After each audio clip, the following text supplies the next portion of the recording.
I'm going to come back to Cleveland. We'll just have, I'll go to a game. But, understand, Michelle and I, our lease was only 8 years. So now we're making sure we didn't break any china, making sure Bo and Sonny haven't ruined too many carpets. We want to get our security deposit back. But we are so grateful, so blessed to have had all your support over these years, and it's been a great privilege. And I remember when we were campaigning here on that closing day, and we were in the midst of 2 long wars, putting an enormous burden on our military families. We were in the early days of what would turn out to be the worst economic crisis of our lifetimes. You had all kinds of challenges, from healthcare to climate change, where we weren't even pretending to do something about it. We were just kicking the can down the road. And I told you then, 8 years ago, that I wasn't a perfect person. I wasn't going to be a perfect president, but what I guaranteed you was that I would work every single day as hard as I could to make sure that working families all across this country got a better deal.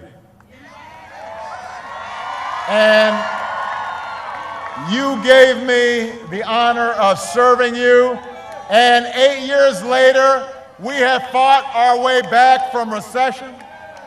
We have helped our auto industry set new records. Our businesses have turned job losses into 15 million new jobs. We've slashed our dependence on foreign oil. Hold on a second, young man. Don't be interrupting everybody. Come on. Come on, sir. Come on. Everybody's getting... Come on, everybody. Let's do our little chant. Hillary! Hillary! Hillary! Hillary! Hillary!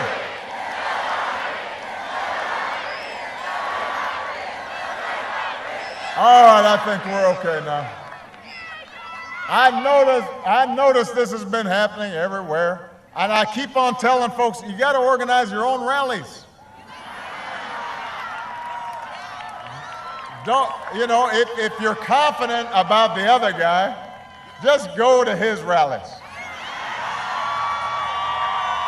I feel confident about my candidate. That's why I'm at this rally.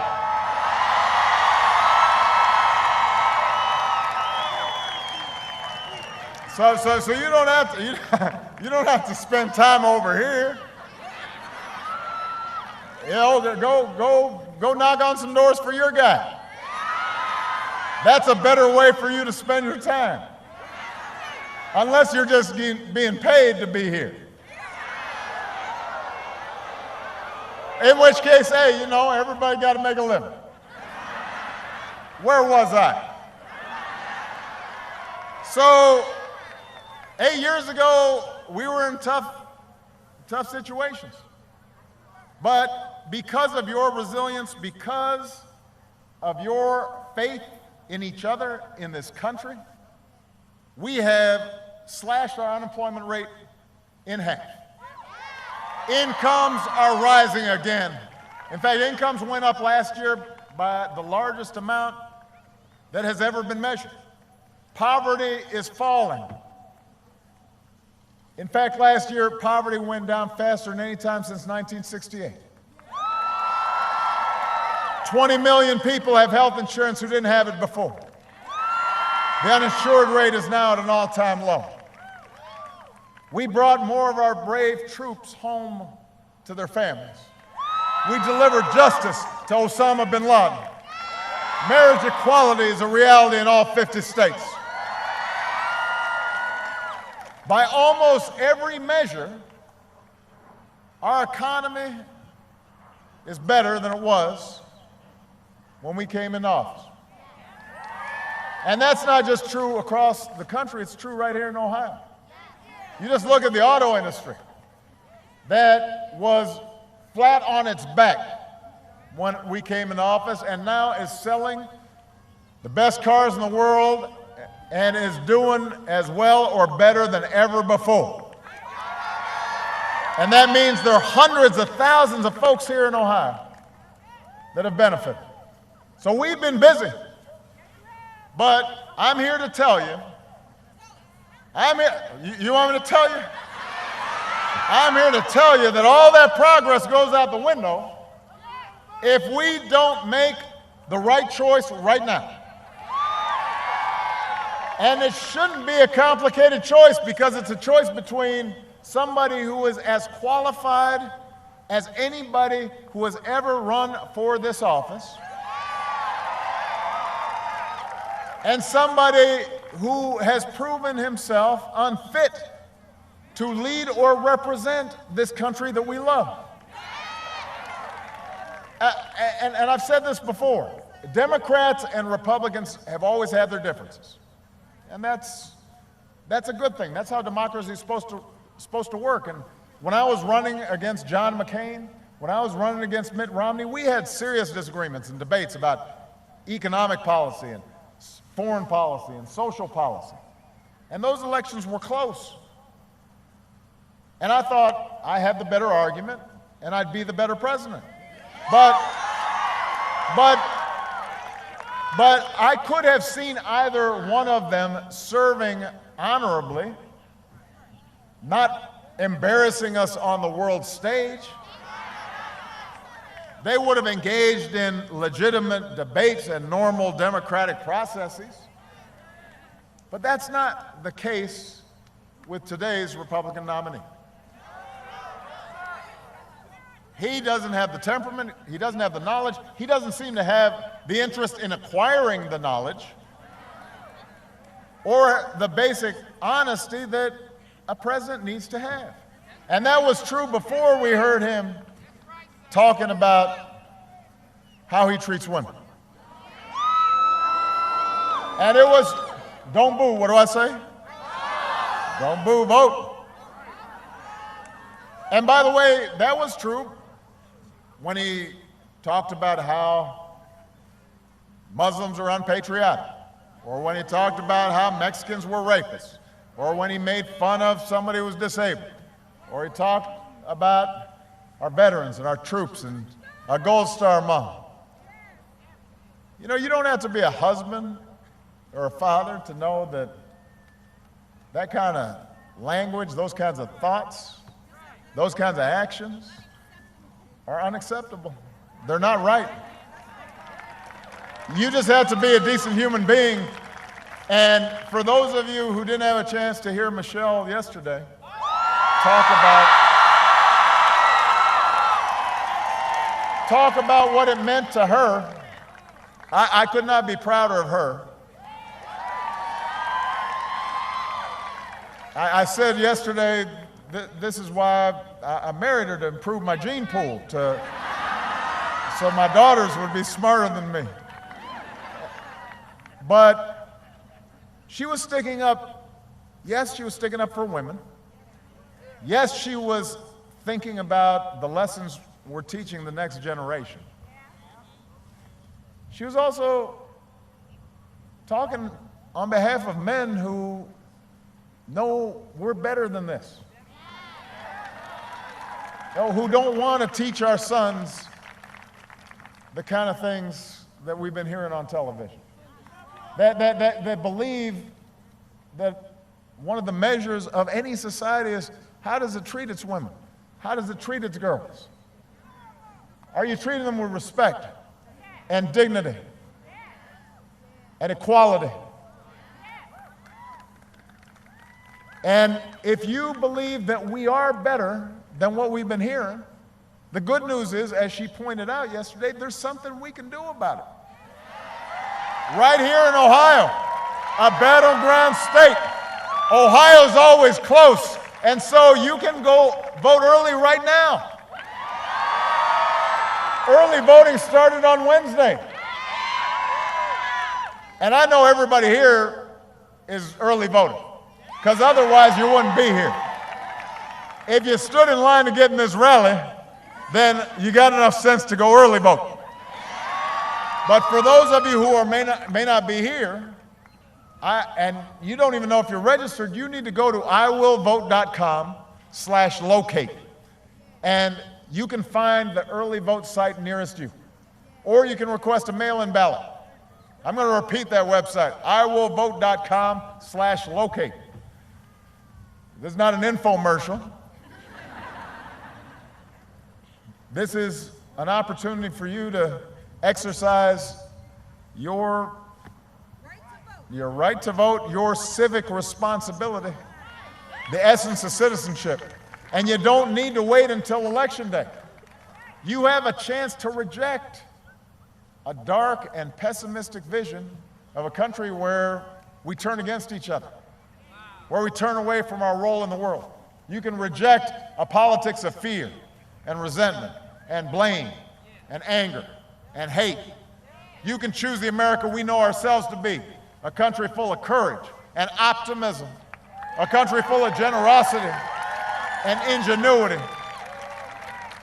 You know, we've got real challenges still. When I ran 8 years ago, I said, we're not going to solve everything in one presidency. We've got real challenges. There are folks out there who are still struggling to pay the bills. There are students who are still trying to figure out how to pay off student loan debt. There are parents who are still concerned about caring for a sick child or worried about whether they're going to be able to keep their home. Everybody's worried about political gridlock. All across the country, people are concerned about the possibilities of increased racial division.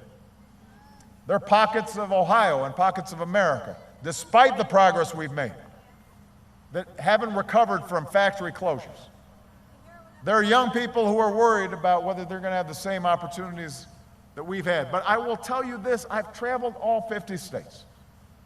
I have talked to hundreds of thousands of people. And what I've seen more than anything else is everything that's good about America, everything that's right about America. I see people working hard. I see people starting businesses. I see teachers teaching kids, taking money out of their own pockets to make sure they've got school supplies. I've seen doctors who are out there serving the indigent and the poor, making sure they've got health care. I have seen our men and women in uniform serving to make sure we are safe. I've seen police officers and law enforcement and first responders who run into danger instead of run away from it. I've seen young activists who call on us to live up to our highest ideals. I see a young generation that is full of energy and ideas and is not going to be held back by what is right now, but is going to seize what ought to be. And I see most of all Americans of every party, background, every faith who believe that we are stronger together. Young, old, black, white, Latino, Asian, Native American, folks with disabilities, all of us pledging allegiance to that same proud flag. That is the America that I know. And there's only one candidate in this race who's devoted her life to that vision of a better America, and that is the next president of the United States, Hillary Clinton.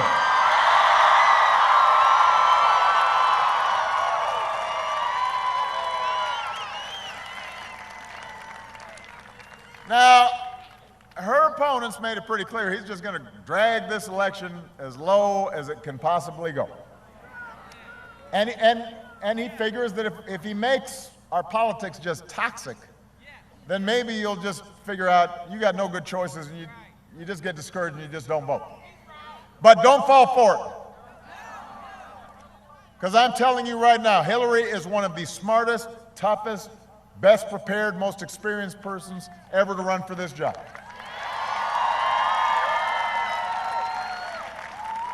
You know, there's nothing that completely prepares you for what it's like to manage a global crisis or send a young person to war. But Hillary's been in the room when those decisions were made. She's been a first lady, she has been a senator, she has been my Secretary of State, and in each and every job she has worked tirelessly and diligently, and she's listened to the American people. She's done her homework. She has performed.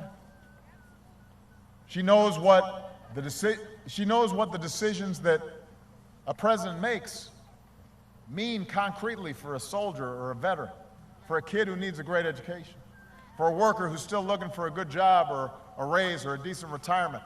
Even in the middle of crisis, she keeps her cool and she pays everybody the proper respect. And most importantly, no matter how tough the odds, no matter how much people try to knock her down, she doesn't point fingers or whine. She doesn't talk about how everything's rigged. She just works harder and gets the job done and never, ever quits. She doesn't quit and she doesn't make excuses. And by the way, isn't that what you want from a president?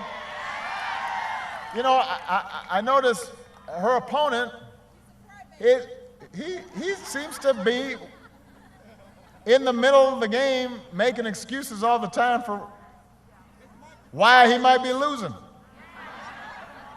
And it's always interesting to me to see folks who talk tough, but then don't act tough. Because if you're tough, you don't make excuses. You don't start complaining about the refs before the game's even done. You just play the game, right? That's what Hillary Clinton's doing. She's out there playing the game. She's just in the arena for you, fighting every single day to make sure that everybody gets a fair shake. That's what she's doing.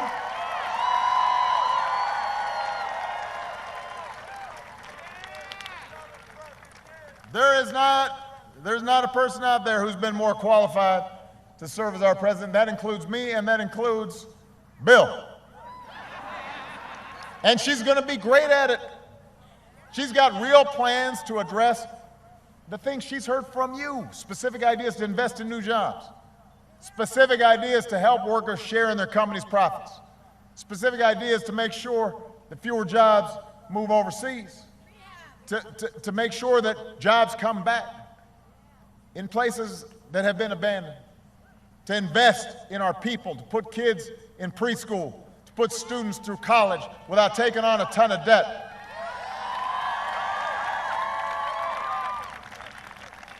You know, her opponents may be getting headlines this week for picking fights with everybody in his own party, threatening to sue the press for stories he doesn't like. Meanwhile, you know what Hillary's doing? She's been talking about what we need to do to fight climate change. She put forward a child tax credit that would help millions of families. She wasn't complaining or whining or fighting. She was just doing the work. And that's what you want from a president, somebody who's going to sit there and do the work for you.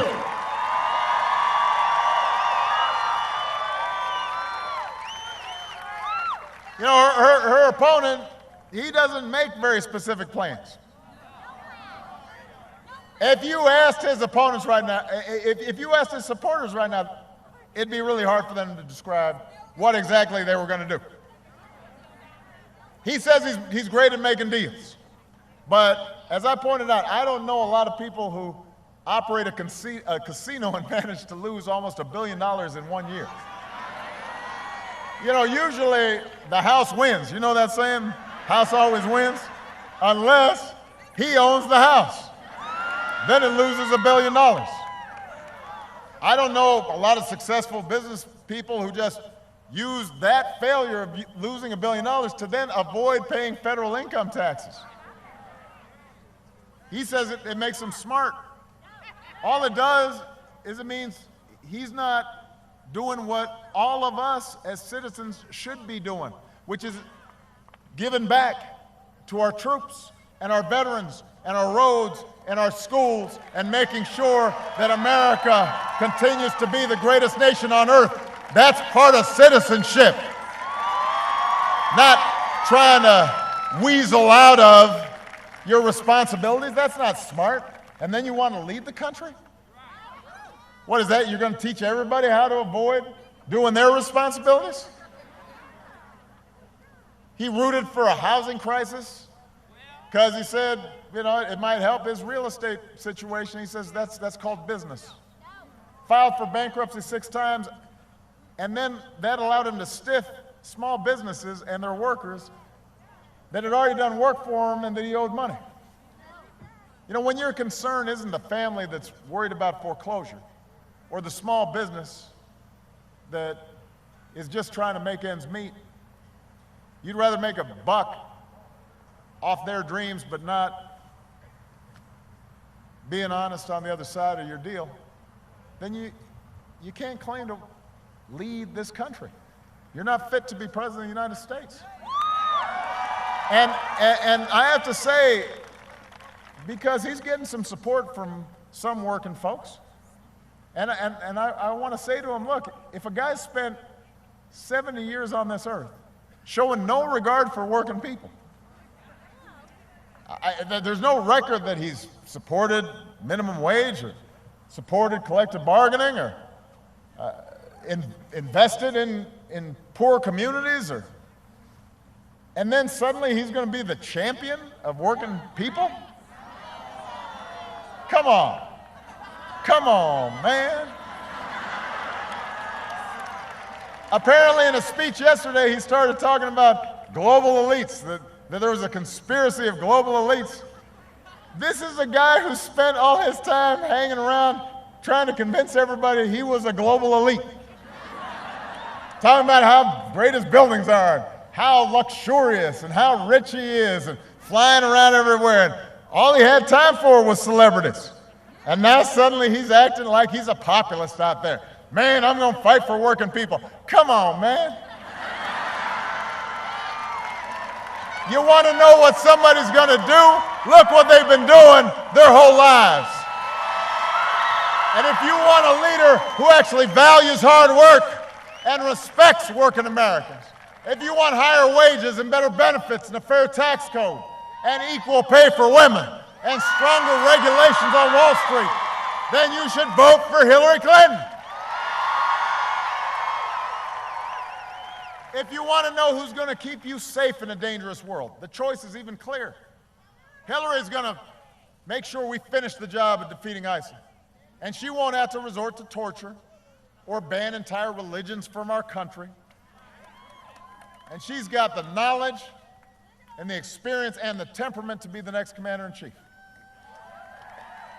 You can't have a guy who's insulted POWs and attacks a Gold Star mom and has called our troops and veterans weak and cozies up to dictators and tells our allies we might not stand by their side unless they pay up first.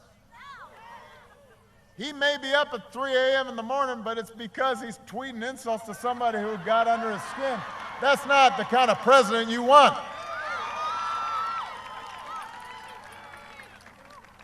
Not fit to be commander-in-chief, and not fit to lead the world's greatest democracy.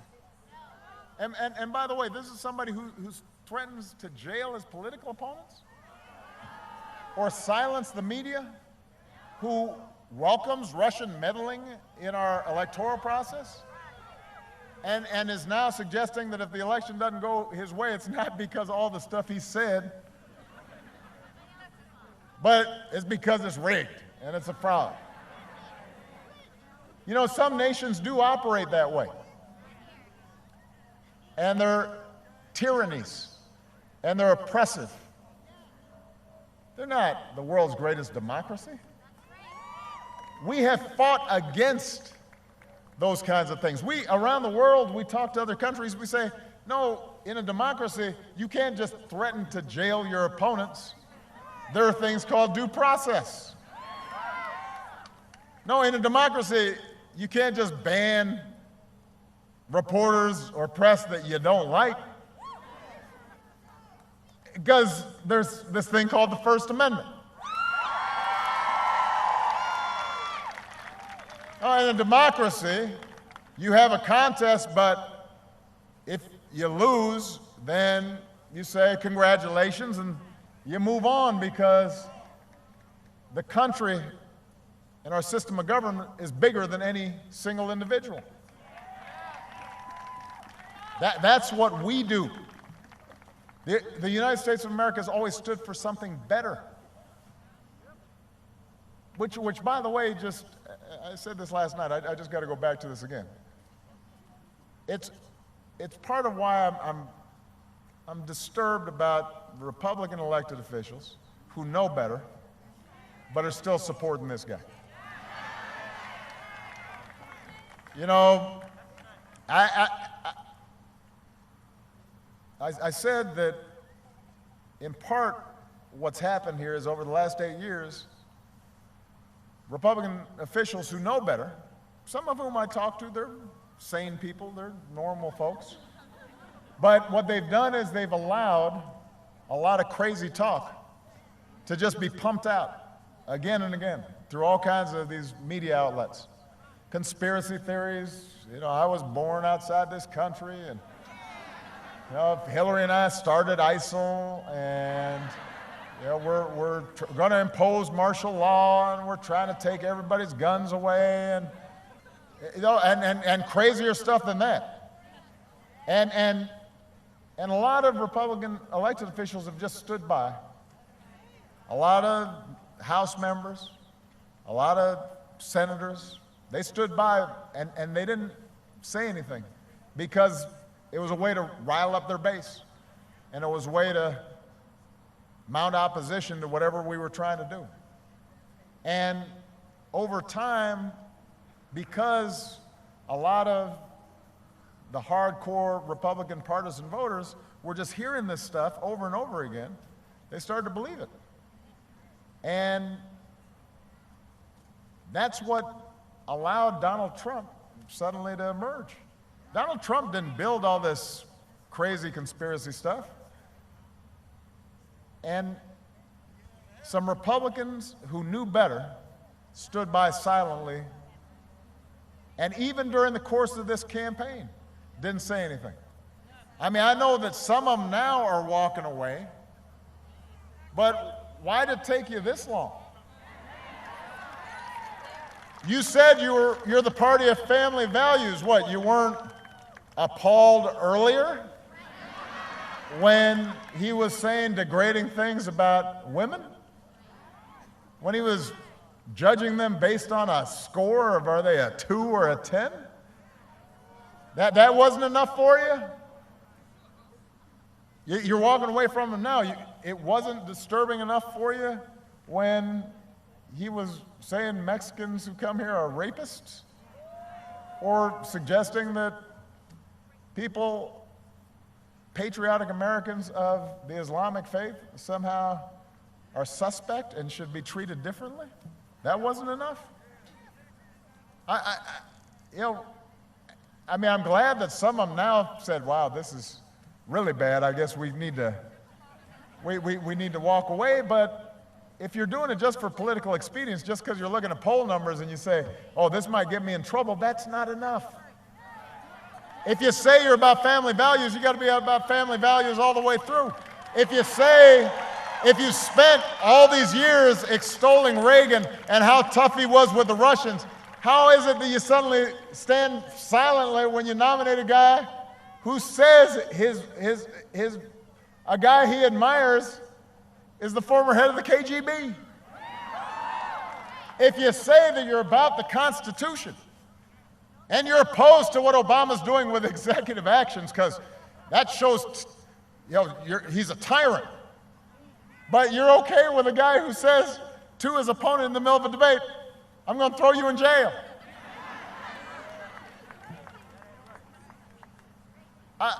How does that work? It doesn't work. And that's why I want everybody to understand what's at stake here.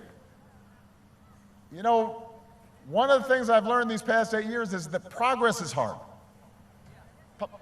You got to battle it out, even when you have victories, like the Affordable Care Act. It's not always perfect, and you got to work to make it better. And you take 2 steps forward on something like climate change, there are going to be folks who try to push you back, and the special interests are strong. And it is true that the country is so often divided along party lines, and it's very hard to get folks to compromise. And, and Hillary understands all that. But what she also knows is that if you stay at it and you work hard, good things can happen. She knows that in a democracy as big and diverse as this, we can't demonize each other. We can't just refuse to compromise. Even when we're right, we got to work with other folks. She knows that you got to listen to each other and see ourselves in each other and fight for our principles. She believes that there's common ground out there. And she believes that we can and should conduct ourselves better. That our leaders are not going to be perfect, but we should aspire to at least express the decency and goodness of the American people, not our worst impulses. We should conduct ourselves with just a basic sense of what this country is about, a certain sense of dignity. And that's not always flashy. That doesn't always grab headlines. You know, that's not always the thing that will get you on the news. That's not always doesn't fit on a tweet. Politics doesn't always lend itself to that. But if we want progress, we got to work for it. Progress it doesn't always come right away, and we don't always get 100% what we want. But if we keep at it the way Hillary has kept at it, decade after decade, progress happens. And if you don't believe that, ask the 20 million more Americans who got health insurance today that didn't have it before. Ask all those auto workers right here in Ohio who had been laid off and thought their plant was going to shut down, and now they're working double shift because we're cranking out so many cars. Ask the proud Marine who no longer has to hide the husband that he loves. Ask the young persons who are getting more help now to pay off their student loans. Change is possible, but it doesn't just depend on one person, it depends on all of us. And so young people especially out there, I want you to know you've been through a lot. You've grown up through war and recession and all kinds of incredible change, but I have seen in you the best in America. I see that you don't try to turn against each other. You're trying to look out for each other. I know you care about being open to the world, not turning away from it.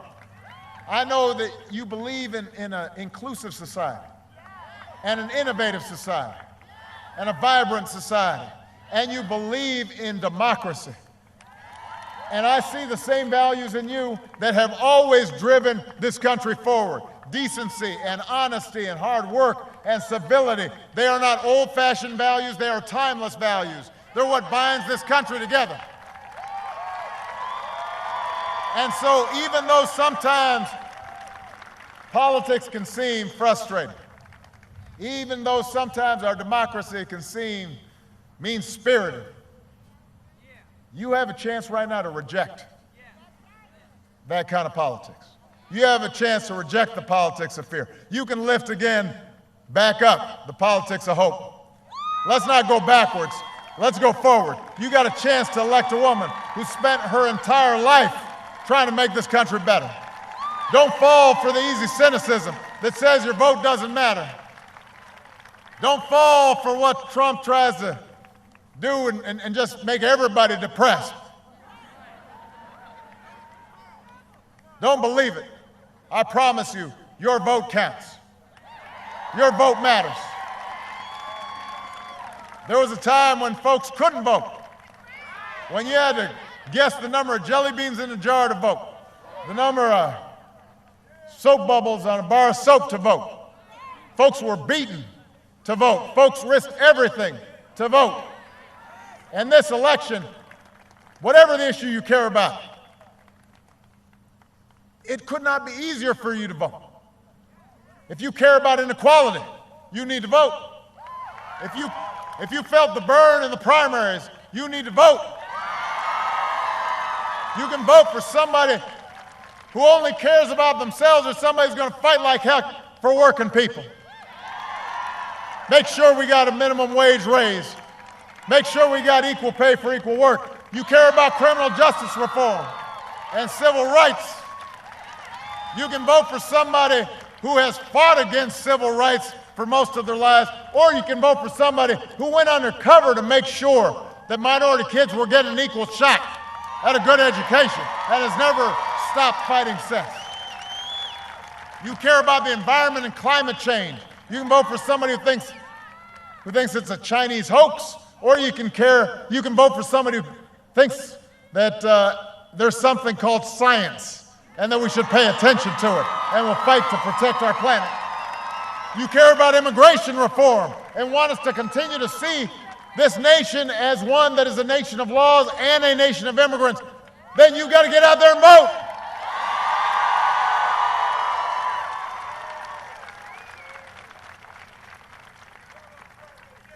Donald Trump's closing argument is, what do you have to lose? The answer is everything. All the progress we've made right now is on the ballot. Civility is on the ballot. Tolerance is on the ballot. Courtesy is on the ballot. Honesty is on the ballot. Equality is on the ballot. Kindness is on the ballot. All the progress we made the last 8 years is on the ballot. Democracy itself is on the ballot right now. So if you want to send a message, make it loud. Turn back. Turn back the voices of cynicism. Turn back the voices of ignorance. Send a message of progress. Send a message of hope. Send a message by voting for Hillary Clinton. And show our kids and the rest of the world we remain the greatest country in the world. Thank you, everybody. God bless you. God bless the United States of America. Hey.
President Obama hitting the campaign trail for Hillary Clinton.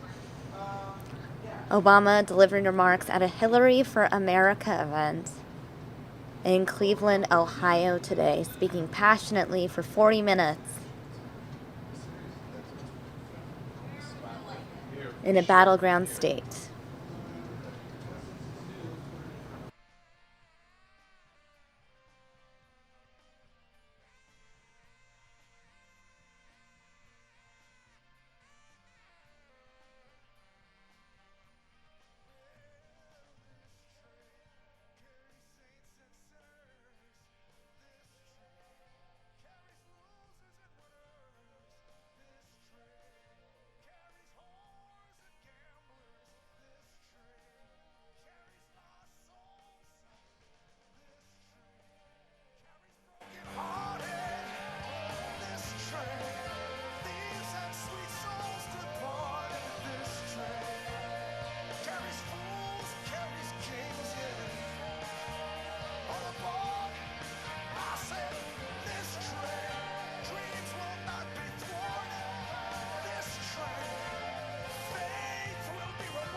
Carries broken hearted, this train.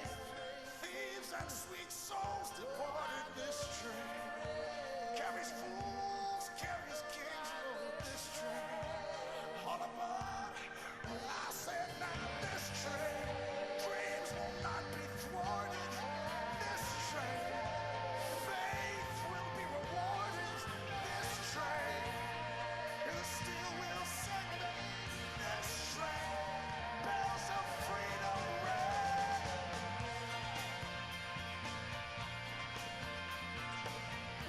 All right, everyone. Bill Clinton also on the campaign trail in Ohio. Let's hear what he had to say.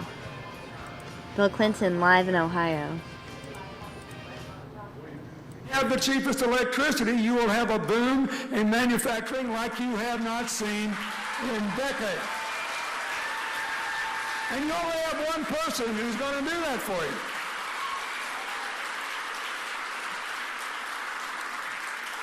Let's take trade. There's been a lot of talk about trade. What have we learned about trade? We have learned two things. Number one, that other countries who make trade deals think that the negotiations don't stop when you sign the deal, which means we cannot afford to have a government that does not rigorously and toughly enforce any deal that's made. She's the only person who said, if you vote for me, we'll have somebody called the trade prosecutor, and they'll bring a case every day if that's what it takes all over the world to get Americans a fair deal. Secondly, and this is even more important, secondly, the major remaining barrier to all of us rising together is no longer Wall Street. That is, the Dodd-Frank bill, which the president signed, which Hillary wants to keep and the other guy wants to repeal, basically stops Wall Street from wrecking Main Street. But it doesn't deal with the real problem now. The real problem is there are too many big corporations in America that are giving 80 to 90% of their profits only to their big shareholders and the top management. That is, anytime you're running a business and the financial tail wags the business dog, it's like anytime the tail wags the dog, the only thing that's going to be happy is the tail. That's really what's going on. And that's happened because So many of these people want their money back in a year and a day. That's what it takes to get the lower capital gains tax rate. And that's the Carrier air conditioning store in Indiana. You all read that story? Okay, so here's what happened. Carrier is a union plant making furnaces, not air conditioners. Last year, that division of the company made, in America, $2.9 billion in profits. And their profit margins were increasing. But it wasn't enough for the activist shareholders who wanted all their money in a year and a day. Don't tell me you're going to be great over 3 to 5 to 7 years. I don't care about that. Give me my money now. And by the way, if you don't, we're not going to give the president of the company his bonus. And they threw 2,100 hardworking Americans and their families under the bus. And they only saved $65 million, and the union said, that's pocket change. We will save you the money. We will reorganize our work schedules. We'll do whatever you want, and they would not even meet with them.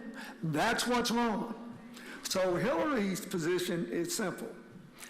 If you do that, number one, you got to give back every last red cent you ever got from a local, a state, or a national government in subsidies to work here.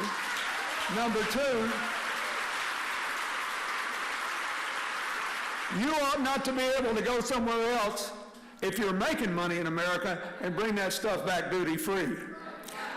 Number three, her position is she doesn't want to raise business taxes on all businesses. She wants to cut them on businesses that will share their profits with their employees, that will train their employees, that will give them opportunities to get ahead, and that will invest in areas in America with high unemployment rates. Now, it's a better deal. I've been doing this half my life, and if you remember, it worked out pretty well for you. It's a better deal. Then you got to make sure everybody can be a part of it. That's where education comes in. Beginning with early childhood through high school. Here's what a lot of people don't understand. The federal government only provides about 7 cents, give or take, it'll go up or down a little bit, in total educational spending. Most of it's state and local. And it's in the constitution of most state governments that their primary responsibility in education is for that. Hillary believes we should spend relatively more of our federal money on making sure it doesn't matter what zip code you live in, whether you get a quality education. That is, what do we know works? I want to make it clear. She isn't against some testing. She thinks you've got to know how you're doing. But you can overdo testing when what we should be doing is spending more time making teachers better teachers, principals better principals, and getting families back into schools, because that's what works best. There was a really reputable study that came out last year that said one good teacher, just one, can raise your income 10% a year for a lifetime. So, but if you do that, you haven't got anybody to work yet. So she thinks this. Number one, not everybody needs a 4-year college degree. We need to redignify skills training in this country and train people to do jobs that are open today. There are literally 1 million jobs open in America this day that pay above a median wage, where people aren't trained for them in the places where the jobs are open. That's a lot of jobs. Number two, she and Bernie Sanders did the most important thing that was done at the Democratic convention, and I give him a lot of credit for this. They merged their two education plans, and they made a better plan than either one of them had before. Because the problem with his plan was it required the states to come up with a third of the money, and a lot of states wouldn't do it for political reasons or couldn't do it for economic reasons. The problem with her plan was it didn't give free tuition to as many people as she wanted to. So here's a new plan. free community college tuition for everybody, free tuition for 4 years at all public schools for families with an income of $125,000 a year or less. That's 85% of us.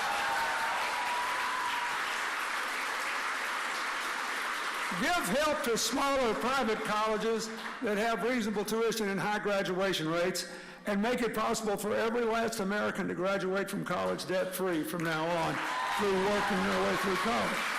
Now,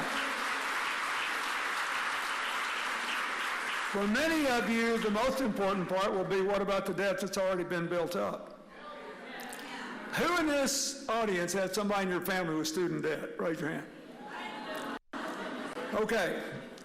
I spend a lot of personal time talking to people about this. Every time I go in a new town, I try to find a coffee shop because I know I'm going to be served by a young millennial, and I ask them if they have any college debt.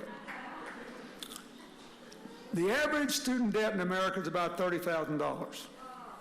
But when people have gone to architecture school or law school or medical school, it can run between $100,000 and $200,000.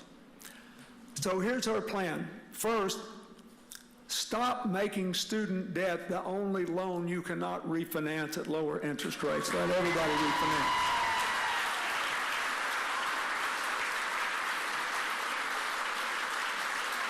I won't bore you with the long story of how this came about, but it's just wrong. I bought a pair of jeans the other day from a woman who's very proud of her son, and we've been doing business together for more than 10 years, and she's so proud of him. And she said, oh, he graduated from one of our state colleges in New York. He's going to get a good job, but does he have any debt? Quite a bit. What's the interest rate? 9%. And I said, do you have a home mortgage? Of course I do. Did you refinance it? Absolutely. What's your interest rate? Under 4%. There is something wrong with a country that's supposed to be in the future business when kids starting out in life have more than twice the interest rate on their debt that their parents do on their home. And we've got to fix it. Then the next thing is, everybody in this audience who's 25 years of age or less has at least a 50-50 chance to live to be 100 without the threat of Alzheimer's or other dementia because of advances in the human genome. So what Hillary wants to do is let everybody turn their college debt into a mortgage and let them pay it off over 10 to 20 years. If you pay it off in much less time if you do a public service job.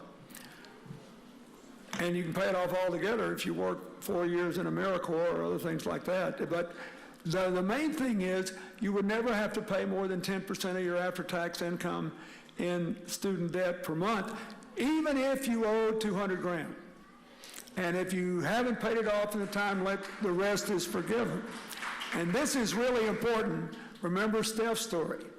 If a young person who now has a credit rating, right, which you don't have if you just got amorphous college debt, goes to a bank and gets a loan and starts a small business, the obligation to repay that loan will be suspended for 3 full years while they get the business up and going. Now, you just think what this could do for America. This could revolutionize the country. It bothers me that we don't talk about these things at the debates. You know, this is you. This belongs to you. This is your future. This will change your future. It will allow us to grow together. The other thing is, what are we going to do about health care? The good news is we have 25 million people more insured. The good news is we have a lot of smaller businesses who never had insurance before who got it. The good news is that 100% of us are better off because you can't use pre-existing conditions as an excuse not to insure people. The remaining problems are that there's still a tendency by the insurance companies to have deductibles that are too high, co-pays that are too high, prescription medicine that is too costly, and it's really tough on small businesses and working people that make just a little too much money to qualify for those subsidies. So what Hillary has offered is a plan to do something about it. Her opponent says, okay, the obvious answer is to repeal it and go back to the way it was. Oh, really? Back to pre-existing conditions? Take 25 million working people's insurance away from them? I don't think so. The obvious answer is to do what needs to be done, which is to fix the rest. You have to...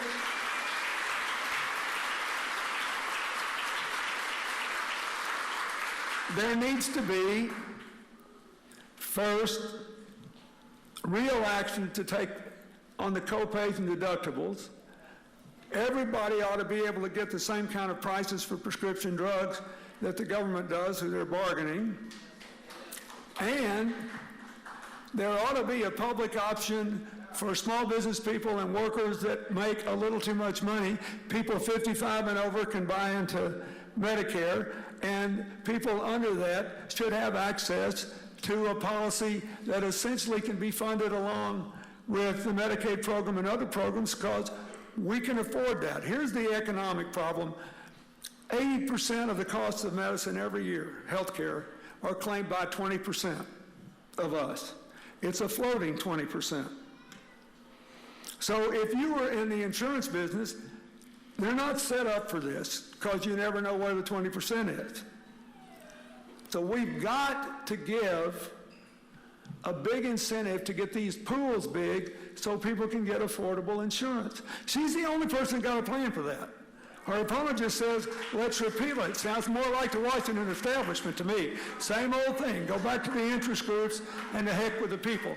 Hillary will take care of the people and fix what's wrong with health care and keep what's right with it. So,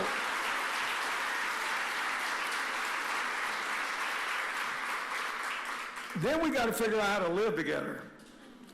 We can't keep treating each other the way we've seen in this campaign.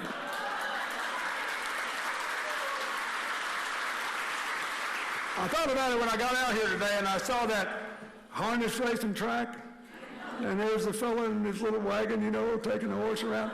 Where I grew up, you had to ride the horse.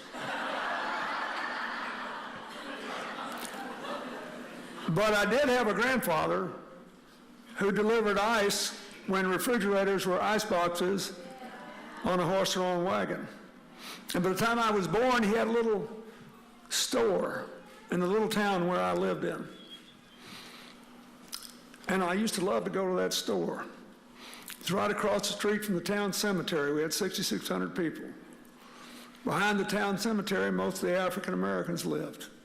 Most of his customers were African American. So I did one of these bus tours in eastern Ohio a few days ago, and I go in and an African American bishop comes up to me and he said, I met you before, but I don't think I ever told you, I am the grandson of Luther Black of Hope, Arkansas. My grandfather was a saint. He was a hard-working man every day. And he adored your grandfather because he had children to feed and expenses to pay. And if he hadn't been paid yet that week and he came into your grandfather's store, your grandfather said, Luther, take whatever you need and come back and pay when you can. And people trusted each other. My grandfather knew his word was good, but I found myself almost in tears, you know, listening to this guy talk. I grew up in that kind of atmosphere. When I ran for president the first time, a woman from Toledo, I think, someplace in Ohio, told a story saying that she had played with me as a child, an African-American woman, and that I was the only white boy she ever played with. I didn't know that. Because my grandfather believed if you were working hard and doing the best you could, he didn't see people's color, he saw their promise and their honor and their dignity and what they were entitled to. And we have got to get back to that in America again. And the same thing is true with this conflict that exists in so many of our cities over young African Americans whose parents are terrified when they go out at night because they're afraid they won't come home. And policemen who are terrified to walk the streets because they know the gangs are out there too, and they are heavily armed. So One of the most impressive men I met was a African-American minister who in Chicago, after all these films came out showing that people unarmed had been shot, he goes and volunteers to be a chaplain for the police department. And he said, we need safe streets and we need our kids treated right. And it's obvious that we are failing to work together and to communicate. So every month after church, he said, we have a meal. And the police come and the community come, they air all their complaints, and virtually every tension we've got in our neighborhood has gone away. We got to do that again in America because we need police reform and the police. You've got to do it. We've got to do that.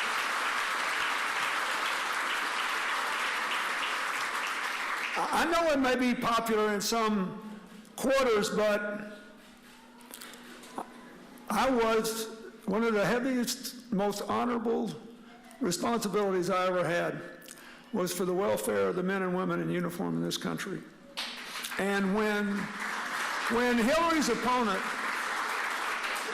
made fun of that Gold Star Muslim family, and especially the mother, because she didn't speak at the convention. I don't know if you saw it, but she put up an interview, Hillary did, an interview of a woman who looked like an Irish American who lost her son in combat, and she said, speak. She said, I couldn't even get out and stand in public for months. There is nothing worse in life than having a child go before you do. Nothing. It is the single worst thing that any parent can ever imagine. And let me just say this. I've worked on this hard. If you want to win the battle against destructive terror, if you want to increase the chances that we can stop episodic terrorists like we had in San Bernardino, California, where they were converted over the social media, no wall will keep that out. Or what happened in Orlando, where the guy apparently had no contact with anybody. He just said he was sort of inspired by all this killing.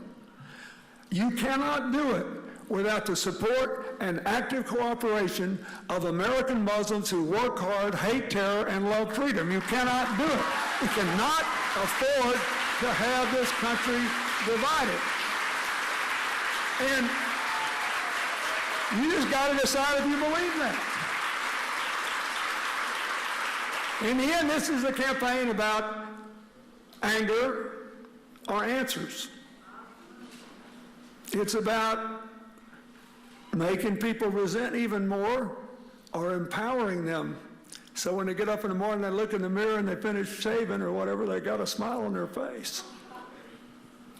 Because they know they can change the future. And it's about cooperation or continued conflict. When people are mad and angry and frustrated, anger and resentment and conflict may win a lot of elections, but it won't put a single soul to work. It won't save a single life in a complicated world. It won't give a single person like Stephanie a chance to fulfill her dreams. It takes a lot of guts to start a small business today. It won't do that. That's the choice before us. It's pretty simple. Hillary made me go, although I wanted to West Virginia. She said, we can't win there in the primary. I said, no way. They're mad at you for supporting the president. They believe climate change cost them all the coal jobs, and they think I sold them out after they voted for me twice because I agree with it too. She said, I want you to go anyway. I said, good girl, I do too. And I went down there, so all these guys were like that, they were screaming at me, outside and all that. I said, guys, you did real well when I was president, so come inside at least and scream at me and we'll talk about it. And I told them, I said, look, if you think you can make America great again, I said, I'm a white Southerner. I know darn well what that means. That means I will give you the economy you had 50 years ago, and I will move you back up on the social totem pole at somebody else's expense. I said, now, the first thing I want to tell you is giving you the economy you had 50 years ago is like me at 70 saying I'd like to be 20 again. I would, actually. I mean, I just like to see what's going to happen, because I think we're about to have the greatest period of discovery and advance and creativity and shared prosperity in our country's history. I would.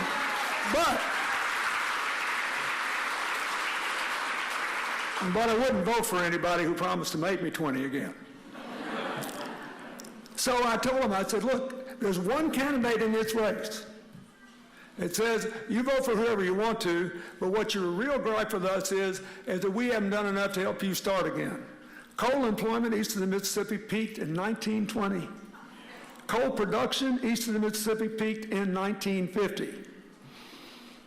Efficient production and the discovery in Wyoming of coal closer to the surface with less sulfur precipitated further declines.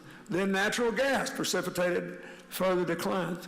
Then, whether they like it or not, the warming winters around the world precipitated further declines in the purchases of American coal by countries that had no environmental standards.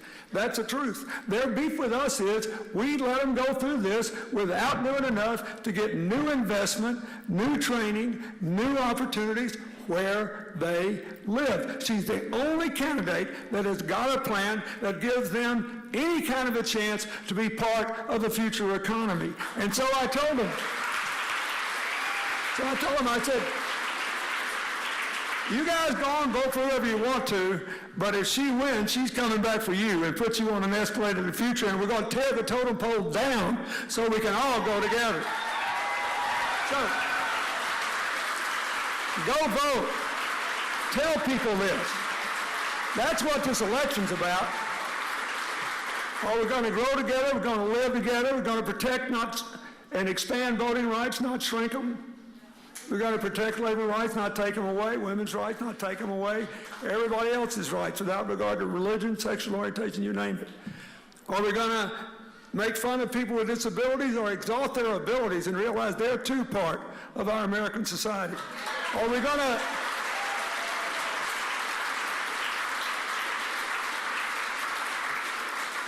try to drive people around the bend with ridiculous claims that Hillary's coming for your gun instead of asking our fellow Americans to do what any sensible society would do and have reasonable background checks? And instead of trying to drive people into paranoia, we should be out there trying to build a decent mental health system and a decent treatment and prevention system with this drug problem every single place in America. Are we going to do this or not? The other day, before I started my first Ohio swing, I called this friend of mine down in Texas. He's been a friend of mine more than 40 years, and he's the best one-liner guy I ever knew. And I told him, I said, man, this election's gotten toxic. I said, give me a funny one-liner. And he said, immediately, he said, if you don't want somebody to drive the truck off the cliff, do not give them the keys. So, here's what I want to say. I want you to give Hillary the keys. She's the best change maker I've ever known. And if you give her the keys, she'll open up the back of the truck, put every single American on it, and drive it to the top of a new mountain. Thank you, and God bless you.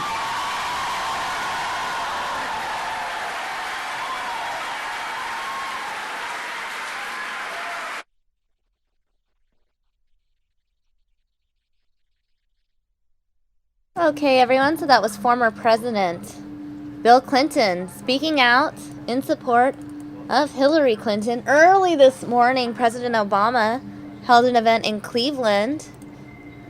In case you missed it, this is what the president had to say.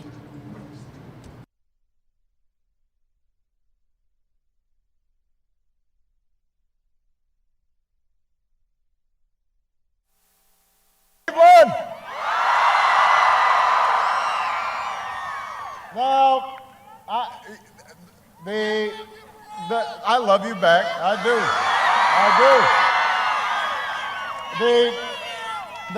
The head of the airport here pointed out that in 2012, one of our last rallies was right here. Some of you might have been there. But I gotta say, it was an amazing rally, and everybody was so enthusiastic, and it was a beautiful, it's still fired up. But the one thing I gotta say though is, since I've been in Cleveland this time, it seems like there's an extra pep in your step. I don't know what happened exactly. I don't know whether, did something happen here in Cleveland?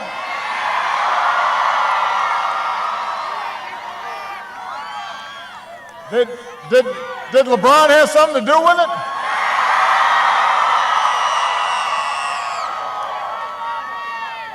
All right, well, congratulations everybody. Can everybody,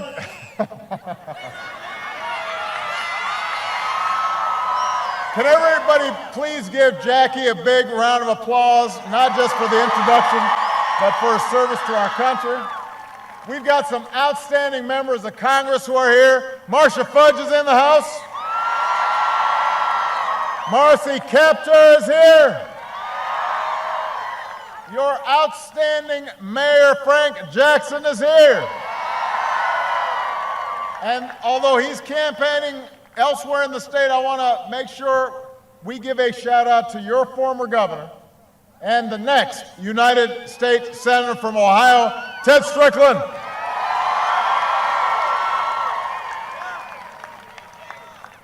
Well, I know I love you back, but thank you guys, thank you.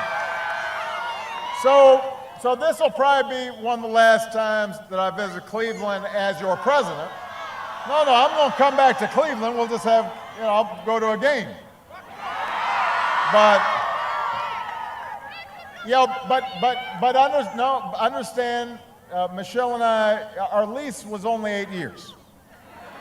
So now we're making sure we didn't break any china, making sure Bo and Sonny haven't ruined too many carpets. We want to get our security deposit back. But we are so grateful, so blessed to have had all your support over these years, and it's been a great privilege. And I remember when we were campaigning here on that closing day, and we were in the midst of 2 long wars, putting an enormous burden on our military families. We were in the early days of what would turn out to be the worst economic crisis of our lifetimes. You had all kinds of challenges, from healthcare to climate change, where we weren't even pretending to do something about it. We were just kicking the can down the road. And I told you then, 8 years ago, that I wasn't a perfect person. I wasn't going to be a perfect president, but what I guaranteed you was that I would work every single day as hard as I could to make sure that working families all across this country got a better deal. And you gave me the honor of serving you, and 8 years later, we have fought our way back from recession. We have helped our auto industry set new records. Our businesses have turned job losses into 15 million new jobs. We've slashed our dependence on foreign oil. Hold on a second, young man. Don't be interrupting everybody. Come on. Come on, sir. Come on. Everybody's good. Come on, everybody. Let's do our little chant. Hillary, Hillary, Hillary, Hillary, Hillary.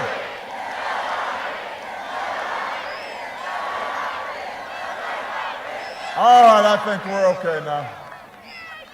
I noticed this has been happening everywhere, and I keep on telling folks, you got to organize your own rallies. don't, you know, if you're confident about the other guy, just go to his rallies. I feel confident about my candidate. That's why I'm at this rally.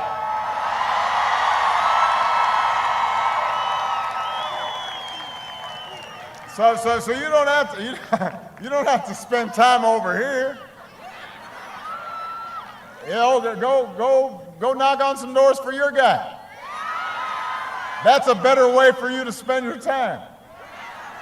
Unless you're just being paid to be here.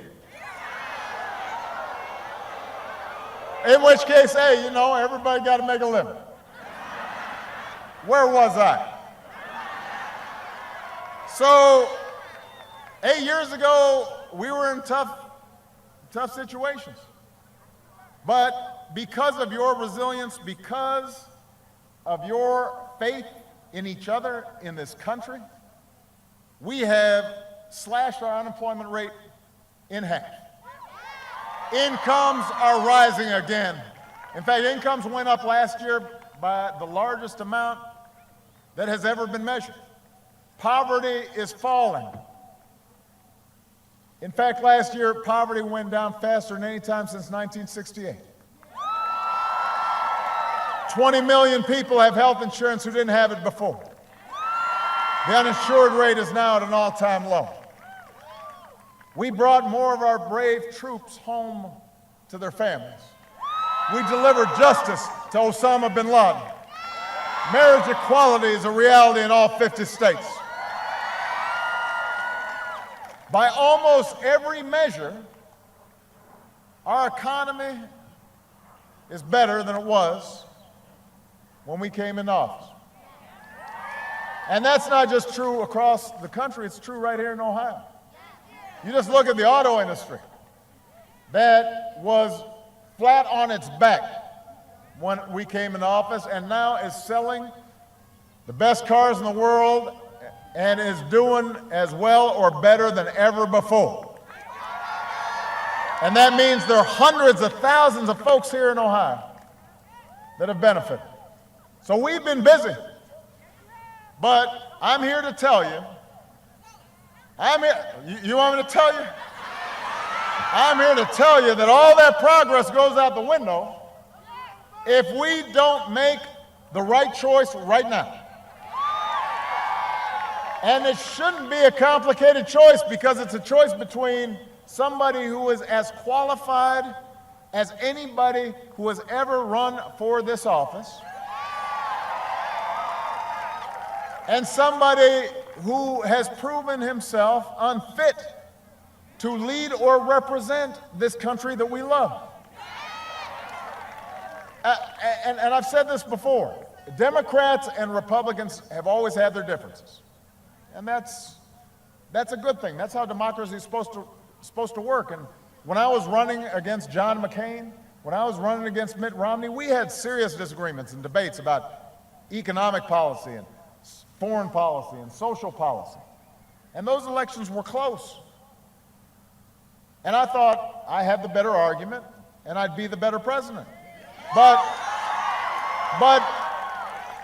I could have seen either one of them serving honorably, not embarrassing us on the world stage.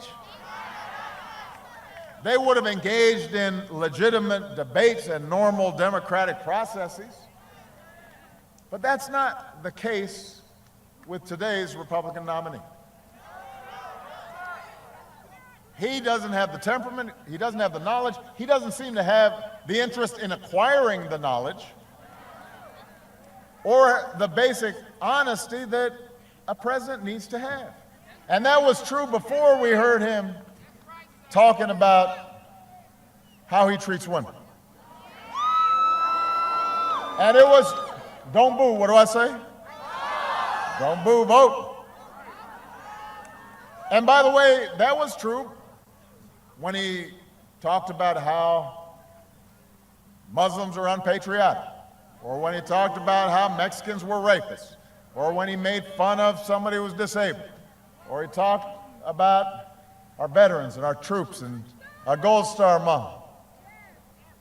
You know, you don't have to be a husband or a father to know that that kind of language, those kinds of thoughts, those kinds of actions are unacceptable. They're not right. You just have to be a decent human being. And for those of you who didn't have a chance to hear Michelle yesterday talk about what it meant to her, I could not be prouder of her. I said yesterday, this is why I married her, to improve my gene pool, so my daughters would be smarter than me.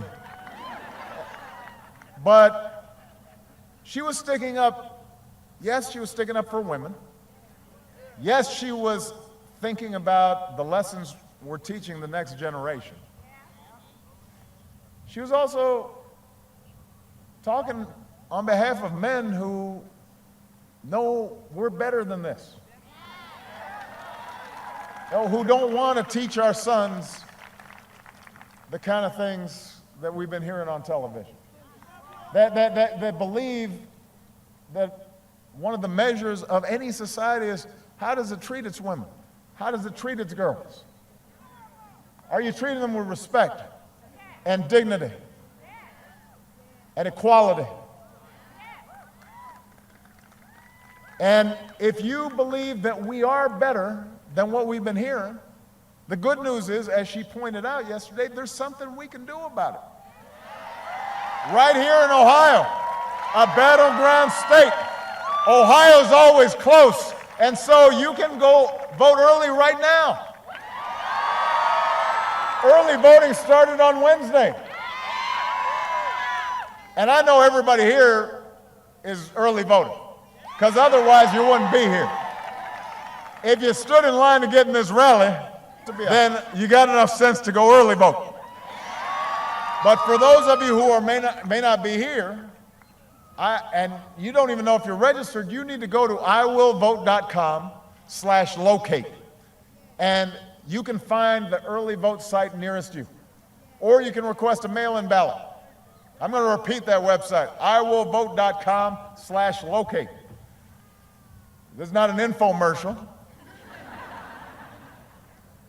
This is an opportunity for you to exercise your right to vote, your civic responsibility, the essence of citizenship. And you don't need to wait until Election Day. You have a chance to reject a dark and pessimistic vision of a country where we turn against each other, where we turn away from our role in the world. You can reject a politics of fear and resentment and blame and anger and hate. You can choose the America we know ourselves to be, a country full of courage and optimism, a country full of generosity and ingenuity. You know, we've got real challenges still. When I ran 8 years ago, I said, we're not going to solve everything in one presidency. We've got real challenges. There are folks out there who are still struggling to pay the bills. There are students who are still trying to figure out how to pay off student loan debt. There are parents who are still concerned about caring for a sick child or worried about whether they're going to be able to keep their home. Everybody's worried about political gridlock. All across the country, people are concerned about the possibilities of increased racial division. There are pockets of Ohio and pockets of America, despite the progress we've made, that haven't recovered from factory closures. There are young people who are worried about whether they're going to have the same opportunities that we've had. But I will tell you this, I've traveled all 50 states. I have talked to hundreds of thousands of people. And what I've seen more than anything else is everything that's good about America, everything that's right about America. I see people working hard. I see people starting businesses. I see teachers teaching kids, taking money out of their own pockets to make sure they've got school supplies. I've seen doctors who are out there serving the indigent and the poor, making sure they've got health care. I have seen our men and women in uniform serving to make sure we are safe. I've seen police officers and law enforcement and first responders who run into danger instead of run away from it. I've seen young activists who call on us to live up to our highest ideals. I see a young generation that is full of energy and ideas and is not going to be held back by what is right now, but is going to seize what ought to be.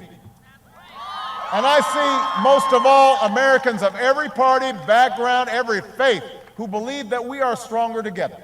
Young, old, black, white, Latino, Asian, Native American, folks with disabilities, all of us pledging allegiance to that same proud flag. That is the America that I know. And there's only one candidate in this race who's devoted her life to that vision of a better America, and that is the next president of the United States, Hillary Clinton.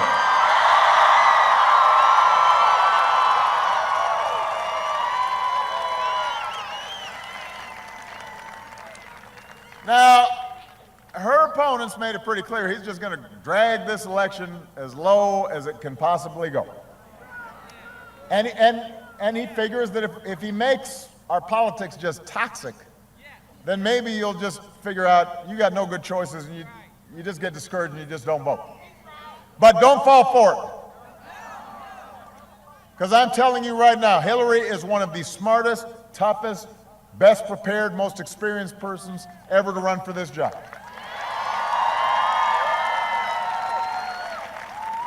You know, there's nothing that completely prepares you for what it's like to manage a global crisis or send a young person to war. But Hillary's been in the room when those decisions were made. She's been a first lady, she has been a senator, she has been my Secretary of State, and in each and every job she has worked tirelessly and diligently, and she's listened to the American people. She's done her homework. She has performed. She knows what the decisions that a president makes mean concretely for a soldier or a veteran, for a kid who needs a great education, for a worker who's still looking for a good job or a raise or a decent retirement. Even in the middle of crisis, she keeps her cool and she pays everybody the proper respect. And most importantly, no matter how tough the odds, no matter how much people try to knock her down, she doesn't point fingers or whine. She doesn't talk about how everything's rigged. She just works harder and gets the job done and never, ever quits. She doesn't quit and she doesn't make excuses. And by the way, isn't that what you want from a president? You know, I notice her opponent, he seems to be in the middle of the game making excuses all the time for why he might be losing. And it's always interesting to me to see folks who talk tough, but then don't act tough. Because if you're tough, you don't make excuses. You don't start complaining about the refs before the game's even done. You just play the game, right? That's what Hillary Clinton's doing. She's just out there playing the game. She's just in the arena for you, fighting every single day to make sure that everybody gets a fair shake. That's what she's doing.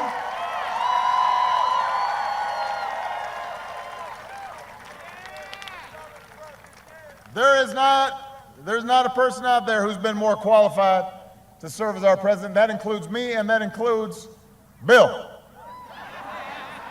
And she's going to be great at it. She's got real plans to address the things she's heard from you. Specific ideas to invest in new jobs. Specific ideas to help workers share in their company's profits. Specific ideas to make sure that fewer jobs move overseas.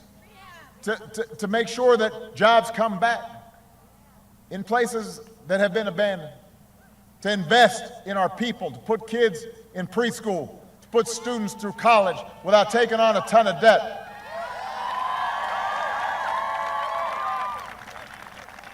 You know, her opponents may be getting headlines this week for picking fights with everybody in his own party, threatening to sue the press for stories he doesn't like. Meanwhile, you know what Hillary's doing? She's been talking about what we need to do to fight climate change.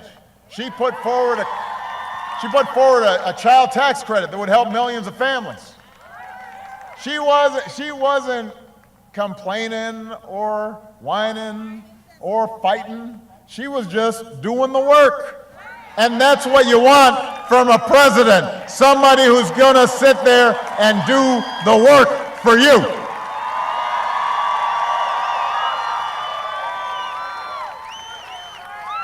You know, her opponent, he doesn't make very specific plans. If you asked his opponents right now, if you asked his supporters right now, it'd be really hard for them to describe what exactly they were going to do. He says he's great at making deals. But as I pointed out, I don't know a lot of people who operate a casino and manage to lose almost $1 billion in 1 year. You know, usually the house wins. You know that saying? House always wins. Unless he owns the house. Then it loses $1 billion. I don't know a lot of successful business people who just use that failure of losing $1 billion to then avoid paying federal income taxes. He says it makes him smart. All it does is it means he's not doing what all of us as citizens should be doing, which is giving back to our troops and our veterans and our roads and our schools and making sure that America continues to be the greatest nation on earth. That's part of citizenship. Not trying to weasel out of your responsibilities. That's not smart. And then you want to lead the country? What is that? You're going to teach everybody how to avoid doing their responsibilities? He rooted for a housing crisis because he said, you know, it might help his real estate situation. He says that's called business. Filed for bankruptcy 6 times, and then that allowed him to stiff small businesses and their workers that had already done work for him and that he owed money. You know, when your concern isn't the family that's worried about foreclosure or the small business that is just trying to make ends meet, you'd rather make a buck off their dreams but not being honest on the other side of your deal, then you can't claim to lead this country. You're not fit to be president of the United States. And I have to say, because he's getting some support from some working folks, and I want to say to him, look, if a guy spent 70 years on this earth showing no regard for working people, there's no record that he's supported minimum wage or supported collective bargaining or invested in poor communities, and then suddenly he's going to be the champion of working people? Come on. Come on, man. Apparently in a speech yesterday, he started talking about global elites, that there was a conspiracy of global elites. This is a guy who spent all his time hanging around trying to convince everybody he was a global elite. Talking about how great his buildings are, how luxurious and how rich he is, and flying around everywhere. And all he had time for was celebrities. And now suddenly he's acting like he's a populist out there. Man, I'm going to fight for working people. Come on, man. You want to know what somebody's going to do? Look what they've been doing their whole lives. And if you want a leader who actually values hard work and respects working Americans, if you want higher wages and better benefits and a fair tax code and equal pay for women and stronger regulations on Wall Street, then you should vote for Hillary Clinton. If you want to know who's going to keep you safe in a dangerous world, the choice is even clear. Hillary's going to make sure we finish the job of defeating ISIL. And she won't have to resort to torture or ban entire religions from our country. And she's got the knowledge and the experience and the temperament to be the next commander-in-chief. You can't have a guy who's insulted POWs and attacks a Gold Star mom and has called our troops and veterans weak and cozies up to dictators and tells our allies we might not stand by their side unless they pay up first. He may be up at 3 a.m. in the morning, but it's because he's tweeting insults to somebody who got under his skin. That's not the kind of president you want.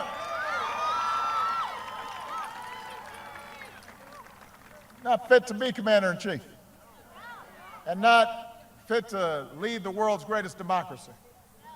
And by the way, this is somebody who threatens to jail his political opponents or silence the media, who welcomes Russian meddling in our electoral process, and is now suggesting that if the election doesn't go his way, it's not because of all the stuff he said, but it's because it's rigged and it's a fraud. You know, some nations do operate that way. And they're tyrannies, and they're oppressive. They're not the world's greatest democracy. We have fought against those kinds of things. We, around the world, we talk to other countries, we say, no, in a democracy, you can't just threaten to jail your opponents. There are things called due process. No, in a democracy, you can't just ban reporters or press that you don't like, because there's this thing called the First Amendment. In a democracy, you have a contest, but if you lose, then you say congratulations and you move on, because the country and our system of government is bigger than any single individual. That's what we do. The United States of America has always stood for something better. Which by the way, I said this last night, I just got to go back to this again. It's part of why I'm disturbed about the Republican elected officials who know better, but are still supporting this guy. You know, I said that in part what's happened here is over the last 8 years, Republican officials who know better, some of whom I talk to, they're sane people, they're normal folks, but what they've done is they've allowed a lot of crazy talk to just be pumped out again and again through all kinds of these media outlets. Conspiracy theories, you know, I was born outside this country, and you know, Hillary and I started ISIL, and you know, we're going to impose martial law, and we're trying to take everybody's guns away, and you know, and crazier stuff than that. And a lot of Republican elected officials have just stood by.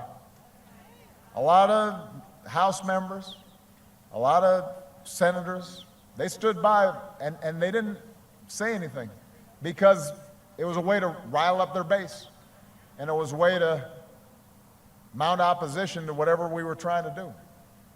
And over time, because a lot of the hardcore Republican partisan voters were just hearing this stuff over and over again, they started to believe it. And that's what allowed Donald Trump suddenly to emerge. Donald Trump didn't build all this crazy conspiracy stuff. And some Republicans who knew better stood by silently, and even during the course of this campaign, didn't say anything. I mean, I know that some of them now are walking away, but why did it take you this long?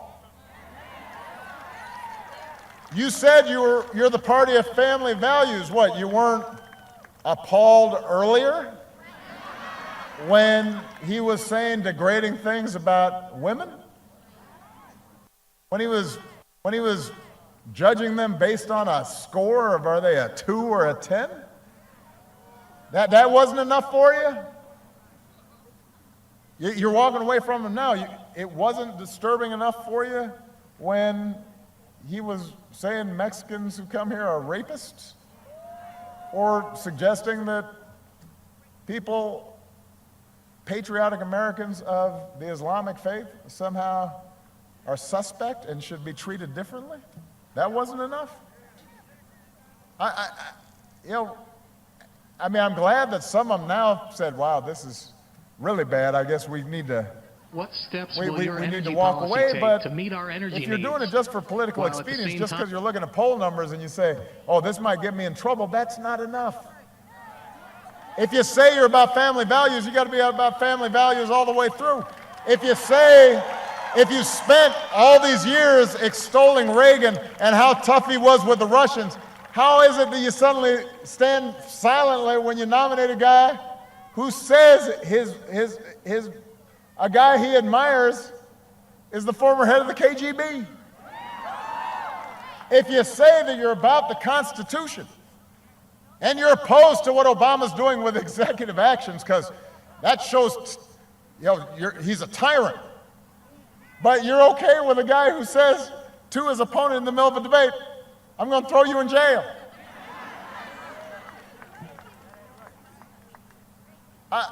How does that work? It doesn't work. And that's why I want everybody to understand what's at stake here. One of the things I've learned these past 8 years is that progress is hard. You got to battle it out, even when you have victories, like the Affordable Care Act. It's not always perfect, and you got to work to make it better. And you take 2 steps forward on something like climate change, there are going to be folks who try to push you back, and the special interests are strong.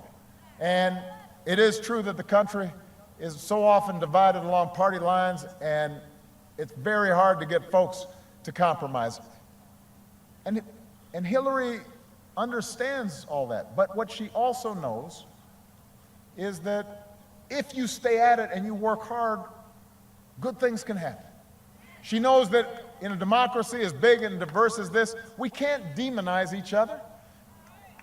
We can't just refuse to compromise. Even when we're right, we got to work with other folks. She knows that you got to listen to each other and see ourselves in each other and fight for our principles. She believes that there's common ground out there. And she believes that we can and should conduct ourselves better. That our leaders are not going to be perfect, but we should aspire to at least express the decency and goodness of the American people, not our worst impulses. We should conduct ourselves with just a basic sense of what this country is about, a certain sense of dignity. And that's not always flashy.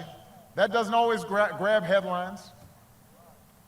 That's not always the thing that will get you on the news. That's not always doesn't fit on a tweet.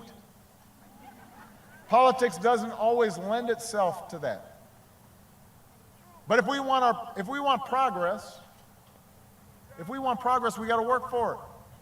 Progress it doesn't always come right away, and we don't always get 100% what we want. But if we keep at it the way Hillary has kept at it, decade after decade, progress happens. And if you don't believe that, ask the 20 million more Americans who got health insurance today that didn't have it before. Ask all those auto workers right here in Ohio who had been laid off and thought their plant was going to shut down, and now they're working double shift because we're cranking out so many cars. Ask the proud Marine who no longer has to hide the husband that he loves. Ask the young persons who are getting more help now to pay off their student loans. Change is possible, but it doesn't just depend on one person, it depends on all of us. And so young people especially out there, I want you to know you've been through a lot. You've grown up through war and recession and all kinds of incredible change, but I have seen in you the best in America. I see that you don't try to turn against each other. You're trying to look out for each other. I know you care about being open to the world, not turning away from it. I know that you believe in an inclusive society and an innovative society. and a vibrant society, and you believe in democracy. And I see the same values in you that have always driven this country forward. Decency and honesty and hard work and civility. They are not old-fashioned values, they are timeless values. They're what binds this country together. And so even though sometimes politics can seem frustrating, even though sometimes our democracy can seem mean-spirited, you have a chance right now to reject that kind of politics. You have a chance to reject the politics of fear. You can lift again, back up, the politics of hope. Let's not go backwards.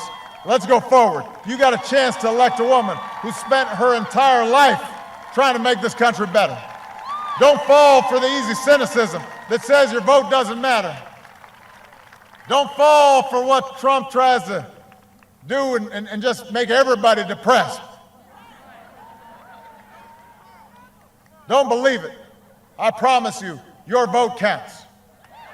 Your vote matters. There was a time when folks couldn't vote, when you had to guess the number of jelly beans in a jar to vote, the number of soap bubbles on a bar of soap to vote. Folks were beaten to vote. Folks risked everything to vote. And this election, whatever the issue you care about, it could not be easier for you to vote. If you care about inequality, you need to vote. If you felt the burn in the primaries, you need to vote. You can vote for somebody who only cares about themselves, or somebody who's going to fight like hell for working people. Make sure we got a minimum wage raise.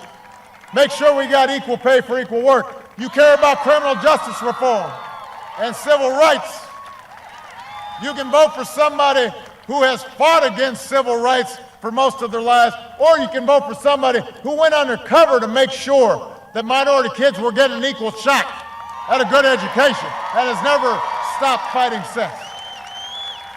You care about the environment and climate change. You can vote for somebody who thinks it's a Chinese hoax, or you can vote for somebody who thinks that there's something called science and that we should pay attention to it and will fight to protect our planet. You care about immigration reform and want us to continue to see this nation as one that is a nation of laws and a nation of immigrants. Then you've got to get out there and vote.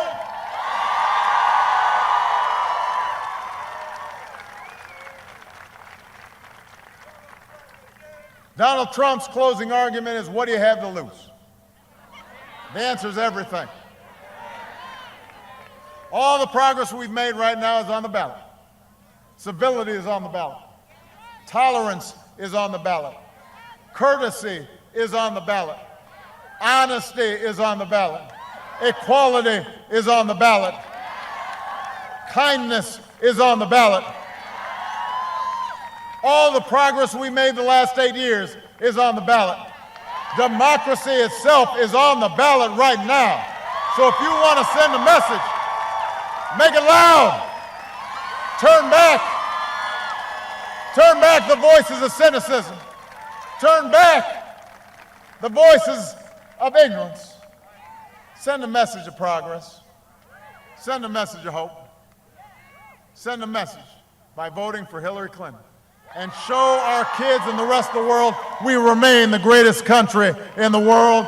Thank you, everybody. God bless you. God bless the United States of America. Hey.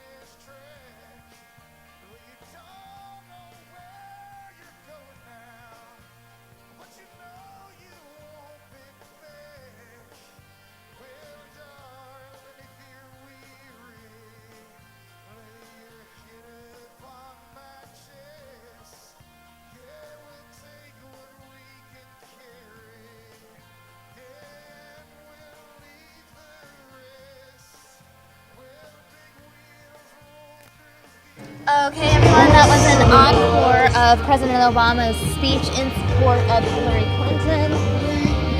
President Obama speaking passionately in Cleveland, Ohio. Joining me now is Mr.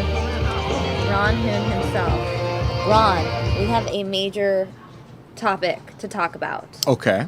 This is serious. Okay. This is pretty big news. Okay. This is pretty What's disappointing news. Well, what's happening? So this morning, when I wake up, first thing I check Twitter so that I'm kind of ready for the day. Yeah, just to you've see kinda- if anything is trending, any Yeah. crazy news happened overnight. You have me in that habit too, Yeah. by the way. Oh, well. I check. Yeah. You're welcome. Yeah. Yeah. And one of our regular Fox 10 viewers, Javier, tweeted me, Mm-hmm. check this out about your hero Ken Bone. He's a great guy. LOL. Okay. And it's a headline, a screen grab. Right. Ken Bone forgot to delete his Reddit porn comment, said Trayvon Martin killing was justified. So that was from one article. I started doing some more research. Okay. There's a New York Post article about how Ken Bone not as great of a guy as we thought. Basically, Ken Bone milking his 15 minutes of fame following Sunday night's presidential debate. He was the man in the red sweater. Everyone referred to him as a Right. human version of a hug. He was jolly. Yeah. He went from 7 Twitter followers to more than 200,000. Yeah. I was one of them, or two of them. Both Okay. my accounts followed Ken Bone. Okay. I was a big fan. Right. And so part of his whole moment in the spotlight included Yes. doing an Ask Me Anything on Reddit. Okay. So you need to go on using your Reddit username. Well, he used the Reddit username that he's used in the past, I guess. And Okay. on Reddit, you can click on that username and see their history. Oh, okay. So basically, once people started searching, they learned about some of Ken Bone's inappropriate comments. For example, he made comments about Jennifer Lawrence when her naked pictures leaked on the internet. Oh. He made some comments that I don't want to repeat because I would feel icky repeating. Really? So his comments were sort of sexual in nature. Kind of, yeah, Uh-huh. just a little inappropriate. Okay. He also made comments in different threads and posted on various forums that would suggest that Ken Bone's not that innocent, guys. Adult type Sure. sites and remarks, that kind of thing? Maybe I don't want to say just so adult. I know that there Mm-hmm. was one forum dedicated to pregnant women in swimsuits. Okay. So I know there was that one. Huh. Yeah. The Daily Beast has a full article that came out about 9 hours ago detailing it. Wow. Yeah. Well, okay. So it was middle of the night. So Yeah. people are probably just waking up to this. Yeah. Fringe forums, including Prego Porn, about pregnant women in swimsuits, whom he referred to as beautiful human submarines. He also admitted to committing felony insurance fraud and detailed how he forged documents to make it look like he had car insurance when he didn't, so he wouldn't get fired from his pizza delivery job. He used to be a pizza delivery guy? Yes. Wow. Okay. Well, So, I mean, it's not like Subway Jared level creeper or anything like that. Right. But it's just that everyone kind of looked at Ken Bone like this as the ultimate, nice from a guy. previous generation, the ultimate father knows best, guy in the sweater, The red sweater. the red sweater, So, Mr. Clean, yeah. not so much. So, I'm assuming Ken Bone will be going back to his normal life somewhat soon because I'm assuming a lot of networks won't be booking him. Although I did hear that he was already booked to be on Jimmy Kimmel following the third presidential debate. So who knows if Oh. this newly revealed information will Okay. So hinder that. This article that you're talking about in the Daily Beast starts with, talk about building them up just to knock them down. Mm-hmm. So, Yep. Everyone talking about how Ken Bone was the real winner of the debate.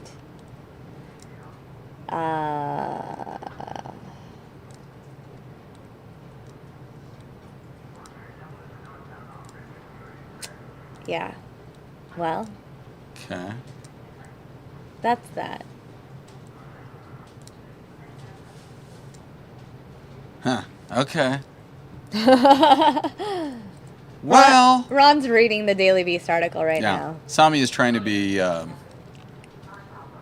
judicious. in which, but you can go on the Daily Beast and read it yourself. That's for You sure. can. Wow, so that's it then for Ken Bone. Came I and think went so. fast. Oh, Paul Ryan, just about to speak. I have to cut you off. Okay, I'm really curious to hear this because We got to hear it. here we go. We can't do what we do without all the time and the effort given to our cause and all of our candidates. So whether it is sending Mike Gallagher to the House or sending Ron Johnson back to the Senate, what each and every one of you do makes such a difference. And in an election as critical as this one, it will make all of the difference. I want to get right to the heart of things today. Look, I know this election has taken sometimes some very dark turns, which is exactly why I think it's important that we take a step back and reflect on what this election is ultimately all about. Beneath all the ugliness lies a long-running debate between two governing philosophies. One that is in keeping with our nation's founding principles, like freedom and equality, and another that seeks to replace them. And so at this time, I would like to invite you to reflect on this choice that we are facing here. Right now, as fractured and as polarized as this country is, a vast majority of Americans, 7 out of 10, they agree on something fundamental. They agree that our country is on the wrong path. We have a chance to start solving our country's problems. We have the chance to save this country from decline and set it on the right path. A path lit with hope, liberty, and self-determination. Those core principles that set America apart. You know, in elections, we don't just decide who our leaders will be. We get to choose what kind of country we will have for years to come. And the kind of America we want is confident and determined. Our allies trust and our enemies fear the America we want. The America we want is a land of opportunity driven by the individual spirit. You don't just live your life, you lead your life. You don't just get by, you get ahead and make the most of your potential. The America we want is a place where work is rewarded, where success is earned, where ingenuity is exalted. In the America we want, government exists to serve the people. And instead of lecturing us, our leaders listen to us. They offer positive solutions to tackle our problems. And sometimes we put all of those ideas on paper and we put them on a website named better.gop. I'm told that it looks great on any mobile device. That is better.gop. This is the America we want. This is our party's vision for America. What vision do Hillary Clinton and her party offer the people? They want what America that doesn't stand out. They want an America that is ordinary. There's kind of a gloom and grayness to things. In the America they want, the driving force is the state. It is a place where government is taken away from the people, where we are ruled by our betters, by a cold and unfeeling bureaucracy that replaces original thinking. It is a place where the government twists the law and the Constitution itself to suit its purposes. It's a place where liberty is always under assault, where passion, the very stuff of life, is extinguished. That is the America Hillary Clinton wants. And if given control of Washington, if given control of Congress, it is the kind of America she will stop at nothing to have. The America that they want is remade in the mold of what we call liberal progressivism. Now, liberal progressivism really needs no introduction right here in Madison. Right? It's imported from socialist Europe. It got its start in America right here in Madison, Wisconsin. We're what, 10 minutes down the road from La Follette High School? You know, I used to play over there. A century ago, Bob La Follette, Fighting Bob, we called him, he was part of a movement to address some very legitimate grievances of the people. You know, busting trusts, ending patronage, important reforms with good intentions. But their theory was that if we enlarged the state, if we stocked the bureaucracy with so-called experts and technocrats who would decide what was best for the collective, then we would all be better off. And to many in its time, the idea had some appeal. I mean, it made little sense in a nation founded on the distrust of power, but it did have some appeal. But it didn't take long for this theory to be pulled back into its collective roots, to central planning and organization.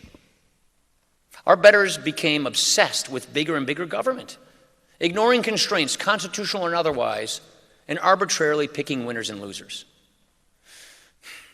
Well, the last 8 years has been one long liberal progressive experiment.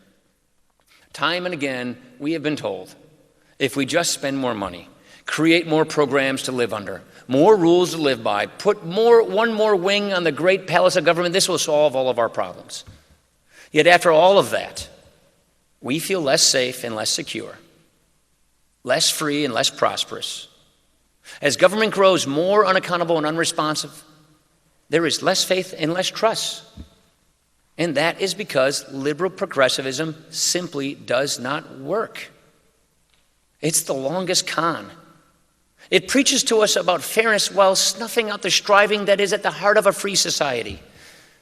Perhaps then it should come as no surprise that we are in the weakest economic recovery since the Great Depression, that people are working longer hours for less, that we are supposed to accept this as all of a permanent new normal.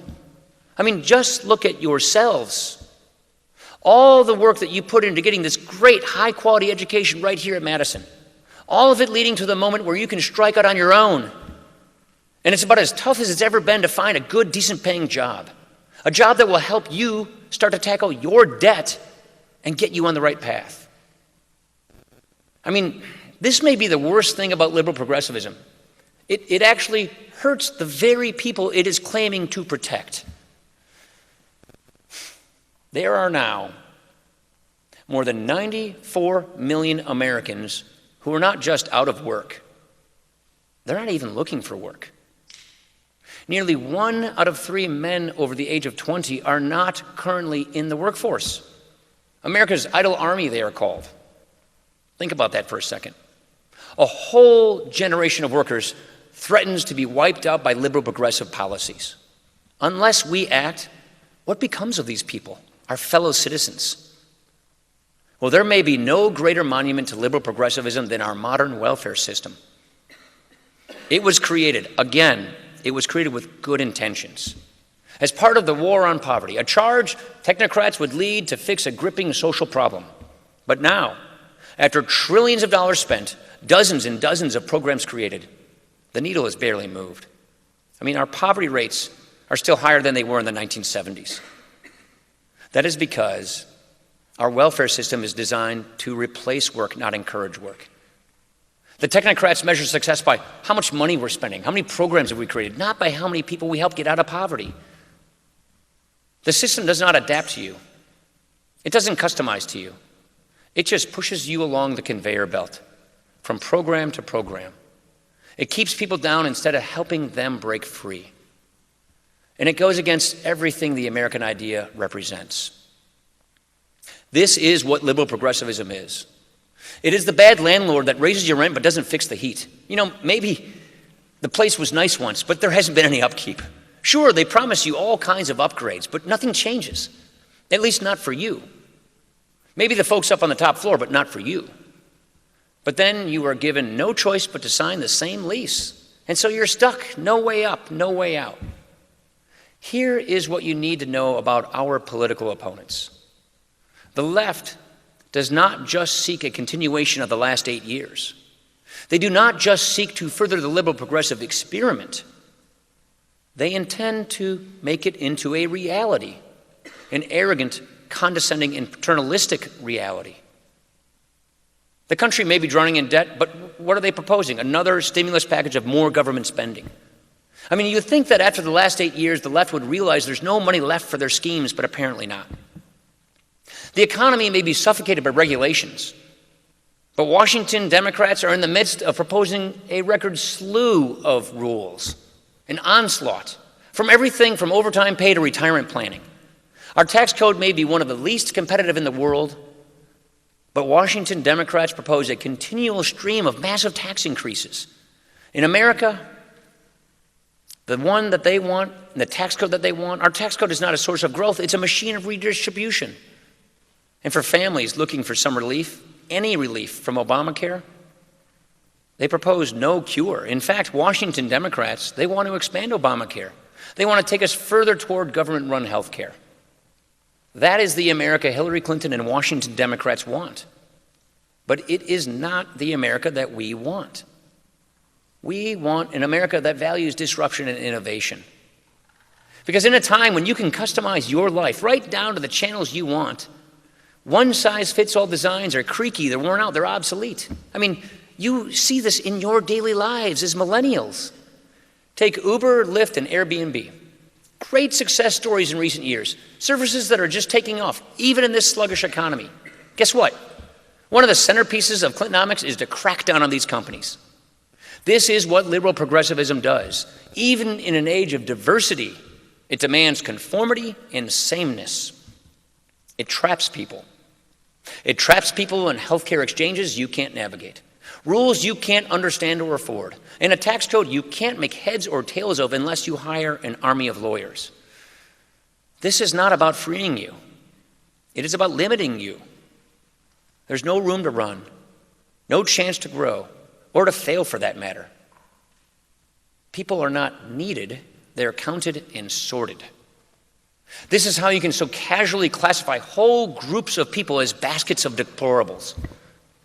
It's how Hillary Clinton can so casually say, and I quote, "We are going to put a lot of coal miners and coal companies out of business," as if government, that imperial we she was talking about, should be able to just wave a wand and put a whole industry of workers out of work. And it is how her associates can so casually say, as we learned this week, that a whole faith, a whole church is severely backwards. This is the America that the left wants.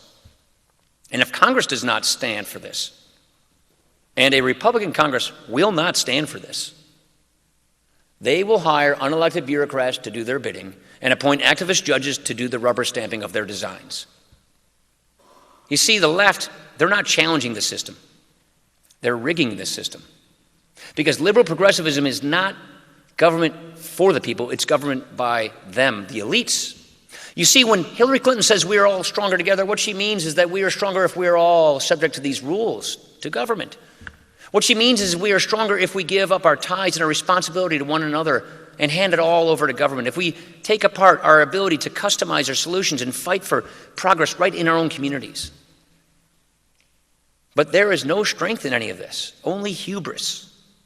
Only the arrogance to assume that we are better off if we fall in line or bow down to our betters. That may be the kind of America they want, but that is not the kind of America we want. The America we want is about empowering people to flourish and to thrive. That is why we are taking to the country a bold agenda. This is what we want this election to be about. A better way that means less government and more freedom. Less apathy and more ambition. A way that offers the best of what liberty produces. You know, instead of accepting a stalemate, we want to end the status quo in our welfare system. Instead of replacing work, we want to reward work. Make sure that work always pays. Get people the skills they need to succeed long term and get them on the ladder of opportunity. And instead of all this fear and uncertainty, we want to secure our borders. We want to build a 21st century military. And we want to confront radical Islamic extremism once for all to keep us safe. Instead of just trudging along, we want our economy to live up to its potential. And it starts with getting government out of the way. Our plan will make it easier to build things, to develop our energy resources, and to start small businesses. But we don't just need to peel away a few regulations here and there. We need to restore self-government. We need to make sure that we are writing the laws that we live under, not unelected bureaucrats in Washington, D.C. Here's an idea. Every major regulation should come before Congress for a vote before it goes into effect. Think of that. That's accountability. I mean, don't you think that we ought to be living under the laws that we write for ourselves through our elected representatives instead of these unelected bureaucrats? Or instead of letting Obamacare continue to drain us, we want to repeal it and replace it with real patient-centered solutions. You should be able to choose the plan that best fits your situation and your budget, not Washington's mandates. And instead of letting our tax code smother us, we want to get the IRS out of our lives. We want to lower taxes for hardworking people. We want to make the tax code so simple that you can do your taxes on the form the size of a postcard. Now, that is the Cliff Notes version of our agenda. I don't even know if you guys use Cliff Notes anymore. That's the short version. The long version, the details are available if you go to better.gop. Because believe it or not, we are offering an agenda. We are offering solutions. We are taking our country's principles, we are applying them to the problems of the day, and we're giving people real solutions. This is the America we want. We do not just offer these ideas to solve problems or to tick off some to-do list. We offer these ideas to give our fellow citizens a clear choice. Are we going to be positive and inclusive and bring people together and reclaim our founding principles? Or are we going to be overrun by liberal progressivism with more drift, more despair, and more decline? That is the choice before us. You know, I know many people are still making their choice. I know some people are avoiding making any choice at all, and I don't begrudge anybody for that. It is certainly easy at a time like this to get bogged down, to let our fears overcome our hopes, to lose sight of the horizon. Here's what I want to ask of you. What I urge you to do, raise your gaze, now more than ever. For there is far more at stake here than we realize. Every single generation of Americans has left the next generation better off. This is our legacy. This is America's boast to the world. If we stay on this current path, we will be the first generation to violate this unwritten compact. And if we do not act, we will not just lose our quality of life or our standard of living, we are at risk of losing the spirit and the initiative that makes America exceptional in the first place. And if Hillary Clinton wins, and if she is given control of Washington, if she is given control of Congress, it will not be long before we come to that precipice. But that does not have to happen. We can be done with the old ways. We can build the America we want. And this is where you will make a crucial difference. Because as powerful as ideas are, they are nothing without people who will stand up and put them to the test, who will say, this is our vision. This is what we stand for. And if you want to save this country, stand with us and join our cause. This is the fight for the next 25 days. This is what we're going to be out talking about. This is what House Republicans are offering. Let's raise our gaze. Let's rise to this challenge. Let's make this moment ours.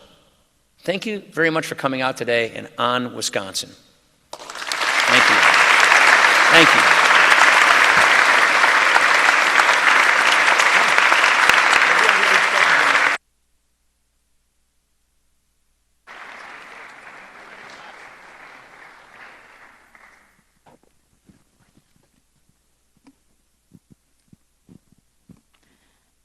All right, we are just going to let Paul chill for a bit back there, take care of the podium. I'm Vicki McKenna, and I'd like to thank you, college Republicans. I'm told one of the largest group of college Republicans in the history of the organization at the University of Wisconsin-Madison. Thank you for being here. Thank you for being willing to swim against the stream, because I'll tell you what, when I was in college, I wasn't as brave as you are. In Madison, Wisconsin, of all places. I host a show from 3 to 6 p.m. in your fine city, and I have been swimming against the stream. Sometimes it feels like a tidal wave for the better part of 13 years. So thank you for being reinforcements, because we need you. Please feel free to stay in Madison when you graduate, because we need you. Here's how it's going to work. I've got your questions. I've got your names. I may mispronounce them. I'm going to apologize in advance. I will call you. There will be somebody with a microphone who will walk up to you. You don't get to hold the mic, so don't be grabbing the microphone. We don't allow that. I don't know, something about when you get a microphone, people just suddenly want to do karaoke or something like that. So we're going to have someone hold the microphone. I'd ask that you stand and ask your question, and then if you could, wait for the speaker to finish answering your question, and we'll just simply move on. We'll get as many in as we can. I'm not sure we're going to get to all of your questions. In fact, I suspect we won't, but we will try to move through them as fast as possible. So if you, for some reason, need a follow-up, please just sort of signal to me, and if we've got some time for a bit of a follow-up question, that's going to be at my discretion. So again, we are under a bit of a time crunch here, so that's how it's going to work. All right, guys, you ready to go?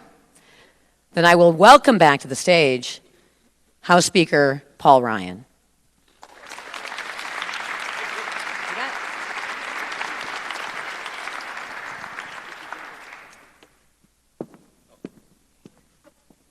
I feel like we should be singing a duet.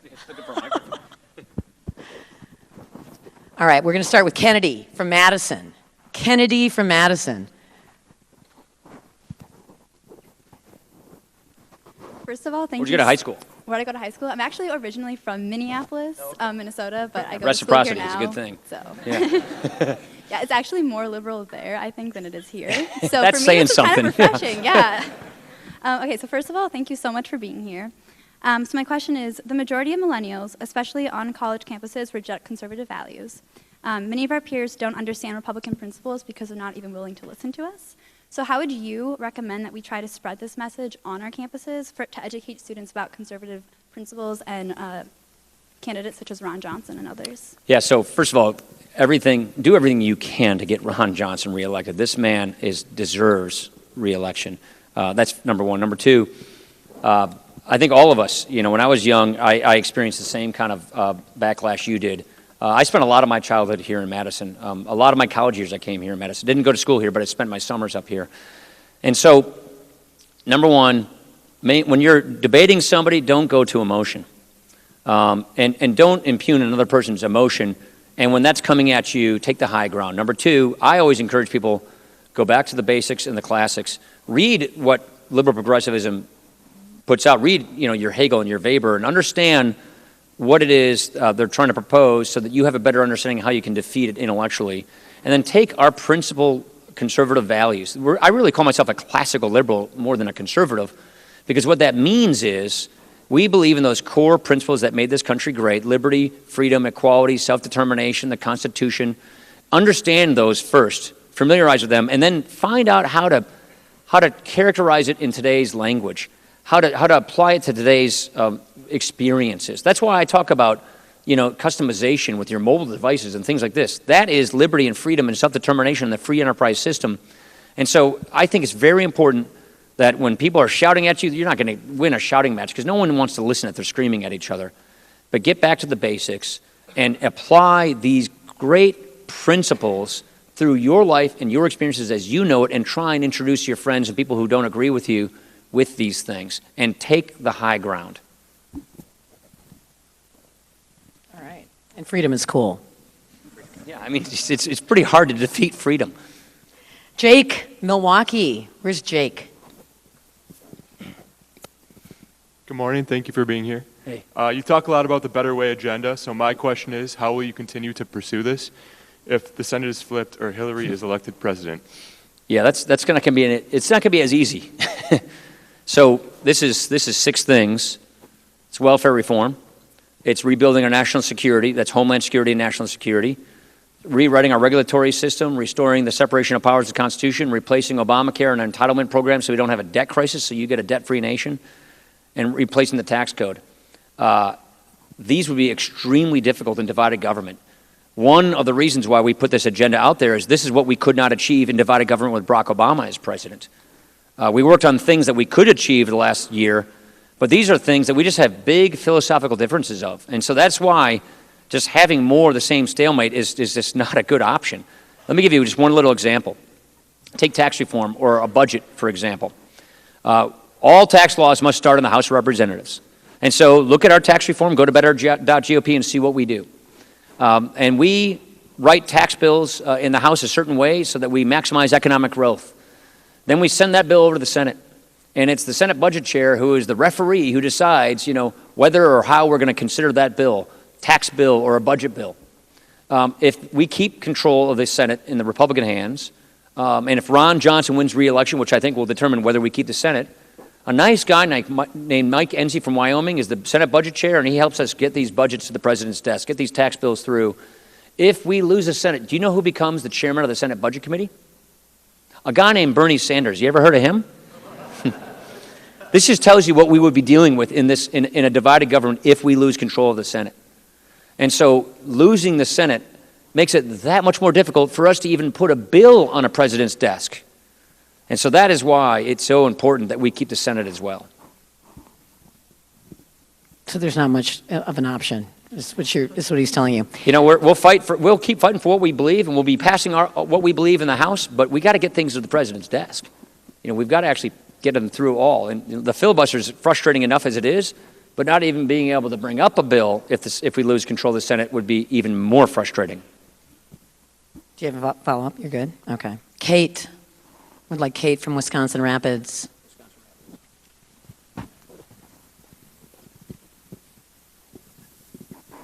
Hi, Speaker. Thank you for joining us Hey, here Kate. today in Madison. So my question for you is, how do we articulate our economic message in a clear and brief manner so college students, minorities, and lower-income individuals who would normally vote for Democrats see how our policies are fair and will benefit them?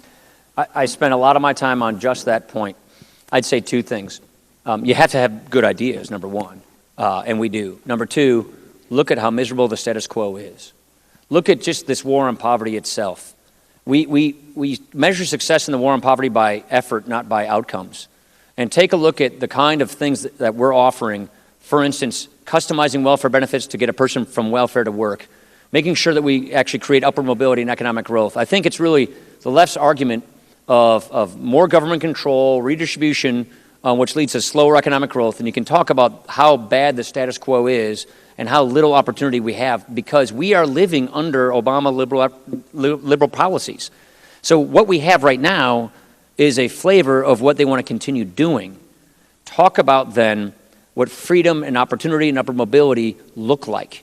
Talk about how our principles are you get to have more determination over your own life, and we want government to get out of the way so that we can actually solve problems locally. We can solve problems in our community.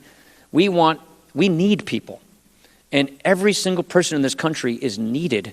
And what we want to do is help solve these problems together, eye to eye, soul to soul, person to person. What the left is saying is, no, just have Washington fix all of that. And so I think the best way to do it is to appeal to people by trying, by going and talking to people and showing that we care, that we have better ideas, and that we have principles that when applied, they work. The last point I'll say is, especially in poor communities in America, rural and urban America and poor communities, I spent a lot of time doing this. Go find the people who are doing a really good job of solving problems. Go find those great poverty fighters and surround them and help them and amplify them. Pulaski High School. You said you're from Milwaukee. You know Pulaski High School right across the street from St. Luke's? Pulaski High School 3 years ago had 14 gangs. I mean, it was really an ugly situation. Most of us in Wisconsin know Pulaski High School. And 14 gangs, you can imagine the violence, the dropout rates, kids just getting washed away in society. A local group running rebels, local poverty fighters, they said, you know what, let's try something else, because they were trying more police, more cameras, more everything. They had a bunch of kids, young people, who used to be in gangs, who used to be down on their luck, who got redeemed, who came into the school to become mentors, to help the kids in Pulaski High School learn from their mistakes so that they didn't repeat their mistakes. They were 24/7 mentors. It's called the Violence-Free Zone program. Now, those 14 gangs are gone. Graduation rates are up, attendance is up, everything's turning around. Their academics are up, and these kids are now graduating with futures. And so the people in the community, have taken this Violence-Free Zone program, a local grown idea in Milwaukee, and we're spreading it to other schools in Milwaukee. We're now spreading it to Racine. There's some great folks down in Dallas doing this. That is what we believe in. That is an extension of our philosophy of rolling up your sleeves, solving a problem locally, and fixing it. You can't do that if you're waiting for Washington to solve all these problems. So there's just a beautiful picture of the kinds of things that we as conservatives believe in achieving so that everybody can reach their lot in life. The way I say it is the American idea is a really, really clear, simple idea.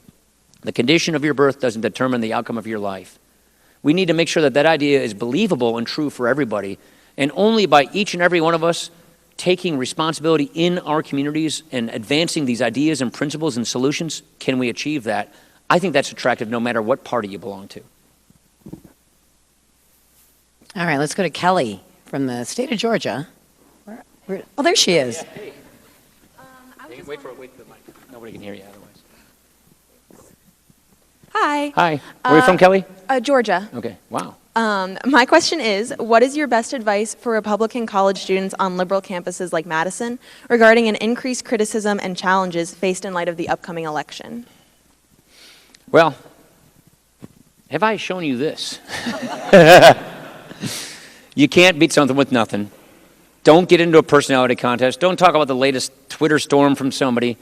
Talk about what you believe and why you believe it, and why you think it's important to keep our country's core principles, stick to the Constitution, and fight for these beliefs. You have to have an agenda. What the kind of election we really want to have, it's not the one we're necessarily having right now.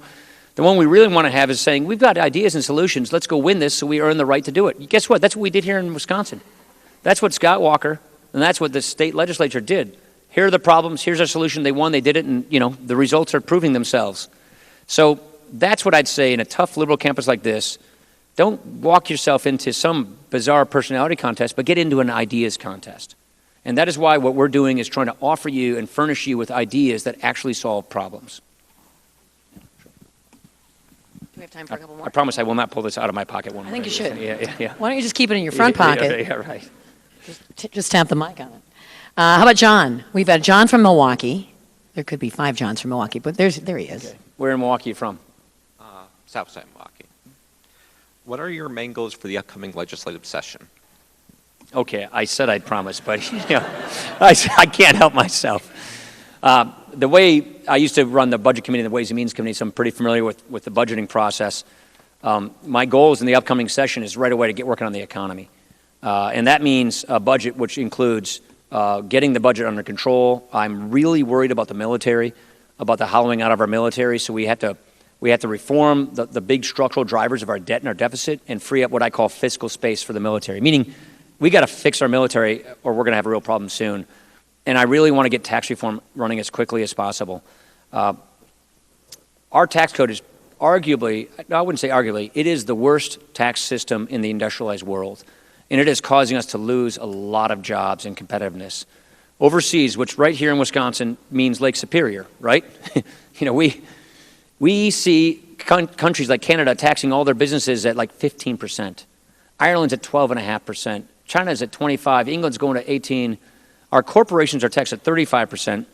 Our successful small businesses, which is 9 out of 10 businesses in Wisconsin are filed as small businesses, their tax is as high as 44.6%. That is killing American competitiveness and job creation. And more to the point, we have these goofy international tax laws that if a company sells something overseas, makes money overseas, builds it here, they can't bring the money back and reinvest it without getting a huge tax consequence. So I want to clean up this tax code. I want to get economic growth. The tax plan we put out, one estimate says it could create as many as 1.7 million new jobs and add about 10% growth to the economy.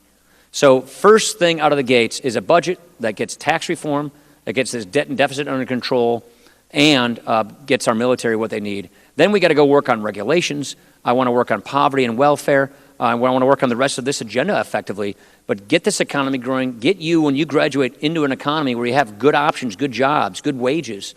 You get the economy growing, and it fixes a lot of problems. And then let's also work on the people who are stuck in poverty, who are stuck in this system, this poverty trap, and get them into the economy. We do that, and we're doing well. And we're going to get the kind of revenues we need to get the kind of things we need to do at the federal level. And to me, it's reasserting the separation of powers in the Constitution is one of the most critical goals we've got to get done in 2017. All right, I think we have time for a couple more. Sydney. There she is. Where are you from? Minnesota. Minor Another reciprocity person. Yep. Yeah, go Packers. Thank you so much for Sorry. being here again. I always say that. You know what this is, don't you, Vicki? Yeah, that's a Minnesota Viking Super Bowl ring right there. See that? Sorry, we're 5-0. I'm sorry. Oh, I'm stealing They that. beat us already, so I had to get them there. 5-0. All right, sorry. Yeah. All right. I just Hillary kissed away the Minnesota vote, didn't I? Yeah. Kissed. Yeah. If Hillary gets the presidency, what are the Republicans' plans to deal with the skyrocketing cost of health care and the coming implosion of Obamacare? Yeah. This is going to be a real problem, no matter who the next president's going to be. And the real problem is actuaries declare this current state of health care a death spiral. It's a term they use, which says Sicker and sicker people are joining the exchange. Healthier people are not. And so that means the premiums have to go up and up and up just to cover the costs. United Healthcare, which is in your, are you from Minneapolis? Yeah, United Healthcare is the biggest health insurance company in the country from your hometown. They pulled out. They couldn't make Obamacare work. Aetna, another really big health insurance company, pulled out. I met with all these actuaries at Blue Cross Blue Shield, and they told me the law is failing 2 years ahead of schedule, meaning they all saw this coming. So what's going to happen next year is much higher premiums, much, much higher deductibles. So it doesn't even feel like you really have health insurance in the first place because the deductible is so high and no choices. I think Kaiser said something like 31% of counties in America, you only get one choice in Obamacare. Next year, it's going to get even worse. So again, I got to show you, we actually have a plan for this. So what I want to do in this budget that I was just answering your question is advance a solution to this to replace this failing system, this failing Obamacare, with real patient-centered health care. We can have a system in this country where people can get affordable health care rates, more choices, more freedom, lower prices, better quality, and we can do it so we have the kind of aid we need for people who are low income so they can get insurance, people who don't have insurance, and we can have a system where people who have pre-existing conditions, people who get sick can get affordable care. We can do all of these things without having a government takeover like we have right now. That's exactly, if you go to better.gop, you can see exactly what we're talking about, how to do this.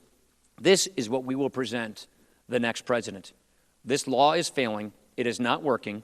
Here is a solution, and here's what it should be replaced with. Because honestly, we can fix this problem.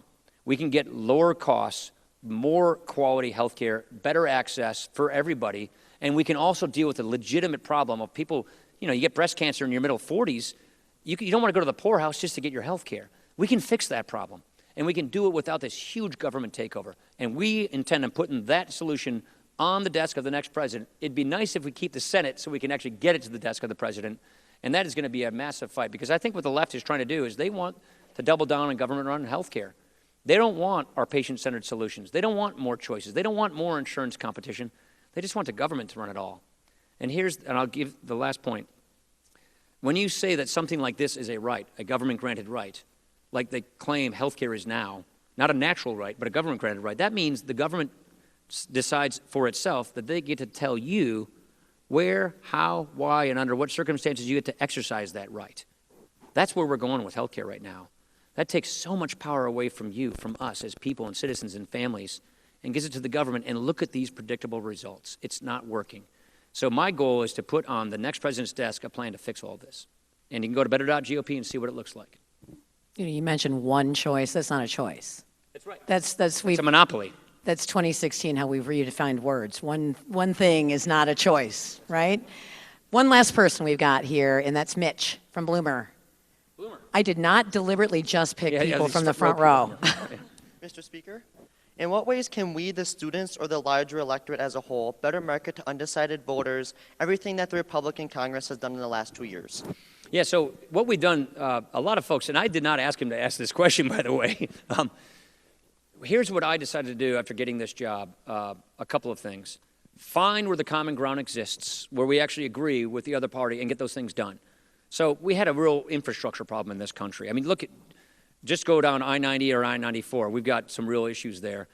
So we had, for the first time since the mid-1990s, a bipartisan infrastructure bill. So we now actually have a long-term highway bill so we can start building these projects, fix those people, get people back to work. We had an education problem. You ever heard of No Child Left Behind or Common Core? We don't like those. So we actually got consensus to ban Common Core and replace No Child Left Behind and get control back to our local school districts, to our states.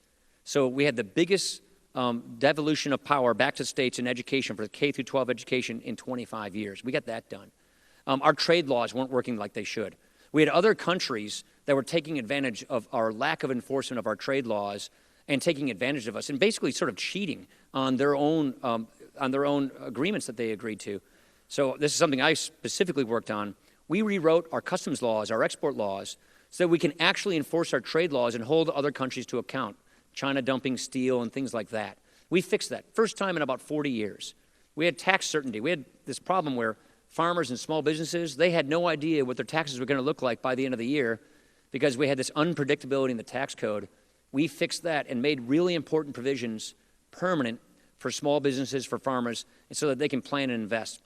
So we got a lot of things actually done, but again, and I'll say this one more time, there are just huge issues in this country that are going unsolved, and I think the reason it's going unsolved is because our two parties have just a big difference of opinion on how to solve these problems. It's not that the other side are bad people, I just think they're wrong. And I think they're wrong and going in the wrong direction very quickly. And this is why what we're trying to do is win an election not by out-bashing the other person, but by showing that we have better solutions and better ideas. And if we can win that kind of an election, then we have earned the right ahead of time from the American people to put these solutions in place in 2017 and get our country back on the right track. A country where 7 out of 10 Americans think is on the wrong track. And so that is effectively what we're trying to do right now. And that is what I would encourage you to make sure that other people, your friends, your colleagues, your classmates, make sure that they know what it is we're actually talking about, what it is we actually believe in, what it is we're actually proposing. I'd say turn the TV off and get on better.gop and look at what we're proposing. Then make your mind up. All right. Thanks, everyone, for coming out. Great questions. I appreciate it. And one last thing, if I may add, you actually have to go out and vote. You know, you actually have to win elections to get any of this stuff done. You guys know that, right? So you know that the election's November 8th and early voting is already happening, okay? Because I already cast mine. Hey, Vicki, thank you very much. Thank you, guys. Thanks, everybody. Really appreciate it. Thank you. We'll do it out here. Hey, thanks. Appreciate it. Where are you from? I'm from Illinois. Oh, huge. Yeah, I'm a fan. Thank you. Hey, thank you very much. Appreciate it. Thanks. Good to see you, man.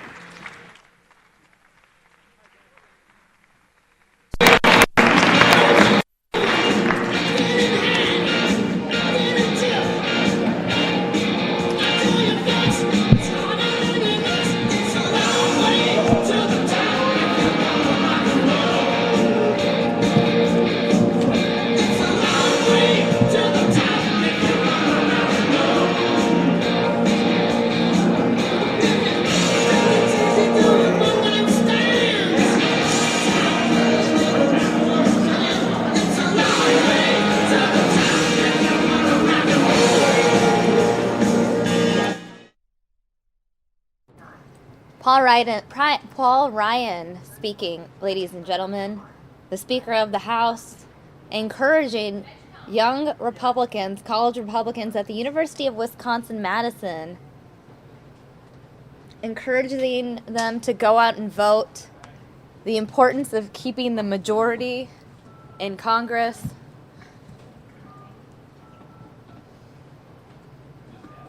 Looks like we're getting another vent in just a minute. Stand by.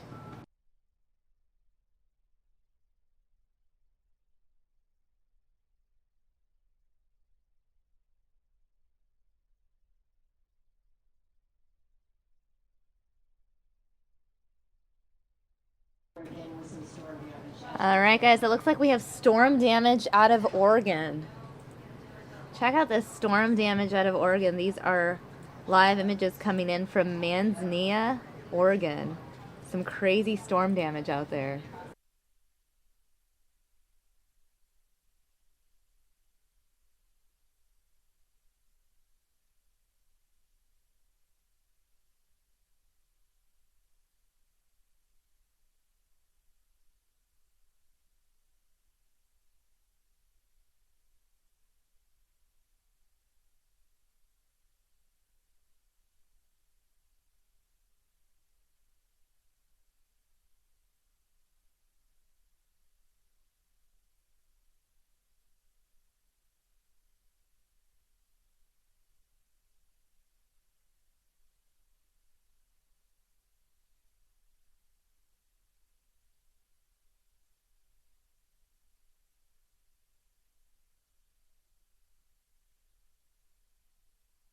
A tornado reportedly hit Manzanita on the Oregon coast.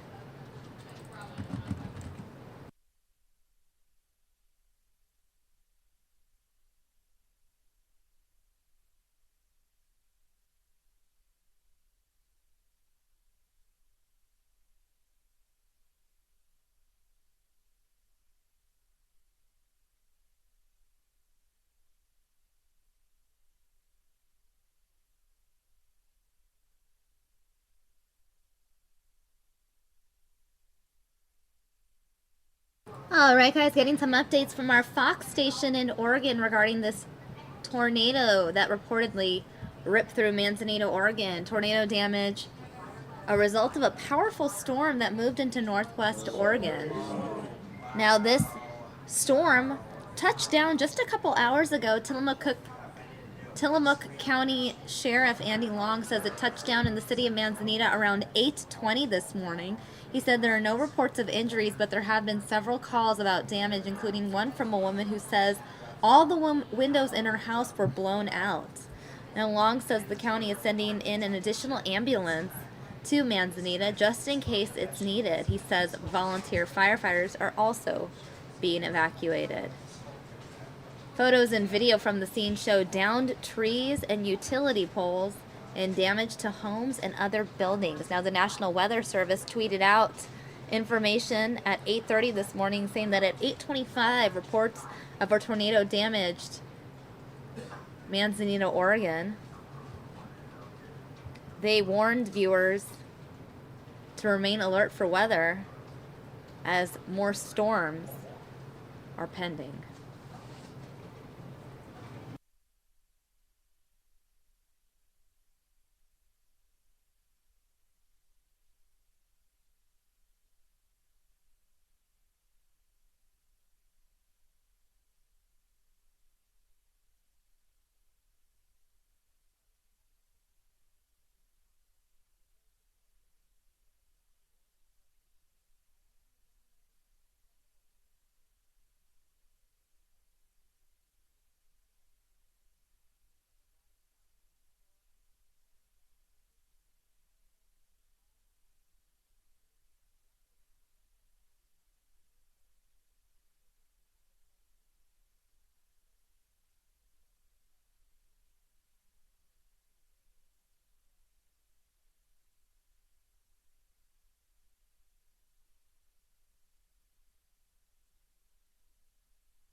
Look at that. You can see police units in the area surveying the damage.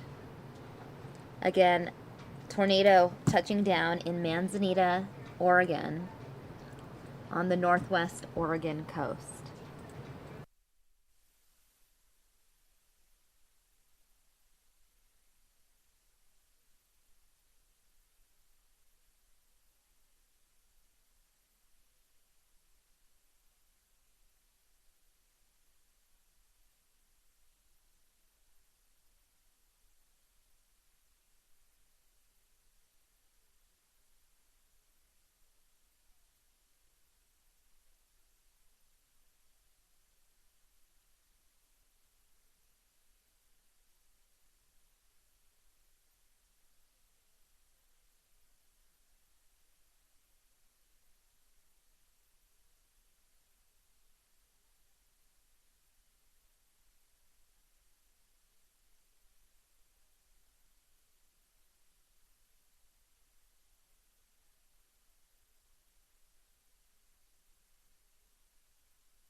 Again, guys, tornado damage in Oregon. Many of you guys may be wondering, did the town of Manzanita know this was heading their way? Or was it a surprise? Hey, Steph, I need to go do a battery change. Can I be clear? We know that there are weather alerts in Oregon. There was a tornado warning in Tillamook County and Clatsop County. Now, this was issued actually this morning after the hurricane already struck. The tornado warning remains in effect throughout the morning, northwestern Tillamook County. The Doppler radar indicated a severe thunderstorm capable of producing a tornado. The dangerous storm was located over Rockaway Beach near Manzanita, moving northeast at 50 miles per hour.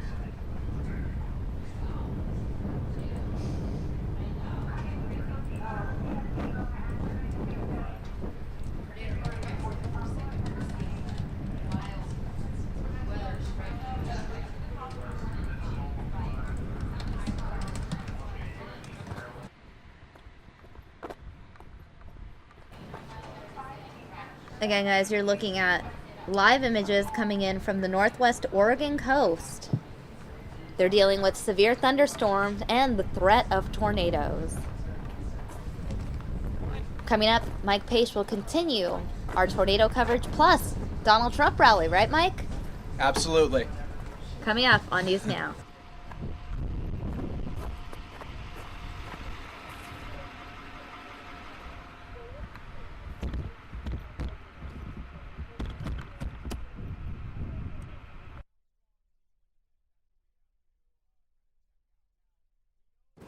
Oh no, guys, we've lost the tornado.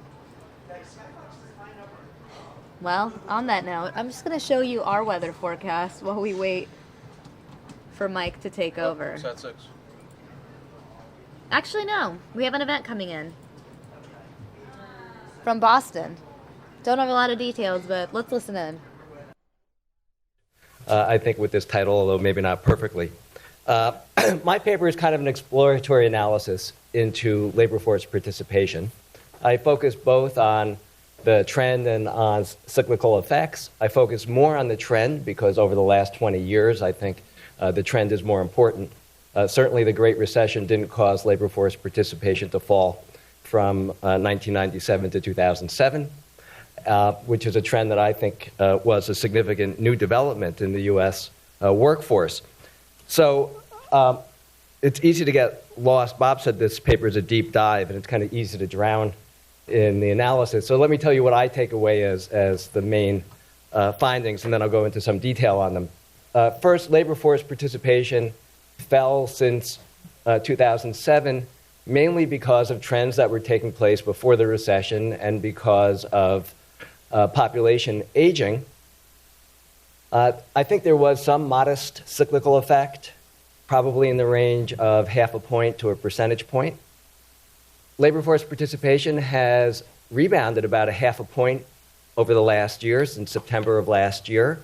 I hope that continues for reasons that I'll explain. I suspect that's unlikely to continue. I think we'll probably get back on the previous trend, which is about a 0.2 of a percentage point decline in labor force participation due to demographic shifts. Labor economists tend to look at different subgroups.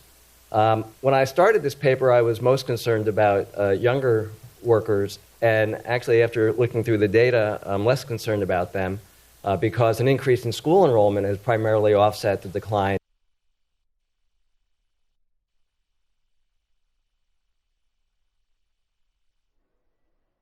All right, everybody, looks like that shot went away for just a second here.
All right, folks, we're going to take you now to the State Department Daily Briefing. Israel's decision to suspend its working relationship with UNESCO over the draft resolution about the Temple Mount or Al-Aqsa Mosque. Does the U.S. have a reaction to Israel's decision? Does it endorse Israel's decision? What can be done to persuade UNESCO to change this resolution or withdraw it?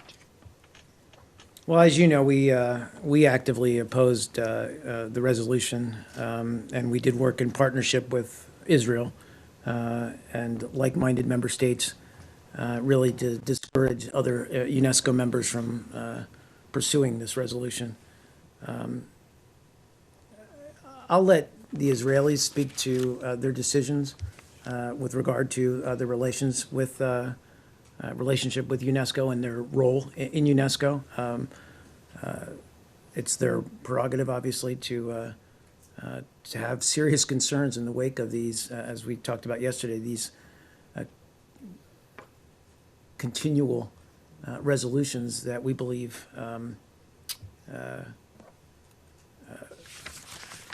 at the very least cast Israel in a very unfair light. They're very politicized and anti-Israel. With regard to, I forget the second part of your question, with regard to our own role or our own approach to UNESCO? Is there any way of persuading the body to either change the language in the resolution or persuade them to withdraw it altogether? I mean, the chief of UNESCO has condemned the resolution herself, but she doesn't have the power, it seems, to do anything about it. Right. Look, I mean, if those avenues are open to us, we'll certainly pursue them. Unfortunately, the resolution passed. But more broadly, we feel it's important, and we talked a little bit about this yesterday, that the U.S. was still a member of the executive board and able to have a voice, able to express its dissent with this resolution. And going forward, we believe it's important that the United States remain engaged with UNESCO, not only to block or discourage these kinds of anti-Israel resolutions, but also to, frankly, pursue a very affirmative agenda of what UNESCO can accomplish. It's doing important work in CVE, on climate change, World Heritage sites, and other educational programs. So there are important roles for important programs that UNESCO's pursuing. And so we're going to keep trying to put forth a positive agenda. And finally, President Abbas welcomed the passage of the resolution. Is that regrettable on his part? I think in the sense that these kinds of resolutions are counterproductive to what our overall goal is here, which is creating a climate that is conducive to the two parties getting back to some kind of settlement process with regard to peace in the Middle East. And so as much as any of these kinds of resolutions cast a negative shadow on those efforts, then we would find them counterproductive. Please. Yes, sir. I'm sorry. Two things. Yeah. One, the White House says it's a National Security Council meeting. The National Security Council is defined by the White House itself as including the President, the Vice President, the Secretary of State, Defense, and so on. Even if there won't be a state representative physically at the meeting, can you not say whether or not someone from the State Department will take part in the meeting somehow? Certainly, if there is a meeting and an interagency discussion on Syria, then of course the State Department will be represented in some way, shape, or form. I just don't know the details. And then one second thing, I imagine you've seen the quotes from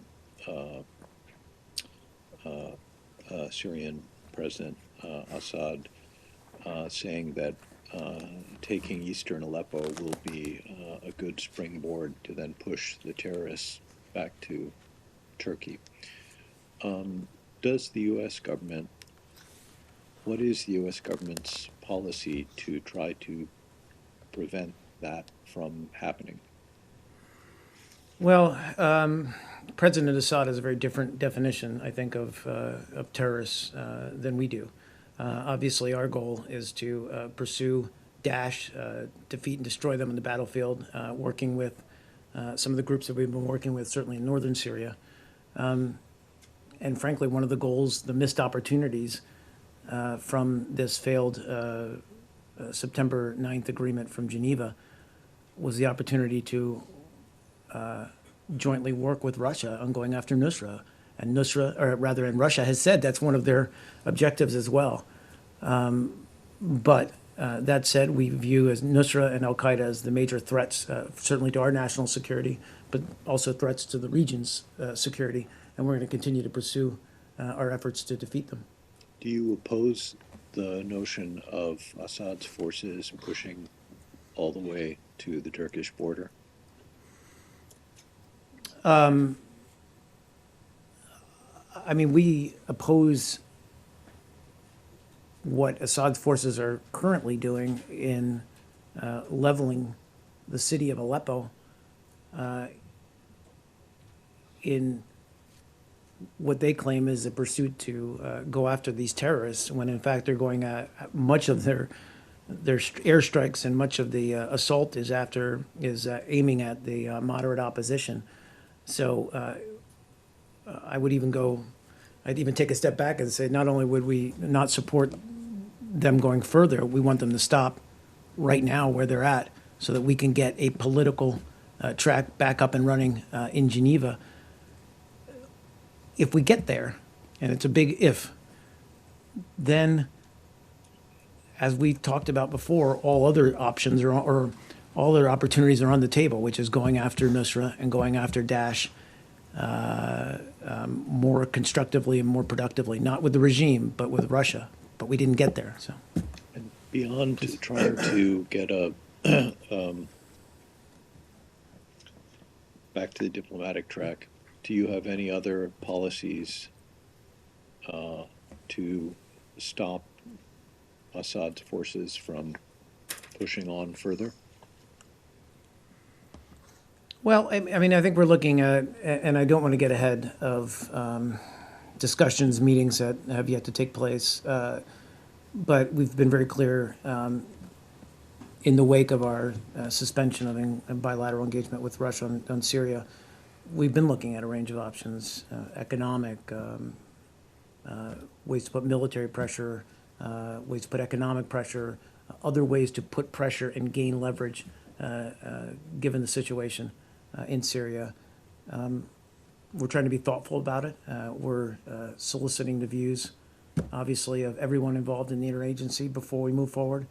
And again, what Secretary Kerry's been focused on is how do we go back to the multilateral setting and harness the ideas and the leverage that other countries may have with regard to Syria, and use that to put forward a new diplomatic process. Please. On the WikiLeaks dump today, there was one email in particular between John Podesta and Cheryl Mills asking about holding emails from President Obama and Secretary Clinton back. Why weren't those turned over? Would they not fall under work-related? You're talking about emails between John Podesta and... I'm sorry, there was an email that suggested there were emails between President Obama and Secretary Clinton, and in Podesta's email, he's saying we should try and have these held back. You have the president use executive privilege to hold those back. I believe there are, yeah. I believe, and I'd have to double check on that, but I believe with correspondence with the president, there was, I don't know if it was executive privilege, but there was a concern that those emails not be made public. Is there a reason why? I think, again, I don't have the chapter and verse in front of me, but I think it's some form of executive privilege. I'd have to get back to you on what the exact wording is. Okay. I just don't know what the rationale is that the correspondence with the president has certain privileges and privacies, but I don't have the exact chapter and verse in front of me. Mark. Yes, Goyle. Couple of questions. Thanks, sir. Couple questions on South Asia. One, what is the U.S. stand at the UN Security Council resolution as far as declaring some of the terrorists wanted by the U.S. and India But China has twice again last week supported Pakistan and saying that they are not terrorists. So innocent people are being killed in the name of terrorism, but China is supporting Pakistan at the United Nations. Which Some of those includes Hafiz Saeed, Ibrahim Dawood, and also Masood Azhar, among others. I'm not 100% sure I know which resolution you're talking about, but I would just say that we continue to urge Pakistan to take actions to combat and delegitimize all terrorist groups operating on its soil. Obviously, Pakistan suffered greatly at the hands of terrorists and violent extremists. We want to help Pakistan confront this terrorist threat, but we also want Pakistan also to go after those terrorists who seek and sometimes find safe haven on Pakistan territory. This resolution came twice at the United Nations Security Council that these people should be declared terrorists by the United Nations Security Council, but China vetoed or said that they are not terrorists or supported Pakistan. So what is U.S. stand there? Again, I'm not aware of the specific resolution. I apologize, Goyle. I'd refer you to our team up at USUN who can probably speak with more depth than I have on this particular issue. In the name of terrorism, innocent peoples are being killed in the thousands in Pakistan. And now the Pakistanis are asking that time has come to put this end. And this was in the name of this Mr. Altaf Hussain in London, who is the MQM founder and chairman, and he was held there for allegations that money laundering, in the name of money laundering, or cases against him in London. Thousands of people were rounded up in Karachi and hundreds were killed, and that's what he said that now the British court freed him and said there are all allegations and there is no truth. Well, I'd refer you to the British government to speak to that particular case. I think we've spoken out about this individual before, so leave it there. Please, Matt. Oh, sorry, just one question about Iraq. Yeah, sure. Go ahead. There were reports today that some of the Iraqi army units, which were sent to participate in an upcoming operation in Mosul, they were raising sectarian flags, Shia flags. Would that alarm you? And because, as you know, Mosul is a predominantly Sunni city, which could be problematic. Well, we all know the reality of the effort in Iraq involves local tribal forces and so-called PMF, Popular Mobilization Forces. They've been instrumental, frankly, in much of the success that the Iraqi government and security forces have had against Daesh. I don't know about this particular incident, but we've said before that these groups need to be mindful. Need not to create more tensions as they operate among the local populations, and need to be respectful of the local populations in terms of respectful of their religion, and respectful of their human rights. Thank you. I got two different subjects. Yeah. One, first on Yemen. What's the status of the review into the assistance that you're providing to the Saudis? No update on that, Matt. I know we're going to do a background call shortly, but I don't have anything to add is this review just going to go on and on and on and on? And so no, I wouldn't say that either. You can say with certainty that there will be an end to this review with a conclusion about where we go, whether or not to continue. I mean, honestly, I can say to when we say we're going to conduct a review, we conduct a review. I can't speak to where it will land, what its conclusions will be. But as we've said, and said quite forcefully last weekend after the strike on that hit the funeral procession or gathering, that we have very serious concerns about civilian casualties, and we're reviewing our assistance. I understand. I'm not asking you for what the results of the review is going to be. I'm just it will come to an end at some I point. believe Is so, that yes, right? yes. And in the near future? I hope so, yes. All right. And then secondly. Because you'll make sure I hear about it if otherwise. Yeah, yes. And then the second one is on Honduras. Mm-hmm. Have you guys certified that they have met their human rights obligations? I think I asked about this a couple weeks ago, and then it slipped my. Sure. So we certified that Honduras has taken effective steps to meet the criteria specified in the fiscal year 2016 appropriation legislation.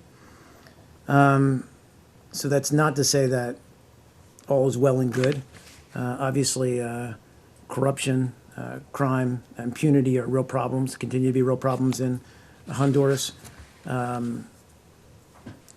But we have seen, I think, a demonstration of political will by the Honduran government that has taken on and made progress against some of the country's security and developmental challenges. So we want to see that progress continue. When was that certification done? My understanding is it was, September 30th. Any reason why it's taken so long to? Publicly announce it? Yes. I don't know, honestly. I don't know how we was it published in the Federal Register? I don't know. I'll All right, ask. and then can you be more specific about what effective steps they have taken? Because as you were aware, there have been numerous reports over the course of, over a while, but certainly over the course of the last couple of months about new abuses and about new right. About committed by the police and by security forces there. I mean, I can speak a little bit about what our assistance programs do in Honduras, but I don't have specific. I don't have a specific. I'll get that for you. So, when you made the certification, there wasn't any attempt to define what it was? I'm sure there was. I just don't have it in front of me, and I'm not following as closely as I probably should. Honduran human rights. What's the situation? Total assistance that this frees up?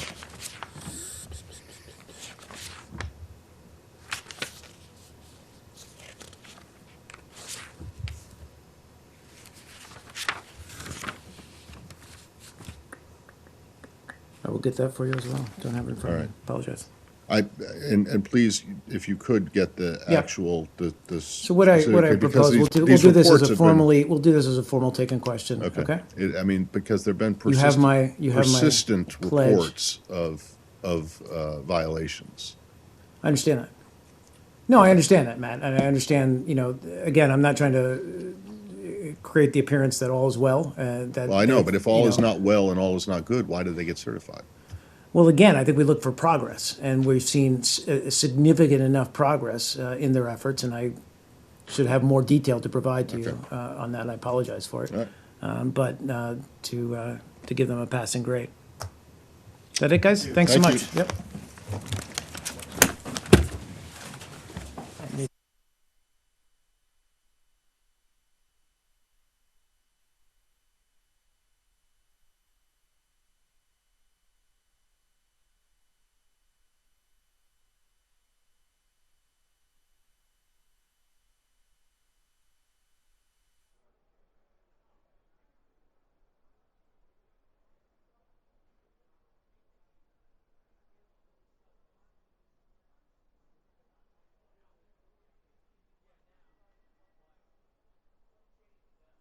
All right, folks, while we wait for the Donald Trump rally to begin here, let's show you a little bit earlier today, Bill Clinton in Delaware campaigning for his wife. Thank you very much. Thank you. Thank you. First of all, let's give Stephanie Perkins another hand. She did a good job. I want to tell you something about her, because if you look at her life story, it captures very carefully what the choice in the election is. I mean, you heard her say she moved here when she was a young girl. She grew up here. She led you in the OHIO. She worked for a big corporation for 17 years. She helped them to digitalize their business. And she and a group of her co-workers, like so many people that work for big corporations, thought they were working hard, contributing to the profits of the company and not getting the fair deal. So she had the guts with 5 others to go out and start their own small business. That is the future of America. You should not be pessimistic about our future.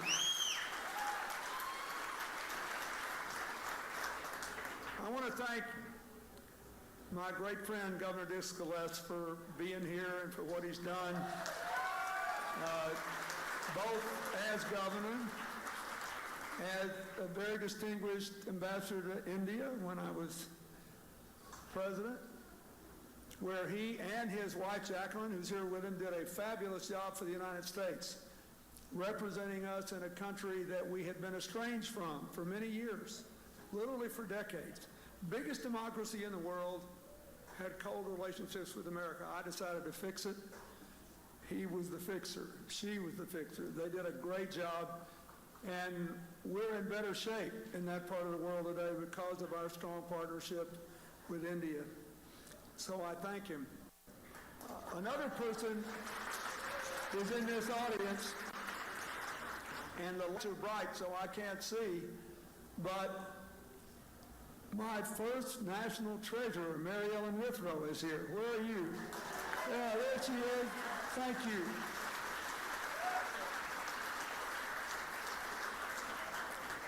Mary Ellen got to put her signature on the dollar bill back when we wound up running surpluses when I was there, so I want to thank you. Thank you very much. I want to thank Ed Helvey, the County Democratic Chair here in Delaware County, Roger Van Sickle, the Vice Chair, thank you. I want to thank the young people who spoke on Hillary's behalf before we came up here. Alex and Brian, thank you. Janet Benham, a candidate for the legislature, thank you. The mayor of Marion, Ohio, Scott Schertzer, is here, thank you.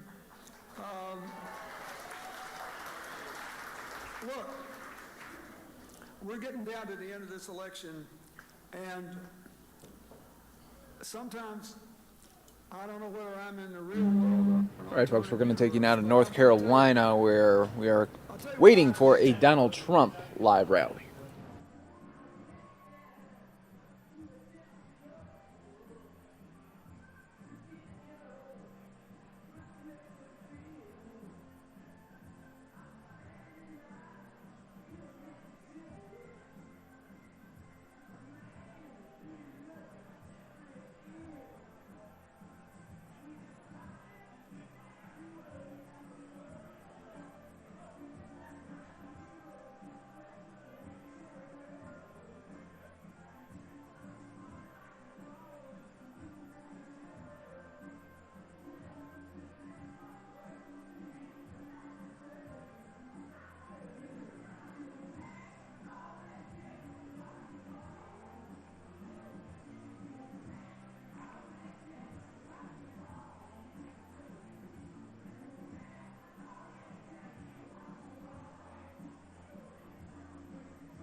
In 26 days, we're going to defeat the corrupt establishment, and we are going to save the United States of America.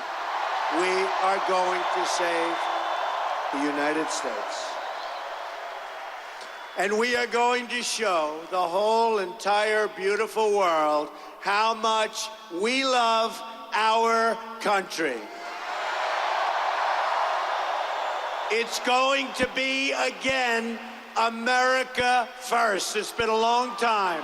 America first. –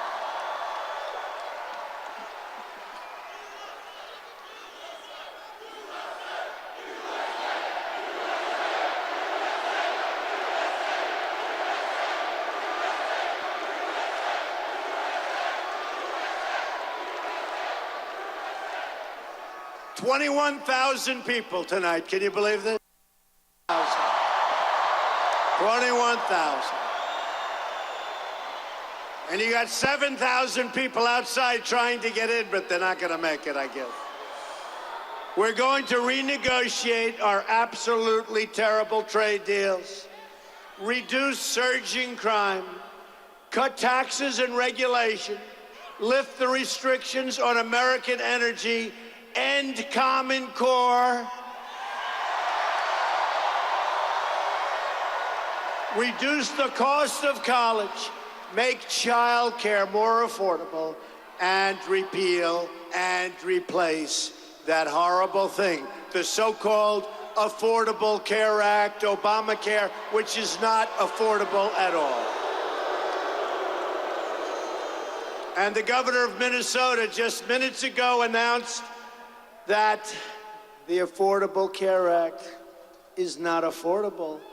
And Bill Clinton admitted the other day that it's a crazy system.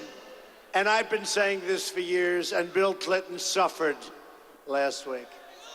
He made that statement, and he actually told the truth. He had a rough evening, I want to tell you that. I've been talking about how it's not going to work before it was even passed. And it was passed, if you remember, it was passed with a big lie, 28 times. Keep your plan, keep your doctor, over and over and over. And we have a real mess on our hands where the cost is going up 72%, 78%. Next year it'll be over 100%. It's a disaster. We've got to repeal it, replace it. It's no good. Our president is incompetent. Believe me, he's incompetent.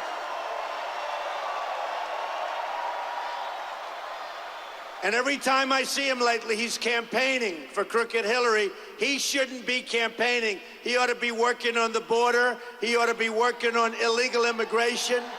He ought to be working on bringing our jobs back from Mexico and all of these places that have taken our jobs. He is a disaster. Very importantly, we're going to get our economy growing again and growing fast. My economic agenda can be sent, and you know this, and I think you've heard this. We want an agenda that really is represented by what three words? Go ahead. Jobs, jobs, jobs, and people aren't going to take our jobs, and countries are no longer going to be taking our jobs. There will be consequences. There will be a price to pay.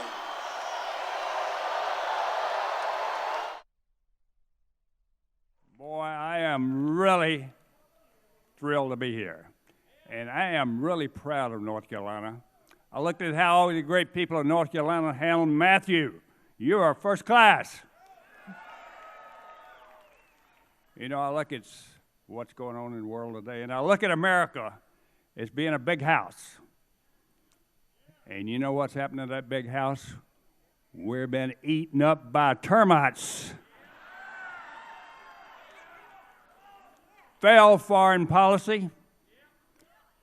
Our military is being degraded, not supported. Our borders are wide open. Our schools are failing. We're not supporting our law officers. Crime is rising. So what else? You look at all of that. America needs help. America needs leadership.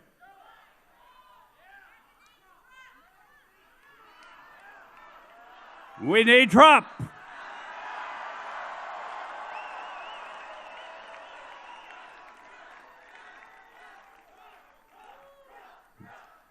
This election is not about electing the Pope.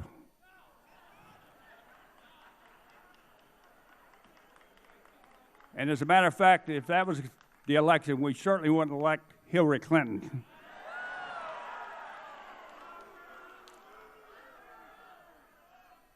This election is about electing someone who can lead this country. This election is about our kids and grandkids. And my man to make sure we take care of those kids and grandkids and who will be the next commander-in-chief is Donald Trump.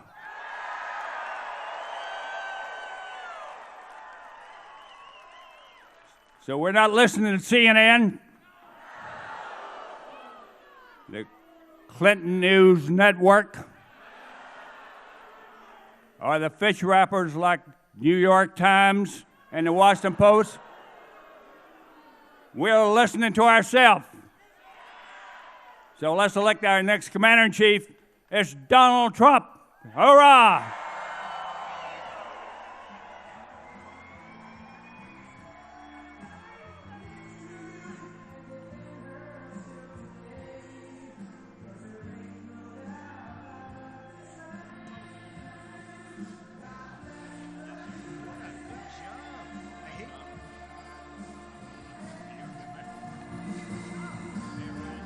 Ladies and gentlemen, please welcome the next President of the United States, Mr. Donald J. Trump.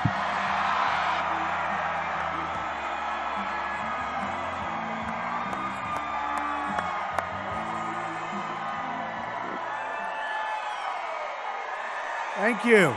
Thank you. Great. Wow.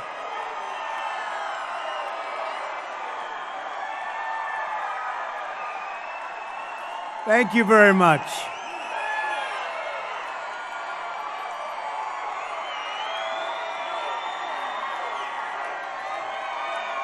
Thank you. Wow.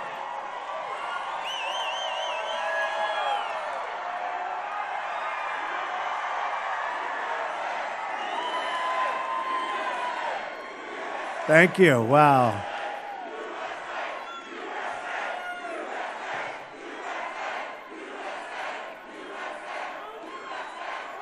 Thank you, everybody. Nice place. Plenty of room. In 25 days, we're going to win the state of North Carolina, which I love, and we're going to win the White House. Early voting starts on October 20th, so you have to get out there, but November 8th, that's our day. November 8th, right? November 8th. But do the early voting. I'd also like to take this moment to send our thoughts and prayers to everyone recovering in the tragic aftermath of Hurricane Matthew. You know about it very well, unfortunately, right here. We send our deepest condolences to those who have lost loved ones. We are with you, and we will always be with you and help you when needed. So good luck to everybody.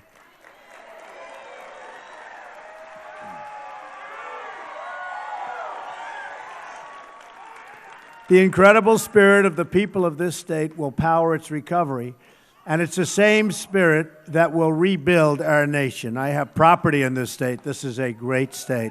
You know my property. Beautiful property, great employees.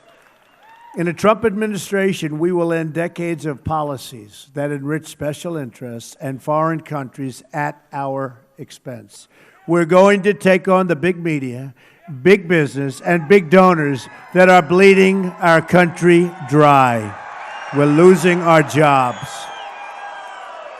We're going to renegotiate our disastrous trade deals, end illegal immigration, stop the massive inflow of refugees, take care of our vets, our great vets, and we're going to repeal and replace Obamacare. 100%. That is a disaster.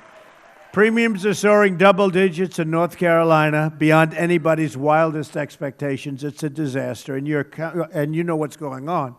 Your country will be left with only one insurer. You're going to have nothing. Everyone's leaving, and you're going to have one insurer. You're going to have nobody. Obamacare is failing. We're going to repeal it, and we're going to replace it. Your jobs come back under a Trump administration. Your income goes up under a Trump administration. Your taxes go way down under a Trump administration. Your companies won't be leaving our country under a Trump administration. They'll be staying right here. And believe me, there are plenty of them right now negotiating to leave. I hate to tell you that. These are the issues that we will discuss at the next debate, which I look very much forward to. Crooked Hillary is doing no more public events until after the debate. They say she's doing debate prep, but really, she's just resting. She's resting.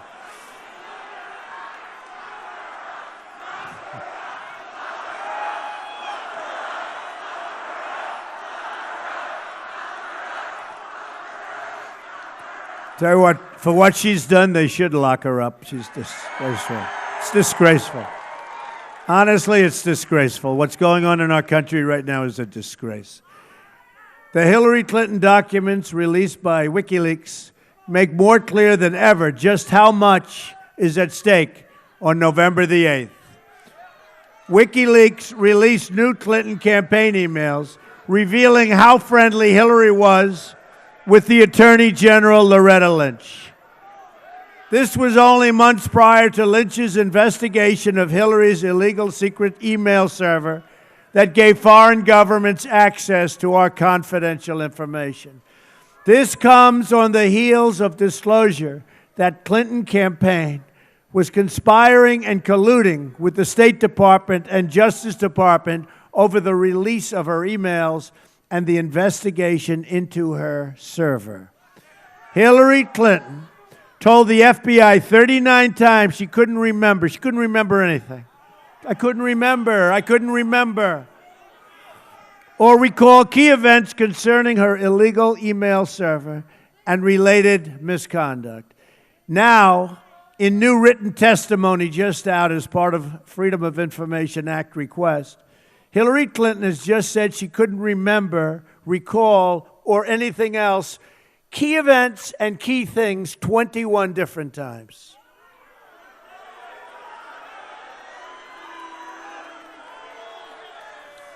It's one more reason that if I win, I will ask my Attorney General to appoint a special prosecutor, and we also have to investigate the investigation itself. Hillary bleached and deleted 33,000 emails after a congressional subpoena. She got a subpoena from Congress, and she said, this is no good. This is terrible, because those 33,000 emails had bad stuff. And she said, get rid of them, delete them, bleach them. Nobody bleaches because it's such an expensive process. She bleached. Get rid of them. And then she made everybody get rid of iPhones, her iPhones. And some were hammered. They were hammered to death, all to cover up her crimes. Yesterday, new disclosures were made showing again how Hillary Clinton's pay-for-play works. Saudi Arabia paid Bill Clinton a lot of money to make a speech and then got an arms deal from Hillary and her State Department that they were unable to get. The nation of Qatar also kicked in $1 million for Bill Clinton's birthday party. So nice. Then as WikiLeaks showed, the Clintons ripped off the people of Haiti as they were suffering and dying after the earthquake. And her brother's on the board of a gold mine. Her brother. But the media is covering up for the Clintons. And there are many crimes against so many people. The WikiLeaks documents show how the media conspires and collaborates with the Clinton campaign, including giving the questions and answers to Hillary Clinton before the debate, okay?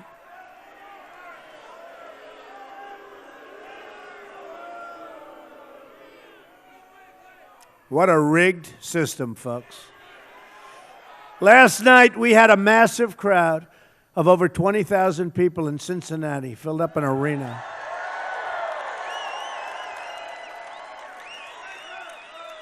And the media won't even talk about the size of the crowd, the enthusiasm of the crowd. I watched NBC this morning. They said, last night Donald Trump was in Cincinnati. If Hillary Clinton has 800 people, oh, the crowd is so big. It is horrible. It is really horrible. The corrupt media is trying to do everything in their power to stop our movement, believe me. They don't want this happening. We have one of the great movements. We have the great movement. We have a movement that's never happened before.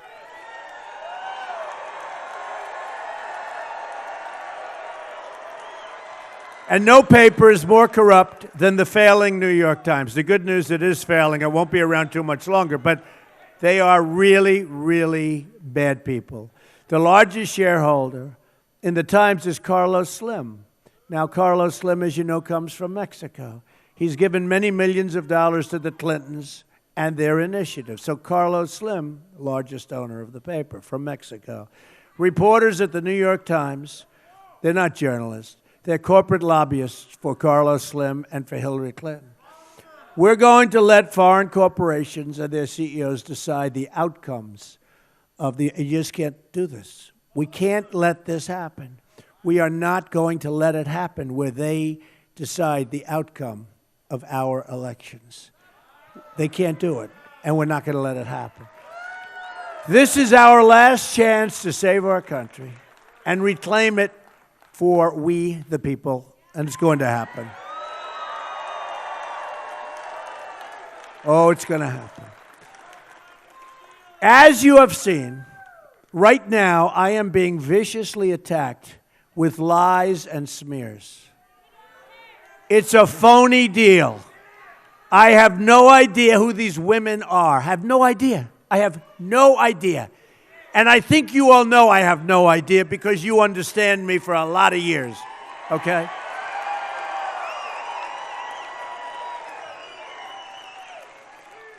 When you looked at that horrible woman last night, you said, I don't think so. I don't think so. Whoever she is, wherever she comes from, the stories are total fiction.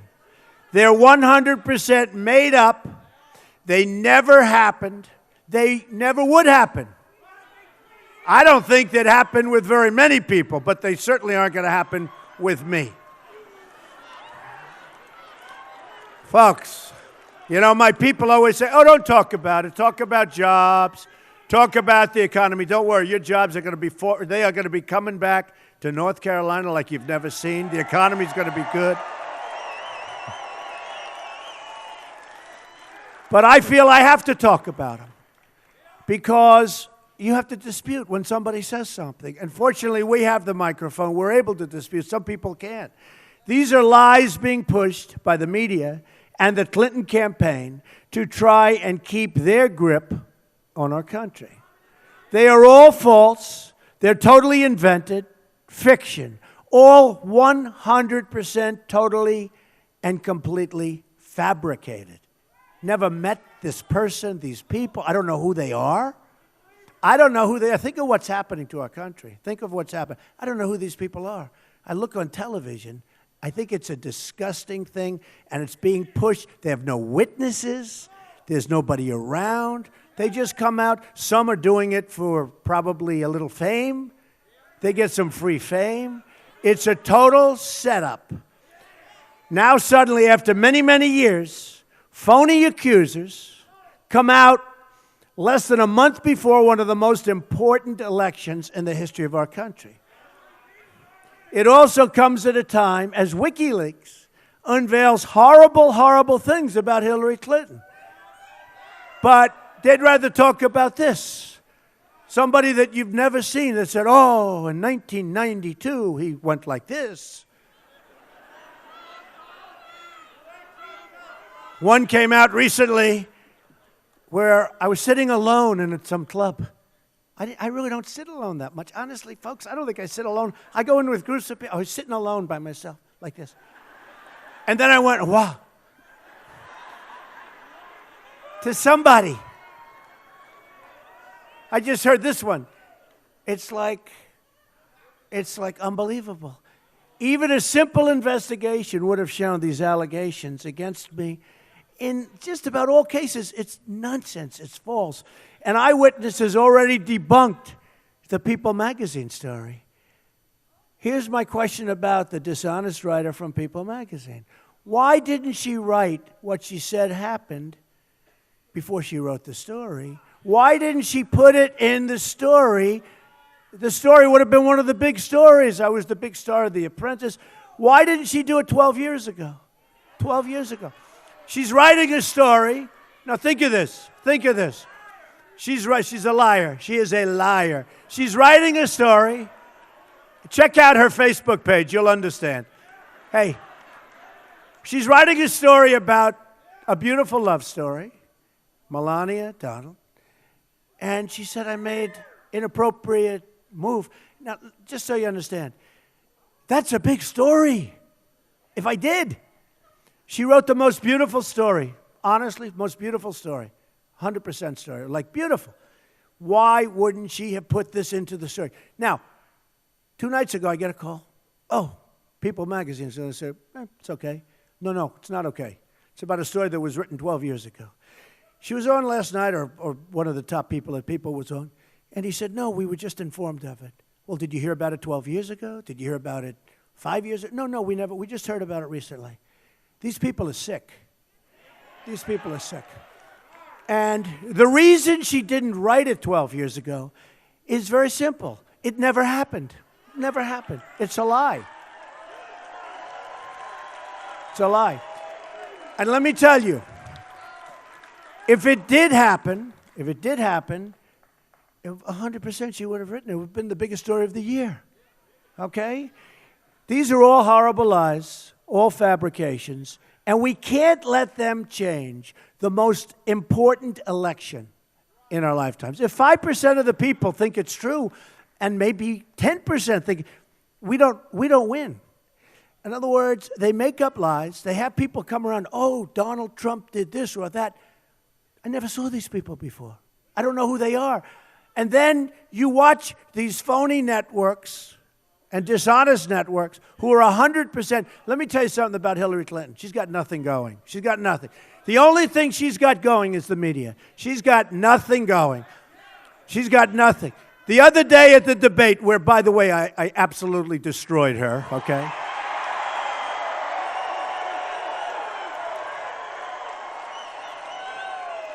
Every online poll, even Time Magazine is not exactly in love with me, but every online poll had a skill in it. She said, the other day I'm standing, I told you this, but I'm standing at my podium, and she walks in front of me, right? She walks in front of me, you know. And when she walked in front of me, believe me, I wasn't impressed. But she walks in front of me, and she takes a question. Then she walked back, and that was the end of that, no problem. Then she said the next day, I invaded her space. Give me a break. And I was waiting for that because she had that incident once before where they made up something. Some guy invaded her space. The poor guy lost the election because of it. But I was very conscious of this. So I purposely didn't do anything. So get this guy out of here.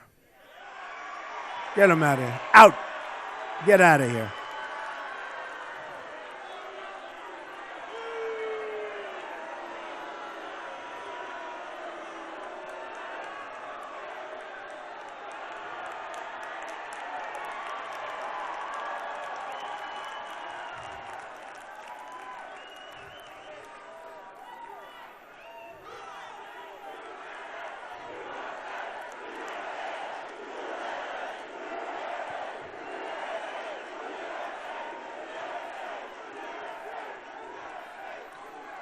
It's really total disrespect for the American flag. There he is. Look, good.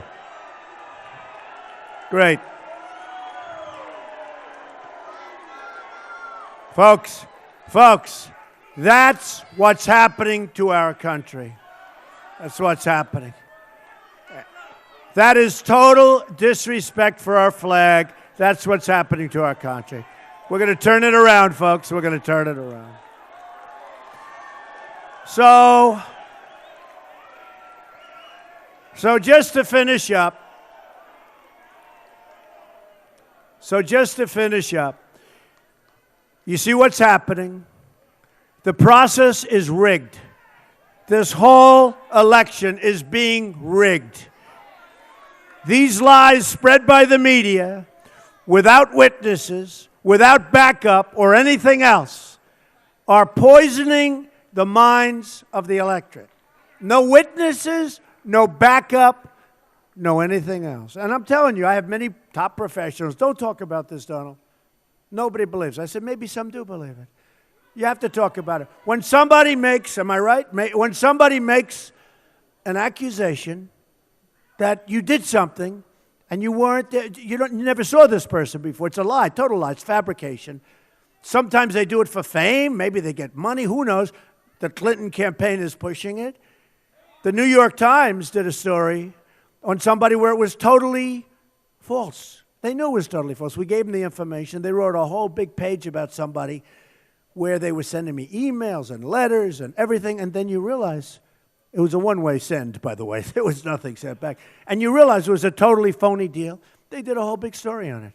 They didn't mention all of the emails. They didn't mention everything coming my way. And others looked at it, and as bad as they were, as soon as they saw all this stuff that was sent, they immediately decided not to do this. The New York Times did a story on it. They read these stories, and people might not know how untrue they are. It's really a disgrace. I've been saying this for a long time. The whole thing we've been going through, and I hate to say it, but the whole thing we're going through, Bernie Sanders, it was a rigged deal. The whole thing is one big fix. It's one big fix. It's one big ugly lie. It's one big fix. The press can't write the kind of things they write, which are lies, lies, lies. The stories are fabrications and false. And the only thing I say is hopefully, our patriotic movement will overcome this terrible deception.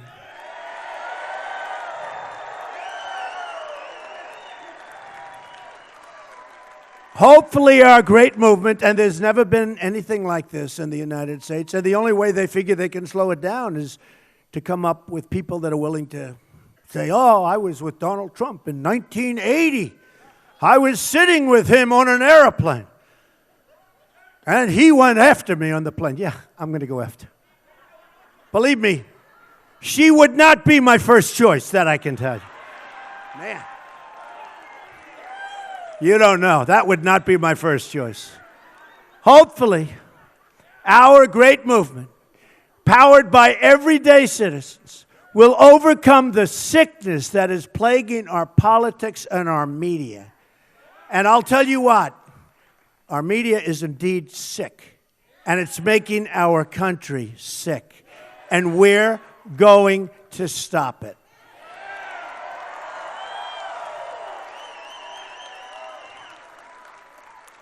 We're going to stop it, folks. All right, let's get on now. Let's get on to another subject. But isn't it good that we talk about this, right? Who thinks I shouldn't talk? We'll talk jobs. Who thinks that I shouldn't talk about it? Does anybody think that? Okay, I agree. When somebody, a long time ago, when you get hit, you hit back. You got to do it. You don't just say, oh, I didn't get hit. Oh, I didn't get hit. When you get hit, we are destroying our country with these sick people back there.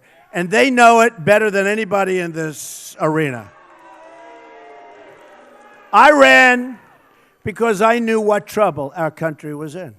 The country's in tremendous trouble. You know this. You know this in North Carolina because you see what's happening to your jobs. They're disappearing. I know it's not about me. It's about you, and that's why I'm doing this. I didn't need to do this, but it's about you. It's about bringing our country back, making our country great again. I'm taking these slings and arrows for you so we can have our borders, so we can get back our jobs, so we can be a safe nation again. You know, the number of murders in our country this year went up more than they have in 45 years. not true. Look, Obama is an incompetent. He's an incompetent president. He doesn't know what he's doing. He's out campaigning all day long. He's talking about me like he knows me. I don't know him. He doesn't know me. And why doesn't some woman maybe come up and say what they say falsely about me? They could say it about him. They could say it about anybody. They could say it about anybody. I'll tell you what, he better be careful because they could say it about anybody. Anybody at all. But Obama is an incompetent. As a president, he's about as bad as it gets. Look at what's happening, how Iran is taunting us. Look at what's going on. Look at the world. He gives Iran $400 million in cash, but it turns out to be $1.7 billion in cash. Gives them $150 billion. This guy doesn't know what he's doing, and it's an embarrassment. You look at the Middle East, it's a blow-up. It's a total disaster. We have an incompetent president. I hate to say it, but it's 100% true. And all he's doing, instead of working on your jobs and your companies leaving for Mexico and other places, he's campaigning for crooked Hillary. That's all he does.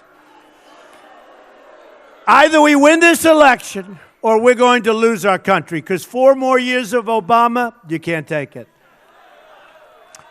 WikiLeaks documents, Hillary Clinton speaking in secret, really, and you saw this, to a secret Brazilian bank. Hillary Clinton said, "My dream is a hemispheric common market with open trade and open borders." There go the rest of your jobs, by the way. There you go. Even though she doesn't say that, but that's what she said in a very, very secret meeting. The emails show that behind closed doors, speaking to these international bankers, Hillary Clinton's pledged in this election. And thank you, Alicia Reese, who has led Ohio in believing that more people should All right, vote, folks, not looks like fewer. They just switched out. Let's see if they Thank you. They switched the shot to now Cincinnati, where Bill Clinton is doing a rally. You ought to Let's give see this if they guy a switch hand. it You back. know, his side has had a very bad week, so let's try to make him feel better. Let's make him feel better. Look, what you are seeing, hey Steph,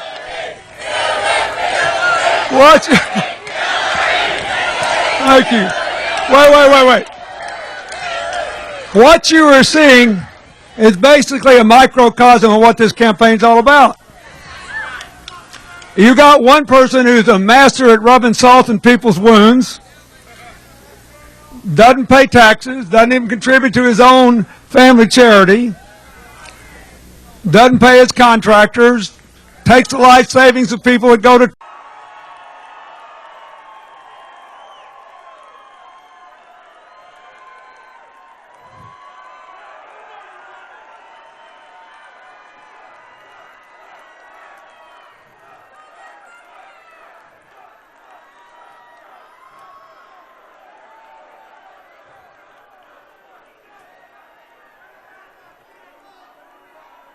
Hillary's support for open borders with the Middle East will put us in the same position as France, with multi-generational terrorism embedded in our community, and our country will never be the same. So let me state this as clearly as I can. I am going to keep radical Islamic terrorists the hell out of our country.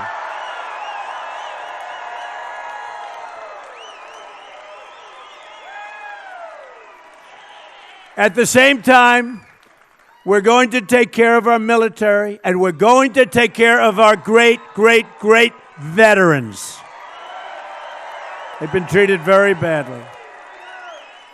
That includes Veterans Choice, so veterans can either attend a public VA facility, or if they have to wait online like they've been doing, sometimes for as much as 7 days and then still not get proper care, they'll go to a private medical center, or they'll go to a private or public or something. They will go outside.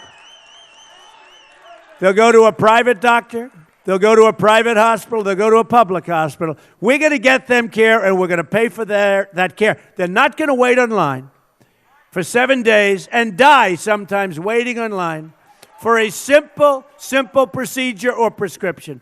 It's not going to happen like that any longer for our veterans, okay? Not going to happen.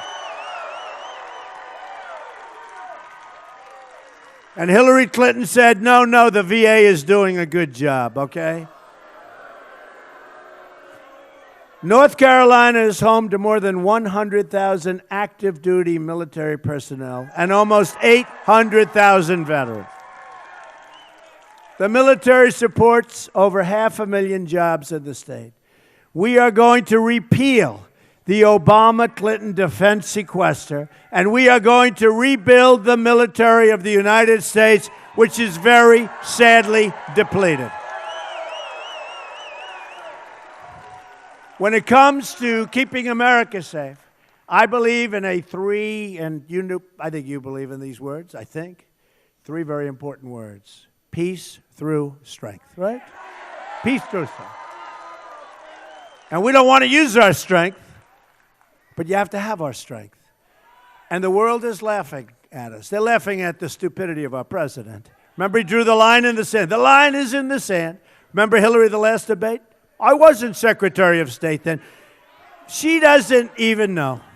It turned out she lied. Remember, she said TPP was gold standard. She said she never said that. During the debate, she lied about that. She's a liar.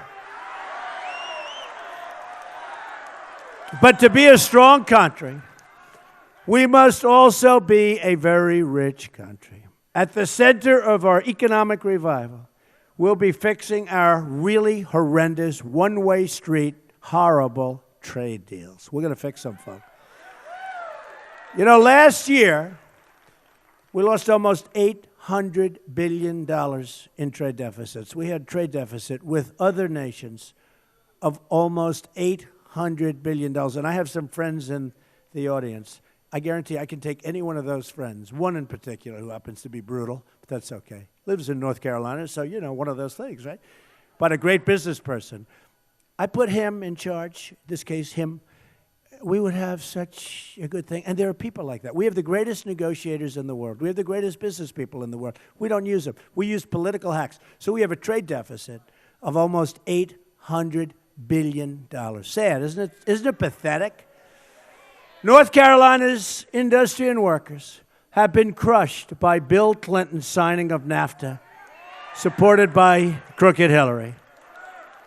Don't forget, a lot of people want that to happen because they make a lot of money by taking money out of this country. Those deals are very good for a lot of people. A lot of people know, everybody knows NAFTA is no good for the United States, but it's good for their wallets in some cases. You've lost nearly half of your manufacturing jobs since NAFTA. Did you know that? You've lost almost half of your manufacturing jobs. This region used to be the furniture manufacturing hub of the world. I know because I bought plenty. But the NAFTA deal and then China's entry into the World Trade Organization, another Bill and Hillary-backed disaster, have sent those jobs to other countries. You know better than anybody. I used to be here a lot for furniture. Gets smaller and smaller every year, doesn't it, huh? You're not going to have anything left pretty soon. We're living through the greatest jobs theft in the history of the world. Our jobs have been stolen from us, and we have people that don't know what they're doing, in particular our leadership. If I win, day one, we are going to announce our plans to renegotiate NAFTA.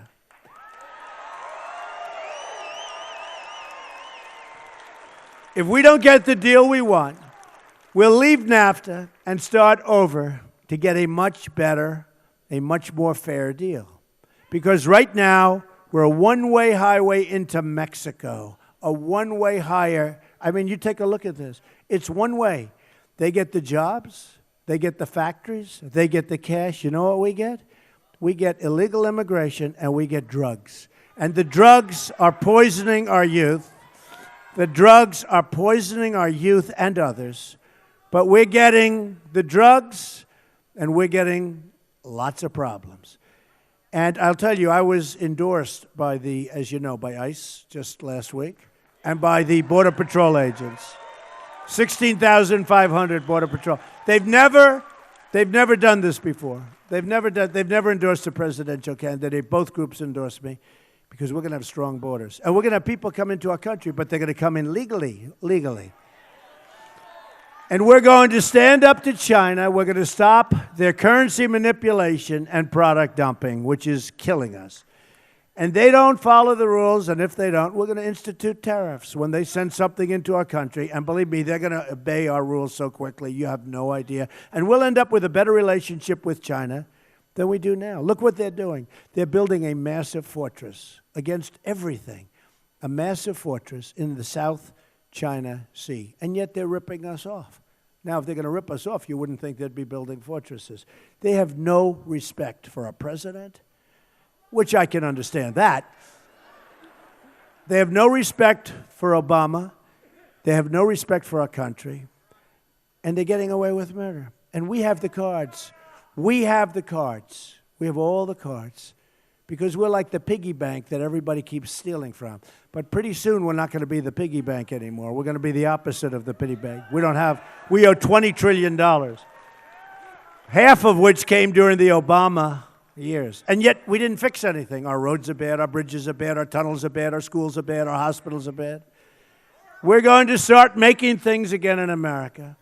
As part of our plan to bring back our jobs, we're going to lower our business tax from 35% to 15% tax, the biggest since Ronald Reagan.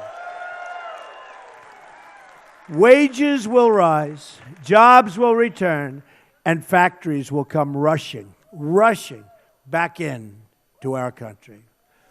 We're also going to fix our inner cities. 45% of African American children are under the age 6 are living in poverty. Think of it, 45%. 58% of African American youth don't have jobs. More than 3,000 people have been shot in Chicago since the beginning of the year. 3,000 people since January. 3,000. It's like a war zone. Violent crime in Greensboro increased by 25% last year. Did you know that? 25%. To those African Americans suffering in our country, I say, what do you have to lose? Vote for Trump. I'm going to fix it. What do you have to lose? What do you have to lose? What do you have to lose? I will fight harder for you than anyone has fought for you before. Here are some of the more amazing things we're going to do when we take over, hopefully, this incredible country and run it properly in 2017. We're going to have the biggest tax cut since Ronald Reagan. We're going to eliminate job-killing regulations, which are a disaster. We are going to defend religious liberty. We're going to end Common Core. Got to bring our education local. We're going to support the men and women of law enforcement. Repeal and replace Obamacare. We are going to save our Second Amendment. We're going to appoint great justices to the United States Supreme Court who uphold and defend the Constitution of the United States. So you have 25 days to make every dream you ever dreamed of for your country come true. But to beat the system, you have to pound the pavement, get your friends and coworkers out, organize your neighbors, and fight for the country you want. On November 8th, the arrogance of Washington, D.C. will come face to face with the righteous verdict of the American voter. It's time. All right?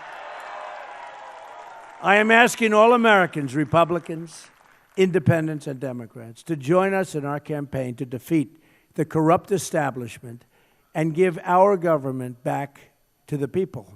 It's going to happen. I'm going to fight for every citizen of every background. Thank you.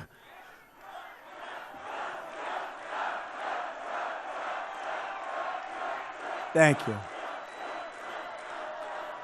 So we're going to fight. And we're going to fight for every stretch of this nation. And I'm going to fight to bring us all together. We're a divided nation, very divided nation right now. We're going to be a unified nation, a nation of love. Imagine what our country could accomplish if we started working together as one people under one God, saluting one American flag.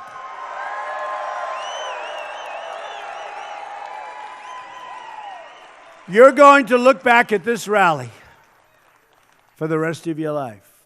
And we're having a good time. We're having a good time. You're going to remember this day. This is a movement like nobody's ever seen in this country before. Even our enemies admit that. We're going to make history together.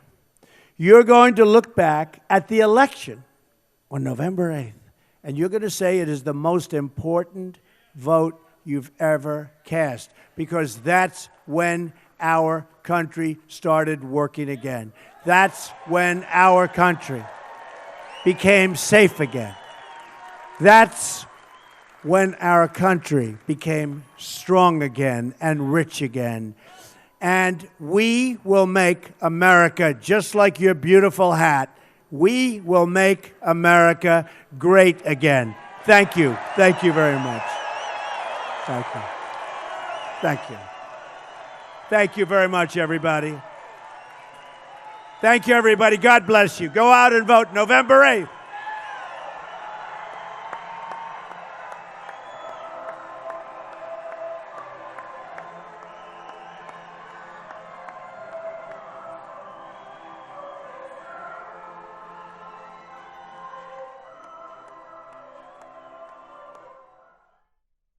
All right, folks, we're going to take you now to Pensacola, Florida, where Governor Mike Pence holding a rally there.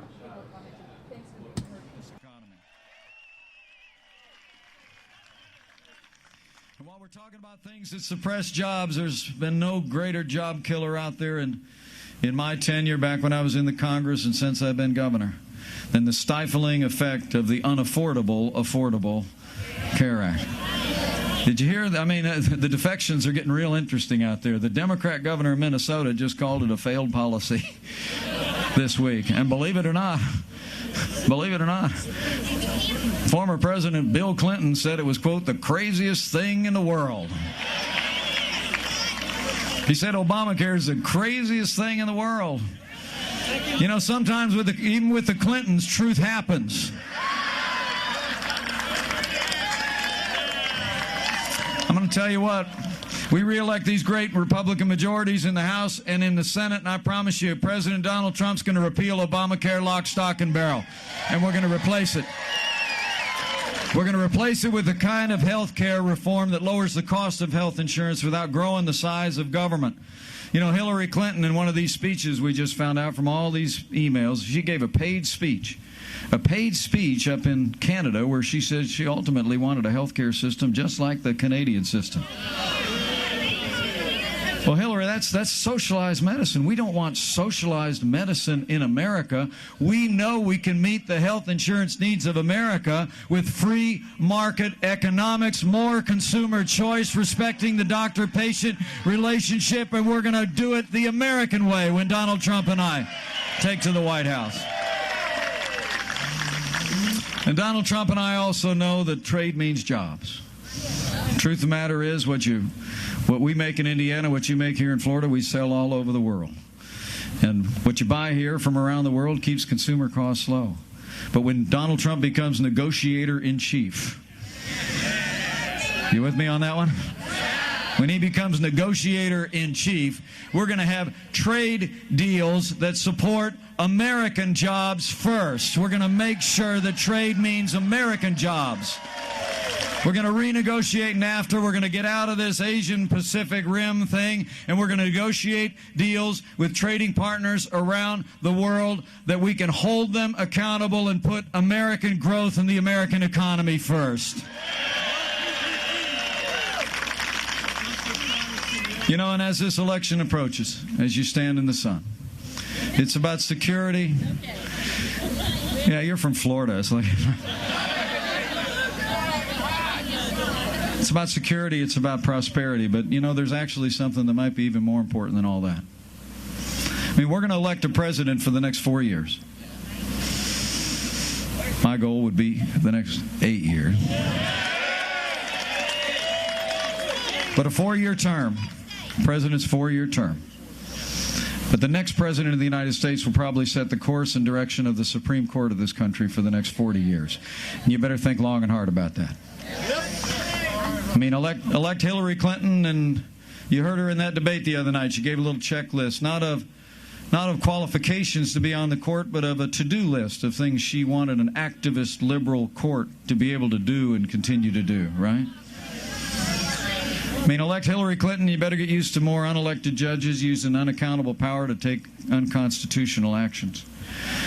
Elect Donald Trump as President of the United States.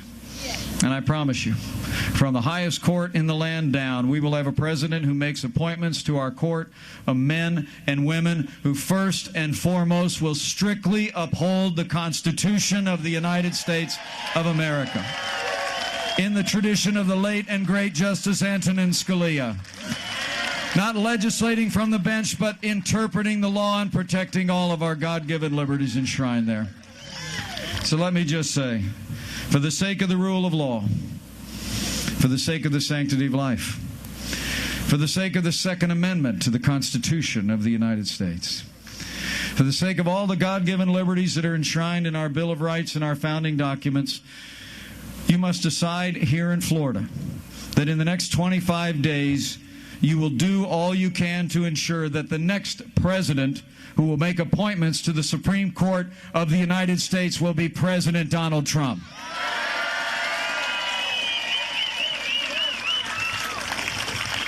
So it's about security, it's about prosperity, and it's about the highest court in the land. But it's also about having government as good as our people. I mean, the biggest choice in this election really is a choice. It's a choice between change and the status quo.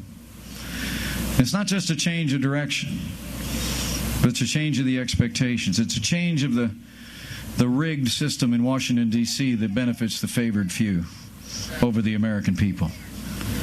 Now, it really is remarkable to think that while she was Secretary of State in charge of all the foreign policy of the United States of America, Hillary Clinton and her family operated a private foundation that took tens of millions of dollars from foreign governments and foreign contributors.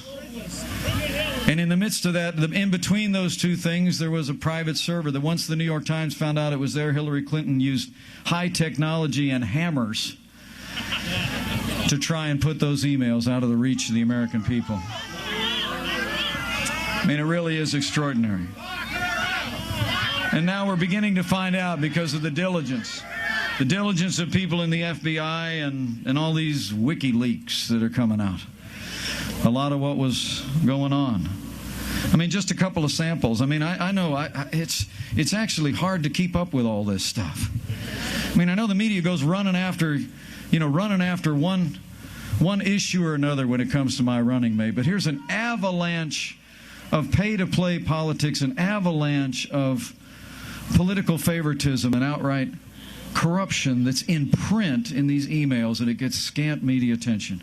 But here's a couple samples for you.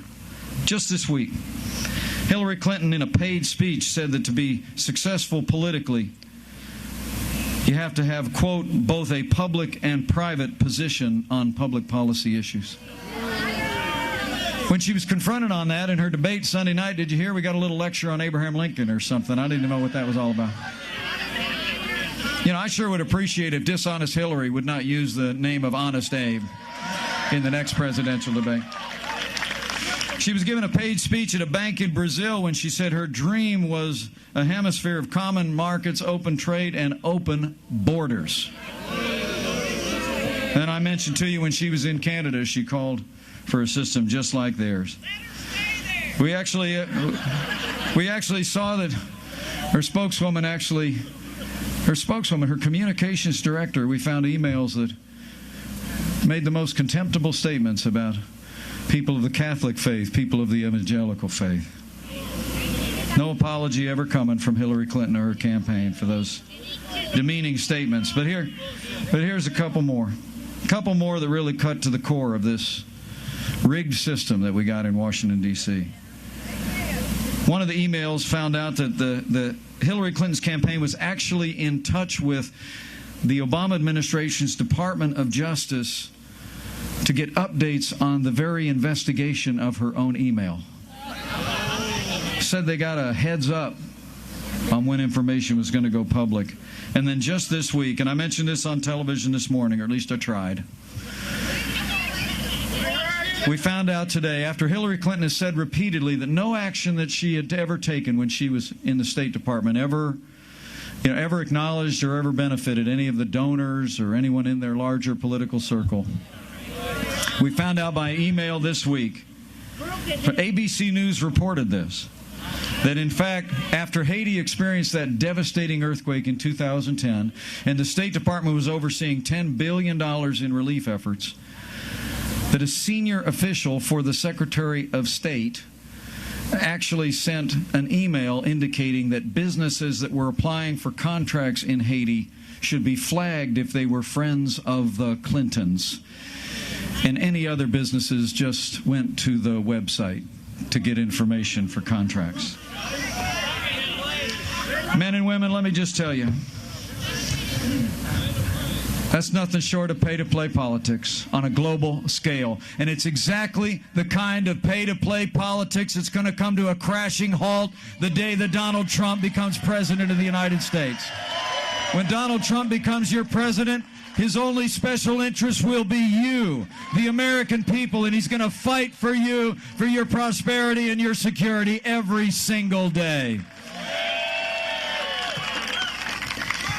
So this campaign's about big things, men and women. But my challenge to all of you in Florida is to recognize that the Sunshine State always plays a large role in our nation's destiny. But maybe never more so than this year. I mean, the truth of the matter is that we get up every day and it's just about 2-on-1 in this campaign, with the national media doing half of Hillary's work for her every day. You ever notice that?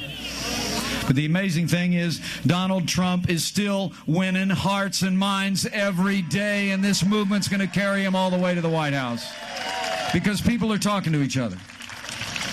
I really believe that. I mean, despite the willful ignorance in the media about all things Clinton, right? And despite the constant attacks leveled at my running mate in the national press, we're continuing to see momentum all across the country because neighbors are talking to neighbors, coworkers are talking to coworkers. So I want you to leave here today and I want you to go tell somebody, okay? I mean, if you're wearing one of those red hats, don't take it off for 25 days. Sleep in that thing. But call your neighbors and friends. Stop people at worship and work and just tell them, we've got to have change in this country. But it's only going to come if we make Donald Trump the next president of the United States of America. And when you go tell them, I want you to lay out the choice, hopefully the way I laid it out today. I mean, that it's about whatever's in the news on any given day. In the next 25 days, I hope you'll say, if somebody says to you, well, why? Why are you wearing that shirt? Why are you for Donald Trump? You should say to them, because the world is less safe today. Our country's less prosperous today.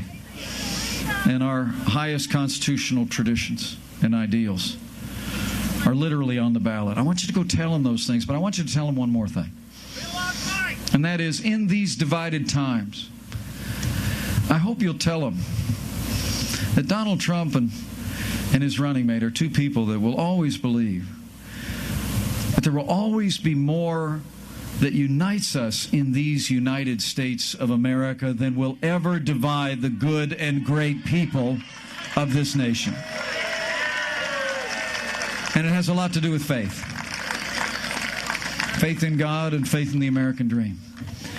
You know, when we first got to know each other this summer, I found out that Donald Trump and I shared a lot of things. His grandfather immigrated to this country. My grandfather immigrated to this country from Ireland. His dad was a self-made man who built a business with his own hands in Queens build a good family and a good name. My dad traveled down to southern Indiana from Chicago and built a little gas station business up that we all grew up working in. We were both raised to believe that to whom much is given, much will be required. So for Donald Trump, that meant that the kid from Queens went to Manhattan Island and built the big buildings to the sky, right? For me, it was a calling into public service to give back to the country that had given so much to my family in just 2 short generations. I mean, I always tell people, if you think about it, I mean, other than a whole lot of zeros, Donald Trump and I have a lot in common. I mean, a lot of zeros. And that's a belief in the American dream. It's not a cliche for us. We lived it.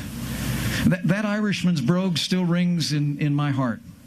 Richard Michael Cawley came through Ellis Island, and that's how, in 2 short generations, Michael Richard Pence could be standing before you on the cusp of serving as Vice President of the United States of America. But as you go out and tell your neighbors and friends, I hope you'll mention the American dream.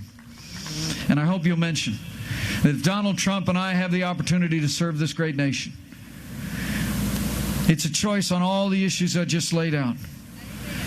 But you're also going to have 2 people that are going to get up every day and fight to restore the American dream for every person in this country, regardless of race or creed or color or gender or area code or income. We're going to open the pathway to a boundless American future by reviving the American dream. It's about faith in the American dream, and it's ultimately about that other kind of faith. You know, in these challenging times, if you're inclined to do what Karen and I and our kids do, to bow the head and bend the knee, I just encourage you to do it in these next 25 days. And I'm not asking you to pray for one thing or another. You know, I love what Abraham Lincoln said when he was asked of such things. He said, I concern myself not so much with whether God is on our side, but whether we're on God's side. But I just want to ask you to pray for this country in the next 25 days, because in these divided times, I believe what has always been true is still true today. That if His people who are called by His name will humble themselves and pray, He'll hear from heaven. And He'll heal our land.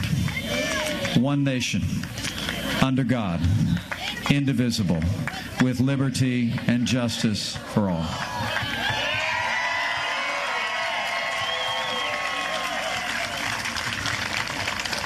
So men and women of Florida, we got work to do. I want you to leave here today, and hopefully I want you just to find somebody before the end of the day and say, I ran into Mike the other day, and he told me to go tell somebody. Because the truth of the matter is, this election is far from over. We're going to continue to work our hearts out in every day that remains in this election. I truly do believe if all of us do all that we can in the next 25 days, that we will not only ensure a more prosperous and secure future for the people of this country, but we will know that in our time we will have done our part to make America great again. So men and women of Florida, I challenge you. For 25 days, do not rest, do not relent until you ensure that the people of Florida and the people of this nation elect Donald Trump as the 45th President of the United States of America. And we'll make America great again. Thanks again, everybody. Thank you very much for coming out in the hot sun. Let's go get it done.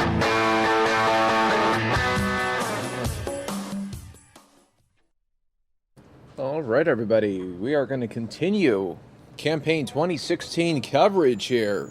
Mike Pence just wrapping up in Florida. Now let's take you to Ohio. Bill Clinton on the campaign trail for Hillary.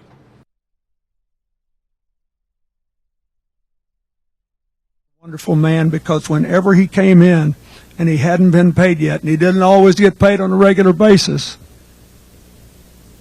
he said, Luther, just take whatever you need for your family and come back and pay me when you can. We got to get that back in America. When somebody looks you in the eye You got to be able to trust them again. You have to be able to believe them again. We have to say, look, we don't care what your religion or anything else is. This tirade against that Gold Star family because the Muslim mother couldn't talk at the Democratic convention after that young man laid down his life for this country was a disgrace. Let me tell you something. If it had been my child, I couldn't have talked at the convention. Could you? I couldn't believe the father could do it. We got to stop this. This is bad for us. And it's dumb. Do you want to prevent these episodic instances of terror like at San Bernardino? Or what about Orlando, where the guy wasn't in touch with anybody? He just said, I was sort of inspired by all this killing.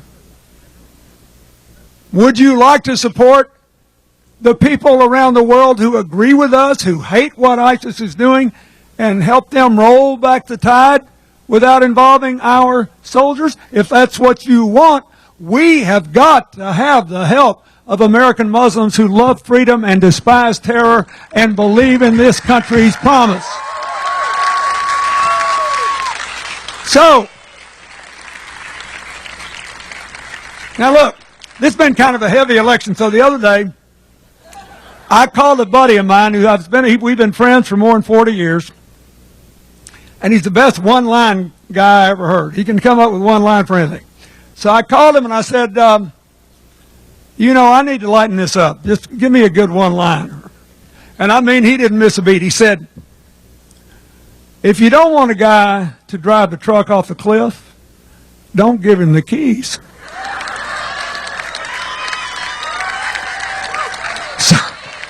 So here's what I want to say to you. I want you to give her the keys. Because if you give her the keys, she will open up the back of the truck and put every American on board, no matter who they voted for. She'll go to Appalachia and get those coal miners a new future and their children a brighter tomorrow. She will go everywhere and she'll take us all along. She'll drive that truck to the top of a new mountain and we will love where we come out. Thank you and God bless you.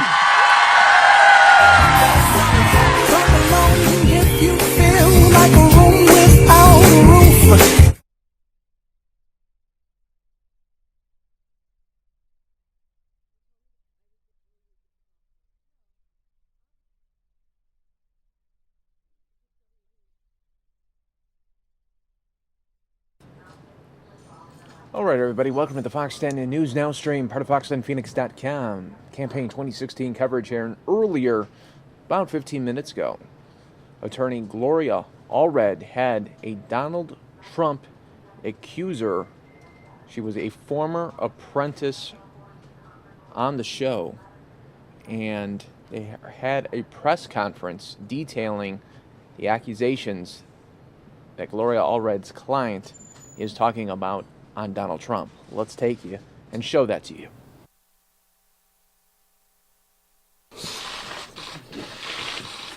Obviously, he still wanted to talk to me about a job, even though I had turned his sexual advances down.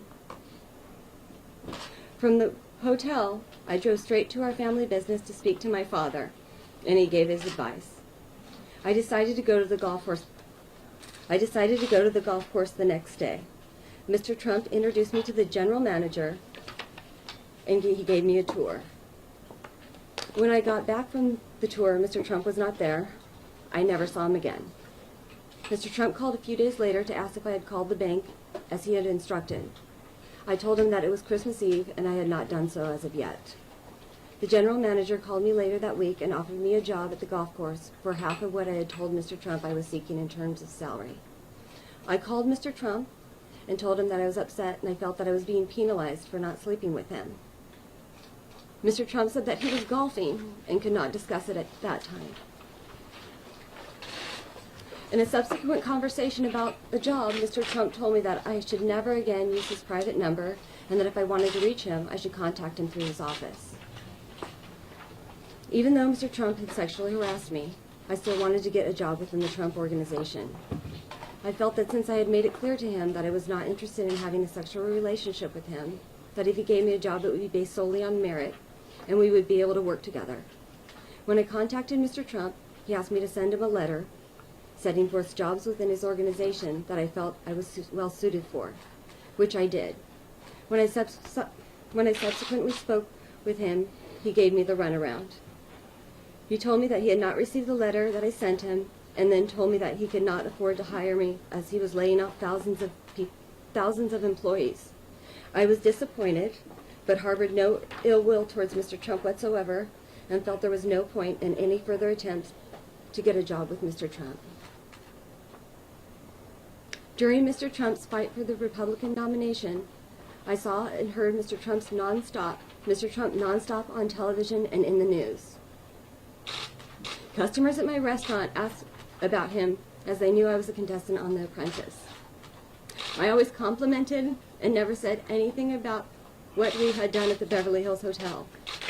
However, this caused me a great deal of pain and anguish, and I felt the need to confront Mr. Trump and ask him to apologize for his behavior. I also thought he might have been embarrassed by his behavior, and this would provide him with the opportunity to clear the air. I had no idea about his behavior with other women at the time. Therefore, I contacted his secretary in April of 2016 and asked if I could reconnect with Mr. Trump. Forgive me. I did not tell her why I wanted to speak with him. She responded that perhaps his campaign team would follow up with me. I then wrote his assistant an email on April 21st, 2016, asking her to send my email directly to Mr. Trump. In that email, I stated, "Your interest in me as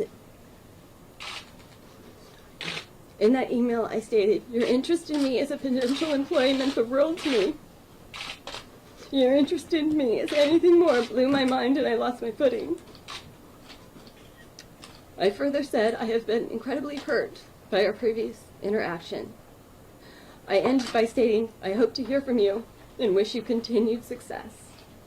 Mr. Trump did not reply. Mr. Trump, when I met you, I was so impressed with your talents that I wanted to be like you. I wanted a job within your organization. Instead, you treated me as if an object to be hit upon. I was incredibly embarrassed by your sexual advances and shared this information with a select few people close to me. Mr. Trump, today I feel that you were interested in me only because you wanted to have a sexual relationship with me and for no other reason. After hearing the released audio tapes and your denials during the debate, I felt I had to speak out about your behavior. You do not have the right to treat women as sexual objects just because you are a star. Thank you.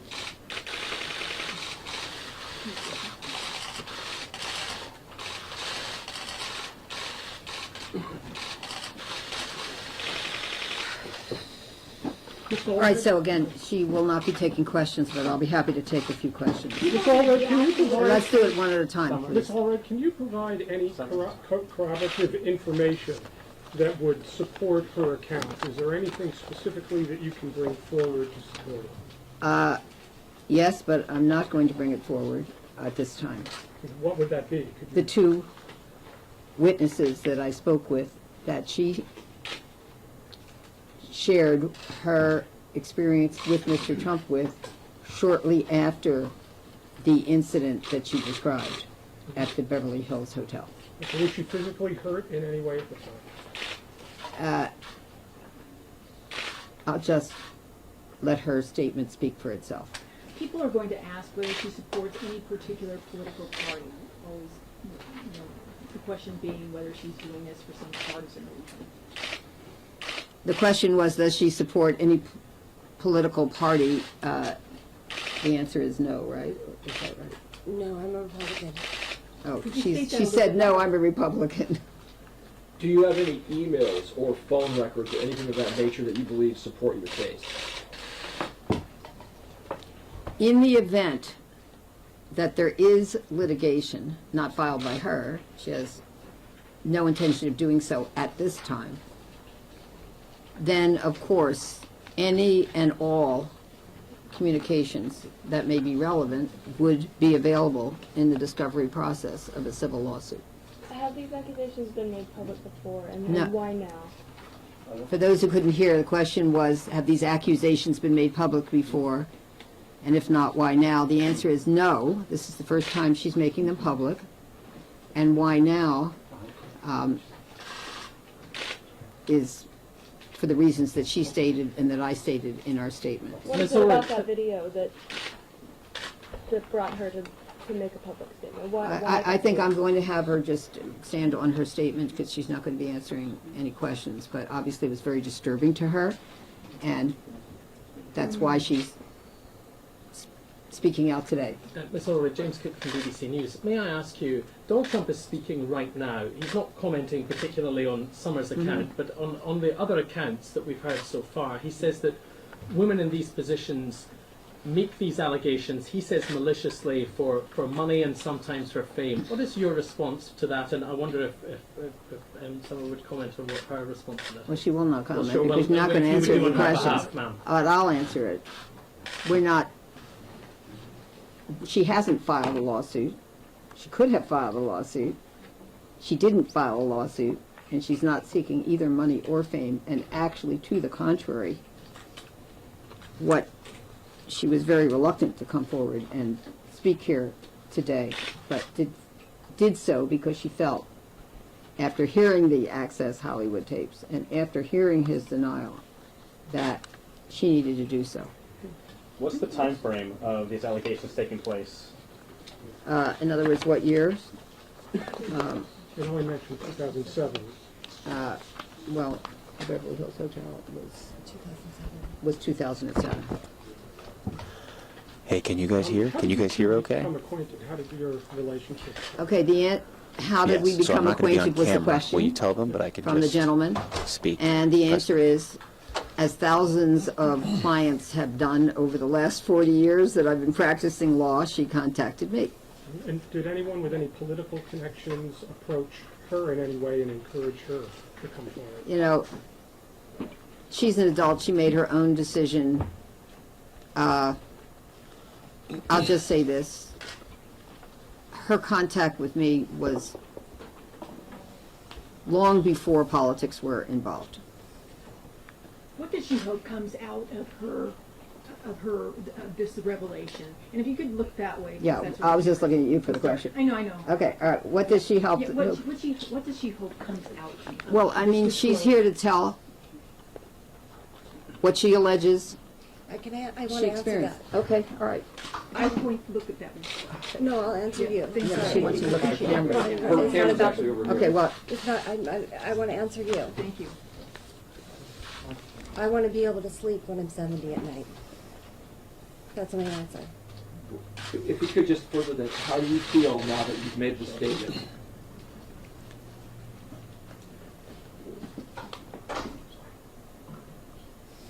This is a new experience, so a lot of emotions going on right now.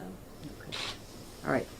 Hi, Lisa. That's right. Any Summer other questions? Zervos, Well, she you know what, was I'm on sorry, The I'd Apprentice like to season have 5 anybody who right has now. not She's yet had actually an sitting with opportunity to Gloria ask the question Allred. first. She If claims Trump there is sexually such a question, harassed still her, pending. made moves on her at the Beverly Hilton Hotel in 2007, and then when she refused, he used that against her. And I want you to listen to a statement she read just a short time She hasn't been on The ago. Apprentice for, what, 9 years or so? A long time.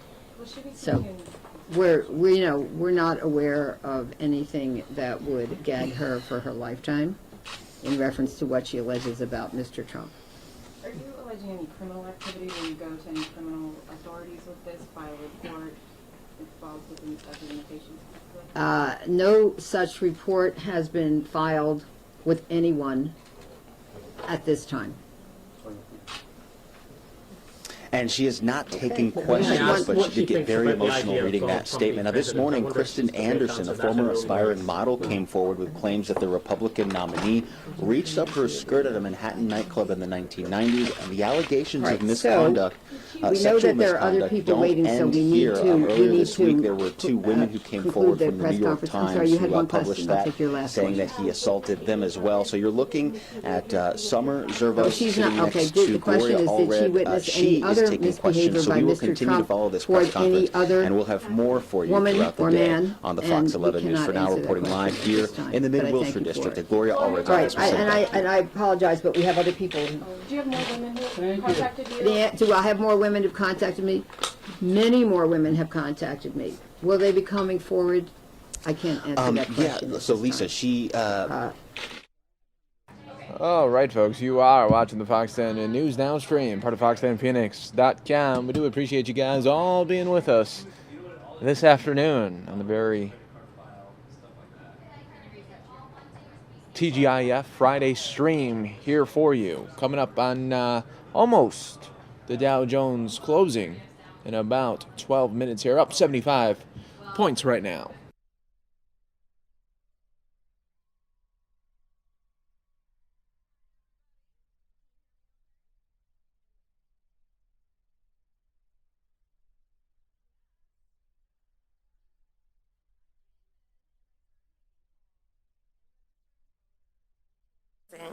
And I can say this has truly been one of the most amazing experiences. I have met incredible people, people that are very different from me, people that hold completely different beliefs from me. People like Alex, who came up and spoke with you earlier, Brian Oxenhandler, Molly O'Connor, Sally Van Meter, are you out there? Brian Jaffe, Janet Brennan, who I don't know if you're aware, but she is running for the 67th, which is our district right here. And these people are all dedicated to something greater than themselves, and it really reminds me of Hillary's story. And I think most importantly, I've learned more and more about Hillary in the process, and how incredibly fierce and resilient and dedicated she is.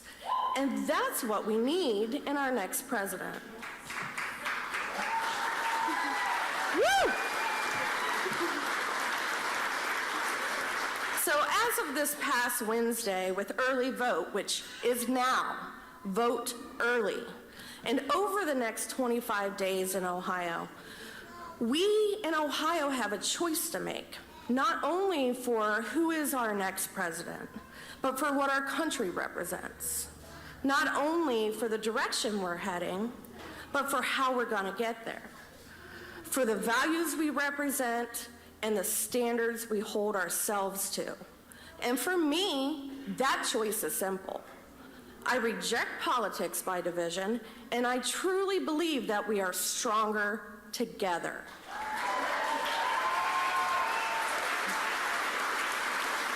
And that's why I'm with her. And now, with pleasure and great honor, I introduce another incredibly strong Hillary supporter, our 42nd President of the United States, and Hillary's husband, Bill Clinton.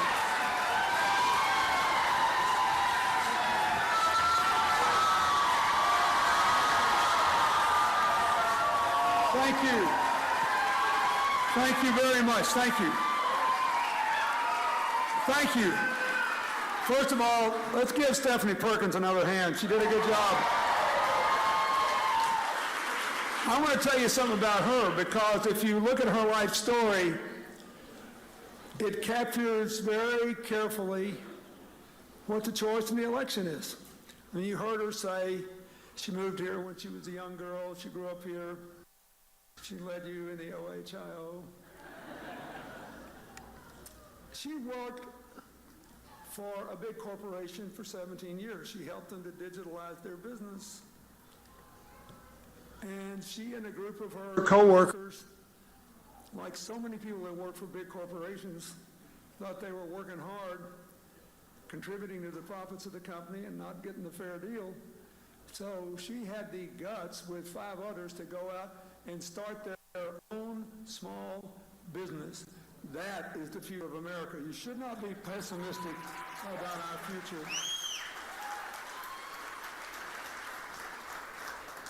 I want to thank my great friend, Governor Dick Scalise, for being here and for what he's done, both as governor, as a very distinguished ambassador to India when I was president, where he and his wife, Jacqueline, who's here with him, did a fabulous job for the United States, representing us in a country that we had been estranged from for many years, literally for decades.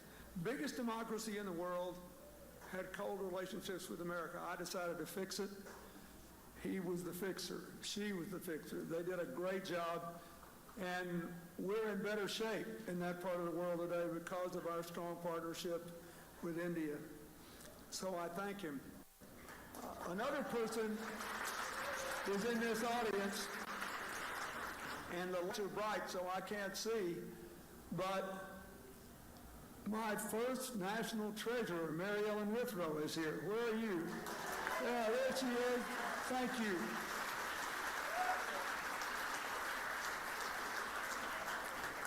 Mary Ellen got to put her signature on the dollar bill back when we wound up running surpluses when I was there, so I want to thank you. Thank you very much. And I want to thank Ed Helvey, the County Democratic Chair here in Delaware County, Roger Van Sickle, the Vice Chair, thank you.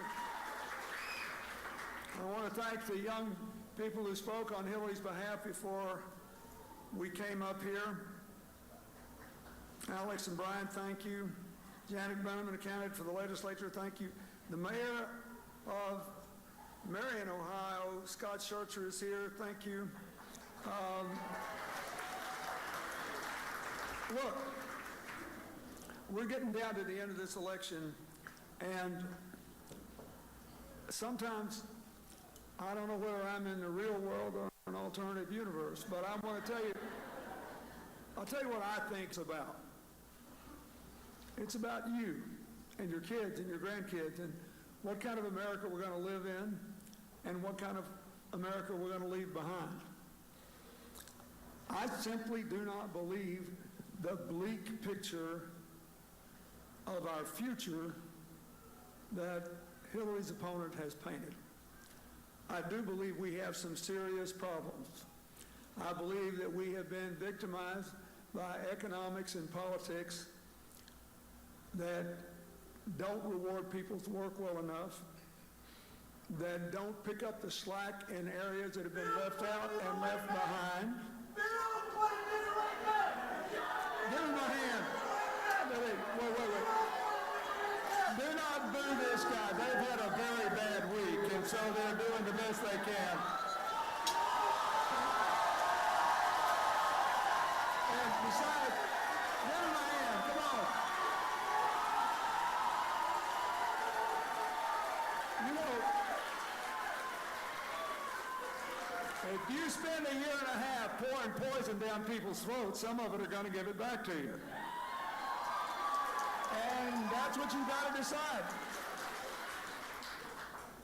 Do we have problems? Yeah. Is it a terrible tragedy that the life expectancy of working class white men in this country is going down because in so many areas they get up every day and they don't think they can make a better future because we haven't done a good enough job of helping them get on a pathway to that future?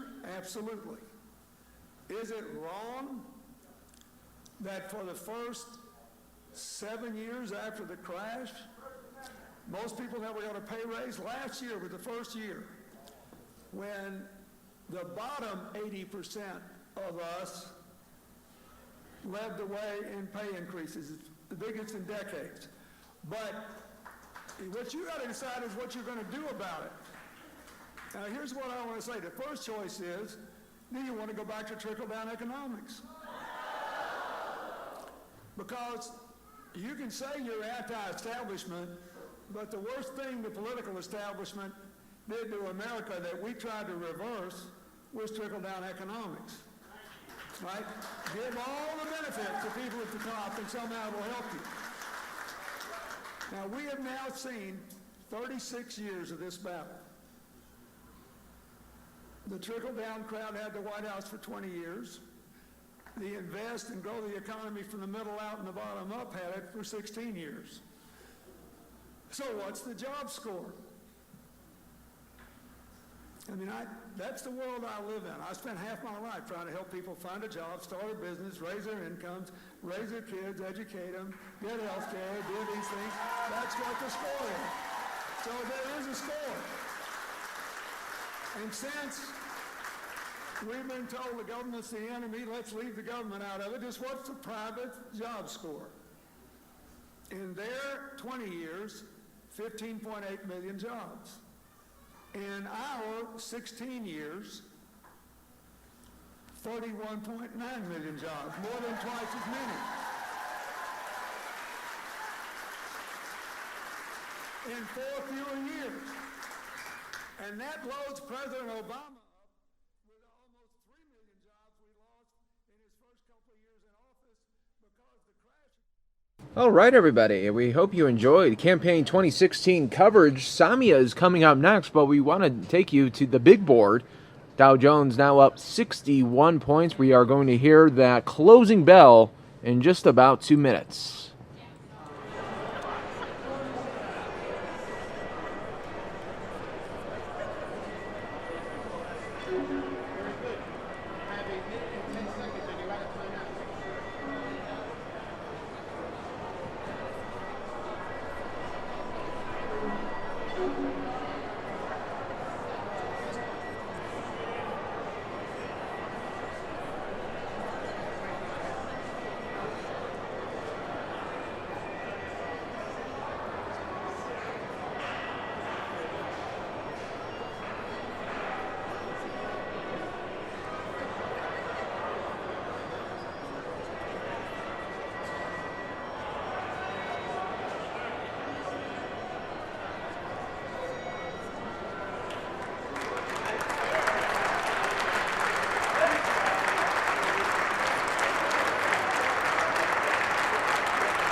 Okay, everyone, in case you haven't seen on Twitter, Cuban has been trending nationwide, and that's because the Obama administration has rescinded any restrictions on buying Cuban cigars and rum.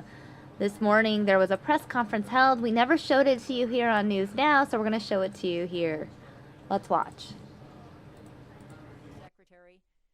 Big fan of the president's Cuba policy. He evolved, and I'm delighted that he did. And then some of Wilson Center's finest, Cindy Arnson, who directs our Latin America program, her deputy, Eric, and the director of our, Eric Olson, and the director of our Africa program, Monde Miangwa, and Andrew Seeley, who's the executive vice president of the Wilson Center, and the former director of our Mexico program. We also, there are no ambassadors. If there are any ambassadors here, my apologies if I haven't recognized you. Ambassador of Luxembourg is here. Ambassador of Luxembourg is here. Glad I asked that. Thank you. My trusted buddy, Susan, would point that out. So, a long time ago, I served on a D.C. board. I've been trying to remember which one, with Lois Rice, an enormously capable academic leader who served as vice president of the College Entrance Examination Board and led the development and passage of the Pell Grant program, among other amazing things. Who knew that Lois's daughter would be a rock star in the national security space? Over the years, Susan's and my lives have overlapped in various policy fora and on the tennis court. I encountered Susan early in the Clinton administration when she worked on Africa at the NSC. She has been recognized for her impressive service as U.S. ambassador to the UN and now sits at the crux of security and foreign policy in the Obama White House as National Security Advisor. It honors the Wilson Center that she is here today to talk about new presidential action on Cuba, a country that I've personally visited twice, a fascinating country. It will be more fascinating, I hope, in years forward as it opens up. At any rate, while the Cuban government continues to embrace an ideology that restrains change, the opportunities for the country and its talented people are obvious. President Obama was right. If a policy in place for 50 years doesn't work, we ought to change it. And he did. Much credit for the change in Cuba policy goes to someone who, we have to do this, Susan, you'll love this, who learned everything he knows working at the Wilson Center for Lee Hamilton, who was my predecessor here. That person is Ben Rhodes, Susan's deputy, who was one of the two people who conducted the secret talks that led to normalization of U.S.-Cuba relations. Ben has been back with us several times, most recently to address the board of the Latin America program. And today, we welcome his boss, Ambassador Susan Rice, to learn more about next steps. Susan will speak for approximately 20 minutes, then take a few questions from me, and then take a few questions from you.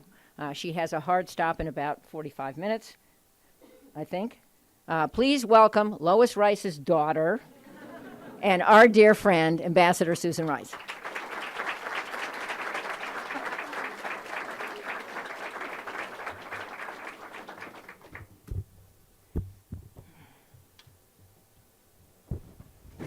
My mom's going to be thrilled. Thank you very, very much, Jane. Good morning, everyone. I want to thank you for that very kind and very personal introduction. But more, I want to thank you for your extraordinary leadership of this very important institution.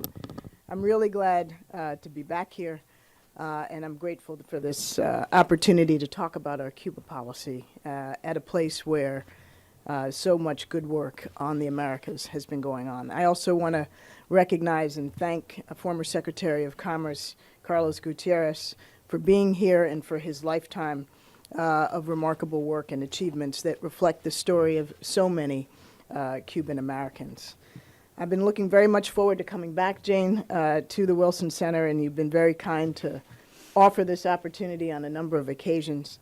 But to do so and to be able to talk about the administration's approach to Cuba and where we see normalization heading is a particularly valuable opportunity. In many ways, it's still incredible to be talking about normalization at all. Some will recall that 54 years ago today marked the beginning of perhaps the most dangerous moment in human history. On October 14th, 1962, an American U-2 plane flying high over Cuba photographed the construction of offensive nuclear missile sites on the island, missiles capable of striking Washington, D.C. and major cities throughout the hemisphere. For 13 terrifying days, humanity teetered on the brink of nuclear war. McGeorge Bundy, my predecessor as National Security Advisor, called the prospect reciprocal mortal peril. Fortunately, cool heads and vigorous diplomacy averted the immediate crisis, but mutual suspicion remained, and U.S.-Cuba relations remained deeply hostile. For over half a century, the United States tried to isolate and pressure Cuba, cutting off travel and trade and limiting opportunities for Cubans and Americans to interact. The Castros remained in power, while over time the United States found itself increasingly isolated on this issue, especially in our own hemisphere. Even as we reestablished relations with communist nations like China and Vietnam, our posture towards Cuba persisted, driven more by inertia and political calculation than a clear assessment of our national interest. This policy may have made sense during the Cold War.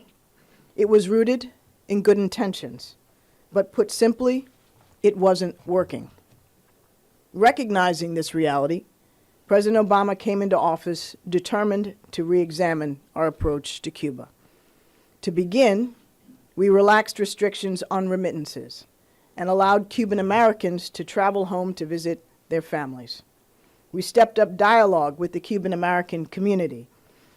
Eventually, we reached out, cautiously and deliberately, to the Cuban government.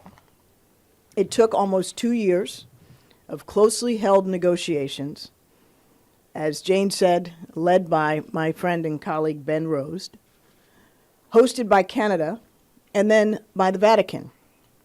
But finally, on December 17th, 2014, the people of the United States and Cuba saw something that many never expected to see in their lifetimes. President Obama and President Castro announced that the United States and Cuba would begin normalizing relations. It will be, I expect, one of the enduring achievements of the Obama administration.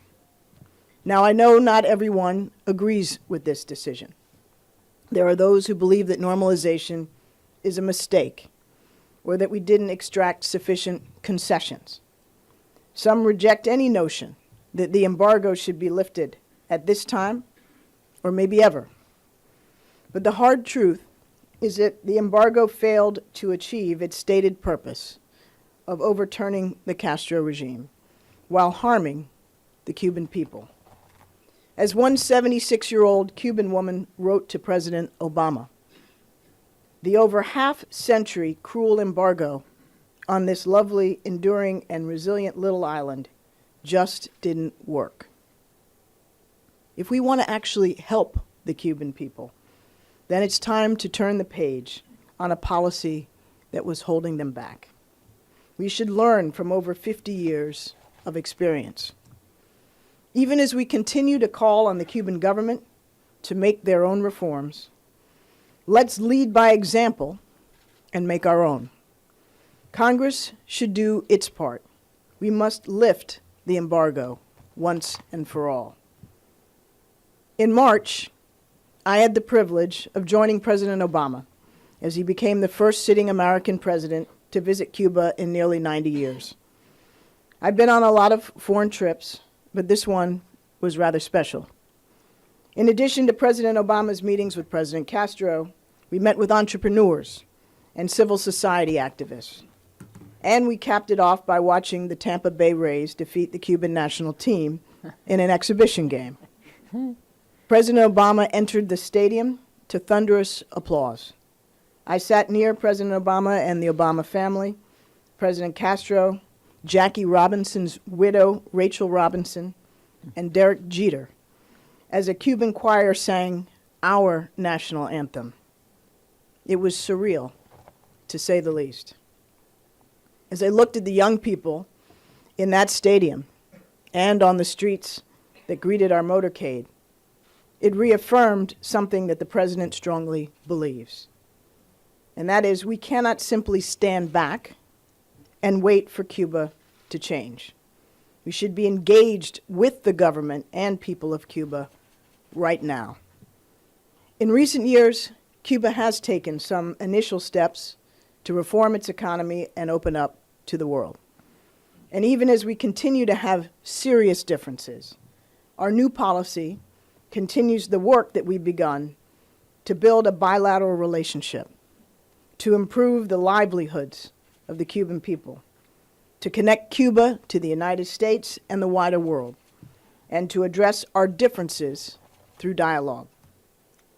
Today, I'm pleased to announce that President Obama is issuing a new presidential policy directive that will institutionalize this progress and guide the United States policy towards Cuba for the future.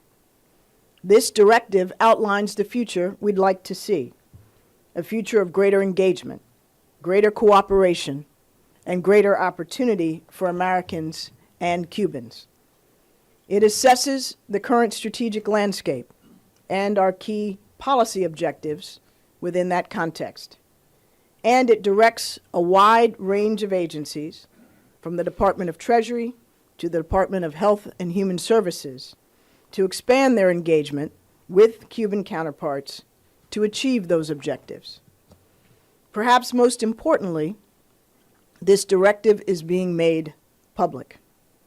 In decades past, the United States used to have secret plans for Cuba. Now our policy is fully out in the open and online for everyone to read. What you see is what you get. This unclassified directive supersedes and replaces the previous administration's Cuba policy and any prior classified documents laying out that policy. As President Obama told the people of Cuba in Havana, this is a new day. Es un nuevo día between our two countries. And with the remainder of my time this morning, I'd like to discuss what exactly has changed about our approach to Cuba and why it's so important that we continue on this path. First and foremost, it's a new day for our bilateral relations.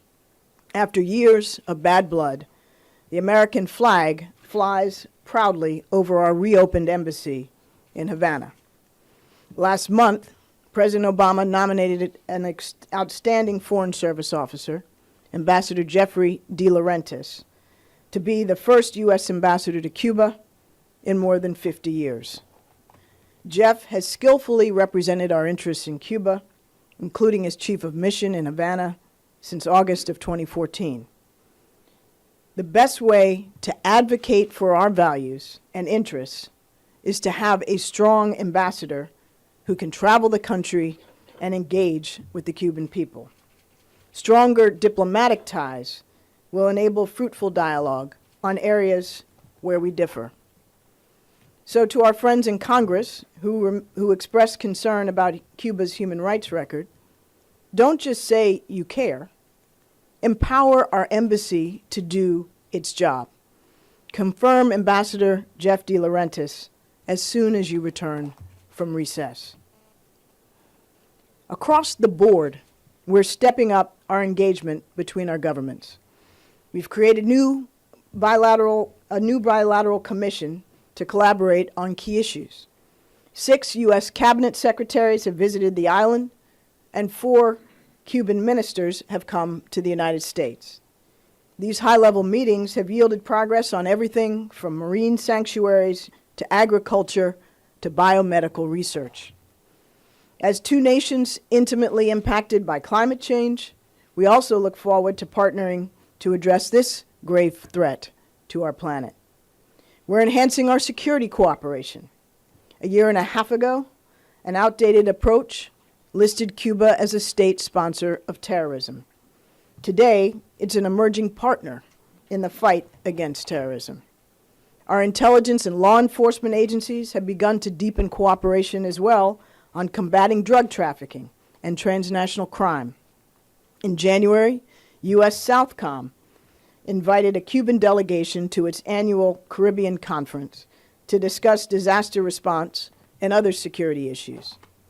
As General John Kelly, our former Southcom commander, put it, we've normalized now, and regardless of how we think of each other in terms of politics, we have very, very common challenges.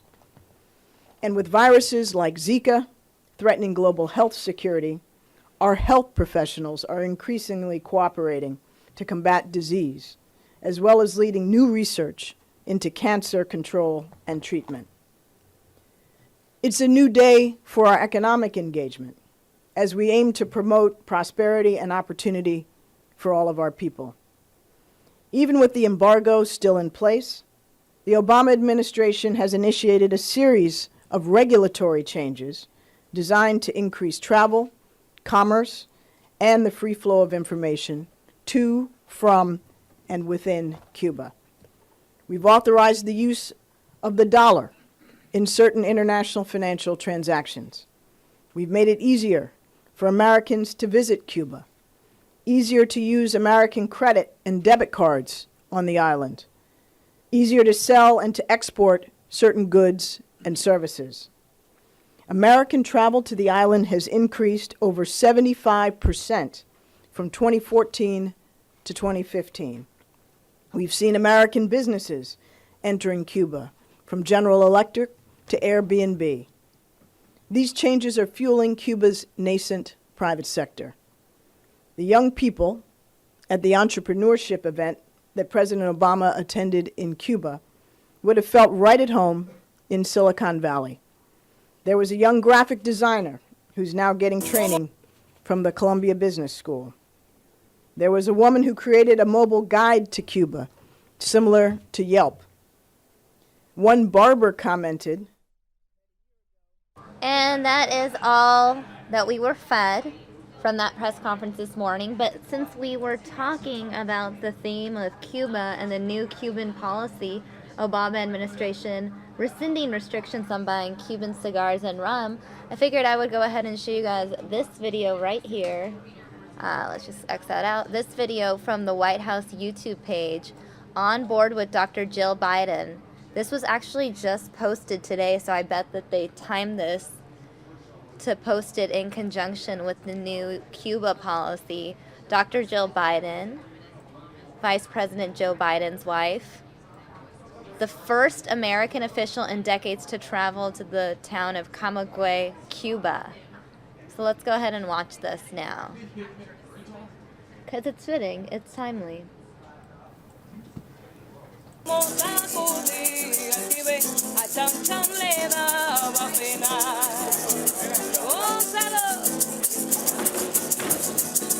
Tanto cerro voy para Marcané, llego a Puerto voy para Mayarí. Tanto cerro voy para Marcané, llego a Puerto voy para Mayarí.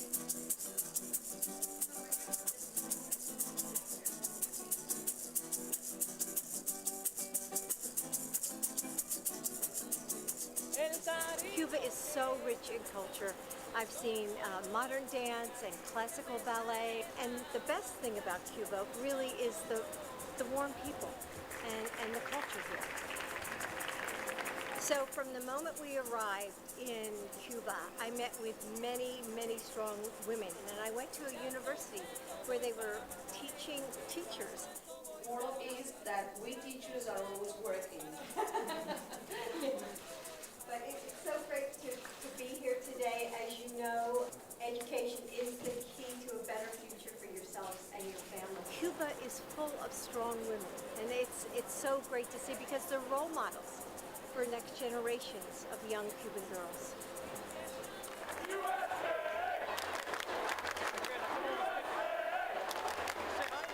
We saw the United States play Cuba. It was just great to see athletes and meet with them and meet with their team and see our team.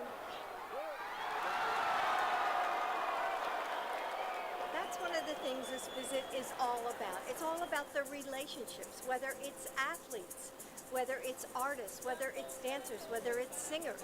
It's the cultural relationship that the United States has with Cuba.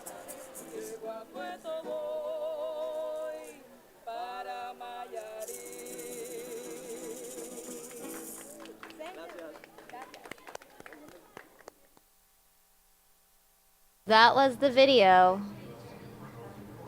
regarding her trip to Cuba. Our next video is going to be, no, we're not going to watch that. We're actually going to give you an update on Hurricane Matthew damage from the governor of North Carolina. Let's watch this Residents now. from Princeville, they have yet to see the damage to their houses. I just talked to the son of a wonderful, his mom, whose house is right across the street from Princeville Town Hall. And I had to tell her that her house is most likely underwater because we saw it from the air. She doesn't know that yet. The people don't know how difficult a situation they're about to enter when the water clears. I'd say 80% of this town is underwater at this point in time. And we've got to prepare them for that. And it's going to be an emotional situation. And when the mayor's house is underwater and he breaks down, we know we're going to have a lot of other people go through a very, very emotional thing when they return to their homes once this water is drawn down. We have a lot of people right here in Edgecombe County that are in shelters. I want to thank the Red Cross. I want to thank the county manager and the mayor. You've got great management here in your shelters. I was very, very impressed. An old friend of mine from Charlotte, who I used to be a volunteer from the Red Cross in my 20s, you've got one of the best, and you're very fortunate, and you got a good team here. I need to let you know that the Tar River crested in Princeville yesterday. The top environmental concern right now is that we do have raw sewage flowing through the water. That's why this water is so dangerous, and we don't want people to get near the water. In fact, they wanted to take me through a boat ride, and there's no way I'm going on a boat right now in Princeville because I want people to stay away from the water, and the last thing I want them to see is the governor going through the water. The mayor was fortunate enough to be able to see, he had to see firsthand what was happening. And he saw not only what was happening with his house, but other neighbors' house, and even the town hall is underwater right now. Edgecombe County qualifies for public and individual assistance. I just talked to a wonderful lady here. I just need to let you know, you qualify for individual assistance. You can get cash soon now to help you buy clothes and to help you, and thank God your son's helping you. I admire your son an awful lot. The state has 50 National Guard troops plus 25 high water vehicles. We hope we don't have to do any more rescues. We're seeing rescues coming down. The fire chief of this town is a hero, by the way. I recommend, his name is James Power. He's a hero of North Carolina right now. He went in to save someone else's life and he went down. He was underwater for over a minute. Thankfully, his fellow fire rescue personnel tied a rope to him. It took a minute to pull him out of the water. They pulled him out with a truck, and the truck literally has a bent fender from pulling him out. He's bruised, he's alive and well, and so is the person he saved is alive and well. But he doesn't even remember it. He went underwater. He does not remember going underwater. He is a hero, not only here in Edgecombe County, but to the state of North Carolina, our country, and I was so impressed with meeting him. We also have major concerns along the Tar River. I'm going from here to the Whiteville area, where we have several towns that are also underwater, just like Princeville. So I'm going to see another very similar circumstance, just a different river, but similar circumstances where people are hurting. And the thing that's so disconcerting to me and to the mayor and to the town manager and to the mayor of Tarboro is that a lot of these people who have lost everything had very little to begin with, but they've lost everything, so we're going to do everything we can to help them. And then we've got to deal with we had a very good meeting about 2 hours ago where we talked about the recovery and then the rebuilding. But it's going to be a very, very difficult process, and that's why we need to continue to work as a team. I want to give a quick dam update here. And several other additional pumps were brought in on Thursday to assist with the lowering the water level at Wood Lake Dam. That Wood Lake Dam in Robeson County. So we still are having situations 125, 150 miles from here, and we're trying to preserve a neighborhood right there. But there's also there a significant number of water treatment plants that are coming back online. We have not received any reports right now in the state of hog lagoons breaching or overtopping, which is extremely good news. We have 11 reports of lagoons that were flooded by water, but it is not spilling out at this point in time, and that's good. Right now, the ag reports 1.8 million poultry losses and 4,800 hog losses. And again, we're trying to get those into buried and lined dumps as quick as possible so we do not have an environmental crisis due to those.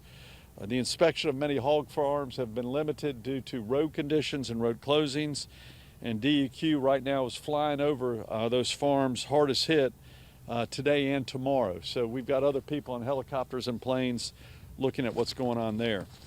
The river update. The Cape Fear River at Burgaw is crested already. It is going down. It is not forecasted to go back to flood stage, but it is going to be very, very high until mid next week. So Burgaw, North Carolina is in tough situations right now.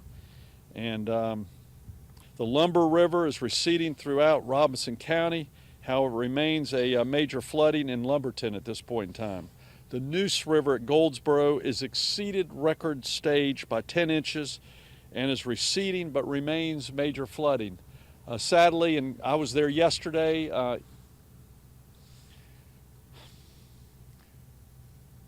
when you have coffins drifting, it's pretty emotional.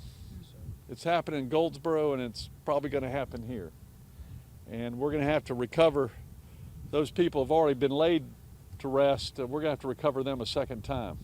They're not at peace at this time due to this flood either. So we're going to have a major issue here too. I'd like to thank the mayors of Kinston and Goldsboro doing outstanding jobs too. The Neuse River at Kinston crested over a foot above the record from yesterday. So that's above Hurricane Floyd record. So Kinston's going through it right now as we speak. We'll probably go there tomorrow. We were there yesterday, see what's going on there. The Trent River at Pollexville is currently cresting, and depending upon the timing from peak flows from the Neuse River to New Bern, the water levels there could increase or see a bounce if they're receding. We just don't know yet. Rocky Mount seems to be in pretty good position. It's receding there. I flew over the dam right above Rocky Mount. That water's still coming over the dam. That's the water that's coming here right now. We've got a commitment, though. We made this commitment 4 or 5 days ago that we are not going to release water from the dams above, either the Tar River, the Neuse River. It's very, very important that we're steady stream so no one's hit all of a sudden, and that's extremely important. The Tar River at Greenville is forecast to peak early Saturday morning. Their airport is underwater like your airport in Tarboro. And I saw your airport from the air. Half the runway is underwater. Hate to report it to you, but that's the way it is. And in Greenville, I think all the runway is underwater at this point in time. My emergency management team, we've probably got over approximately 300 FEMA people here in North Carolina right now. And thankfully, we have a FEMA representative representing the president who happens to come from Rocky Mount. So she knows the area extremely well. I'm very impressed with her. I met with her again last night, told her the conditions here that I saw when I flew over, and they're sending more and more people here. So with that, I'd be glad to turn it over to the mayor or the county manager, either one of the mayors, if you want to say anything else, Mayor. I appreciate it. County manager. Mr. Governor, we are extremely happy to have you here to see what we are facing right now. Of many things I could say, I won't take that time, but I just want to say how grateful I am for the coordination that we've seen. Our emergency operations center is just behind us in the sheriff's office. There are a number of people in that room that have been in there since Saturday night, and they represent not just Edgecombe County employees or sheriff's deputies, but from multiple agencies, multiple municipalities. I have never seen that level of coordination before. And so I'm grateful for that, but we still have a lot of work ahead of us. I am looking forward to be able to work with our partners, some that are standing here, many of our leaders who are here, some that are not, to hurry up and to get folks back to their homes as soon as possible. We believe that things will get better. Mayor. We know that things will get better.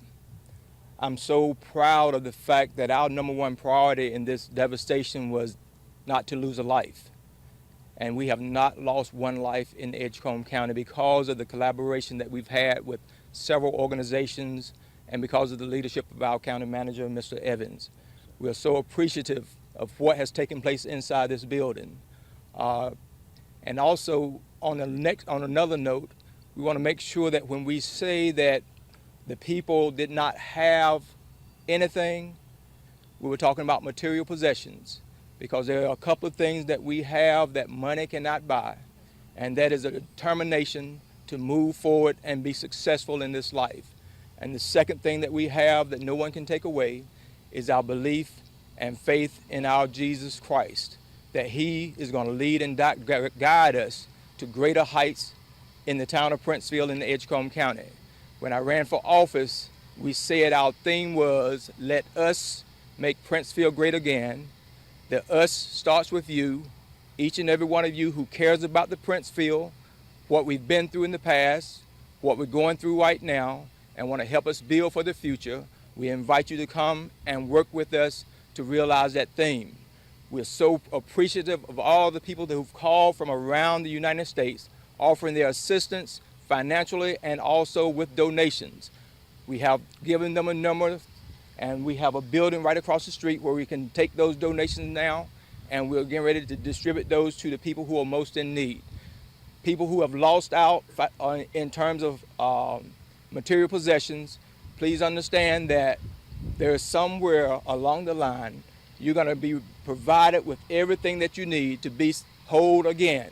That means physically, spiritually, emotionally, and financially. Everything that you lost can be replaced, but your life cannot be replaced. Thank you very much. Thank you very much. Mayor, do you want to say anything? Tarboro, Mayor? I'll take that opportunity.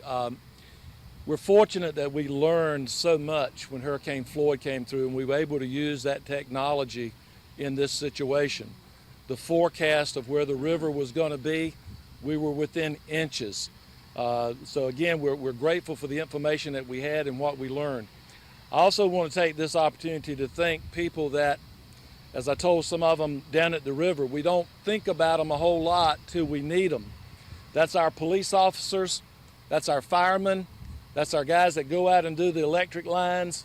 Had people in front of my house at midnight Saturday night. We lost power for about 2 hours. But these are people that when they go into those kind of careers, they put their life on the line. And I don't think we realize it as much as when we have this type of situation to come about. So to the firefighters, to our police, and all the law enforcement that are here helping us now. And also want to say a word that we're really proud to have our governor here to come and see us today and care for us and make some promises that we know our people are going to be okay. Thank you again for all of you being here as well. Thank you, Mr. Governor. I'm Linda Joyner, Mayor Pro Tem of Princeville, and I just wanted to say to the citizens of Princeville and the surrounding area, Tarboro and Edgecombe County, hats off to you guys. You have been so patient, and we know that this is not an easy task for you, but we do want to say to you that we are definitely here for you. We are feeling everything that you are feeling. However, we know that you elected us to stand proxy for you, and that's what we are doing today. You are the greatest citizens that I can imagine, and we just want to thank you. We'll be there for you, and we will definitely keep you informed. Thank you. God bless you. We'll just take, first of all, we're heading to Pine Bluff, Columbus County, where sadly we might be repeating the exact same circumstances. I mean, this is 10 days after the event, and a city just got flooded last night at 6 o'clock, Pine Bluff, North Carolina, right outside of Whiteville. And from all indications, it's underwater, very similar. So we're going to survive. We're resilient. This is the best of North Carolina right here. So with that, I'll take off my sunglasses and answer any questions y'all might have very quickly, and then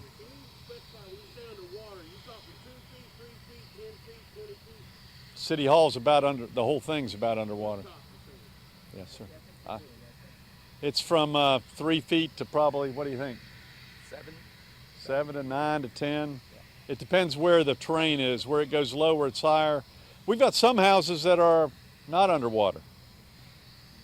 It's going to be a roll of the dice, sadly, but I'd say about 80%, 80 to 90% has definite water to the floors, to the windows, including the mayor's. What are we going to do about it for the next flood? I mean, the levee held. Yeah. So what do we do next time? Well, this is the long-term plans we're going to come up with. We're already having conversations. We're meeting with the Army Corps of Engineers. The dam did hold. It went over the levees on the other side, but these are long-term things that the county manager, the mayor, and all of us are going to have to get together to see what is the long-term sustainable solution so it doesn't happen again. We don't have an answer for you. And you said it's basically tomorrow. Residents from Princeville, they have yet to see the damage to their houses. I just talked to the son of a wonderful, his mom, whose house is right across the street from Princeville Town Hall. And I had to tell her that her house is most likely underwater because we saw it from the air. She doesn't know that yet. The people don't know how difficult a situation they're about to enter when the water clears. I'd say 80% of this town is underwater at this point in time. All right, guys, we're going to cut out of this press conference, take you live to Hillary Clinton speaking in Seattle, Washington, live.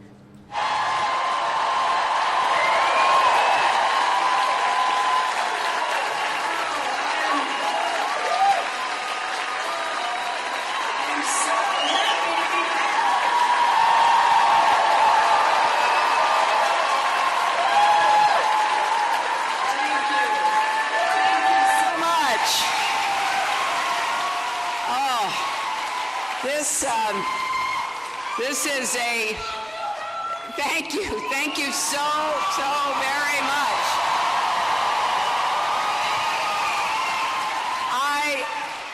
I was backstage listening to the super volunteers and then to Macklemore and Ryan, and it just really touched me because in just a few words, they conveyed what's at stake in this election. There is no doubt in anyone's mind that this is one of the most consequential elections in a very, very long time.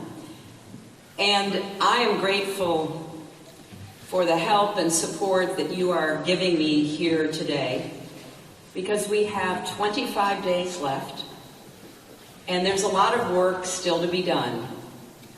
But every day I am motivated by the words of people like those you just heard. I really appreciate so much what Macklemore and Ryan are doing to shine a bright light on the issue of addiction, which touches so many lives across our country.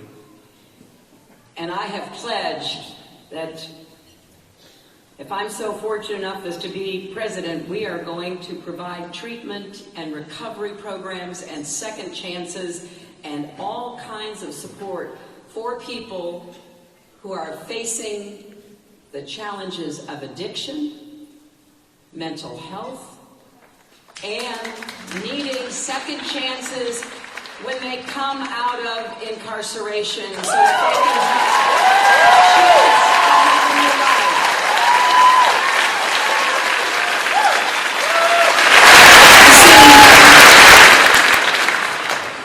People ask me all the time, how can you do this? And believe me, I ask myself that sometimes too. It's a grueling, strenuous challenge that requires a lot of stamina.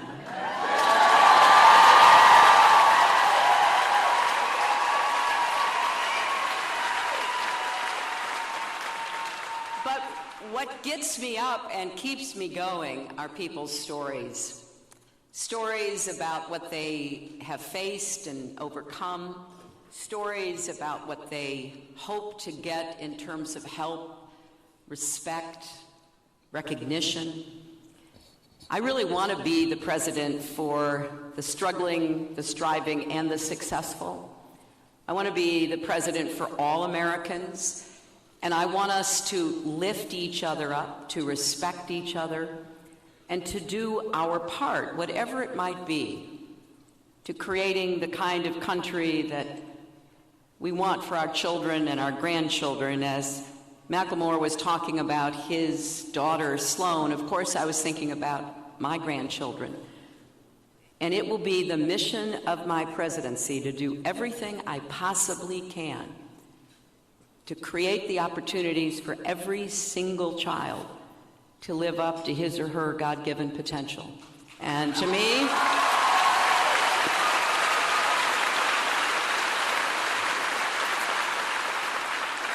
there is no more important task for a family, a community, or a country and our world. I want to thank your terrific elected officials. I have such a great deal of respect for them.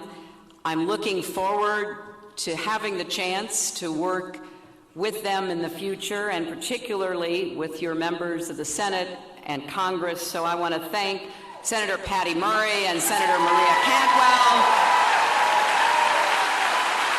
Congresswoman Delveny, Congressman Rick Larson, Congressman Adam Smith. I want to thank your governor, who I've had the chance to work with in the past, Jay and Trudy. Thank you both.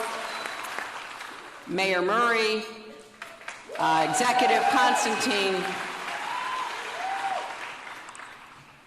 I am excited about having the chance to work with them, and I also want to thank the team that put this amazing event together, led by Lindsay Reutemann and the Northwest Finance team for our campaign.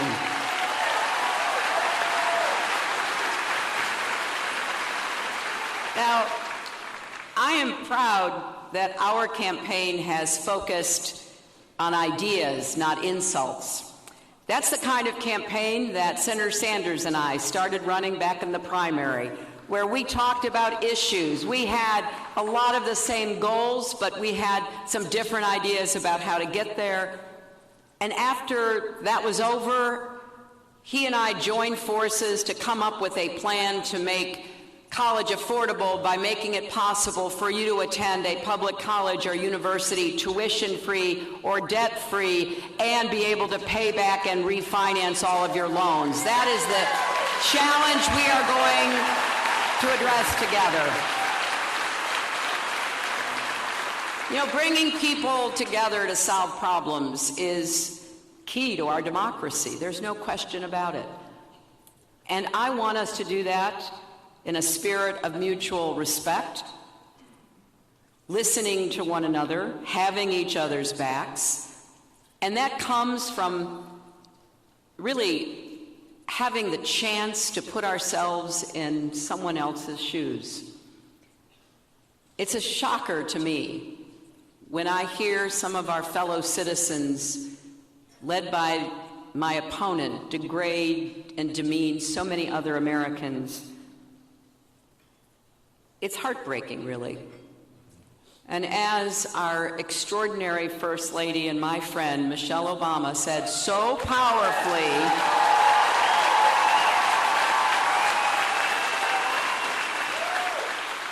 when they go low, we go high.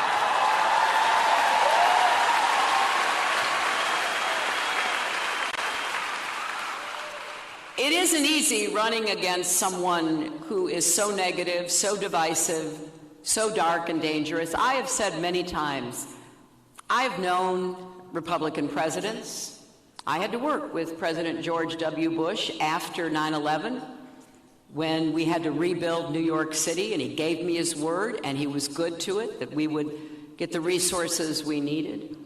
I've known people who've been nominated by the Republican Party. I've had my differences with them on policies and principles, but I never questioned their fitness to serve. Donald Trump is different. He is unqualified and unfit to be the president and commander-in-chief.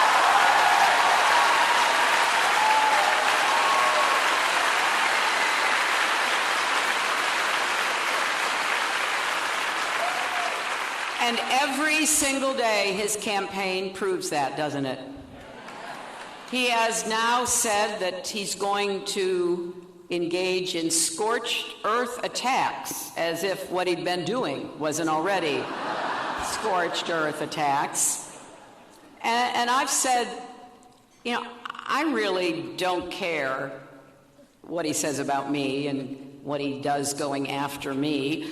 I am not going to respond to that, but I will stand up and defend everyone else who he insults, he degrades, he demeans.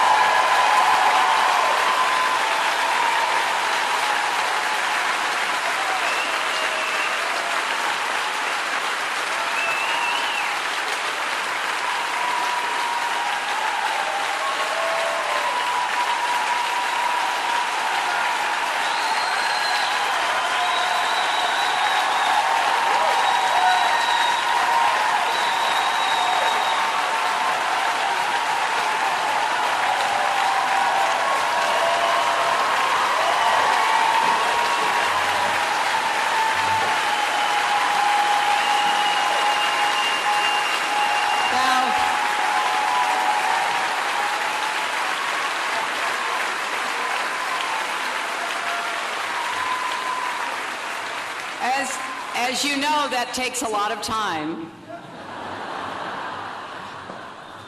The whole world has heard how Donald Trump brags about mistreating women, and the disturbing stories keep coming. And it's not only women. There's a long list. He's attacked a distinguished federal judge because his parents were Mexican. He's called immigrants rapists and criminals. He's mocked people with disabilities. He's insulted POWs.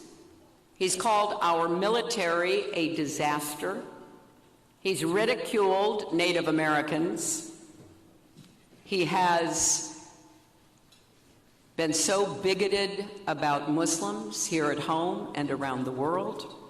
And he has promoted the lie that our first black president wasn't born in America. This is who Donald Trump really is. We know that. Now we have to demonstrate who we are. America is better than this.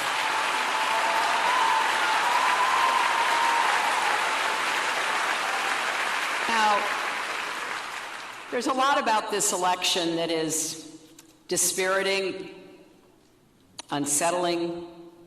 I take no satisfaction in seeing what Trump does and says, because it hurts. It hurts me and it hurts our country. It hurts all of us. And for a lot of people, it is too much. They want to turn away, and I totally get that. Unplug. But we have a job to do. And it is not just to win this election, although that is the first order of business. We have to win.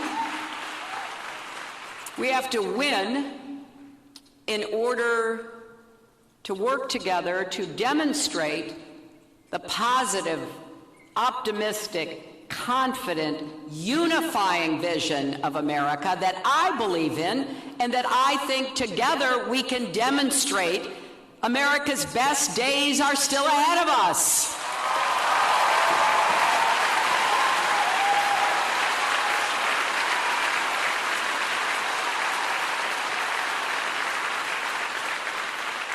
And we need to send a message to all of our children, all of our little girls and boys who are watching this intently. I've gotten letters from parents and teachers talking about what their kids in their classroom or in their homes are saying and feeling. I got a letter from a woman who adopted a little boy when he was just a baby from Ethiopia. He's an American now, a naturalized American. This is the only country he's ever known. And he is now 10 years old, aware of what's going on in our political campaign.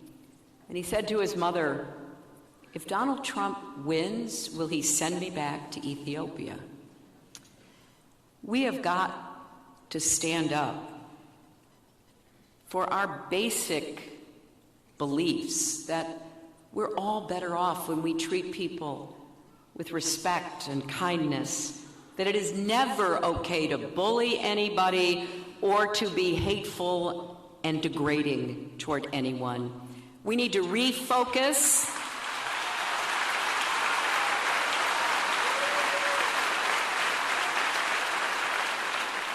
on what our campaign has tried to be about from the very beginning.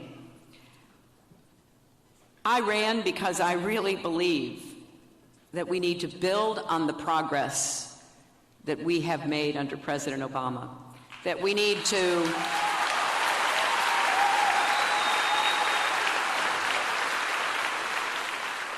look at what he inherited back in 2009 when he became our president, the worst financial crisis since the Great Depression.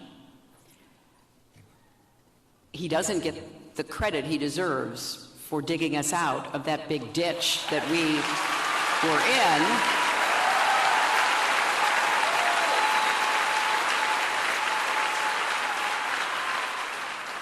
And to be very clear-eyed about the progress we've made, but the work we still have to do. Too many families are still struggling. Too many kids are burdened by student debt, and a lot of them can't afford college in the first place. Too many come to kindergarten and first grade unprepared, unready to learn. Too many older people can't afford their prescription drugs. The cost of health care is going up, premiums, co-pays, deductibles, and we have to tackle that together. Too many Americans feel like our country no longer has a place for them because of their religion or their race or their national origin or their gender. They're feeling that especially now. So I've said we have to face three big challenges. Number one, we've got to get the economy working for everyone, not just those at the top. And we can do this.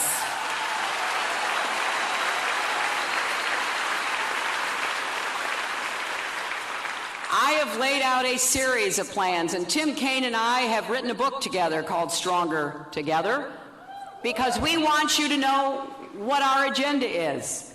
We have this old-fashioned idea that if we're asking for your vote to be your president and vice president, we ought to tell you what we want to do to actually produce results for you.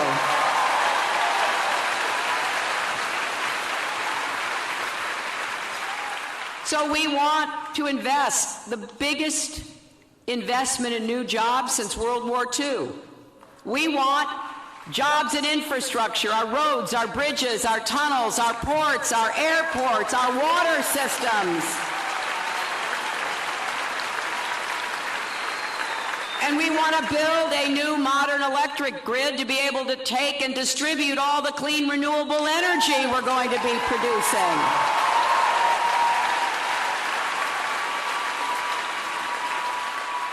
I want us to install 500 million more solar panels by the end of my first term and enough clean energy to power every home within the decade. I also believe that we can invest in advanced manufacturing. There's no reason we cannot compete against high-wage countries like Germany if we put our minds to it. We should be able to do precision machining. We should own 3D printing and everything it's going to be producing in the future.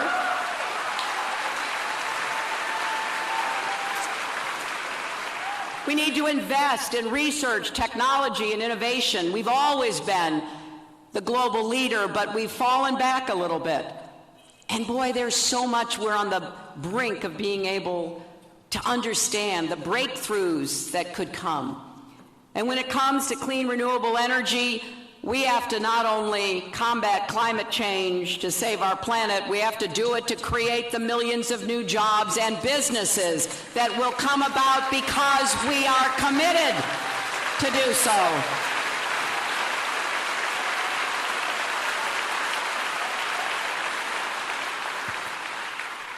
Just this week, I was with Al Gore in Florida talking about climate change.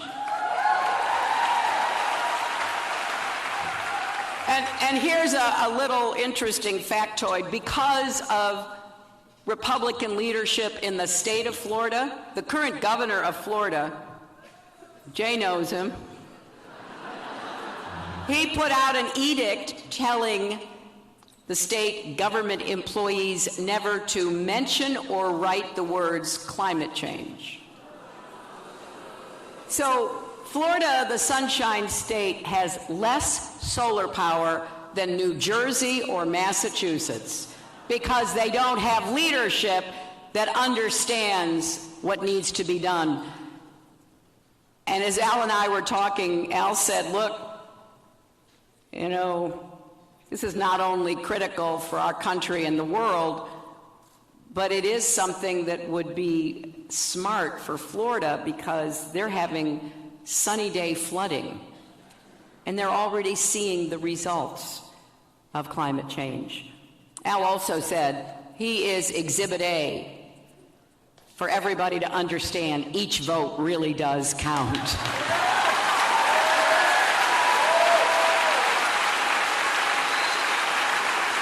Now, while we grow the economy, we have to make it fairer. And among other things, that means we have to raise the national minimum wage so that people working full-time are not mired in poverty. We have to encourage and incentivize more companies to share profits. So if you are an employee who helps to make the profits, it shouldn't just be executives who get to share in the result of your hard work and productivity. And it is way past time for us to guarantee equal pay for women's work.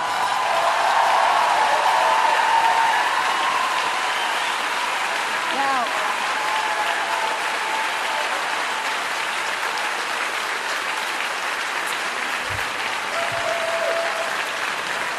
I talk a lot about that, as you might guess.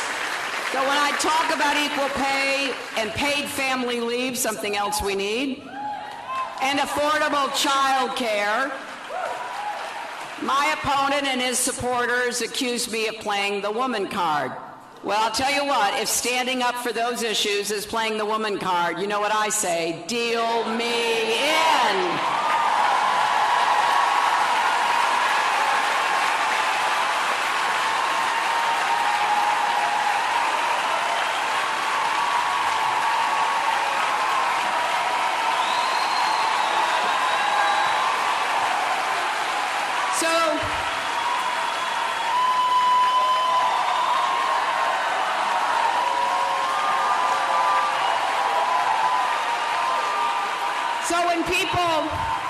When people ask me, so how are you going to pay for infrastructure jobs and paid family leave? I say, well, I'm telling you I'm going to pay for everything.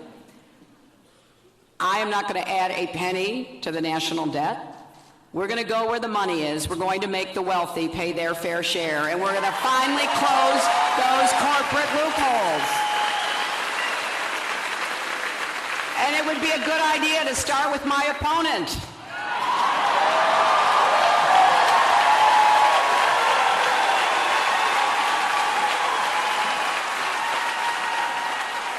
Any of you see the last debate?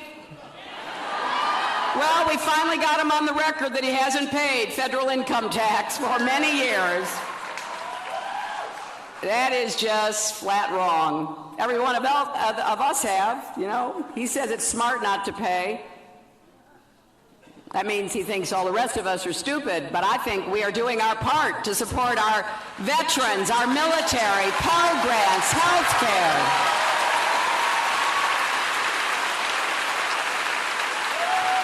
Besides, one of the unanswered questions coming out of his statements, since we can't answer them by looking at his tax returns, which he will not release, but one of the unanswered questions is how you lose $1 billion in a year. Now, there are two issues about that if you stop to think about it. How does someone running casinos lose $1 billion?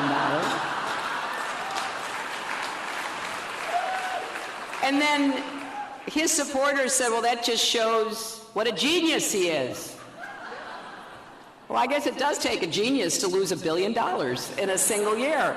And one of the points that he was trying to make in the last debate was that everybody does it, everybody. And then he made a fatal error. He said Warren Buffett does it.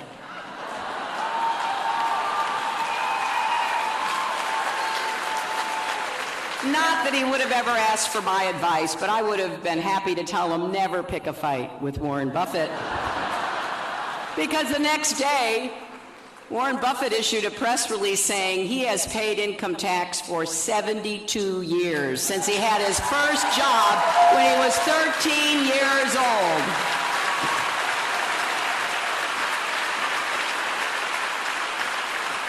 He also said that he's under audit. He has no problem releasing his tax returns. He'd be happy to meet Trump anywhere, anytime. You bring yours, I'll bring mine. We are also facing some difficult questions around the world, and we need steady, strong, and calm leadership in the Oval Office. We need to be sure that we protect our country and that we lead the world in accordance with our values. And every time I hear my opponent talk, I understand why so many Republicans, particularly those who have served in national security and foreign policy positions under Reagan or one of the two Bushes, have publicly said they cannot support him. Because his temperament and what he has already demonstrated in terms of not knowing what happens in the world and how important it is to be thoughtful and careful about the words you use, disqualifies him. But make no mistake, he's already done damage to us. He has raised questions in the minds of allies and adversaries. He doesn't know the difference, but they both have raised concerns. And we're going to have to repair that damage after this election. I've talked with many foreign leaders and representatives who have said, what are we supposed to believe? We hear the statements he makes. We hear him praising Putin when we're scared to death of what Putin is doing in Europe and Syria. We hear him say that he won't let Muslims from anywhere in the world come to America. What are we supposed to say to our people when we're your ally fighting ISIS and terrorists? So make no mistake, we do have to repair the damage that he's done, which we will do. But on both domestic and on national security grounds, repudiating his candidacy sends exactly the right message. And that is what we must do on November the 8th.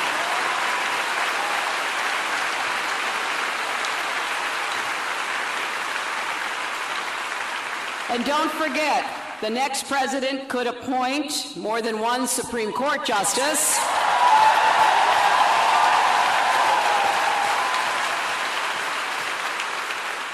And we already know the kinds of people that Trump has said he wants to appoint if he were ever in that position, heaven forbid.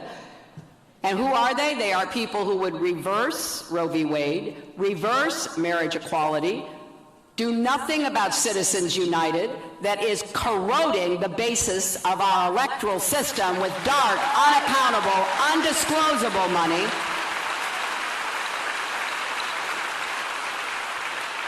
And for so many people, this becomes one of the most important reasons to vote.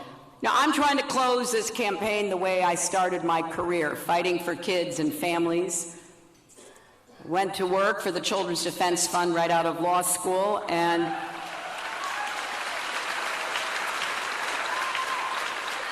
have had the great privilege of working to open schools for kids with disabilities, stand up against discrimination that keeps African American kids out of schools, try to do what we must to reform the criminal justice system so that it is not discriminating against African American and Latino and Native American people.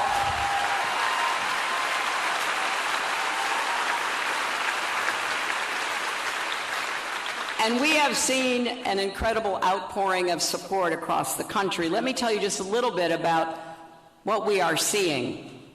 In Florida, 2.8 million voters have already requested vote-by-mail ballots, which puts them on the path to break records.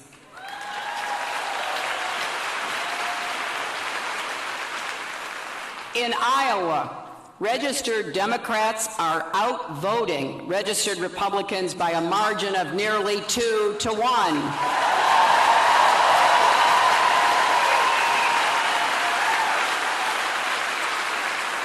In Colorado, registered Democrats outnumber registered Republicans for the first time in years.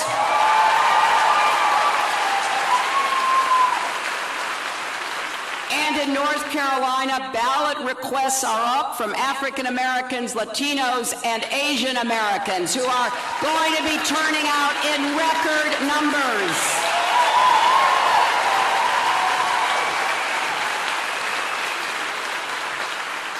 And as you know, here in Washington, things are looking great for Senator Murray and Governor Inslee. And if everybody does their part here in this state, we can make sure your governor has 2 majority Democratic chambers to work with.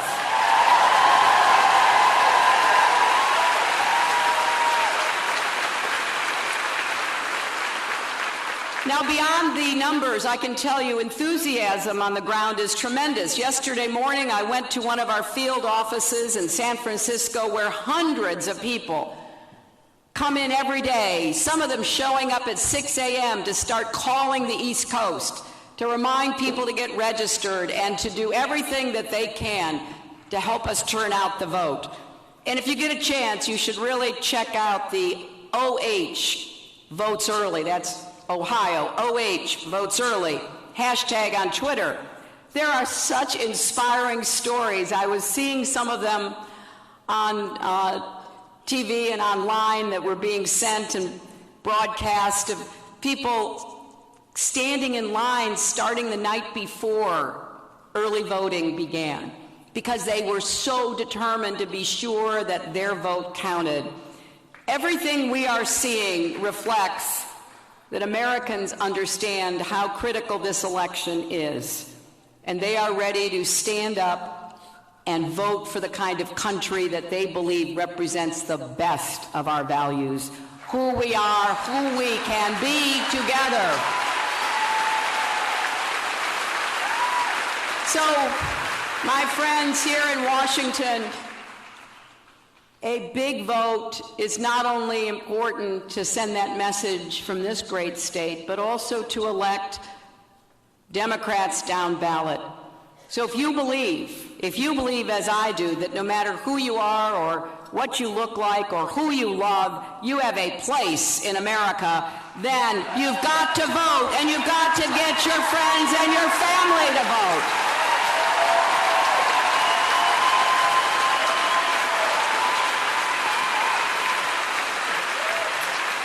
And And if you believe that climate change is real and we can save our planet by creating millions of good-paying jobs, then you have to vote and get everybody you know to vote.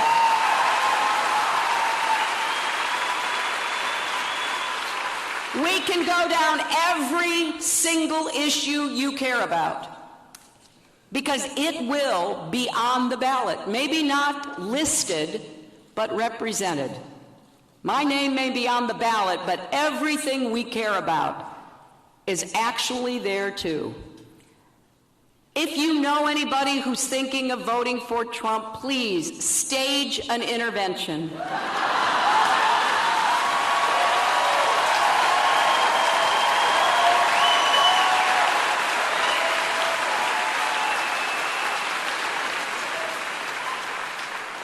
They must care about something that you care about. And you can text JOIN, J-O-I-N, to 47246 or go to hillaryclinton.com to sign up to canvass, to make phone calls, to get out the vote in your neighborhood. We'd love to have you come to our local field offices and make calls to voters. And we need to make sure everyone gets their ballot in the mail next Friday and sends them in.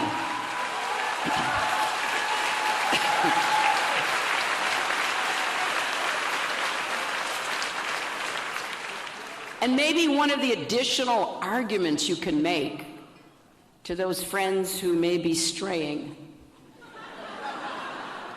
is that if we do our job in 25 days, Donald Trump will stop being on the news every single day.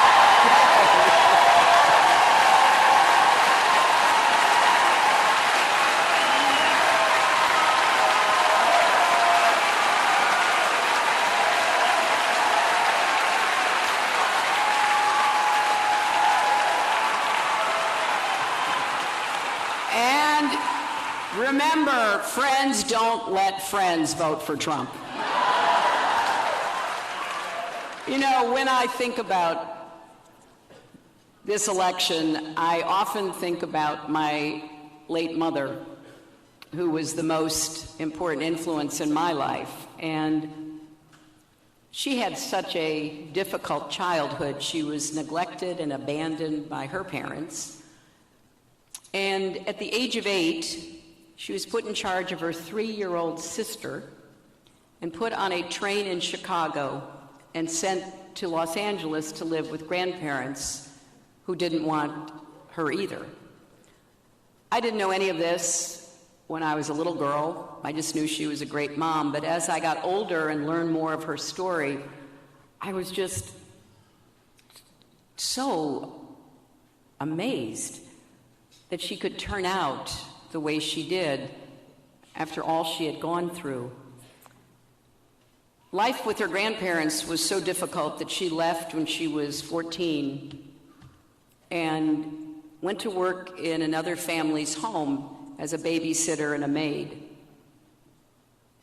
And it sounds harsh, but for her it was the first time in her life that she had been anywhere where people were kind to each other, where the family loved each other, where the parents guided their children. But my mother desperately wanted to go to high school. And the woman she was working for knew that and said to my mother, you know, if you get up early and get your chores done, you can go to high school, but you'll have to come right back. Again, that sounds harsh, but for my mother, it was the greatest of gifts. So she did, all during her high school years, get up really early, get her chores done, and then literally run to high school. And then after it was over, she couldn't be in any clubs, she couldn't do anything extracurricular, she had to run right back. But she graduated from high school. She never had the chance to graduate from college. And she believed deeply in education and instilled that in me. And I asked her one time, how on earth did you make it through without becoming bitter and broken? And she said, along the way, people showed kindness to me. Throughout this campaign, I have said we need to have more love and kindness in our country. And not just as a reaction to Trump,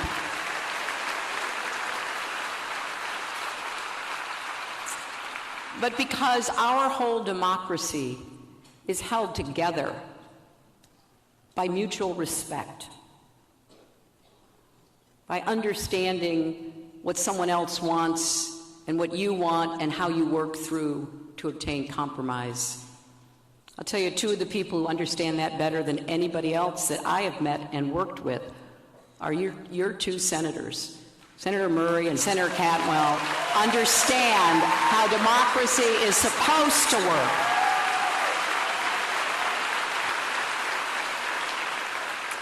I tell you that story because for me, it is about having a victory on November 8th. But much more than that, it is about asking all of you to partner with me from the local level to the national level, to find ways that we can make sure that there are opportunities for everyone, particularly our kids and our young people. I want us to start looking after each other again. I want us to find ways to help people who are feeling left out and left behind, and there are too many of them right now in our country. We need to pass some laws and we need some real national commitments, but we also need people to support each other. So I will be asking for your help. I need your help, not just to win this election, but to govern and to heal the divides that exist in our country right now. I do believe there isn't anything we can't do once we make our minds up to do it. So if you want to be part of helping me build that future where we can be optimistic and confident and people can believe that there will be better days ahead, then do everything you can between now and the election. And then I want us to have a commitment together to make it our mission to deliver for people. I'm actually excited about what we can do. I believe that there is an opportunity here, and we have so many innovative, highly creative people in Seattle who can help us shape that future. So let's put our minds to winning on November 8th. I have one more debate that I have to do on Wednesday night. And, you know, in the first debate, my opponent criticized me for preparing. And I said he was right. I did prepare, and you know what, Donald? I prepared for something else. I prepared to be President of the United States. Thank you all very much. Let's go win. Thank you.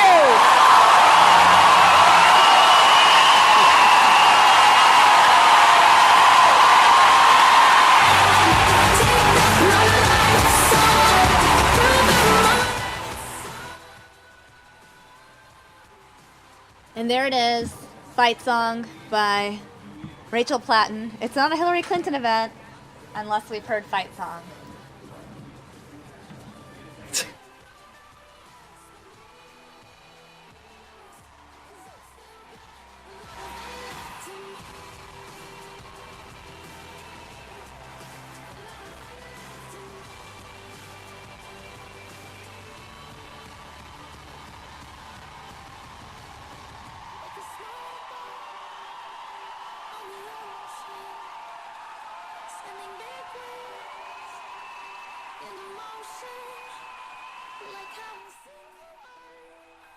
Now, if you just caught the tail end of Hillary Clinton, you can rewatch it on our Facebook page. That's facebook.com/Fox10Phoenix.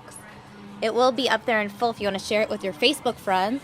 It'll also be clipped in full on our YouTube channel, youtube.com/Fox10Phoenix. Looks like they've already cut away from this. So we're going to take you now to this event, Mike Pence in Pensacola.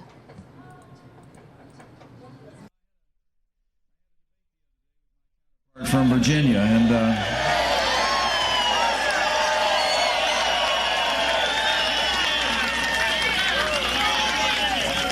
I would have been on time for this rally, but Senator Kaine called and interrupted me 5 times. So, but actually, in the middle of that debate, I mean, what was most striking to me is he kept bragging about that Iranian deal, an Iranian deal that was actually started by Hillary Clinton as Secretary of State, $150 billion. And on one day that they released 4 American hostages, $400 million in cash delivered on a wooden pallet. I'll make you a promise. When Donald Trump becomes president of the United States of America, we won't be paying ransom to terrorist sponsoring states. They'll be paying a price if they threaten the American people or detain our citizens or threaten harm. But it was Hillary Clinton and Barack Obama as well who failed to negotiate what's called a status of forces agreement with the sovereign government of Iraq. And because of that, withdrew all American forces and created the very vacuum in which that barbarous terrorist organization known as ISIS was able to be conjured up out of the sands of the desert and overrun vast areas of Iraq. You know, when I was a member of Congress, I traveled downrange to visit our soldiers in Afghanistan and Iraq 10 years in a row. More poignantly than that, I stood quietly in Indiana by the gravesides of the soldiers who paid the ultimate sacrifice.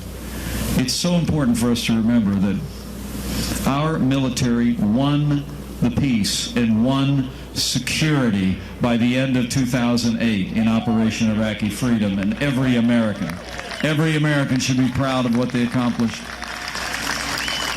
In fact, I know there are men and women who've worn the uniform of the United States with us today. Would you slide your hand in the air and let us just show our thanks one more time?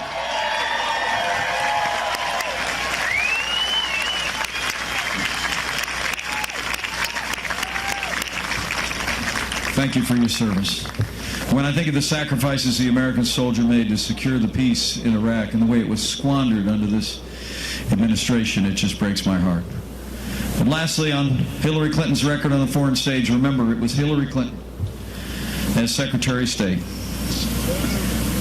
whose State Department had jurisdiction over the facilities in Libya. It was Hillary Clinton and her State Department who left Americans in harm's way in Benghazi.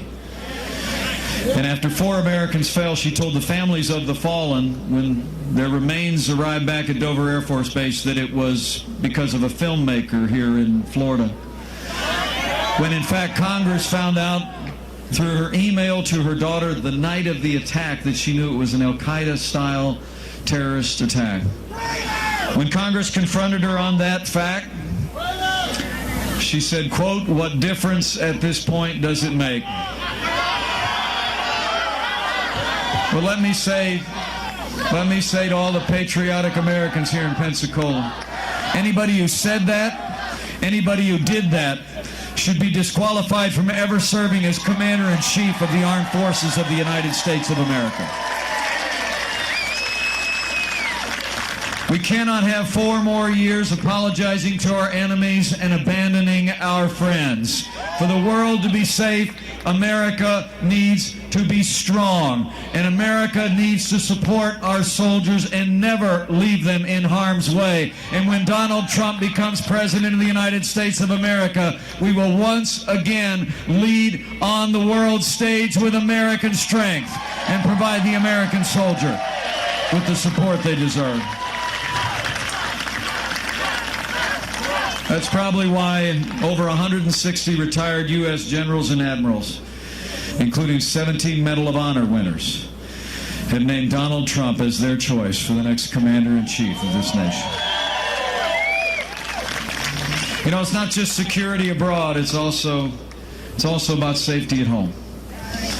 You know, we all know this is a very challenging time in the life of men and women who put on the uniform of law enforcement. It was just this week in Boston, 2 police officers were shot down while they were responding to a domestic domestic violence incident, but one of the assailants who was taken down was actually wearing body armor when the police arrived, and now press reports are showing that that individual wrote of the Islamic rebirth following a trip to Ethiopia.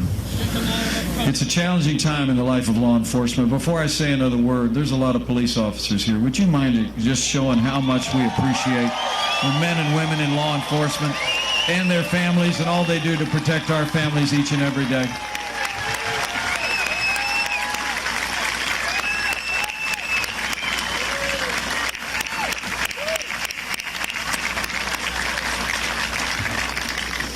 You know, I want to promise you, as the Chief Law Enforcement Officer of the United States of America, a President Donald Trump will support law enforcement at every level. We will make sure they have the resources and the tools to do their job protecting our families and come home safe to theirs. And we will restore law and order to every city and every community in this nation. And a lot of police officers know that. That's why the 330,000 members of the Fraternal Order of Police have endorsed Donald Trump to be the next president of the United States. So it's about national security and it's about safety in this election. It's about big things. But it's also about prosperity, men and women. I want to tell you, you got a great governor in Governor Rick Scott. He does an incredible job for the people of Florida. The truth of the matter is, Rick and I both know as governors that any progress you've made here, any progress we've made in the state of Indiana, we've made in spite of what's been coming out of Washington, D.C. the last 7 years, not because of it. We're in the midst of the weakest economic recovery since the Great Depression. We have the lowest labor participation rate since the 1970s. And there are millions of more Americans living in poverty today than the day that Barack Obama became president of the United States. Remarkably, Hillary Clinton's plan, more of the same bad ideas. More taxes, more regulation, more Obamacare, more of the war on energy and the kind of failed trade deals that have seen jobs being shipped consistently overseas. Hillary Clinton actually wants to raise taxes by over $1 trillion. Independent economists say it'll cost 500,000 jobs in the American economy. Now, they tell us this economy is the best that we can do. They tell us to be patient. It's eventually going to come around, right? But we know it's not the best that we can do. Florida, we know it's just the best they can do. And when Donald Trump becomes president of the United States of America, we're going to get this economy moving again, and we're going to create jobs in Florida and jobs all across the United States of America. Because Donald Trump has a plan. Donald Trump's got a plan to do what Ronald Reagan did in the 1980s. Frankly, it's a lot of what John F. Kennedy did in the 1960s. Instead of Hillary Clinton's plan to raise taxes by $1 trillion, Donald Trump and I are going to work with a re-elected Congress, with a re-elected Senator Marco Rubio that you're going to send back to the United States Senate. And we're going to cut taxes across the board for working families, small businesses, and family farms. We're going to end death taxes once and for all. And we're going to lower the business tax in America so we can keep and create and grow jobs in this country instead of seeing businesses haul them overseas. And Donald Trump and I know that that avalanche of acronyms coming out of Washington, D.C. is just killing jobs here in Pensacola. You know what I'm talking about? I mean, it's that alphabet soup of EPA, OSHA, DOE, A, B, C, D, E, F, G. In the city and on the farm, our businesses know they're struggling under the weight of regulation. So on day one of the Trump-Pence administration, Donald's going to do what I did when I became governor of Indiana. We're going to have a moratorium on any new federal regulation, and we're going to repeal every single Obama executive order that is crushing jobs and stifling growth in this economy. And while we're talking about things that suppress jobs, there's been no greater job killer out there in my tenure back when I was in the Congress and since I've been governor than the stifling effect of the unaffordable Affordable Care Act. Did you hear? I mean, the defections are getting real interesting out there. The Democrat governor of Minnesota just called it a failed policy this week. And believe it or not, former President Bill Clinton said it was, quote, the craziest thing in the world. He said Obamacare is the craziest thing in the world. You know, sometimes even with the Clintons, truth happens. I'm going to tell you what, we re-elect these great Republican majorities in the House and in the Senate, and I promise you, President Donald Trump's going to repeal Obamacare lock, stock, and barrel. And we're going to replace it. We're going to replace it with the kind of health care reform that lowers the cost of health insurance without growing the size of government. You know, Hillary Clinton, in one of these speeches we just found out from all these emails, she gave a paid speech up in Canada where she said she ultimately wanted a health care system just like the Canadian system. Well, Hillary, that's socialized medicine. We don't want socialized medicine in America. We know we can meet the health insurance needs of America with free market economics, more consumer choice, respecting the doctor-patient relationship, and we're going to do it the American way when Donald Trump and I take to the White House. And Donald Trump and I also know that trade means jobs. The truth of the matter is, what we make in Indiana, what you make here in Florida, we sell all over the world. And what you buy here from around the world keeps consumer costs low. But when Donald Trump becomes negotiator-in-chief, you with me on that one? When he becomes negotiator-in-chief, we're going to have trade deals that support American jobs first. We're going to make sure that trade means American jobs. We're going to renegotiate NAFTA. We're going to get out of this Asian Pacific Rim thing, and we're going to negotiate deals with trading partners around the world that we can hold them accountable and put American growth and the American economy first. You know, and as this election approaches, as you stand in the sun, it's about security. Yeah, you're from Florida. It's about security, it's about prosperity, but you know, there's actually something that might be even more important than all that. I mean, we're going to elect a president for the next 4 years. My goal would be for the next 8 years. But a 4-year term, the president's 4-year term. But the next president of the United States will probably set the course and direction of the Supreme Court of this country for the next 40 years. And you better think long and hard about that. I mean, elect Hillary Clinton, and you heard her in that debate the other night. She gave a little checklist, not of qualifications to be on the court, but of a to-do list of things she wanted an activist liberal court to be able to do and continue to do, right?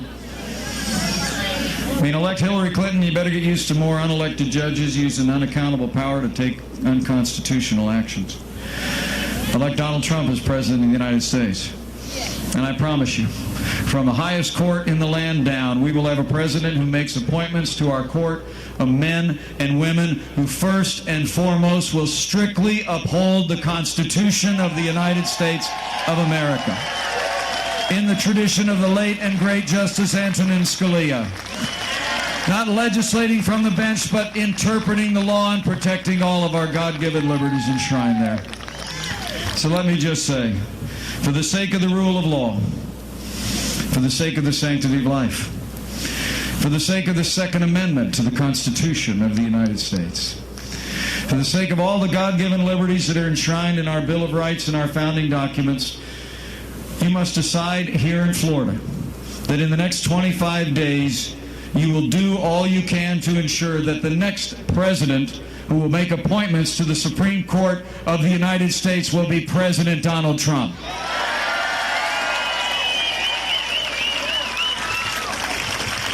So it's about security, it's about prosperity, and it's about the highest court in the land. But it's also about having government as good as our people. I mean, the biggest choice in this election really is a choice. It's a choice between change and the status quo. It's not just a change of direction, but it's a change of the expectations. It's a change of the rigged system in Washington, D.C. that benefits the favored few over the American people. It really is remarkable to think that while she was Secretary of State in charge of all the foreign policy of the United States of America, Hillary Clinton and her family operated a private foundation that took tens of millions of dollars from foreign governments and foreign contributors.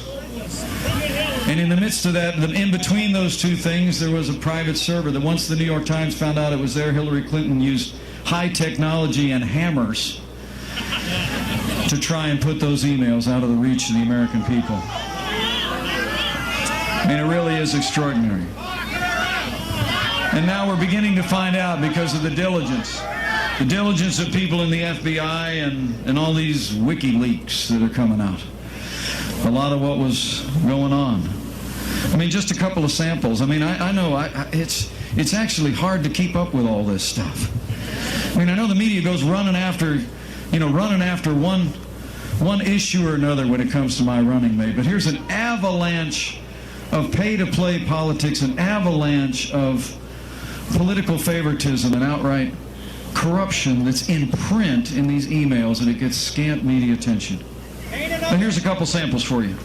Just this week, Hillary Clinton in a paid speech said that to be successful politically, you have to have, quote, both a public and private position on public policy issues.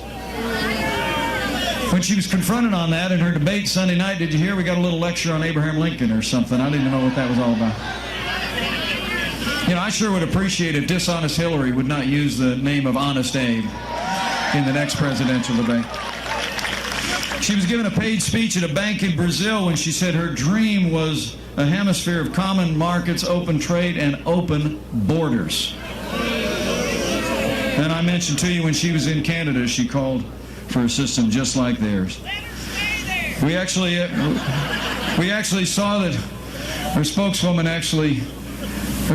her communications director, we found emails that made the most contemptible statements about people of the Catholic faith, people of the evangelical faith. No apology ever coming from Hillary Clinton or her campaign for those demeaning statements. But here's a couple more. A couple more that really cut to the core of this rigged system that we got in Washington, D.C. One of the emails found out that the Hillary Clinton's campaign was actually in touch with the Obama administration's Department of Justice to get updates on the very investigation of her own email. Said they got a heads up on when information was going to go public. And then just this week, and I mentioned this on television this morning, or at least I tried,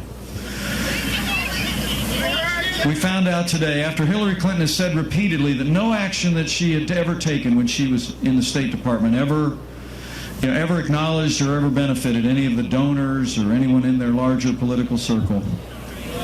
We found out by email this week, ABC News reported this, that in fact, after Haiti experienced that devastating earthquake in 2010, and the State Department was overseeing $10 billion in relief efforts, that a senior official for the Secretary of State actually sent an email indicating that businesses that were applying for contracts in Haiti should be flagged if they were friends of the Clintons.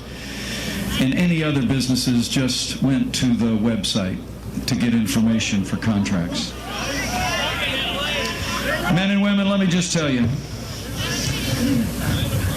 that's nothing short of pay-to-play politics on a global scale. And it's exactly the kind of pay-to-play politics that's going to come to a crashing halt the day that Donald Trump becomes president of the United States. When Donald Trump becomes your president, his only special interest will be you, the American people, and he's going to fight for you, for your prosperity and your security every single day. So this campaign's about big things, men and women. And my challenge to all of you in Florida is to recognize that the Sunshine State always plays a large role in our nation's destiny. But maybe never more so than this year. I mean, the truth of the matter is that we get up every day and it's just about 2-on-1 in this campaign, with the national media doing half of Hillary's work for her every day. You ever notice that? But the amazing thing is Donald Trump is still winning hearts and minds every day, and this movement's going to carry him all the way to the White House because people are talking to each other. I really believe that. I mean, despite the willful ignorance in the media about all things Clinton, right? And despite the constant attacks leveled at my running mate in the national press, we're continuing to see momentum all across the country because neighbors are talking to neighbors, coworkers are talking to coworkers. So I want you to leave here today and I want you to go tell somebody, okay? I mean, if you're wearing one of those red hats, don't take it off for 25 days. Sleep in that thing. But call your neighbors and friends. Stop people at worship and work and just tell them, we've got to have change in this country. But it's only going to come if we make Donald Trump the next president of the United States of America. And when you go tell them, I want you to lay out the choice, hopefully the way I laid it out today. I mean, that it's about whatever's in the news on any given day. In the next 25 days, I hope you'll say to, if somebody says to you, well, why? Why are you wearing that shirt? Why are you for Donald Trump? You should say to them, because the world is less safe today. Our country's less prosperous today.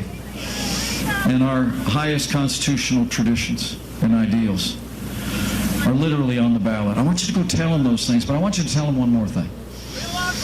And that is, in these divided times, I hope you'll tell them that Donald Trump and his running mate are two people that will always believe that there will always be more that unites us in these United States of America than will ever divide the good and great people of this nation. And it has a lot to do with faith. Faith in God and faith in the American dream. You know, when we first got to know each other this summer, I found out that Donald Trump and I shared a lot of things. His grandfather immigrated to this country. My grandfather immigrated to this country from Ireland. His dad was a self-made man who built a business with his own hands in Queens. Built a good family and a good name. My dad traveled down to southern Indiana from Chicago and built a little gas station business up that we all grew up working in. We were both raised to believe that to whom much is given, much will be required. So for Donald Trump, that meant that the kid from Queens went to Manhattan Island and built the big buildings to the sky, right? For me, it was a calling into public service to give back to the country that had given so much to my family in just 2 short generations. I mean, I always tell people, if you think about it, I mean, other than a whole lot of zeros, Donald Trump and I have a lot in common. I mean, a lot of zeros. And that's a belief in the American dream. It's not a cliche for us. We lived it. That Irishman's brogue still rings in my heart. Richard Michael Cawley came through Ellis Island, and that's how, in 2 short generations, Michael Richard Pence could be standing before you on the cusp of serving as Vice President of the United States of America. But as you go out and tell your neighbors and friends, I hope you'll mention the American dream. And I hope you'll mention that if Donald Trump and I have the opportunity to serve this great nation, it's a choice on all the issues I just laid out. But you're also going to have 2 people that are going to get up every day and fight to restore the American dream for every person in this country, regardless of race or creed or color or gender or area code or income. We're going to open the pathway to a boundless American future by reviving the American dream. It's about faith in the American dream, and it's ultimately about that other kind of faith. You know, in these challenging times, if you're inclined to do what Karen and I and our kids do, to bow the head and bend the knee, I just encourage you to do it in these next 25 days. And I'm not asking you to pray for one thing or another.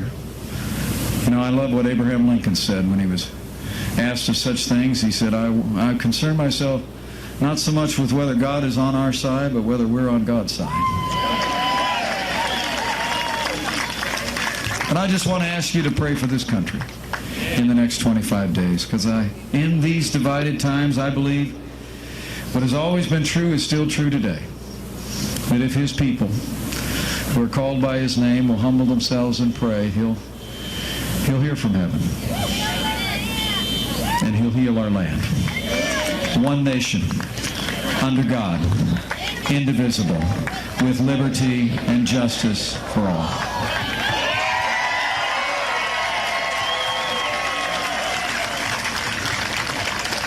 So men and women of Florida, we got work to do.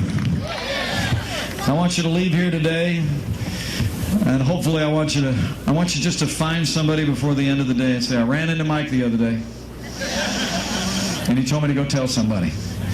Because the truth of the matter is, this election is far from over. We're going to continue to work our hearts out in every day that remains in this election.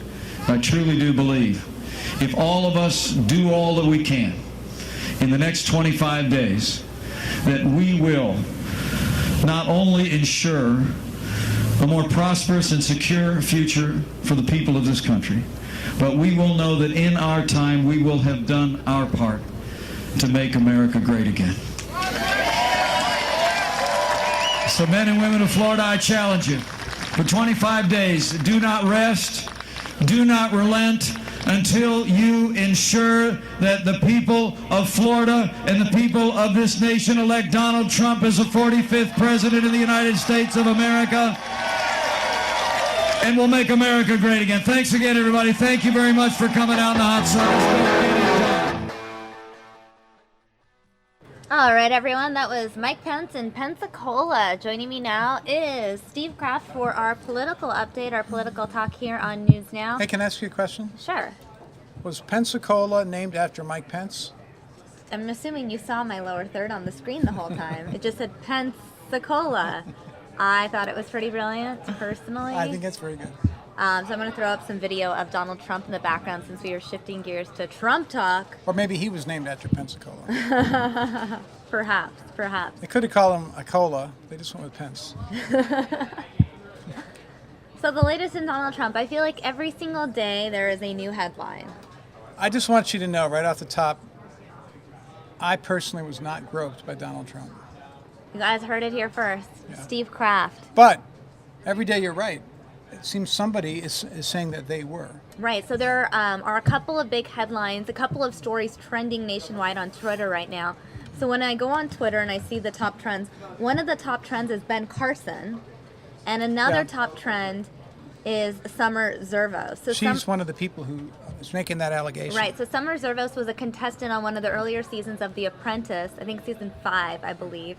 And she came out today. She's represented by Gloria Allred, the high-profile celebrity attorney. I'm actually going to pull up that video for you. Right. And she's at the center of all these cases. So there she is right there, Summer Zervo, going into detail, releasing this statement about her own alleged experience with Donald Trump. Right. This is some years ago.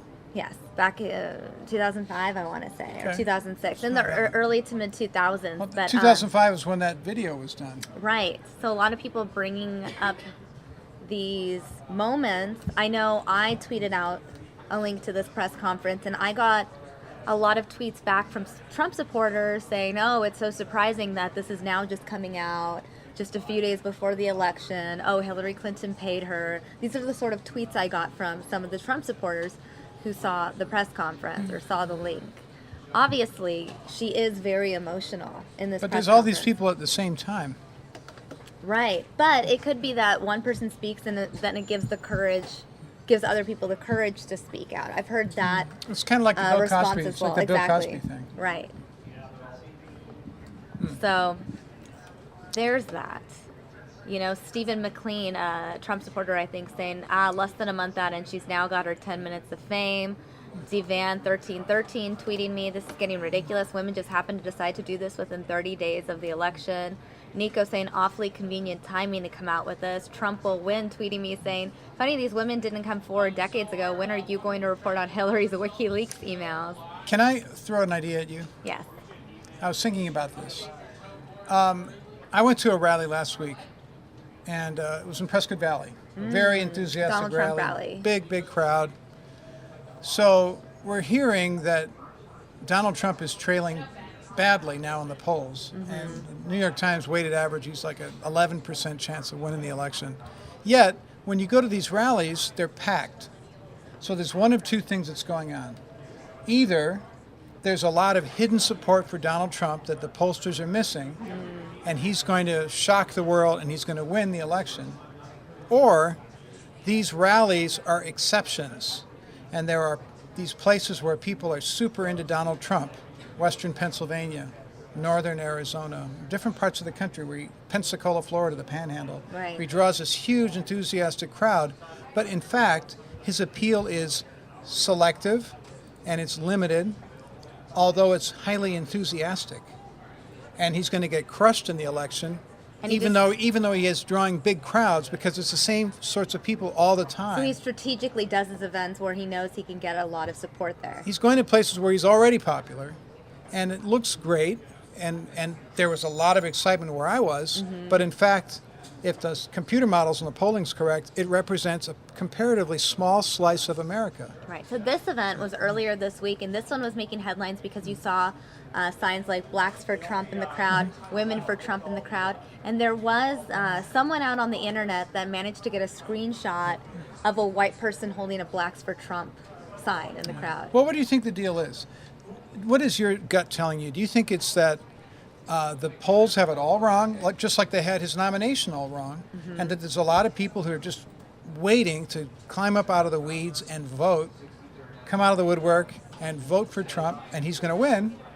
Or do you think it's that, yeah, there's some pockets where people just love the guy, and some states where he's very popular, but he's going to get blitzed when the whole country gets to weigh in on him? Right. It's also, Which is it? It also comes down to the way the voting system works here in America when it comes to president, the electoral college. I mean, if you look at it that way, you know which states have a lot of votes. But if you were to guess, reading what you read, seeing what you see a lot of stuff on all these I screens. think there are a lot of people that do like Donald Trump. Do you think he's going to win the election? I can't say whether he's going to win the election or not. Because it's really hard to predict, and anything is possible. One of the things that Trump likes to point out at his events is, you know, these polls show all of, you know, these numbers where he's losing, but he refers to himself as Brexit. No one thought Brexit was going to happen, Right. and then look, Britain's left the EU True. because the person that was sort of leading this Brexit movement really tapped in. See, I'm trying to a stir group up. of people I'm trying to stir up that, our whose viewers. voices have been, Right. you know. And I'm trying to fire up our viewers. And in fact, I think you did. here's Hard to Kill 24/7. Steve Kraft is a beep beep. Now come on, Hard Kill. That's cold. Why would you say that? I asked a serious question. I didn't make a value judgment. I didn't say what's going to happen. You know. Oh well. I don't take it personally. I just want to get people's opinions. I want people to really get involved and to tell us what they think. Right. Well, I know I have Because gotten Hard to Kill, I think you're cool. Okay? There you go. I think everyone who gets involved with Fox News Now is pretty cool to join us. Definitely. I mean, I got so many tweets from different And people. we don't mind criticism around here. Criticism's cool. You know, But I just want some intelligent comments. That's all I'm asking.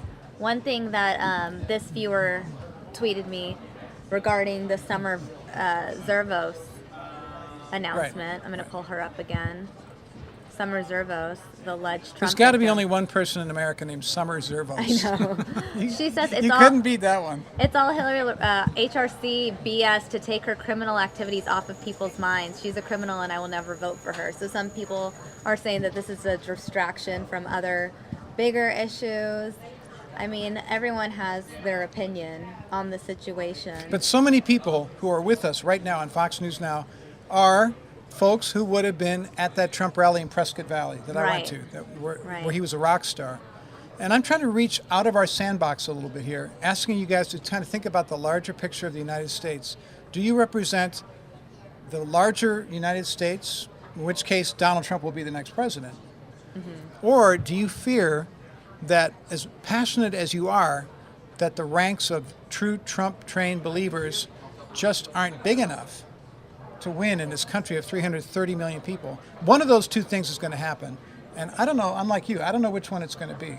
But it's going to be one of those two. either she's going to win by a lot or he's going to shock her. Well, we'll find out. I don't know. We're less than 4 weeks away. How, One thing How pumped are you about this Vegas debate?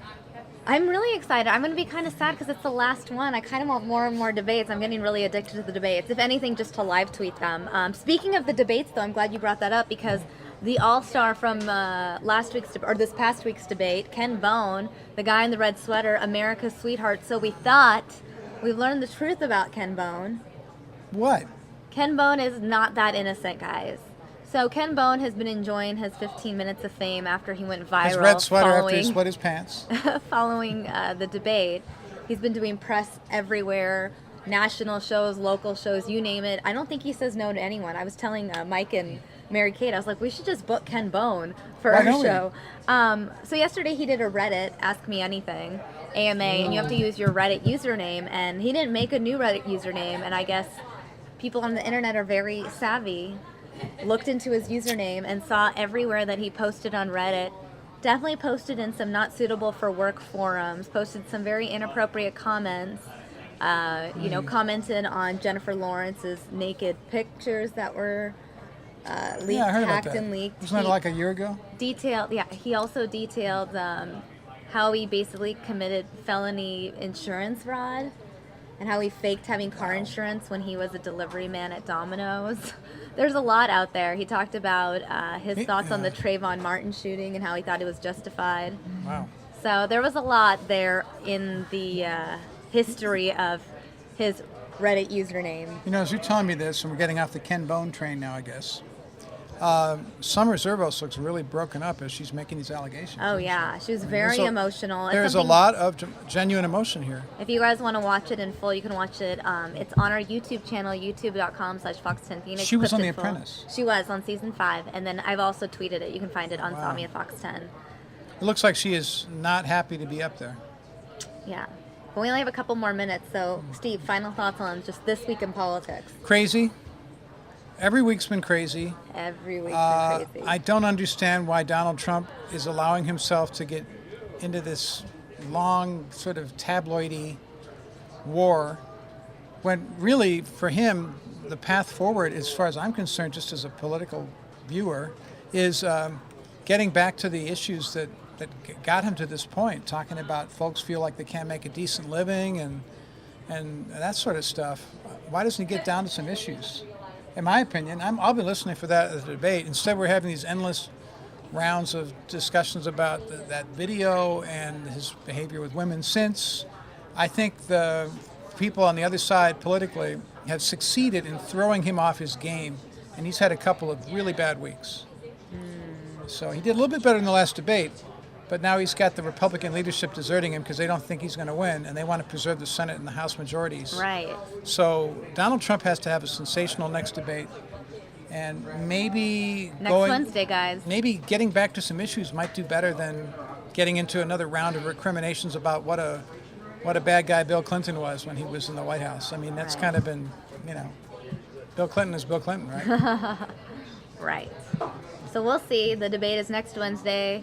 Steve Kraft will be there live. We'll be carrying it here on the news now. I'm sure we'll be checking in with Steve throughout the day. 24/7. That's what we're here for. 24/7, guys.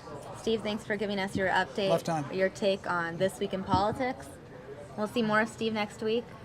Guys, you have more news now ahead in just a few minutes. Want to go ahead and give you guys a live look at New York City because we're talking Trump, right? Oh, yeah, all the New time. York City. Mary Kate coming up in a few minutes, and I'm going to New York tomorrow. Maybe I'll stop by Trump Tower. I see think if- you should. I might.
All right, everybody, we're going to take you to a live situation right now. It's a potential standoff at 63rd Avenue and McDowell in Phoenix, Arizona.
Again, if you guys are just joining us, this is being called a potential standoff at 63rd Avenue in McDowell in Phoenix, Arizona. It looks like police are just waiting outside someone's apartment right now.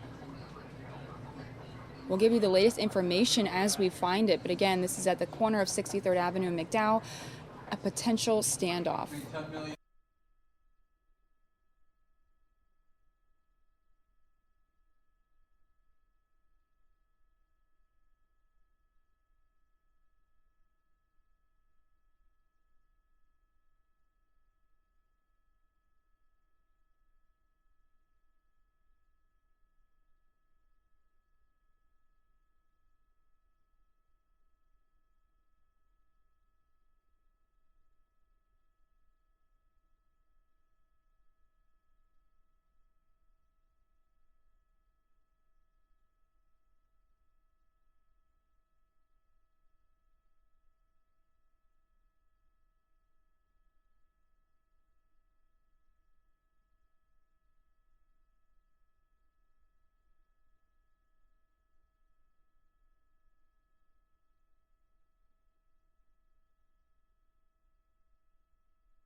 Looks like police are heading down the stairs there. Again, this is on the corner of 63rd Avenue and McDowell. There are several apartment complexes there. I was told this was a potential standoff, but it has not been confirmed, so we're still trying to figure out what exactly is going on here, but you guys are watching this live from the chopper in Phoenix, Arizona.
Again, if you're just joining us, this is a potential police standoff. You saw earlier that the police were headed up those stairs that you see right there, trying to get into the apartment complex. It's about 3:15 here in Phoenix, Arizona. And this is happening on the corner of 63rd Avenue and McDowell. at an apartment complex. And you're watching this live from the chopper.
Again, we're just waiting on confirmation that this is in fact a police standoff. Right now it looks like they just might be trying to enter this person's apartment here in Phoenix, Arizona, and these are live aerials coming in from the chopper, so that's why you're unable to hear anything right now.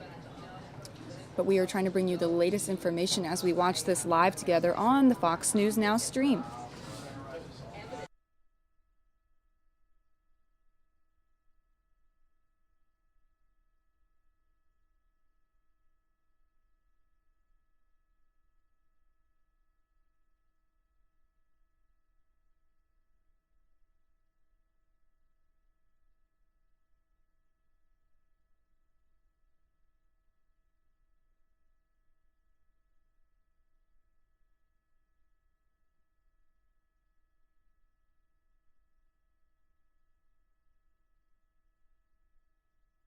Looks like we just saw an officer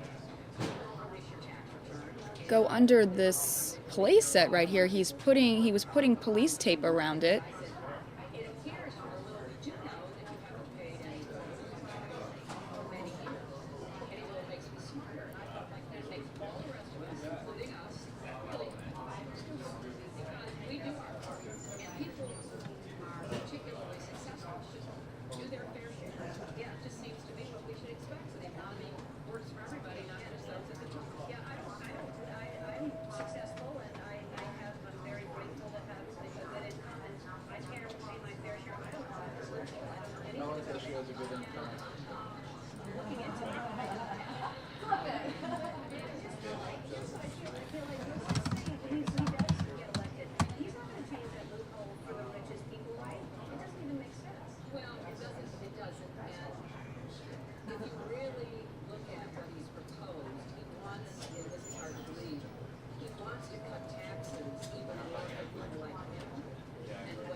It looks like there's still several police vehicles there right now surrounding this apartment in Phoenix, Arizona. It's about 3:20 here right now, and this is at the corner of 63rd Avenue and McDowell.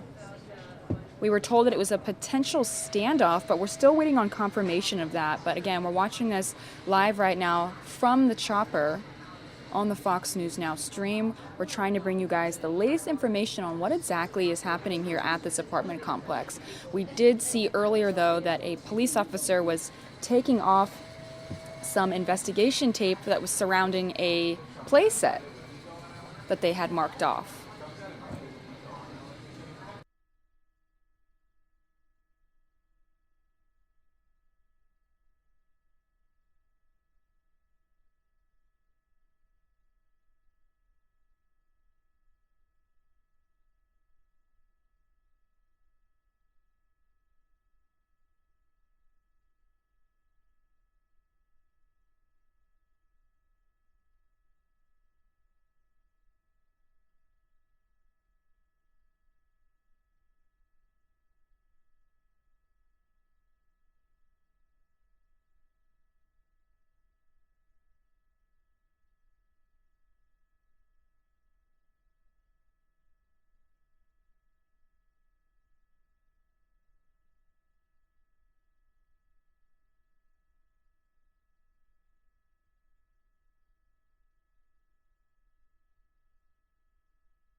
Earlier, we saw several police officers heading up the stairs to one apartment room, and then they slowly descended back down. We did not see a suspect, but at this point, we do know that the chopper is going to be leaving the scene. Again, we'll come back to this if we find any more information, but it looks like they are wrapping up their investigation. Earlier, they were calling this a potential standoff, but it looks like they are wrapping up there now. So I'm going to take you to something else just to get you guys all caught up.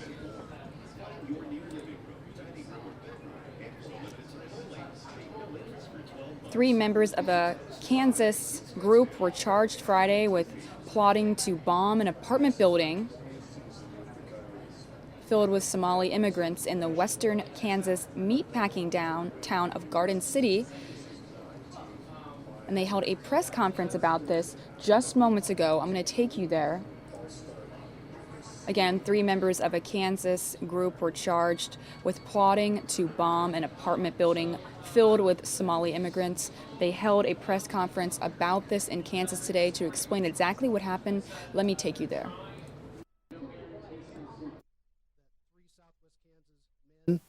Curtis Allen, Patrick Stein, and Gavin Wright were charged in federal court here today on domestic terrorism charges.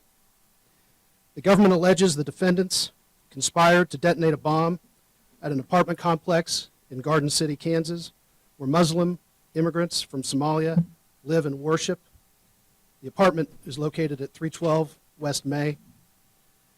These charges are based on 8 months of investigation by the FBI that is alleged to have taken the investigators deep into a hidden culture of hatred and violence.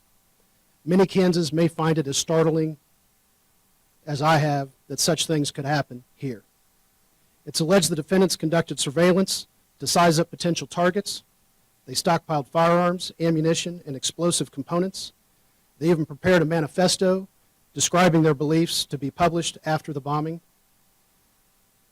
One of them said the bombing would, quote, wake people up. What the defendants did not realize is at the beginning of February 2016, the FBI launched an investigation into their activities. The defendants were members of a small group they called the Crusaders. They formed a plan for violent attack. They considered a variety of possible targets, including churches and public officials who'd expressed support for Somalis, as well as landlords who rented to Somalis. They finally settled on an apartment complex in Garden City where a number of Somalis lived and maintained an apartment that served as a mosque.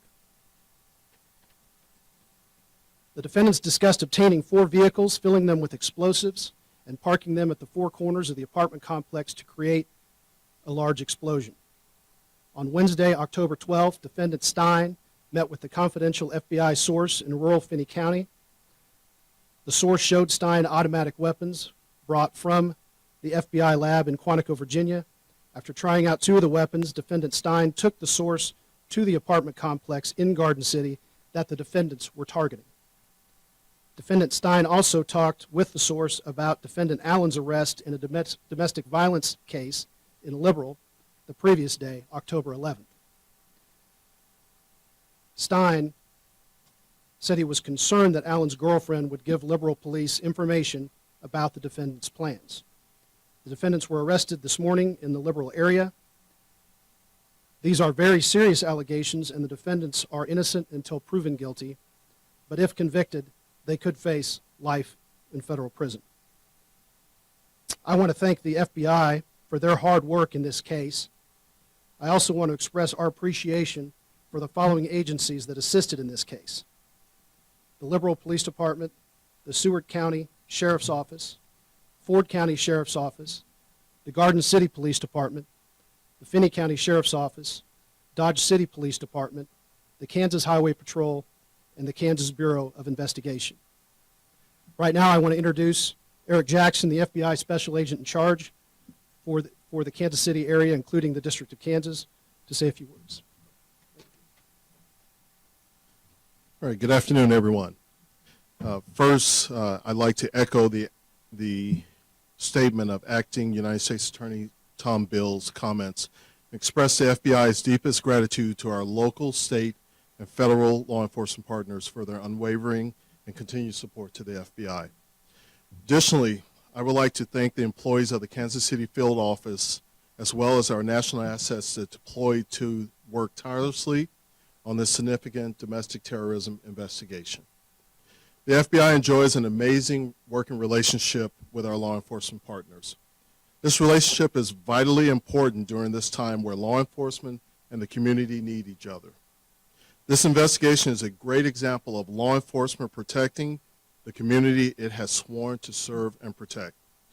Today's law enforcement action culminated with the arrest of 3 individuals who pose a significant and credible threat to our community and were planning to take imminent actions. These individuals had desire, the means, and the capabilities, and were committed to carrying out this act of domestic terrorism. Last February, I stood with the former United States Attorney and announced the arrest of John Booker on terrorism-related charges. I reiterated to you today the commitment we made then to protect every member of our community from threats, both foreign and domestic, and that still stands true. We must remain vigilant, and this event is a reminder to the community to do just that, to remain vigilant. We will continue to persevere, keep the heartland and the nation safe. Again, thank you to our law enforcement partners for their tireless efforts and to our community that we serve. Thank you. There's not a lot we can say outside of what we've already said, but we can take a couple of questions. I would also point out that Jim Cross over here has copies of the complaint and affidavits for you. I would refer you to the complaint. It's pretty well laid out. Again, I would also say that the motives and some of the language used is pretty well covered in the complaint.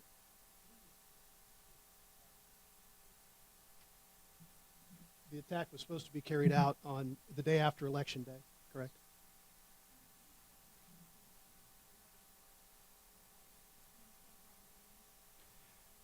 There were approximately 120 residents of that building. That's not a precise number, but that's ballpark.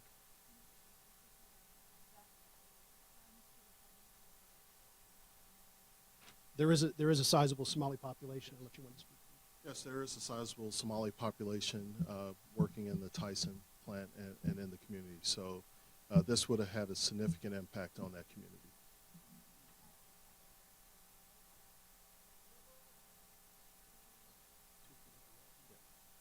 2 for Liberal and 1 from Dodge City.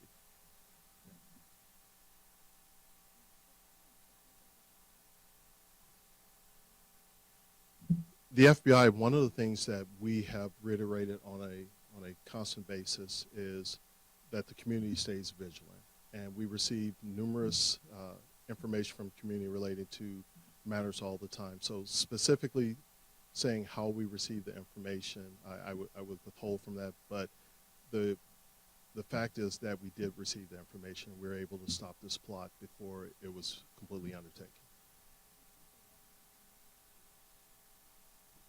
It has militia and sovereign citizen ties, and I think that's probably the best way to describe this at the moment. No, we feel as though the individuals involved in this plot have been stopped, and that this plot has been stopped.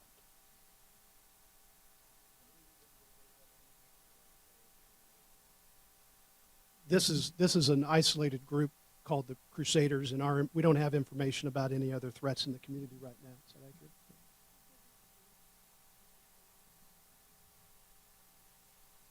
There are portions of this investigation that are still being undertaken right now, and getting into specifics about the group and any links to other groups, I think this time is probably not somewhere we would like to go because the investigation continues.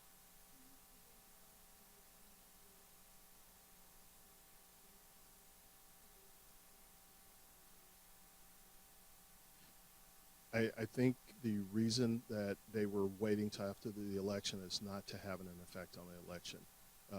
We don't know which way they were concerned, but not to have an effect on the election.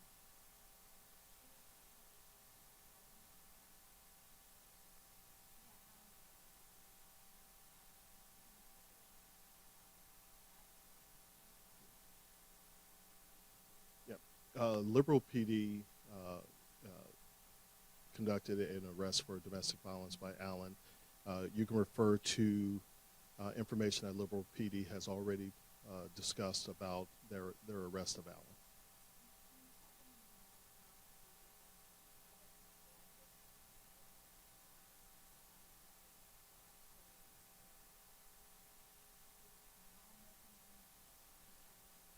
Because this investigation continues and we're moving forward with it, at this time, all of the evidence is still being collected, and at this moment, we are not in a position to discuss all that evidence. Within the document that you have, there is a list of evidence that we believe clearly states what this plot was about.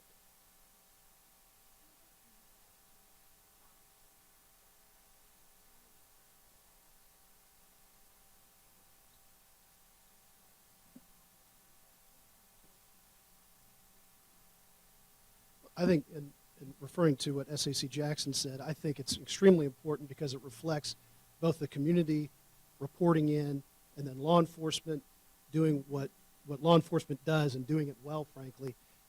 And one of the things that I observe continuously, and this is just another good example of it, is that in the District of Kansas, I see law enforcement all the time cooperating completely toward the end of public safety. And there just really isn't turf and the fighting that you might think occurs, just doesn't. And I think this is a good example of the kind of cooperation we get right here at state, federal, local law enforcement protecting the public. From an FBI standpoint, this is our mission. This is our mission to conduct thorough, timely investigations. And with the terrorism-related charges that you will see from the documents that you receive, you will see that a thorough investigation was conducted, and that this plot was something that was imminent, and these individuals, as we stated in our comments, they were committed to carrying this out, and it would have had a significant impact on not only... All right, everybody, we're going to come back to this, but let's take you live right now to a Donald Trump rally in Charlotte, North Carolina, where right now the Mayor of America is speaking.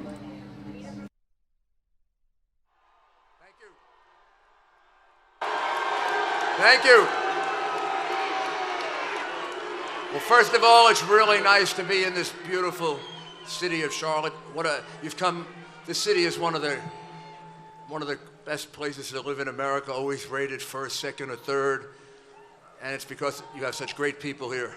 Always love coming to Charlotte, and I love North Carolina, and we know how they're going to vote, don't we? They're going to vote for Trump, right? I kind of got that sense with all the signs that I saw out here and all this tremendous enthusiasm that you have. I thought maybe we'd sort of clear away all the fog and smoke and all the craziness that's going on, and let's talk about the issues for a minute and the differences between these two candidates, okay? So let's start with the most basic thing of all, you. So if you elect Donald Trump, no matter who you are, rich or poor, you're going to get more money back in your pocket. Because he's going to reduce taxes in every bracket. Biggest percentage will be for the middle class. And you'll have another 10, maybe 15% more in your pocket, maybe 20% more than you have right now. Wouldn't that be nice? On the other hand, she wants to take the maximum rate up to 45%. She says she's just going to tax the rich. But whenever they say just tax the rich, Obama said that too, and your taxes went up, didn't they? Are you all rich? Yeah, I know this lady who was a good friend of my wife's, and she and my wife used to argue during the election in 2008 And this lady was for Obama. She had a little business. She actually had the Pilates business, and she's a big Obama fan. Oh, wait. And then she went to the first Tea Party rally. You know why? Because she thought she was middle class. Turned out, according to Obama, she was rich, and her taxes went up. Obamacare mandate stuck on her, and the little profit, decent profit she's making from her business was getting all wiped out. And she said, boy, did I make a big mistake. So when Hillary tells you she's going to give free tuition to everybody going to college, you're going to pay for that. You're going to pay for it. Better to do what Donald Trump wants to do. Put more money back into your pockets so you can spend more money, so we can build more jobs. We can put people back to work again. They're the party of welfare, we're the party of jobs. They're the party of dependency, and we're the party of opportunity.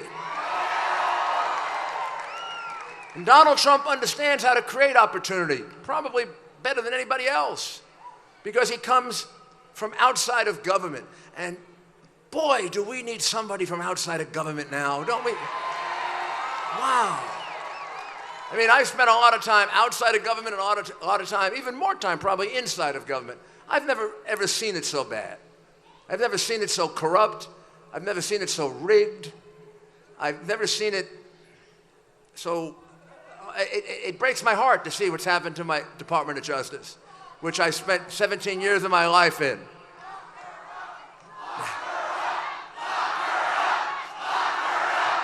Well,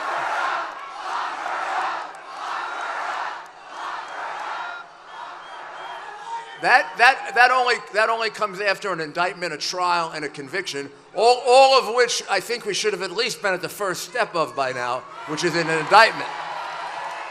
There's no question that she lied to the FBI multiple times. No question. Martha Stewart was prosecuted for one lie to the FBI. Why not her?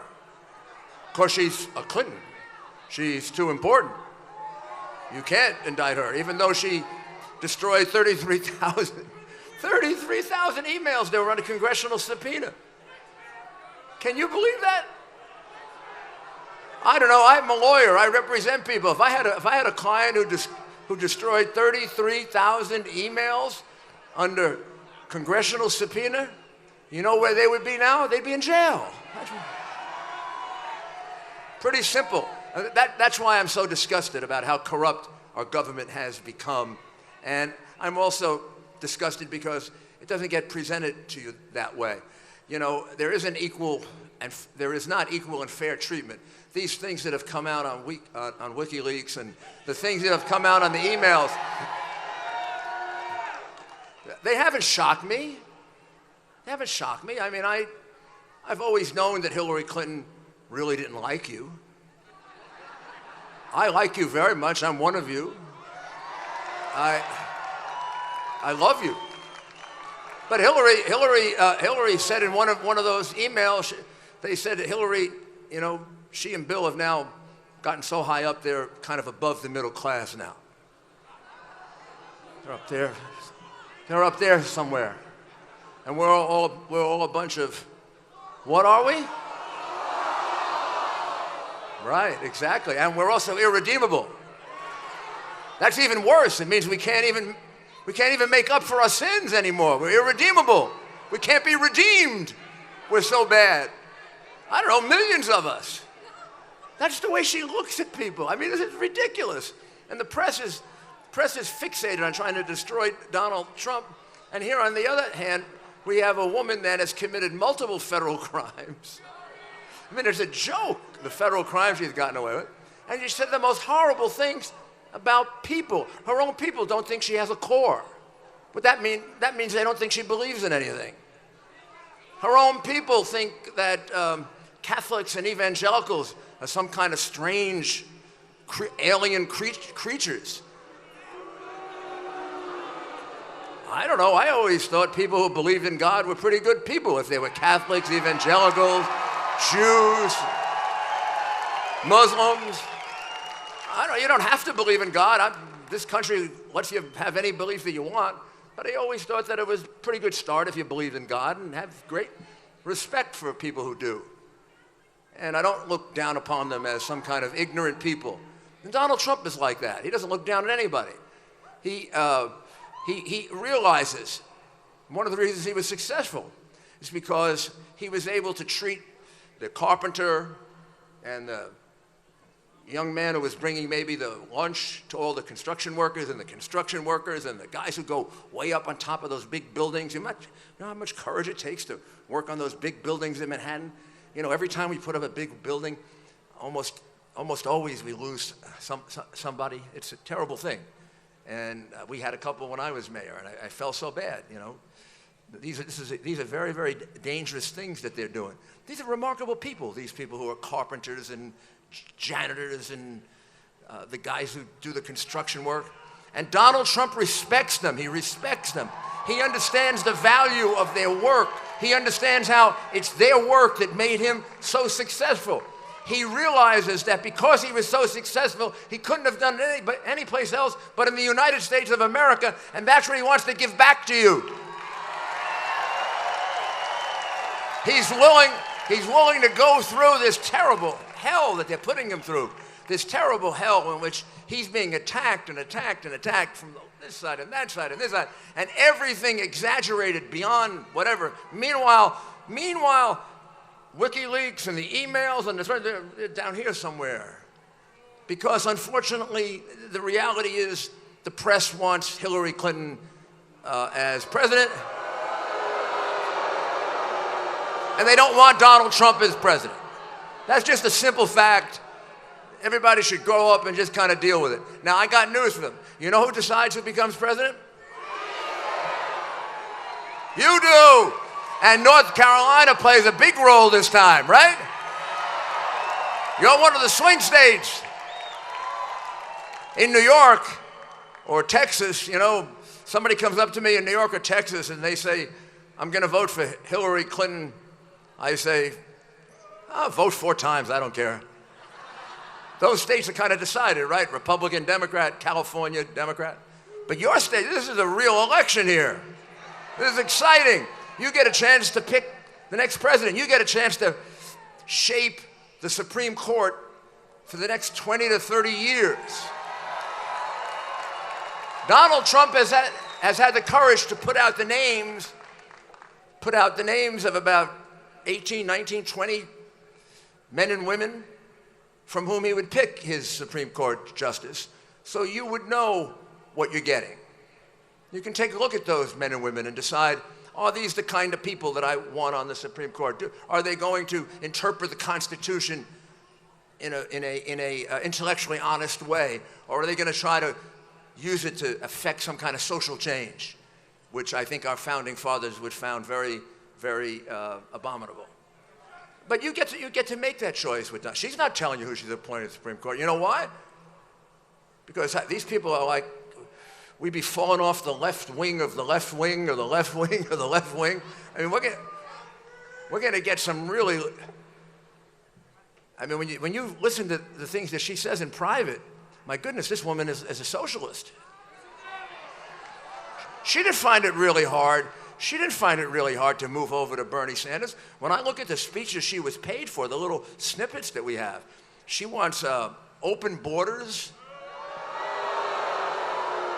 She wants open trade. And her real goal is we should just kind of like be part of the United Nations. She wants to give away our sovereignty. This is one of the speeches she got $250,000 for. I mean, I wouldn't pay a penny for that speech, but, you know, these guys were given to that money. You think it was because she's such a great speaker? You think Hillary Clinton is a $250,000 speaker? Have you heard her speak? Would you pay to go see her speak? What do you think she's getting the $250 for? Because she's going to take care of those banks, and she's going to take care of those.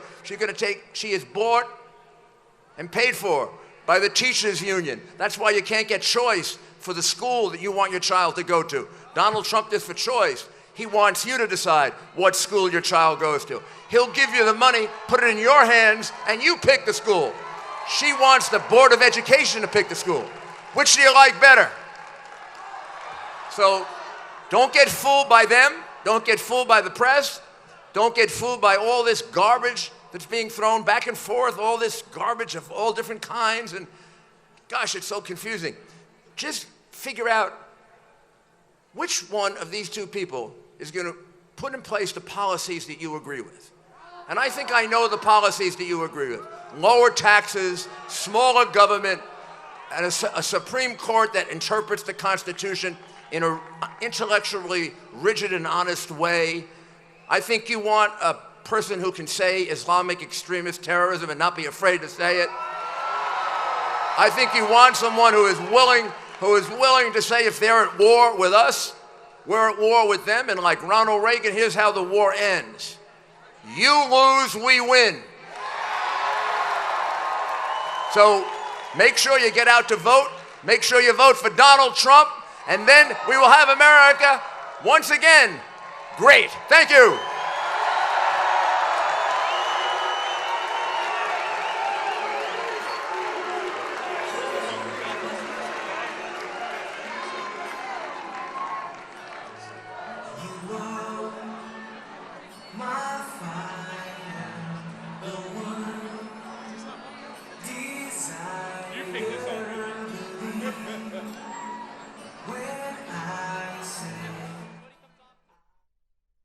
Well, you guys just heard it. They've been recently playing the Backstreet Boys song, I Want It That Way, at Donald Trump's recent rallies. So that's pretty interesting.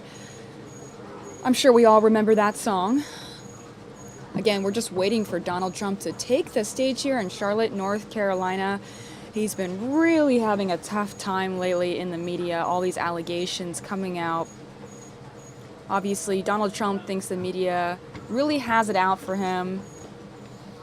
Last week, a tape from 2005 was released of Trump bragging about forcefully kissing and groping women. And then at the presidential debate over the weekend, Trump called it, quote, locker room talk, and denied that he's ever done any of it. But earlier this week, multiple women raised their hands and said, yes, you did to me. So he's gotten allegations from these women that he's inappropriately touched them. The New York Times published a story about 2 women who said Trump inappropriately touched them in the past, and several other women made similar claims in other outlets. Yesterday, Trump said the claims are, quote, absolutely false, and addressed one of them by saying, quote, look at her, as if, he wouldn't be interested in her. He also threatened to sue the New York Times. So we will see what happens with that. But again, we're just waiting for him to take the stage. And Mike Page is also here with me. Hello, everyone. And what a week it's been for Donald Trump, right? I know. I mean, you were talking about this a little bit earlier, but it's been a week for Donald Trump, really. And we've seen Hillary really pick up the momentum, it feels like. Don't you feel like it's just a total shift, really? Oh, yeah. I mean, I was talking to our anchor here, John Hook, and he was saying, I don't know if, can he come back from this? Oh, sure he can. Sure he can. I think he can. I think you know what step one, I believe. What? Is to stop talking about every allegation. Just, you don't have to respond to every one. Yeah, so you think that maybe he should just stop bringing it up? Yeah, he's doing a lot more harm than good, I think. Yeah, because what makes one look more guilty, talking about it or not talking about it? Yeah, there you go. That's a good point. He brings That's it up a really lot good point at his rallies. Sure. And it seems like he's just very angry about it. But I don't know. I mean, maybe if he didn't say anything, it would be less of a story. Yeah. I don't know. Yeah. So I don't know. I mean, he's really getting beat up in the media right now, and he's threatening to sue these people that are coming out and saying this. And what did you take away from? Did you watch that press conference earlier today? With the attorney Gloria Allred? Yeah, I watched about the last 13 minutes. I caught the end of it. And she was with one of the women who She was one of the new women that are accusing Donald Trump of these allegations. And I I don't know who's right and who's wrong there. And she was crying. She looked really Yeah. distraught. But So- my only question is, why is it coming out now so late? You Yeah. know, you're talking 11, 12 years, something. Yeah. It's interesting. Yeah. I think that's interesting for a lot of people. Again, I was thinking the same thing. You know, he's been famous this whole time. Why didn't she come out earlier? But a lot of people are saying that women are coming out because Donald Trump keeps denying it, saying, no, they're crazy, I never did that. So now women are getting angry, saying, yeah, you did. And you know what, I'm coming out too. Maybe they're seeing more and they're getting courage. You Yeah, never they're know. getting encouraged, and Yeah. they're saying, I think that they were hoping he would admit to maybe the first one, Sure. and that they would feel closure from that. But instead, now that they see he's denying it, they're like, no, you This did has do it, just and I'm been- going to talk about it. Or, Think about this. This has been such a wild campaign. It really for both. has. For both. I mean, what? one of the, the dirtiest, I think, just in terms of the game playing and the things that are being leaked in the media and Absolutely. the Twitter rants. Absolutely. You know? I put out a Twitter poll earlier this morning, and I asked people, what do you think the next big October surprise will be, if there is one?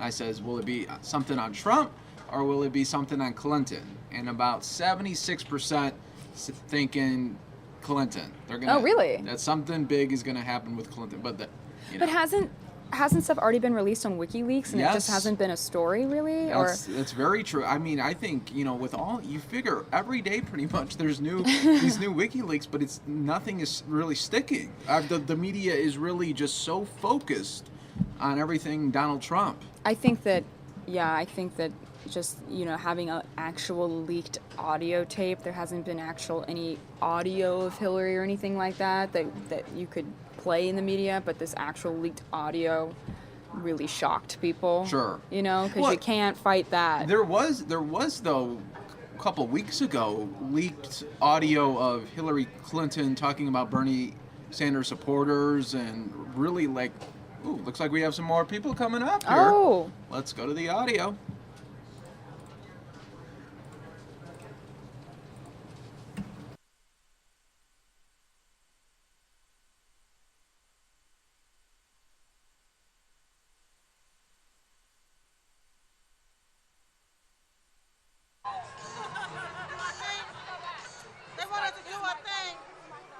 Hey, y'all! How y'all doing? Yeah, I am so happy to be here, especially with my girls, my sisters. Women for Trump. Yes, baby. You know, all I can say to the media, how low can you go?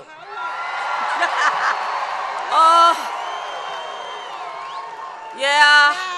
You know, Crooked Hillary can pimp them out, but she won't be able to pimp out the American people. We are on to her.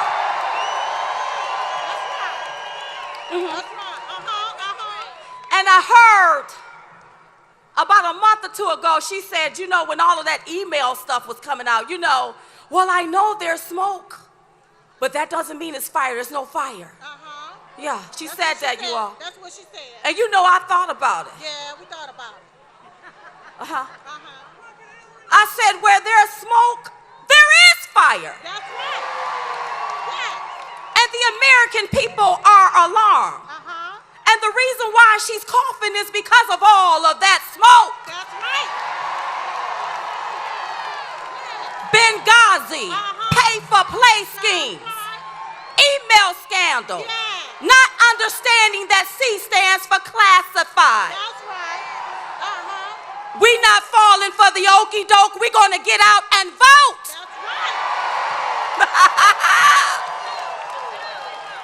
And we gonna vote for our man Donald J. Trump. And with all of that smoke, it is time for people. And wait a minute, hold up before I say this here. One more thing, you all. I heard them say something about when they go low, we go high, or something like that. I heard the other side say that.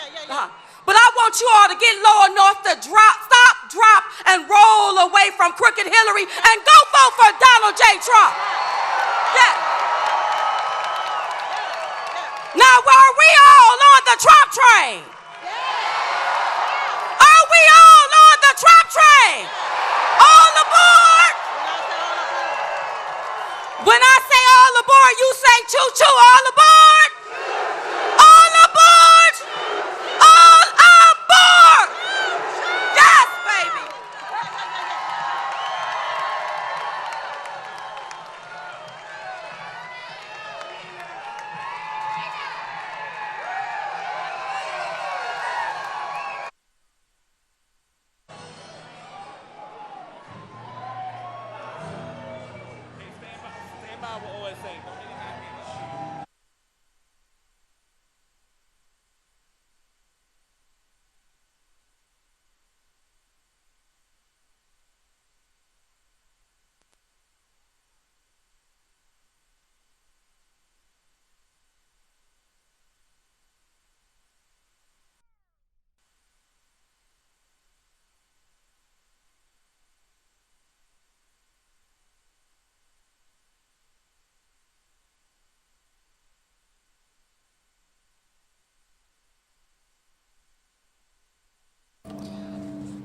Well, that was awesome, the Trump train. Choo choo Trump train. Wow. They are into it. We are going to clip that so that anyone who wants to can rewatch And that. they were really one of their first big supporters of Donald Trump late last year, early into this year. So that's always good to see. It comes full circle almost. You know, there's 3 weeks left. Yeah. Hard to believe. 3 weeks left. People will be voting. Wow. That's going to be a show November 8th, Mary Kate. Yes, I'm so That excited. will be a show. That's And that's a next day. Wednesday. That's a day you can't call in sick, even if you were desperately sick. Why would you want to? It's going to be one of the most I think even if exciting days. if you were sick, you would be like, I'm still coming though. And this has become more than just politics. I think it's becoming a cultural phenomenon, just with the things that have been happening in the media and the social media. People that were never normally interested That's in true. politics are now very interested in politics simply because of how crazy this has been. It has been one wild ride, and the ride at a new theme park would be called Campaign 2016, I think. That'd be the new roller coaster. Right? That's actually a good idea. Someone call Six Flags. Yeah, Six Flags might want to start thinking. The Campaign 2016 roller coaster. No, I mean, you know, if it were someone like Jeb Bush running against her, I don't think it would have gotten this much coverage because he wouldn't be saying these outrageous things all the time. Oh, absolutely. You know, so Eric on Fox10Phoenix.com wants to know, will Fox 10 be up all night for the election? What a good question. Absolutely. We are not going to leave you out there in the cold. Eric, we're going to be giving it full evening coverage there. Good question, Eric. Yeah, Yeah. we'll be streaming everything we can. And next Wednesday, the debate? Next Wednesday, the debate. The last debate. The final debate. However you want to build it up, it's the third and final debate. And it should be, should be interesting. I don't think the first two were that interesting, were they? I thought the second one was very interesting. Yes. Wow. I mean, that was so uncomfortable when he's standing up behind her. Fireworks will be flying everywhere, folks. Yeah. So what is the format for the third one? Didn't you tell me it's going to be? Oh yeah, they will be sitting down, both of them.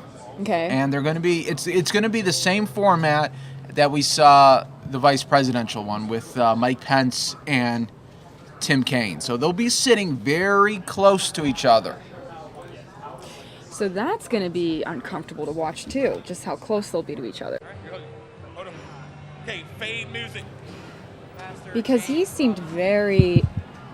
Ladies and gentlemen, please welcome Pastor he just James seemed Robinson. Angry, and he was only a few feet away from her. Yes. And so I can imagine what it's going to be like when they're just sitting right next to each other, and he's, pointing his finger at her, and then she's, she always laughs when he gets angry. Do you think, since they are sitting down, do you think he might get so animated that he'll stand? We'll answer that. Think about that question Greetings on in the the name flip of the side Lord. of this speech. The first time I spoke with Mr. Trump, I said only God and we the people together with God's wisdom, can make America great again. And Donald Trump says he's going to inspire us and lead us to do just that. From the time I began meeting with him back in April, I have never been received so graciously, with such humility, with such sincere interest in the things that God has to say about freedom and about life. Jesus said to his disciples, if they receive you, they receive me. Now you work through the theology of that, but I want you to know this man has received me openly. I have never wavered. I proclaim the Word of God. I held this Bible up with Ronald Reagan standing behind me, 17,000 church leaders, and I said, America, commit yourself not to politicians or political parties, but to the principles in this book that made America great and will be forever the land of the free and the home of the brave. And Ronald Reagan, listen to this, Ronald Reagan, in great humility and gratitude, walked up and said, I know this is a nonpartisan meeting. You cannot endorse me, but I only said that because I want you to know I endorse you and what you stand for. And Ronald Reagan saved freedom and gave it another day. We will lose freedom if we don't make the right decision in November. And it has to be for a return to freedom. I want you to listen to a statement written by Ravi Zacharias, the greatest apologist, defender of the faith, in my opinion, on the planet, the most respected Christian leader. And he said, I'm going to release all of this to the press, but let me give you a summation. He said the atrocities that have been committed by Hillary Clinton, this administration, a meaningless line in the sand, the massacre of innocent women, the horrible acts against women all over the world, the horrible things happening to the innocent, everything this man is accused of by any person, any failure on his part, pales in comparison to what has been perpetrated on the world under our present liberal, godless leadership. Ravi Zacharias said the failures of this man, which he's acknowledged and said, forgive me, I'm wrong. He said his failures pale in comparison to those failures. What he's done wouldn't even get to the discussion at a table of reason to be considered in light of the atrocities that have been perpetuated on the world by the past generation and by the liberal anti-world good. Thank you, Ravi Zacharias. I will release it. And Ravi said, send me the critics. I'll talk to them. Thank God. Thank God. Bless you. I want you to receive the man as he has received me, Donald Trump, and promise to pray for him and pray for the future and freedom of America. God bless you. God bless America.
All right, you guys, so it looks like they're just getting ready for Donald Trump to take the stage there in Charlotte, North Carolina.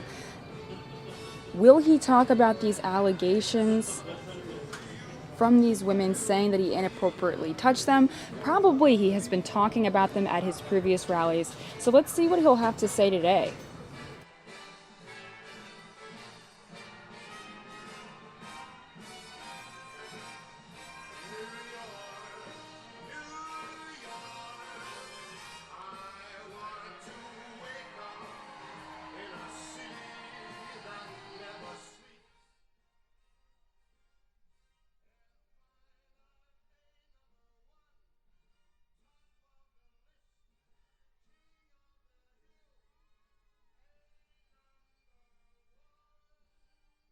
And if you guys want to see the beginning of that rally with Diamond and Silk, we have it clipped. Just go to the video section on our YouTube page. We just clipped it there if you want to rewatch that. But again, we're just waiting for Donald Trump to take the stage here in Charlotte, North Carolina. Now, right now, Donald Trump thinks that the media really has it out for him because he's been kind of being, well, called a lot of different names lately in the media because of these allegations coming from these women. A lot of women are coming out now saying that he inappropriately touched them, and even last week, a tape from 2005 was released of Trump bragging about forcefully kissing and groping women.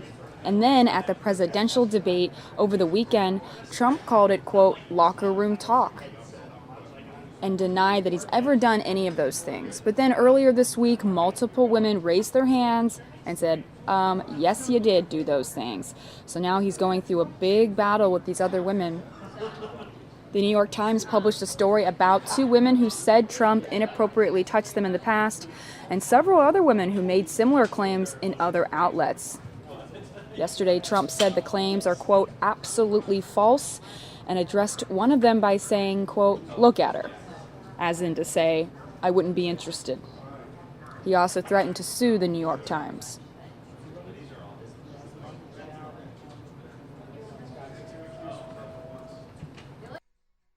We also have a press conference earlier from one of the accusers who explained her situation with Trump and what happened. We have that clipped. We can show it to you later in the show.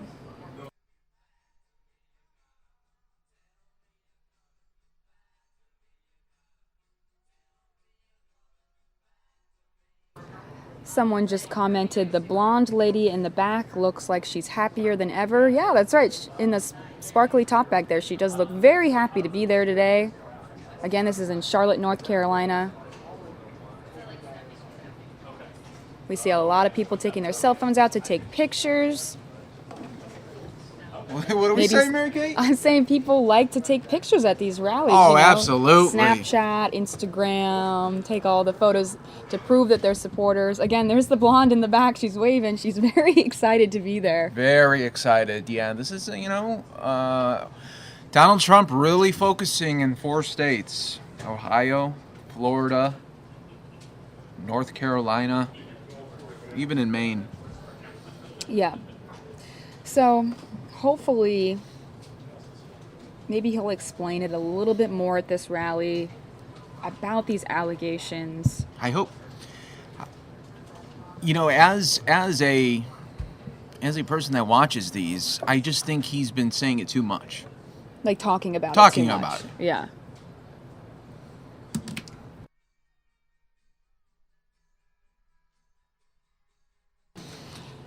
So it's almost better not to speak about it. I think so. I feel like, that's what your surrogates are for. That's what, your supporters are supposed to do. Like Rudy Giuliani, yeah. Mike Pence. Have them really take the brunt off. But, you're supposed to be going for the President of the United States. Right, because it's not like Hillary's up there talking about, let's talk about the emails and why I'm accused of the emails. Yeah, she doesn't bring it up at all. unless asked about it. And maybe that's a better even tactic. then she skates around it. Right, maybe that's a better tactic than... I just feel like if you're running for the President of the United States, you can't respond to every... Because if he becomes president, is he going to then have to, every little article? Yeah. Every little criticism, he's going to be doing press conferences on saying, I really don't like this so-and-so publication.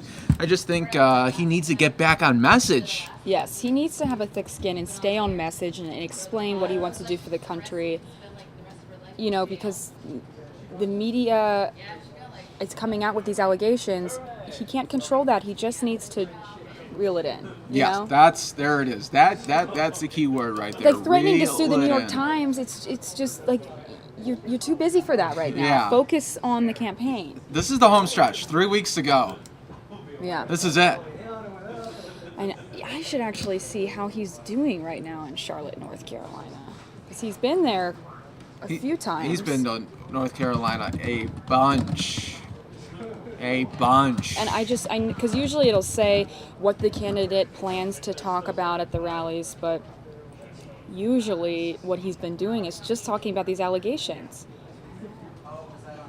And you know what? It does nice sound bites. It makes for sound bites, and it gets the crowd going. But at the same time, you got to get back on policy. You got to get back on messages that you want to do for the country. Because you know what? An average Joe in that crowd, while he may or she may laugh at some of the things he says, deep down they want to hear something about, hey, how can I get more money in my paycheck every week? You know, because that's what they care about. Yeah. But here it looks like we have, is he coming out? Ooh, he might be. The grand reveal. Sometimes, like when he came in the plane, you know, and he was playing the soundtrack from Air Force One, you said? Yeah. It was so theatrical. I think he went through the whole soundtrack before he came out. Yeah. So in a quote, he said, "It's a phony deal. I have no idea who these women are. When you look at that horrible woman on TV last night, I don't think so." End quote. So that's what he said about these allegations. I mean, oh, here he is. There he is. Let's go to him.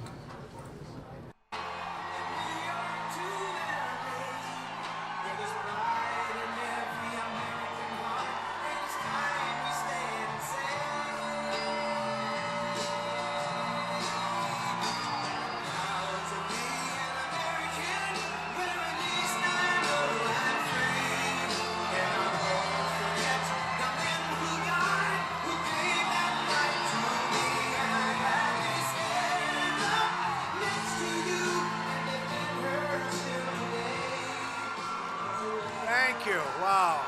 Thank you. Thank you.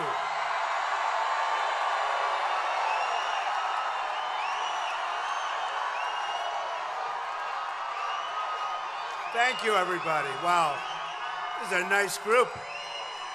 We love North Carolina, that I can tell you. So, before we start, I want to bring up some people that have worked so hard for us, and we have many others in the audience that have been incredible. In fact, all of these people right here, I say. It's called Women for Trump, and they're all over the place. They are all over. Come on up.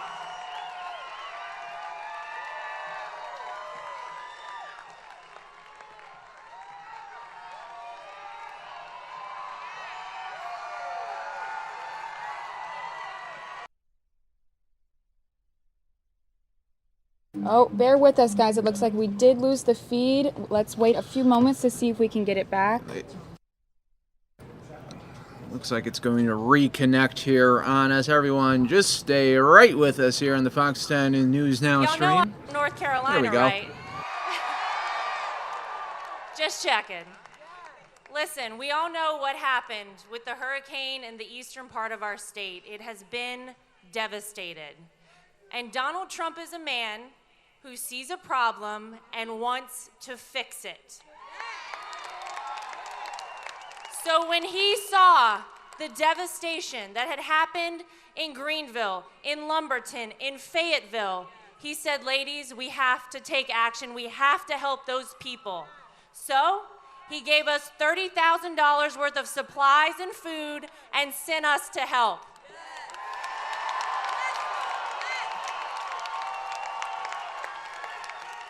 So for the past 2 days, we were able to help people who have nothing, whose homes and lives have been destroyed.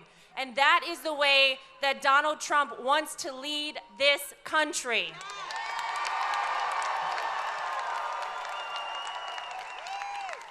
We are honored to be up here today in my home state.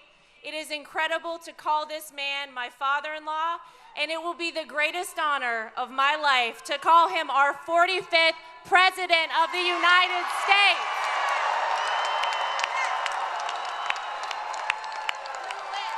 Thank you, North Carolina. I love you.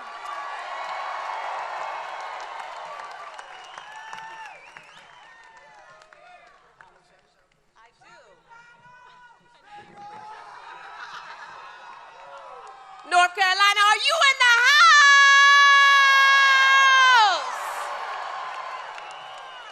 On the first episode of The Apprentice, Donald Trump gave us a task, and Katrina Campins from the first season is here.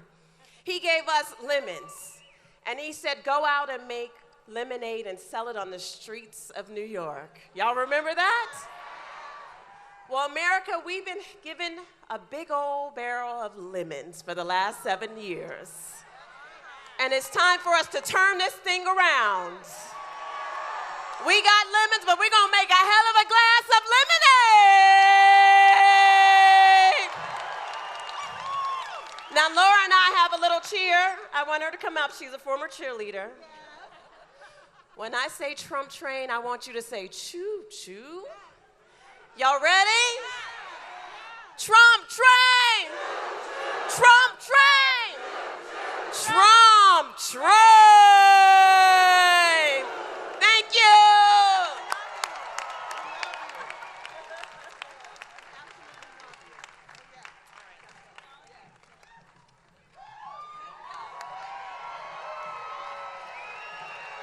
Oh boy, oh boy. And we have a lot of other women for Trump right here, I'll tell you. Thank you. Thank you, everybody. The incredible spirit of the people of this state will power its recovery, and the same spirit that will rebuild our nation. You know that's happening right now. There's a movement going on, the likes of which nobody has seen ever in this country, and we're going to bring it forth, and we're going to be very happy and very proud of our country again. I will tell you that. We're going to renegotiate our very disastrous trade deals, end illegal immigration, stop the massive inflow of refugees, take care of our incredible veterans who are not being taken care of properly. We're going to repeal and replace job-killing Obamacare quickly. Your jobs will come back under a Trump administration. So many have left. Your incomes will go up under a Trump administration. Your taxes will go way down, and crooked Hillary is giving you a big tax increase. Your taxes will go way down under a Trump administration. Your companies won't be leaving our country under a Trump administration. There will be consequences. They're not going to be leaving so easy, folks, not like the old days. The Hillary Clinton documents released by WikiLeaks make more clear than ever just how much is at stake come November 8th. Such an important day. Such an important day. Get out and vote, everybody. Get out and vote. In an email sent to John Podesta on August 17, 2014, Hillary wrote that the governments of Qatar and Saudi Arabia are, quote, providing clandestine financial and logistical support to ISIL. Yet, in that same year, Bill and Hillary accepted a check from Saudi Arabia. So Hillary thinks that they are funding ISIS, but still takes their money. And you know their views on gays, and you know their views on women. Takes a lot of money. I think she should give back the $25 to $35 million she's taken from Saudi Arabia. And she should give it back fast. There's a lot of people in here. It's a big group. This is a big group. You know, I own a big development right down the road. Trump National, right on Lake Norman. Lake Norman. And we have it's an amazing success. We have amazing people there, both the employees and the people living there, and we love it. Thank you. Thank you. This is just the tip of the iceberg when it comes to Clinton corruption. Hillary bleached and deleted 33,000 emails after receiving, remember the word, after receiving a congressional subpoena, and then made 13 phones disappear.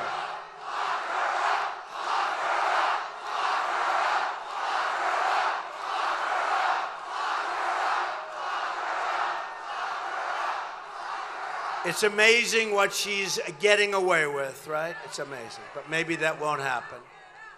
She made 13 phones disappear, some by beating them with a hammer. Has anybody, when you got rid of your iPhone, knocked the hell out of it with a hammer? There's a person way, way in the back. We will find out what business that person said. She did it to cover up her crimes. It's one more reason why we need a special prosecutor to look into Hillary Clinton. And we have to investigate the investigation. The investigation. Nobody in this country has seen anything like it. This is our last chance to save our country and reclaim it for we, the people. This is it. You don't have another chance. I really believe this is it. As you have seen, I am a victim of one of the great political smear campaigns in the history of our country. They are coming after me to try and destroy what is considered by even them the greatest movement in the history of our country. There's never been anything like it. Bill O'Reilly and others have said it's the single greatest political phenomena in his lifetime, and others have said the same thing. The political establishment is trying to stop us because they know we are a threat to their totally corrupt control. It's true. No one is more corrupt than crooked Hillary Clinton. Nobody. In fact, she's the most corrupt person ever to seek the presidency of the United States of America. And her specialty, if you look over the years, has been character assassination and really personally just going after people. That's her specialty. She's been doing it her whole career. The only force strong enough to smash Clinton's corrupt criminal syndicate is you, the American voter. November 8th. November 8th.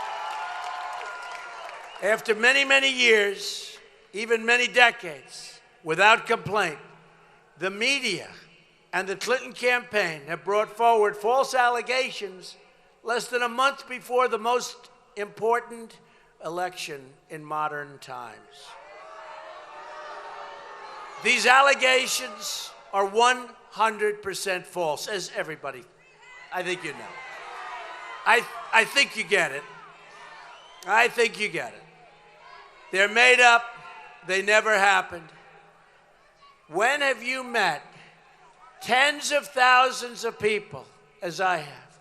And I've met thousands and thousands and thousands of people. Know them well. It's not hard to find a small handful of people willing to make false smears for personal fame, who knows, maybe for financial reasons, political purposes, or for the simple reason they want to stop our movement, they want to stop our campaign. Very simple. These claims defy reason, truth, logic, common sense. They're made without supporting witnesses. No witnesses. Hey, 28 years ago, 10 years ago, 14 years ago, 12 years ago. Not me, believe me. Not me. Not me. You would be very impressed, actually, with my life in so many regards, including that regard. No, not a single shred of evidence. Eyewitnesses have already debunked the wild and ludicrous allegations of a magazine article that appeared. And I'll tell you what, it was just incredible. It was People magazine, and the article appeared, and a statement was made. But if it's true, they would have put it in the article. They would have had to put it into the article. But they didn't do that. And they didn't do that for a simple reason, because it never happened 12 years ago. Never complained, never talked to the bosses, never. all of a sudden 2 nights ago we get a call, and the call is from People magazine. They didn't even want a quote. I think maybe what we should do, boycott that issue of People magazine.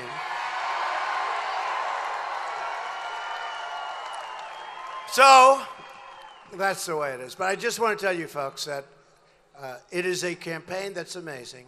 And I'm not going to be talking about it much because we want to talk about other things and we have to talk about other things. But if it affects 5% or 2% or 10% or it's all false stuff, it's all a concerted effort. And I think it's the only way they're going to stop us. The only way. And I don't think that's going to happen. Yeah, you can get them out of here. Get them out.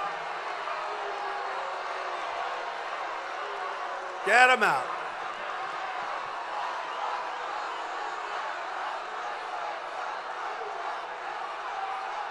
Hey, look, the great thing, the camera's turned. Look, the camera's turned. The camera's turned. Oh, that's wonderful. That's so good. It's the only way we get the cameras to turn. So, folks, here's the story. We are going to bring jobs back to North Carolina.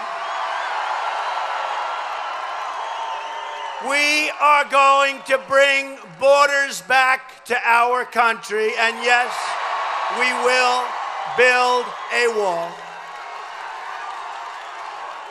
And Mexico will be paying for that wall.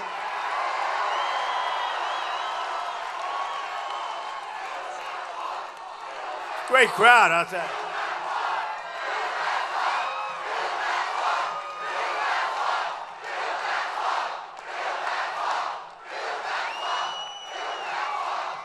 This is a great crowd.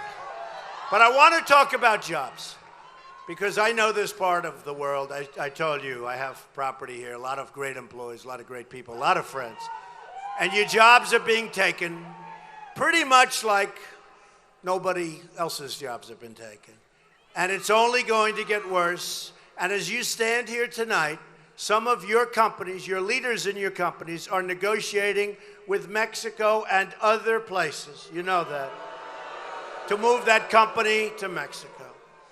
And during the primary system, I had a very, very interesting period of time because I got to know this country so well. We had 17 people running. I was given a small chance because they said he's not an experienced politician. And then week after week, one by one, right? Boom, boom, boom. But I got to know the country, and I got to see what's happening with our manufacturing. We don't make much anymore by comparison to what we used to do. We used to be amazing. We don't do what we used to do. And I had won New York State, and I had gotten up to places in New York State which I hadn't seen for a long time. Hillary Clinton represented New York State, and she was a disaster. She was a disaster. She said she was going to bring jobs back, 200,000 jobs. Well, it was just the opposite. Jobs fled. She lied to the people of New York State. It was a total catastrophe. And if you look at what's happened to New York now, you just take a look at what's happened to New York in terms of upstate and manufacturing. You go to the different places, Albany and Syracuse and Rome. I always say that's the real Rome, but unfortunately, they're having a lot of problems. And you'll see what happens. But I went, oh, oops, somebody's hurt. Is there a doctor in the house, please? Doctor in the house.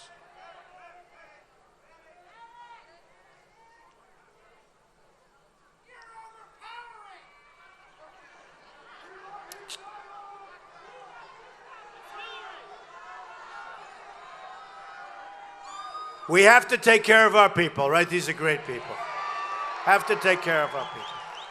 And we have to take care of our country because we don't want to be a divided country anymore. We're very divided, and we're going to take care of our country. Some of these people got here 9 hours and 10 hours ago, right? Right? Some of these people. so we can understand how there can be some problems. Are you doing okay over there? Look okay? We have tough people in this room, let me tell you. It's hot. It's hot. The other night they said Donald Trump was sweating. I was in a room that was 110 degrees. We had 17,000 people, and I'll tell you what, wasn't sweating too much for what we had. Good. We'll make sure everything's perfect here, all right? We'll make sure everything's perfect. You take your time. Our great police have just arrived. Do we love our police?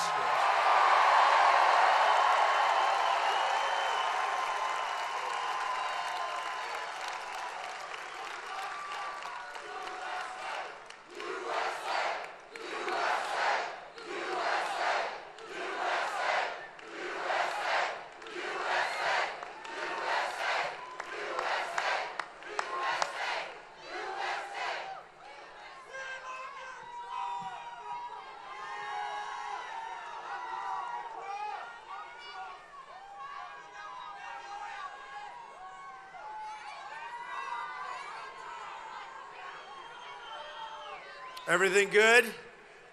All right, I'm getting the high sign. Good. Good. Give that person a hand.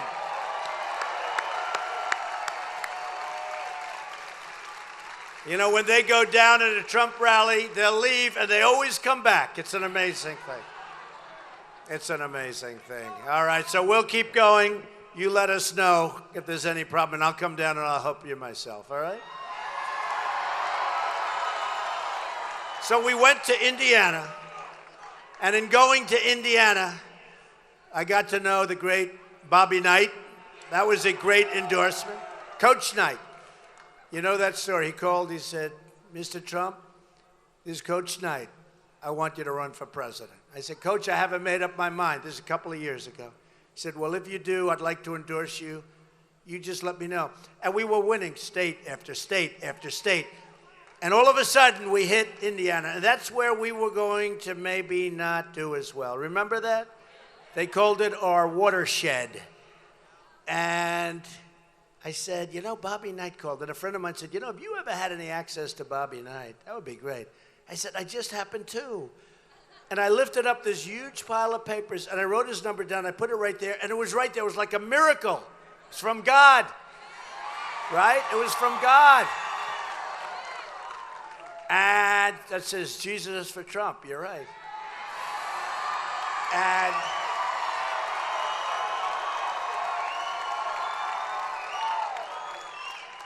And I said, you know what? Let me do that. I called Bobby Knight. He said, I'd love to be there. I want to tell you, that was a very, very strong performance that he put in and we put in.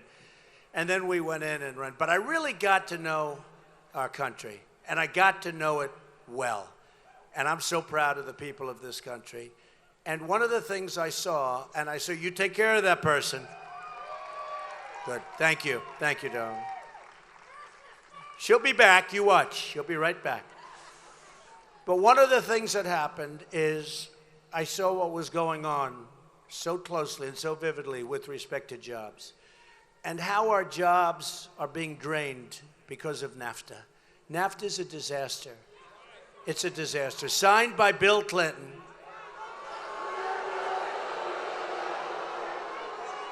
You're not going to believe the number. 70,000 factories, manufacturing plants have closed since the signing of NAFTA. Who would believe this? I mean, who would believe it? 70,000. I thought they made a mistake. I thought it would be 700. I said, it can't be 70,000. Millions of jobs wasted, lost. Many people in this room are making less money now than they made 20 years ago, 18 years ago, 25 years ago in real wages. And they're working harder, so am I, so I don't feel so guilty about that. This is work, but not bad work. This is good work because we're getting to a position where if we can win North Carolina, and we're leading in Ohio, you saw that. And we're doing great in Florida. Doing great. We are doing so good in Florida. By the way, these teleprompters haven't been working for the last 20 minutes. And I actually like my speech better without teleprompters.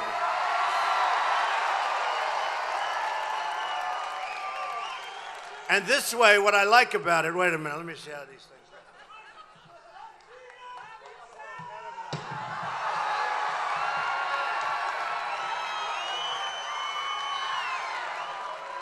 You know what? I like it better without the teleprompter. And I notice every time I look up, they're trying, it's straining, it's straining. Get this thing out of here, will you? Get it out. I like it much better without the teleprompter. You know, it's very funny. I went through 17 professional politicians, top people, and I went without any teleprompters. Then all of a sudden they said, well, now you're running in the election. You need teleprompters. And I like teleprompters, they're fine, but it's sort of cooler without it, right? Don't you think? I like it better with that. And it's a little strange when you see this glass. I watch Hillary. She's got the biggest pieces of glass, and sometimes they're painted black on the other side because you see better. And she always just reads off the teleprompter. And it's short, and then she goes home and she goes to sleep. Now, she's not... Look. She is not going to campaign anymore until after because she's prepping for the debate. Now, the last time she prepped for a week also, and let's face it, you have to say, I really beat her easily. That was an easy, right?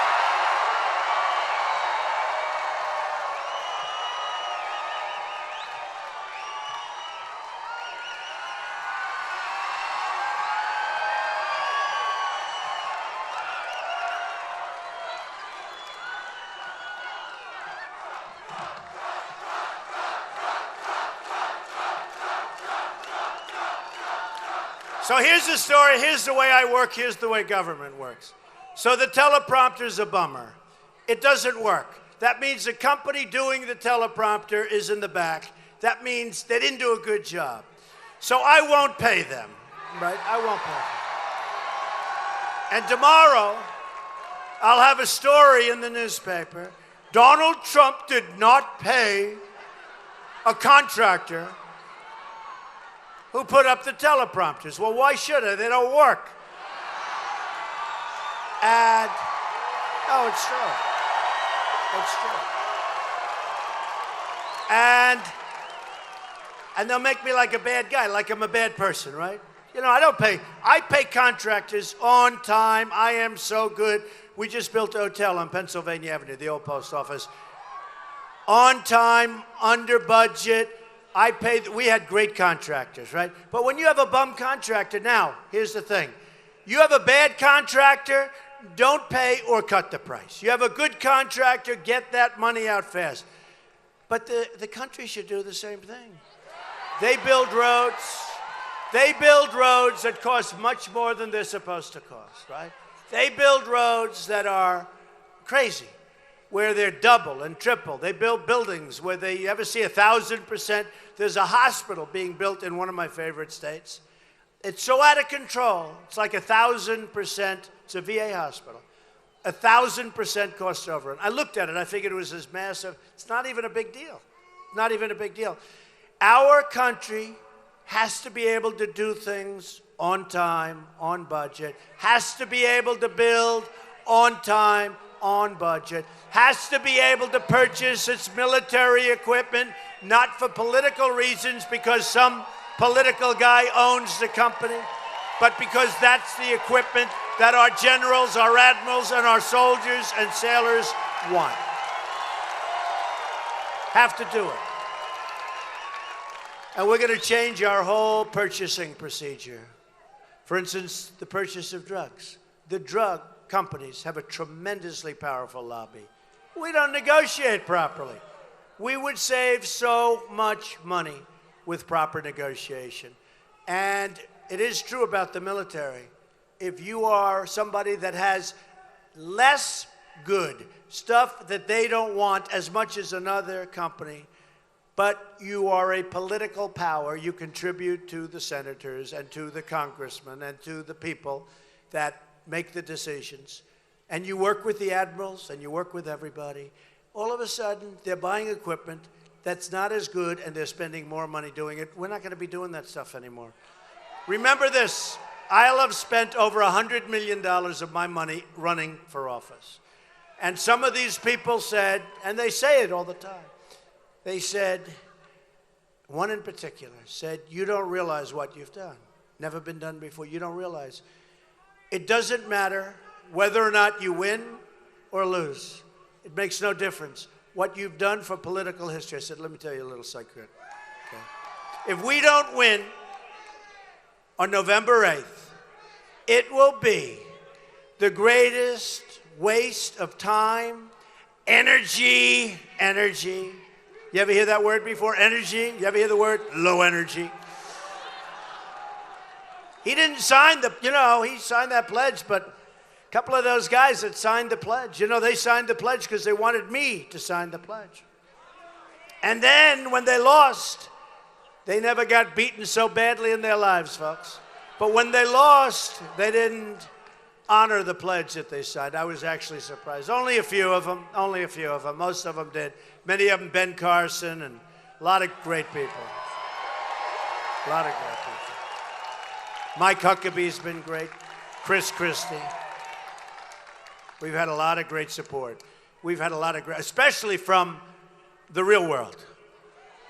A couple of our leaders aren't, it's not working out for them so well. But I will tell you this.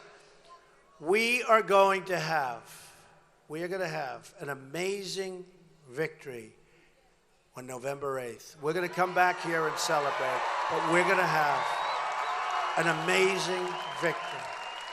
Because this is all about the people. This is now about the people. So let me just tell you, I was talking about jobs. And when you get, I feel the same way. When you get to the different places within our country and you see how our companies are being sucked out into Mexico and other places, here's what's going to happen. I go to Indiana and I see Carrier Air Conditioning. 1,400 people that followed me all over Indiana, so many of them, so much support. They were fired. They were there for some of them 25 years longer. They were fired. Carrier announced that they're moving to Mexico. They're going to build a brand new plant, and they're going to make air conditioners, and they're going to sell the air conditioners into our country and other places. And we are fools, so we're just going to say, oh, go ahead, you fire all these people in Indianapolis, and you're going to do this, not if I'm president, all right? Ford announced 2 weeks ago that they're moving the production of their smaller cars, that's a big production, to Mexico from our country. And by the way, the reason we're doing well in Michigan and in Ohio is because they know that I've been talking about automobile production. And I've been pointing out what's happening to automobile production and where it's moving, and I've been talking about it for 5 years. Crooked Hillary just started talking about it. And let me tell you, just like she failed in New York State with jobs, she's never bringing your businesses back, folks. She's never bringing your businesses back. And she's going to give you massive tax increases. Massive. And I'm cutting taxes massively. So here's the story. For years and years, you've been hearing that companies are moving out. Who better than North Carolina to know exactly what happened, right? You people have lost a lot of businesses. Not going to happen anymore. So whether it's Ford, whether it's Carrier, whether it's somebody else, we hear somebody's leaving, we're going to say, we hope you stay, and let's talk. Nobody talks to these companies, by the way. Do you think anybody talked from the federal government to Carrier or to Ford? They just do whatever they want to do. But nobody talks. You got to go see them. You got to cajole. You got to be nice. And if it doesn't work out, you'll tax the hell out of their product coming back in. True. So what happens is for years and years, that's right, for years and years they've been talking about how do we keep our companies in North Carolina? How do we keep our companies in these different states? And they'd give interest-free loans, and they give all sorts of goodies. They didn't need the money. They want to leave. They didn't need the money. So I've been talking for the last 6 months. I said it's very simple. I mean, I do it before I said a sentence. What you do is you say the following. Carrier, are you staying or are you leaving? Well, we're leaving. By the way, nobody's going to leave once you tell them what's happened. Nobody's leaving. So they're leaving because they're a little early. And you say to them, though, assuming you had, as an example, if I were made by a president Secretary of Keeping Businesses in the United States, okay?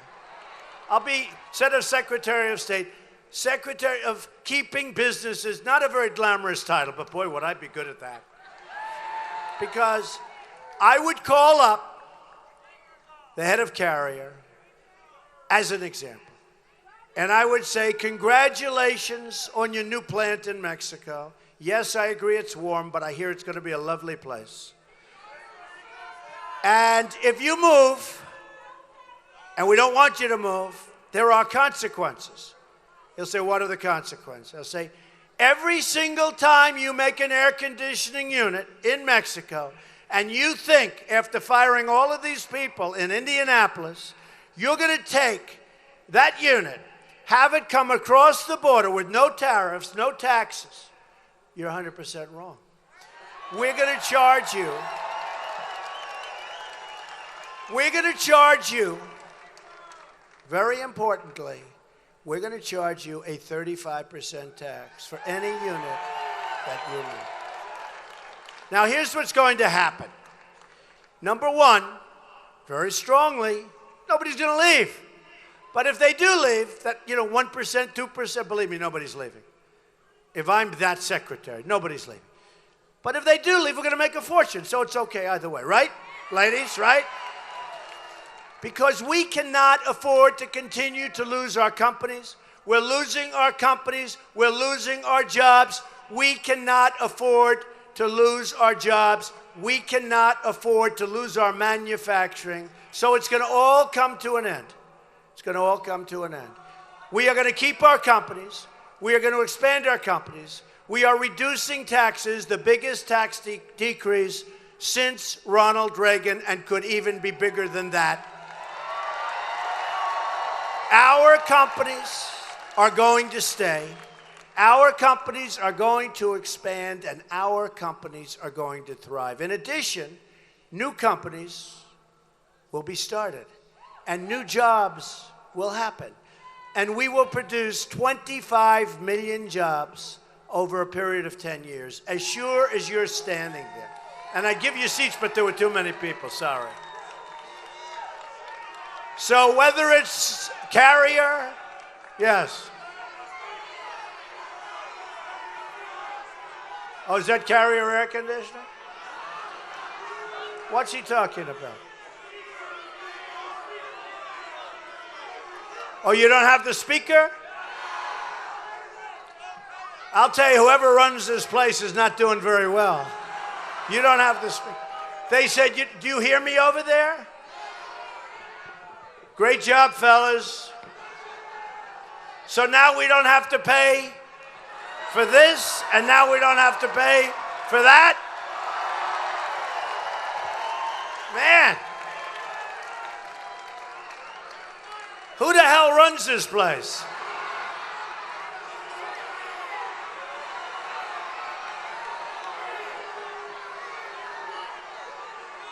They say the speakers don't work. And I was having so much fun without these damn teleprompters, right? But can you hear me okay? Can you hear me over there? You're good enough. See, there, I wouldn't deduct full, but I'll take 30% off the price for the country. So we'll keep our jobs. We'll thrive. We're going to thrive. We're not going to give Iran, we're not going to give them $400 million in cash that turned out to be $1.7 billion in cash. Do you believe that? Do you believe that? $1.7 billion in cash. We're giving them $150 billion. And now, look at what's going on. We've emboldened them. Instead of making them our friends, this incompetent president, he is incompetent. We've emboldened. I mean, this guy, all he does is campaign for crooked Hillary. Look, he doesn't want Trump because Trump is going to be much different. First of all, one of my first acts is to get rid of his ridiculous health care that doesn't work.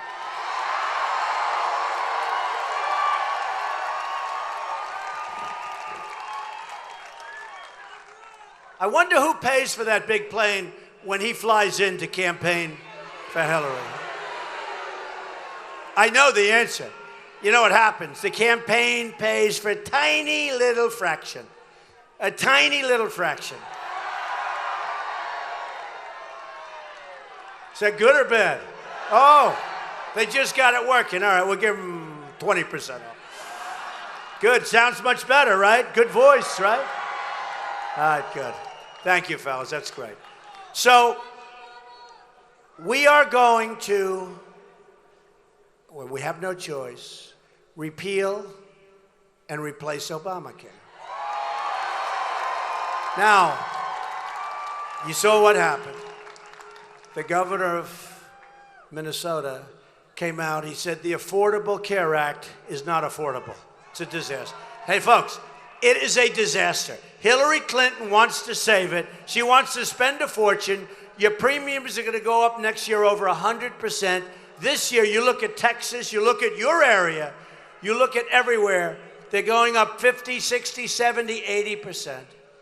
It's gone, it's busted, it's broken, it doesn't work. And I told you it didn't work before it was signed, right? Because I know this stuff. I'm pretty good at this stuff.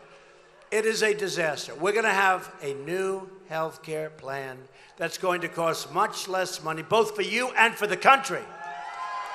And it's going to be a much higher quality health care. Remember, you can have your doctor, you can have your plan 28 times, right? 28 times he said it.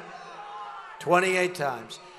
Hillary Clinton, when she was at the State Department, $6 billion was found to be missing. You saw that, right? This is what we're going to have for our president. So here's the story. We are going to have a great, great, vibrant country again. We're going to have jobs. We're going to have jobs. We're going to bring back in new jobs. But we're going to take care of things that have never been taken care of. You know what that is? The inner cities. We have inner cities where the crime rate is beyond belief. The levels of poverty are hard to believe we're in this country. The education is virtually non-existent. It's so bad. The Common Core, we're going to get rid of Common Core, believe me. Common Core is out. We're going to bring education locally. But you take a look at the African American folks living in the inner cities where the crime is so bad you go with your child to get a loaf of bread and you get shot. It's so bad. The crime is out of control. Everything's out of control. You look at Chicago. 3,000 shootings. 3,000 shootings since January 1st. The crime rate is incredible. Murders in the United States, nobody tells you this. These people don't tell you this. Murders in the United States are up 45, did you see the numbers? The highest they've been in 45 years. Murder. So murder's the highest it's been in 45 years. We are going to make our country so much stronger, so much safer. And for the African American community living in the hell of these inner cities, We're going to solve the crime problem. We're going to help with education. We're going to bring our jobs back for everybody. We're going to make the community safe. And you know, I've been saying this. What the hell do you have to lose? They're a disaster. The inner cities are a disaster all over. Washington, D.C., Baltimore, you look at the crime statistics. I really say it. What do you have to lose? I will fix the inner cities. It's like a passion of mine. I'm good at fixing things, especially real estate. And importantly, we're going to help Big League with education. We're going to bring in choice, which is so important. And so important is we're going to bring jobs back to our country so that people actually have jobs. So I say, I hope you're going to vote for Donald Trump. Same things. Same thing. Same thing with the Hispanic Americans. Is that a correct statement? How many Hispanic Americans do we have here? One. We have at least one. We have a lot. Wow, that's good. We're going to bring jobs back. We're going to bring education back. We're going to bring safety back. Vote for Trump. We're going to fix it. That I can tell you. Vote for Trump. Vote for Trump. So here's a list of things. We're going to fix our depleted military. Our depleted military, you look at where we are compared to where we used to be, number of ships, the kind of weapon we have. You look at what's going on with the people we just made rich.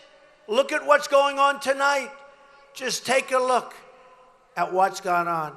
We want to have peace through strength. We have to be stronger. We have to have better equipment. Our people in the military are the best. But they have old equipment. They have old fighter jets. They have fighter jets that are so old that they have to go to museums where they're on display. They have to go to plane graveyards because they don't make the parts anymore. These are our fighter jets that we're currently using. So we're going to fix our very, very depleted military so that our people in the military can have the kind of depth and the kind of equipment that they deserve.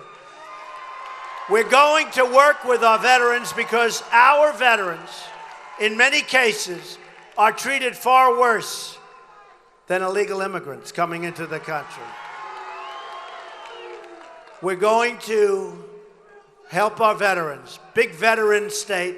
We're going to help our veterans and help them big league. And they know my plan. It's been posted.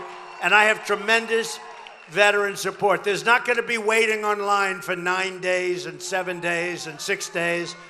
And people dying because they can't see a doctor quickly enough for a simple procedure or for a simple prescription. So we're going to fix that, and you all know what we're doing. If you have that kind of a wait, you're going outside to a private doctor across the street, or you're going to a private or public hospital, we'll pay the bill, but you're not going to be dying in our country, not our veterans. You're not going to be dying waiting online for 7 days, 9 days, and 10 days. It's very important. We are going to stop drugs from pouring into our country. ICE endorsed us just last week. The Border Patrol agents, 16,500, and ICE. So we have ICE, we have Border Patrol. First time either one has ever endorsed a presidential candidate.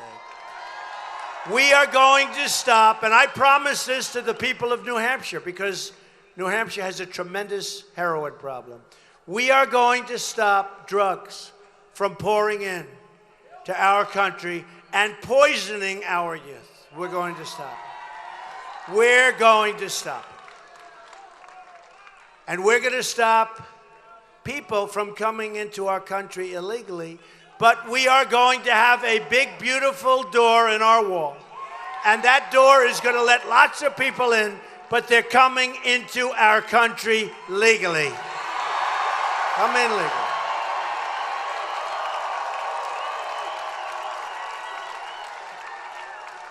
We're going to protect your Second Amendment, which is under siege. The National Rifle Association endorsed Donald Trump. And it's the earliest endorsement they've ever given to a candidate, which I'm proud of. These are great people, these are great Americans, and they're doing the right thing. So your Second Amendment under siege. If Hillary gets in, forget it. Forget it. We will protect your Second Amendment. Importantly, so importantly, I told you about Obamacare, forget it, it's gone. But so importantly, we are going to appoint justices to the United States Supreme Court that you will be proud of. Constitution. We're going to be upholding and respecting our Constitution. So, I just want to say this. When you look back, and we all had a good time, even though your speakers were no good, your teleprompters were no good, as long as Trump was good, that's all that matters.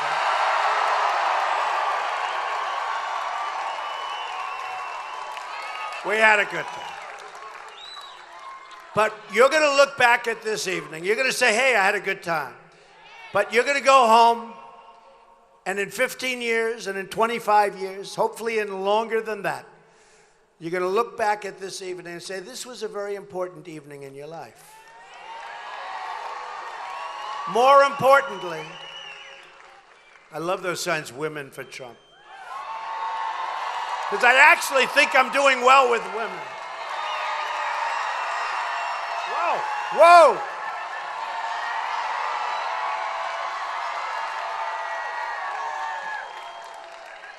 See, they may have the worst seats, but they're going to be the most famous people because look at those cameras. So, more importantly, you're going to view your vote on November 8th to be the most important vote that you've ever cast. Because we're going to take back the White House. We're going to have a country that you're going to be so proud of again. We're going to have a country that works. Do you notice we don't win anymore, folks? When was the last time we won? We have Iran nipping at us. You look at what's going on. We can't beat ISIS. I always say, George Patton, I was a fan. Today he couldn't make it because he wasn't politically correct. He was a little on the rough side, right? He was bum, bum, bum. But George Patton, General Douglas MacArthur, these people are spinning in their graves right now. And for the military people, right? For the military people, the element of surprise. Don't we like that? The element of surprise. So I hear, who knows, but we hear in Mosul that a lot of the leaders of ISIS are in Mosul, right? I've been hearing that for a while. And they think they're largely in Mosul. About 3 weeks ago, I started hearing that we, through Iraq, but we, are going to attack Mosul. We're going to attack them sometime within the next few months. We're going to hit them hard. Left, right, back, forward. Yes, sir, we're going to attack them. There's only one problem. By the time we attack them, all the guys that we want are going to be gone. They're very smart. How stupid are the people that run our country? Why couldn't they keep it quiet? Why couldn't they keep it quiet? Knock the hell out of them, grab them all, and then announce a week later to the American people that we've gotten the bad ones. The bad ones are gone, folks. They're someplace else. That's for the military people. They understand that better than anybody. Am I right? Do you think General George Patton, if he were in charge, and by the way, I have over 200 admirals and generals supporting Donald Trump and endorsing Donald Trump. I have 21 recipients of the Medal of Honor that have endorsed Donald Trump. So they like my attitude. They like, actually, my knowledge. People were surprised the other night when we, by the way, totally annihilated in the debate. Okay? Totally. Remember when she came in front of me? She walked right in front of me. I said, hi, Hillary. But remember, she walked in front of me, answered a question, which was fine. I had no problem with it. And then the next day they put out something. I invaded her space while on the stage. I invaded. Did you see that? Right? I'm standing. Here's my lectern. No. Here's my lectern. And I'm standing there. And we're answering and this and that. And I was 3-1. You know, I had Anderson Cooper. And I had Martha Raddatz. I don't think she likes me too much. No, but I had 3-1. In fact, I said, what is this, 3-1? And Hillary came in. She walked right in front of me. I was at my chair. I was at my lectern. I was standing there. And the reason is I didn't want to be scolded for that. And sure as hell, the next day, he violated Hillary's space. Or, to put it another way, he violated the space of crooked Hillary. So anyway, but she's home now. She's prepping, so we'll see what happens. But when I saw this whole thing on Mosul, day after day, we're attacking Mosul. In 2 weeks, 3 weeks, they're not exactly sure. All they know is it's happening. What the hell are we doing? What are we doing? So we're going to have a country run smart. We won't be giving $150 billion to a terrorist state. We'll be looking at that deal so close, inside out and backwards. And if they are not living up, I mean, the hardest part for me is we're giving them so much money already. I would have liked it much more before we gave them all that money. But they don't honor that deal to every single little line, every single little word. We're going to rip the sucker up so fast your head will spin. Your head will spin. It's one of the most incompetent deals I've ever seen in my life. I'm not talking about nation to nation. Secretary Kerry never stood up and said, we're walking. And if he did, he could have made a much better deal. And I don't mind making deals for nuclear. I don't mind making great deals. Don't forget, Obama thinks that global warming is our biggest threat. I happen to think it's nuclear warming. Our biggest threat is nuclear. And it's not global warming, it's nuclear warming. And I'll tell you what, we're going to work very hard on that situation because that situation is getting more and more and more out of control. And Hillary talks tough about Russia. And she talks tough about a lot of things. She has no clue. She talked tough about Libya. Look what happened there. She has no clue. She is unfit to be president because she has such bad judgment.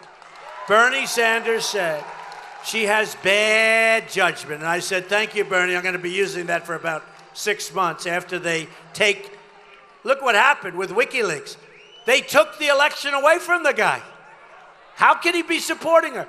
They took that election away.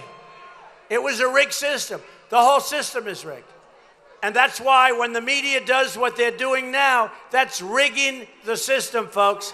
It's rigging the system. The election is rigged. It's rigged like you've never seen before. They're rigging the system. These are very dishonest people. So, folks, I love the people of North Carolina. I'm going to be back here a lot over the next 25 days. Can you believe it? 25. But you got to get out, and you got to get out and vote. You've got to get out and vote. Because we are going to make our country strong again. We're going to make our country rich again. We're going to make our country smart again. We're going to be a smart country again. And what else are we going to do? We're going to make our country great again. Thank you very much. God bless you, everybody. Thank you. Thank you very much.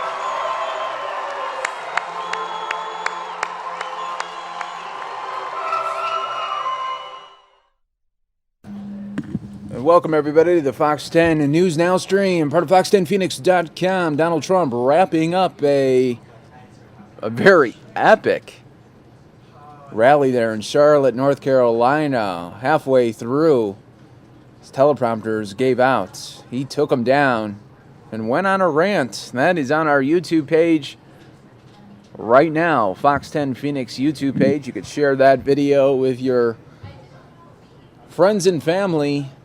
One of the most epic things we've seen on the trail on a rally there, campaign 2016.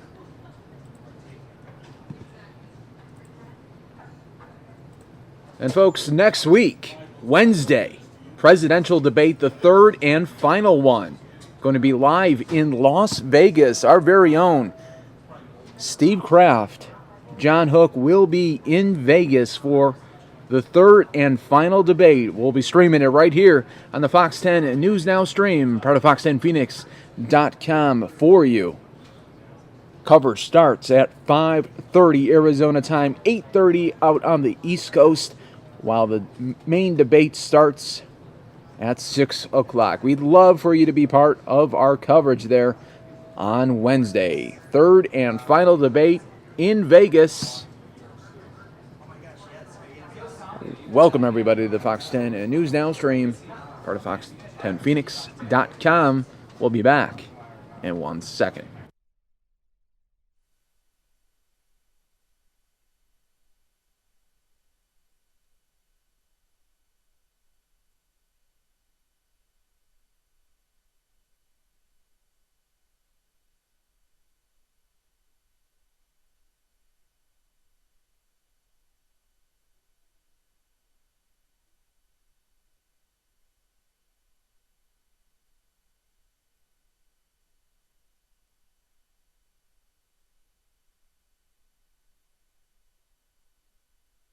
All right, folks, coming up next, a White House event, working group on violence against indigenous women.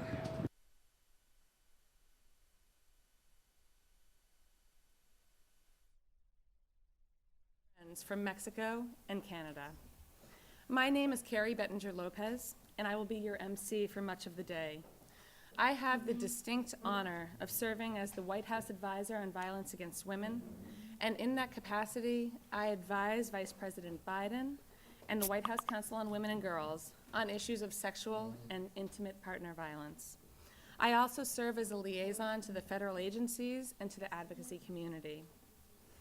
Vice President Biden has asked me to convey his regrets that he cannot join us today due to his travel schedule, and to extend his heartfelt support for this historic meeting through a letter, which I will read to you in one moment. The Vice President considers it the cause of his life to stop violence against women, and he has advocated tirelessly for decades on behalf of survivors of domestic violence, dating violence, sexual assault, and stalking. And when then Senator Biden, back in 1994, passed the Violence Against Women Act, which in the United States we fondly refer to as VAWA, he changed history in the United States and around the world. Despite vigorous opposition from some colleagues in Congress, VAWA passed in 1994 and has been since reauthorized 3 times, with each version improving protections and funding.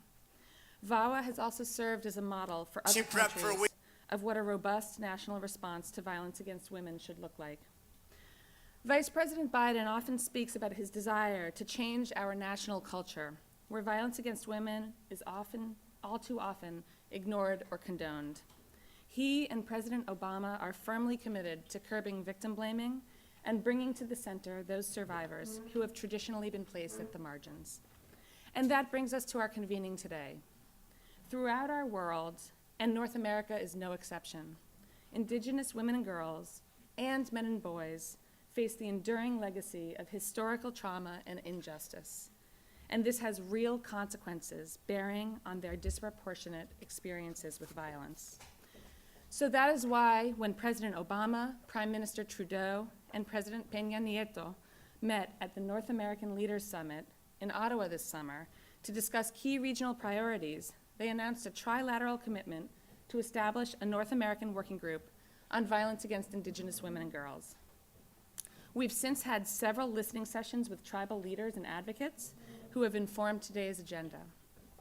Today, representatives from all three of our countries are gathered here for the working group's inaugural meeting. We'll spend the day immersed in a conversation about how to most effectively exchange knowledge, share best practices, and improve cross-border coordination in preventing and responding to violence against Indigenous women and girls. As your programs indicate, and that's these documents right here, this document right here, our conversations today will focus on the following topics as they relate to violence against Indigenous women and girls. First, the criminal justice response, including access to justice, law enforcement coordination, and human trafficking. Second, social services, prevention, and public health responses. Third, data collection and research efforts to improve our evidence base. And fourth, efforts to prioritize the human rights of Indigenous women and girls in international affairs. With that, I am now going to do my best to channel Vice President Biden, which is, as many of you know, an impossible task. And for those who are in the know, I need a pair of aviator sunglasses in order to effectively do that. But since I don't have them, I'll try my best. You have copies of this letter also in front of you. That's this letter right here. Dear friends, I want to congratulate you on today's historic gathering. What you are undertaking is of extreme importance. By creating the North American Working Group on Violence Against Indigenous Women and Girls, you are taking a critical step to save the lives of thousands upon thousands of women and girls. I'm really proud to have partners like Attorney General Loretta Lynch and Secretary of the Interior Sally Jewell to work with, and adding their Canadian and Mexican counterparts at the White House today is an extremely strong signal that we are serious about ending violence against Indigenous women and girls throughout the Americas. We have believed that an initiative like this has been necessary for a long time. When I wrote the Violence Against Women Act in 1994, we were unable to get sufficient funding to support tribal governments' efforts to protect women and girls in Indian country. In 2013, with the third reauthorization of the Act, and with the incredible help of some strong partners in the Senate and the House, we were able to add significant protections through the Act's special domestic violence criminal jurisdiction provisions, which recognize the inherent authority of tribes to prosecute anyone who commits domestic violence in Indian country. I drafted the International Violence Against Women Act in 2007, and while the act never passed, President Obama took executive action based on its principles, because we believe that violence against women is not only a domestic problem, but also needs to be addressed through our foreign policy. That's why Ambassador at Large for Global Women's Issues, Catherine Russell, and Ambassador to the United Nations Human Rights Council, Keith Harper, are here with us today. They are personally committed to seeing this executive action made real, because we all know that it is truly a global problem. 1 in 3 women worldwide are physically, sexually, or otherwise abused during their lifetimes, and the rates are even higher for Indigenous women and girls. A recent report from the United States Department of Justice, National Institute of Justice, found that more than 84% of Alaska Native and American Indian women and girls in the United States had experienced some form of violence in their lifetimes. And of those women, 56% experienced sexual violence, 55% experienced physical violence from an intimate partner, and 97% had experienced violence from a perpetrator who was not American Indian or Alaska Native. High rates of violence against Indigenous women and girls also exist in Canada and Mexico and across our shared borders. It is imperative that we engage in robust regional coordination to tackle these epidemic levels of violence. That's why you are all here today. You understand this issue personally, and you are all uniquely capable of addressing it head on. I wish you all a productive meeting, and I look forward to continuing to work together to end domestic violence and sexual assault against Indigenous women and girls, both at home and abroad. Sincerely, Joseph R. Biden, Jr. I'll now shift back to myself. I've read you Vice President Biden's letter, and before I introduce our next distinguished speaker, I want to take a moment to just recognize and thank the many members of the White House and our federal partners who have worked so hard to make this convening possible. I also want to acknowledge our Canadian and Mexican governmental counterparts for your partnership. And as I've told several of you this morning, I feel like we are forever bonded by our experience of planning this meeting. And finally, I want to recognize and thank the Spanish language interpreters who are here from the Mexican Embassy today. On their behalves, I ask that we make every effort to speak slowly and articulately throughout the day. It now gives me great pleasure to introduce Valerie Jarrett, the Senior Advisor to President Obama and Chair of the White House Council on Women and Girls. Valerie's impressive biography can be found online, but what I can tell you from personal experience is that Valerie the person is even more impressive. Her commitment to advancing rights and opportunities for women and girls and her vision for how to embed that commitment within the federal government and beyond are truly remarkable. Valerie, you have set the bar so high for subsequent administrations' work on violence against Indigenous women and girls and women and girls issues more broadly. And you are an inspiration to so many of us. Thank you for being here today.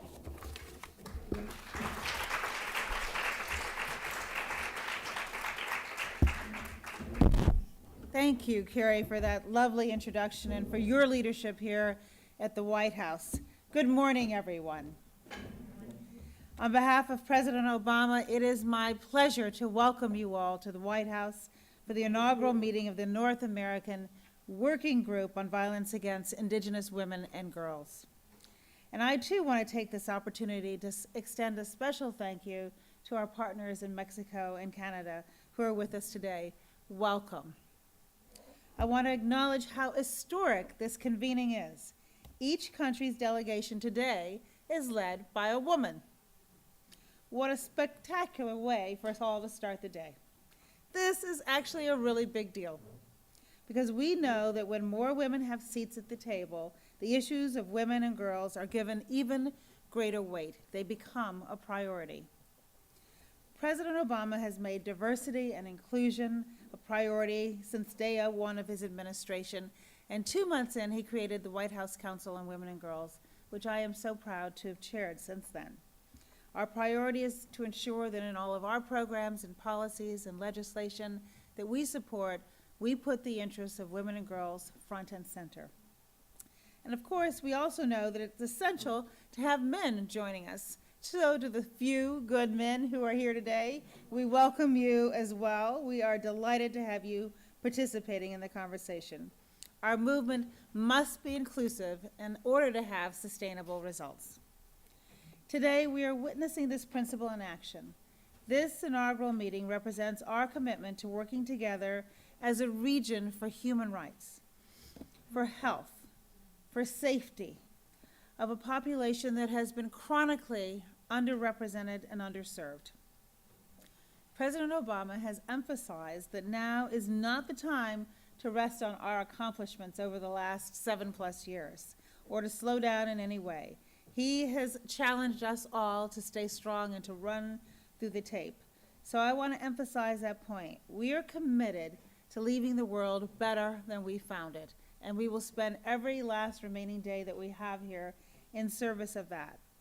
Enabling Indigenous women and girls to thrive and achieve their full potential, well, my goodness, that is so important to us in achieving the goal.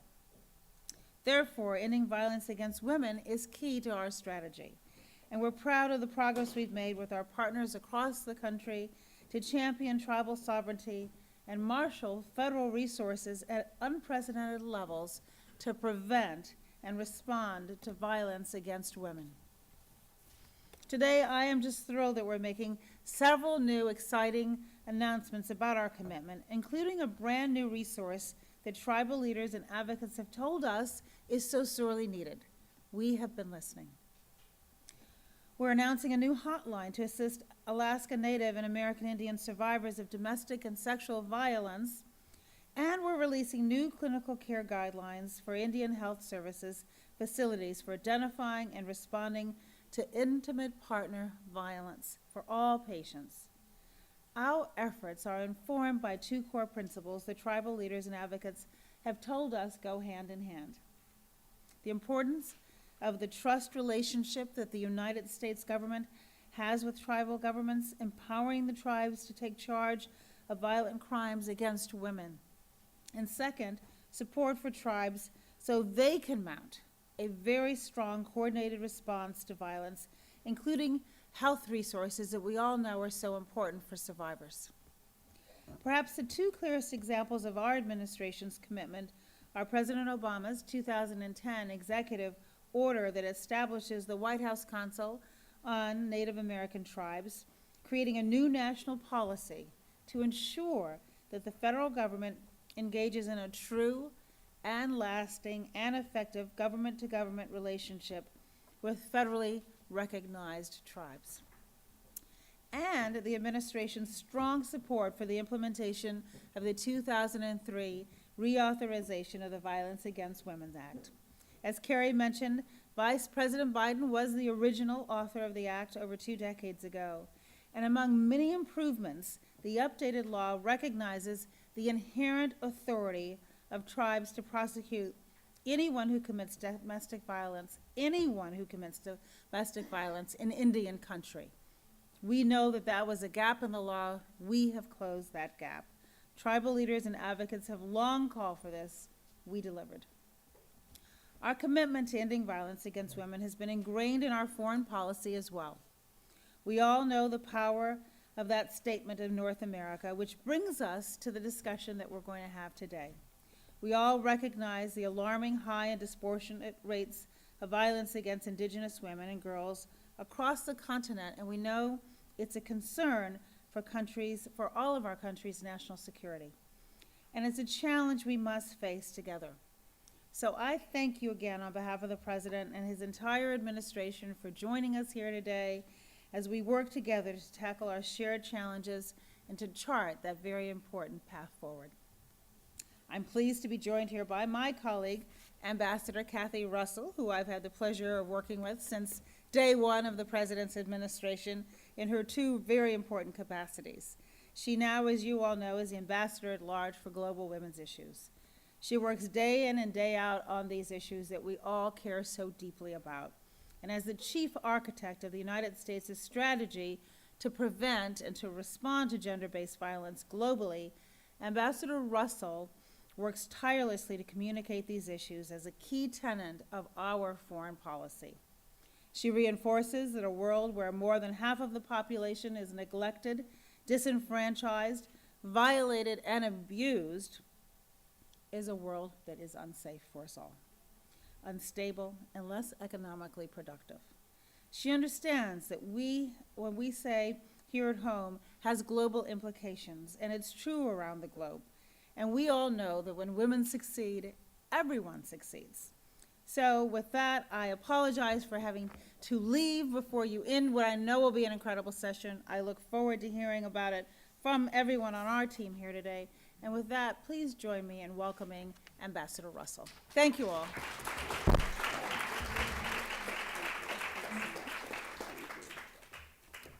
Well, thank you very much, Valerie. And I want to just take a minute to really thank her for her leadership and her vision in setting up the council. I think for all of us, we kind of take it for granted now because it's been there from the beginning, but doing that at the White House really from the very beginning of this administration set a tone that I think has been incredibly important. So I'm very grateful for that. I also would really like to take a minute to recognize the groups that work so tirelessly on behalf of Indigenous women and girls here in the United States.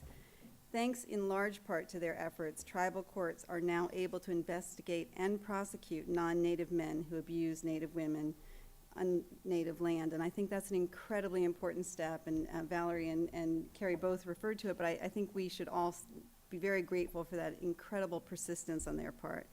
I'm told that several groups are participating in this morning's discussion via live stream, and I'm delighted that they will be a key part of our efforts going forward. And Kerry mentioned the Domestic Violence Against Women Act here in the United States, which I had the pleasure of working on when I worked for Senator Biden years ago.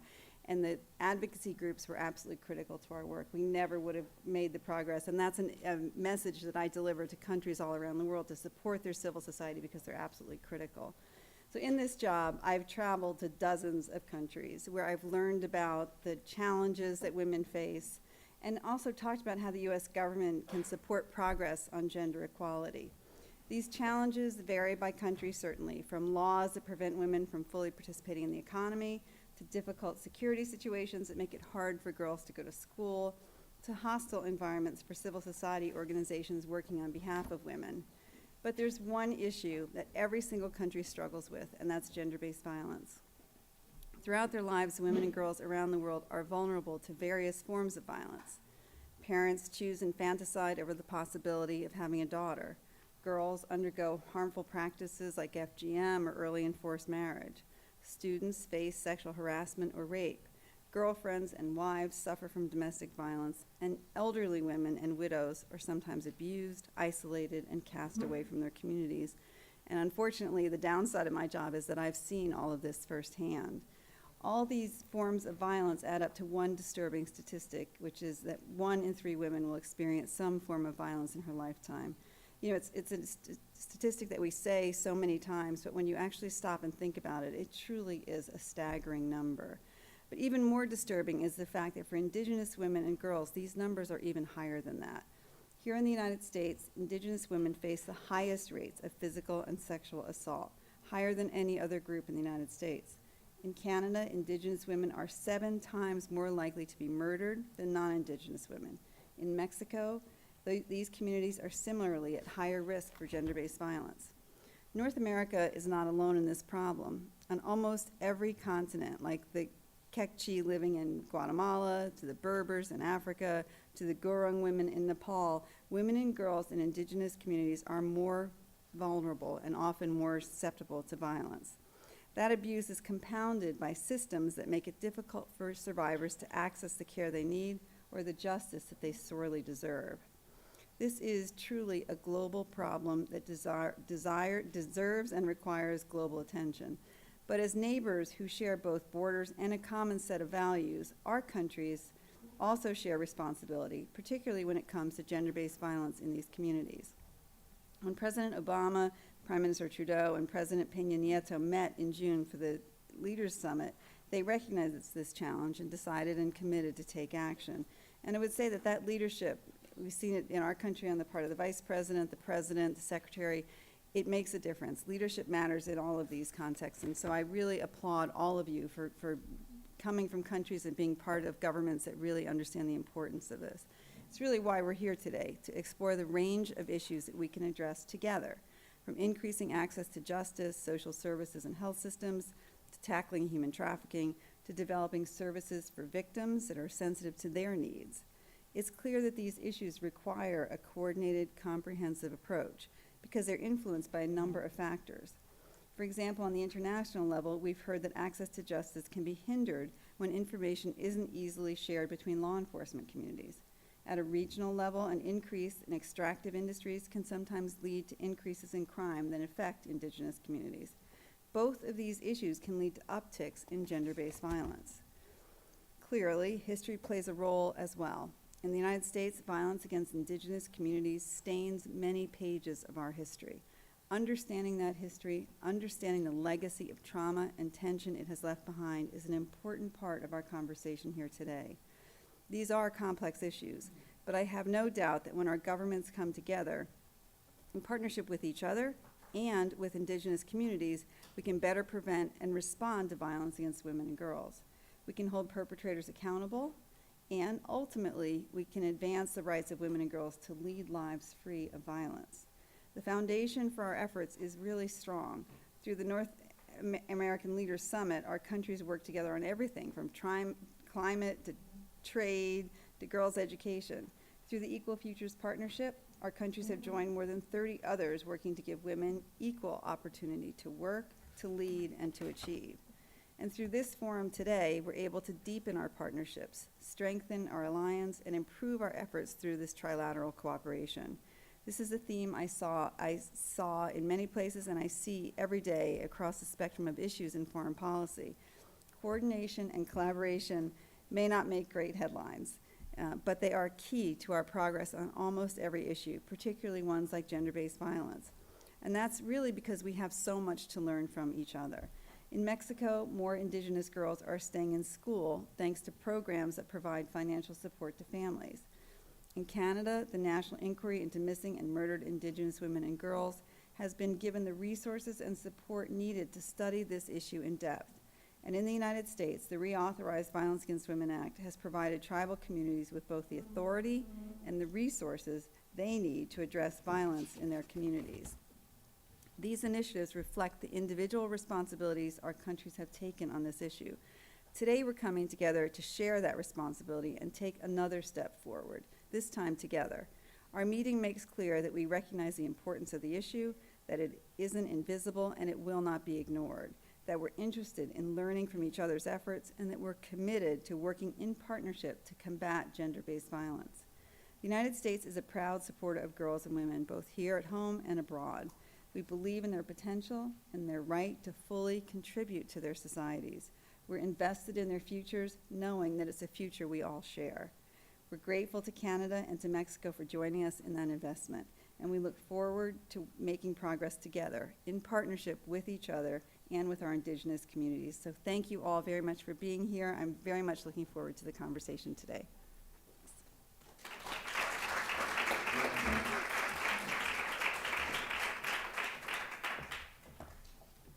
Thank you so much, Ambassador Russell, and to Valerie Jarrett for such inspiring and important words.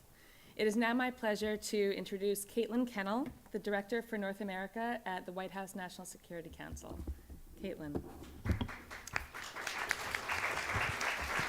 First want to test this out. Okay, I'm gonna, oh, wait, it does work. Okay, great.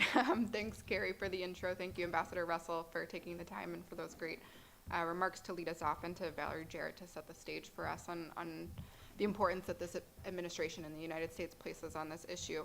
As the Director for North America at the National Security Council, the North American Leaders Summit was my first big project in this job. And so I'm really pleased and very happy to see how much progress we made in just a couple of really short months to get something this large and this productive together so quickly. So cannot thank you all enough for everything that you've done. The emails at 2:30 in the morning, we really, really appreciate it. And looking forward to the great conversations that we're going to have today. So it's now my pleasure to invite colleagues from Mexico, Canada, and the United States to provide an overview of the experiences in each of their countries that each one has faced in addressing violence against Indigenous women and girls. So we'll start with Mexico, and I'll turn to Nubia Mayorga, the Director General for the National Commission for the Development of Indigenous Peoples in Mexico. Thank you.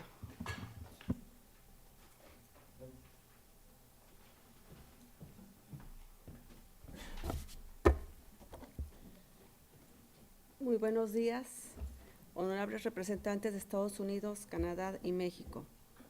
Para el gobierno del presidente de México, Enrique Peña Nieto, representa un honor participar al más alto nivel en esta reunión de lanzamiento del Grupo de Trabajo Trinacional para combatir la violencia contra las mujeres y las niñas indígenas.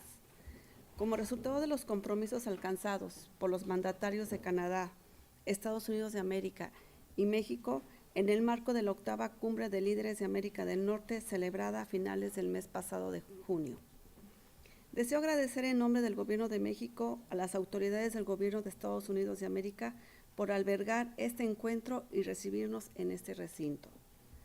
Los tres países hemos coincidido y convenido en la importancia de abordar y combatir la violencia que sufren las mujeres y niñas indígenas en América del Norte. Por lo anterior, la labor que realiza este grupo de trabajo trilateral va a permitir llevar a cabo un importante intercambio de experiencias y buenas prácticas que desde los tres países nos encontramos realizando en esta materia. En México, hablar de los derechos de las mujeres indígenas es hablar de retos y desafíos que aún presentan las políticas públicas, pero sin embargo, en los últimos años, particularmente en el gobierno del presidente de México, Enrique Peña Nieto, se ha dado un importante avance.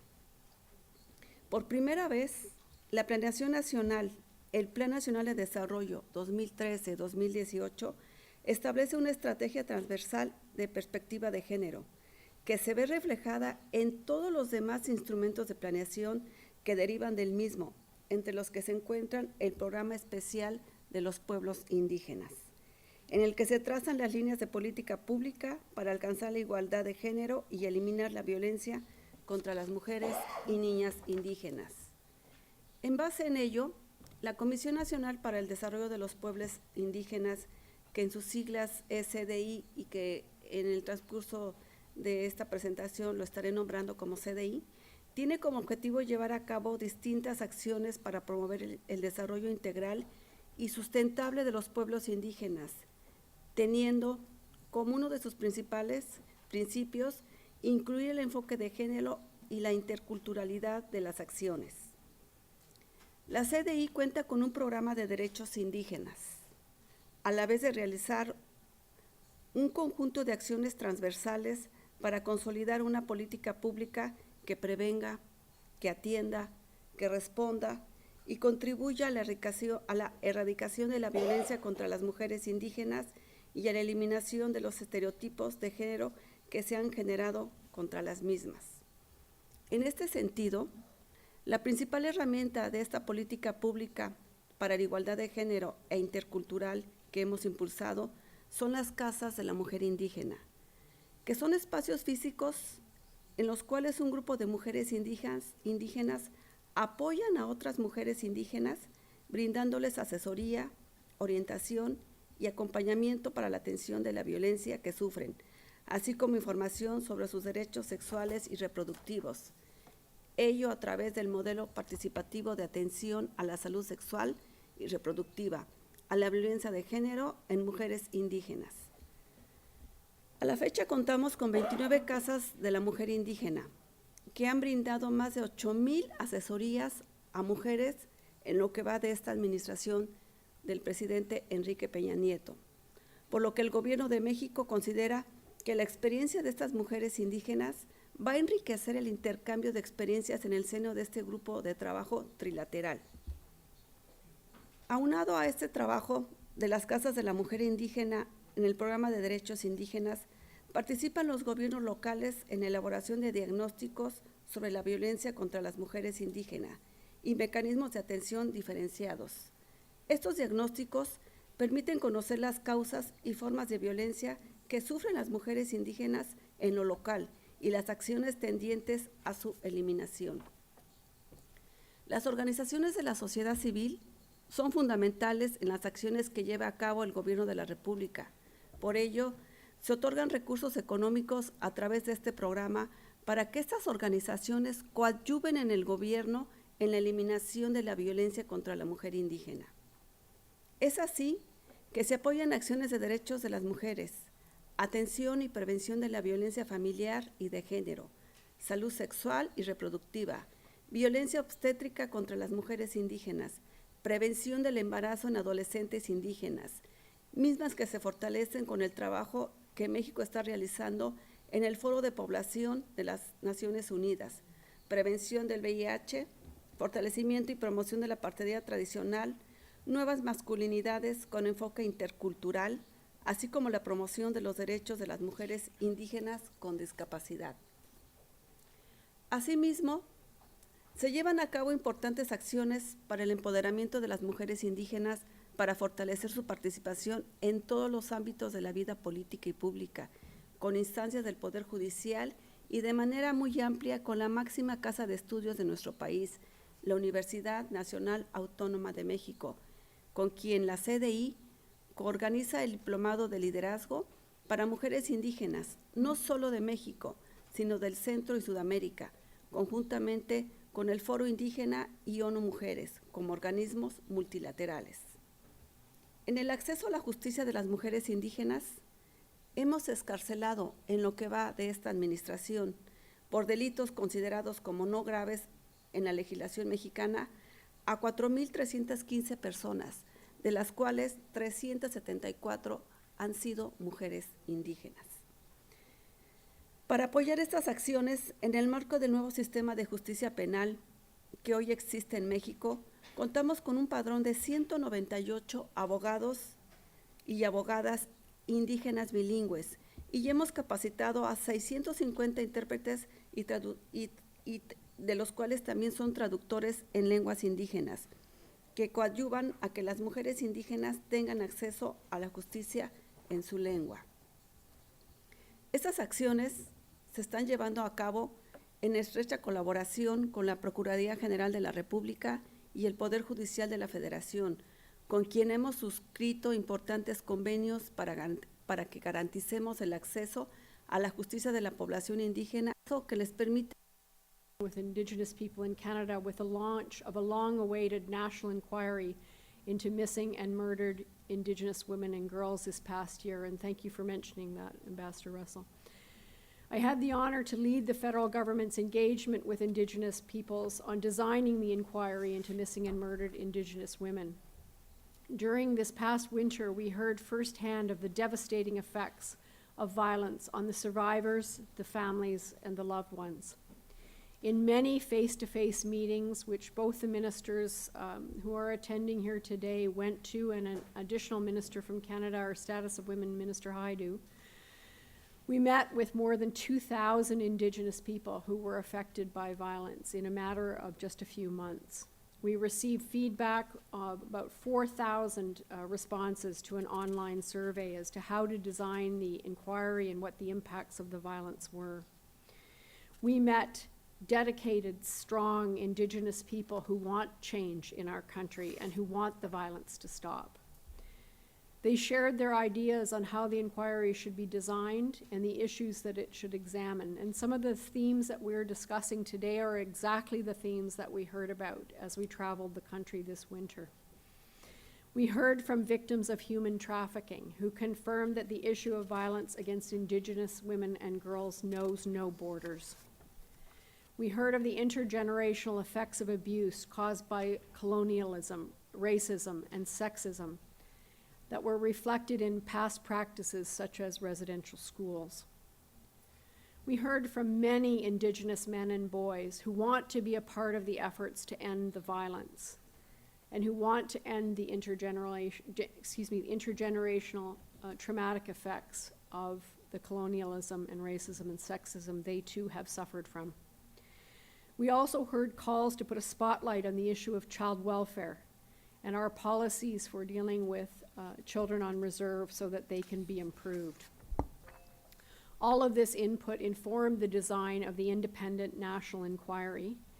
And this past summer, the ministers who are attending today announced the terms of reference for the inquiry and the commissioners, and as of September 1st, they have begun to set up the inquiry and begun their work.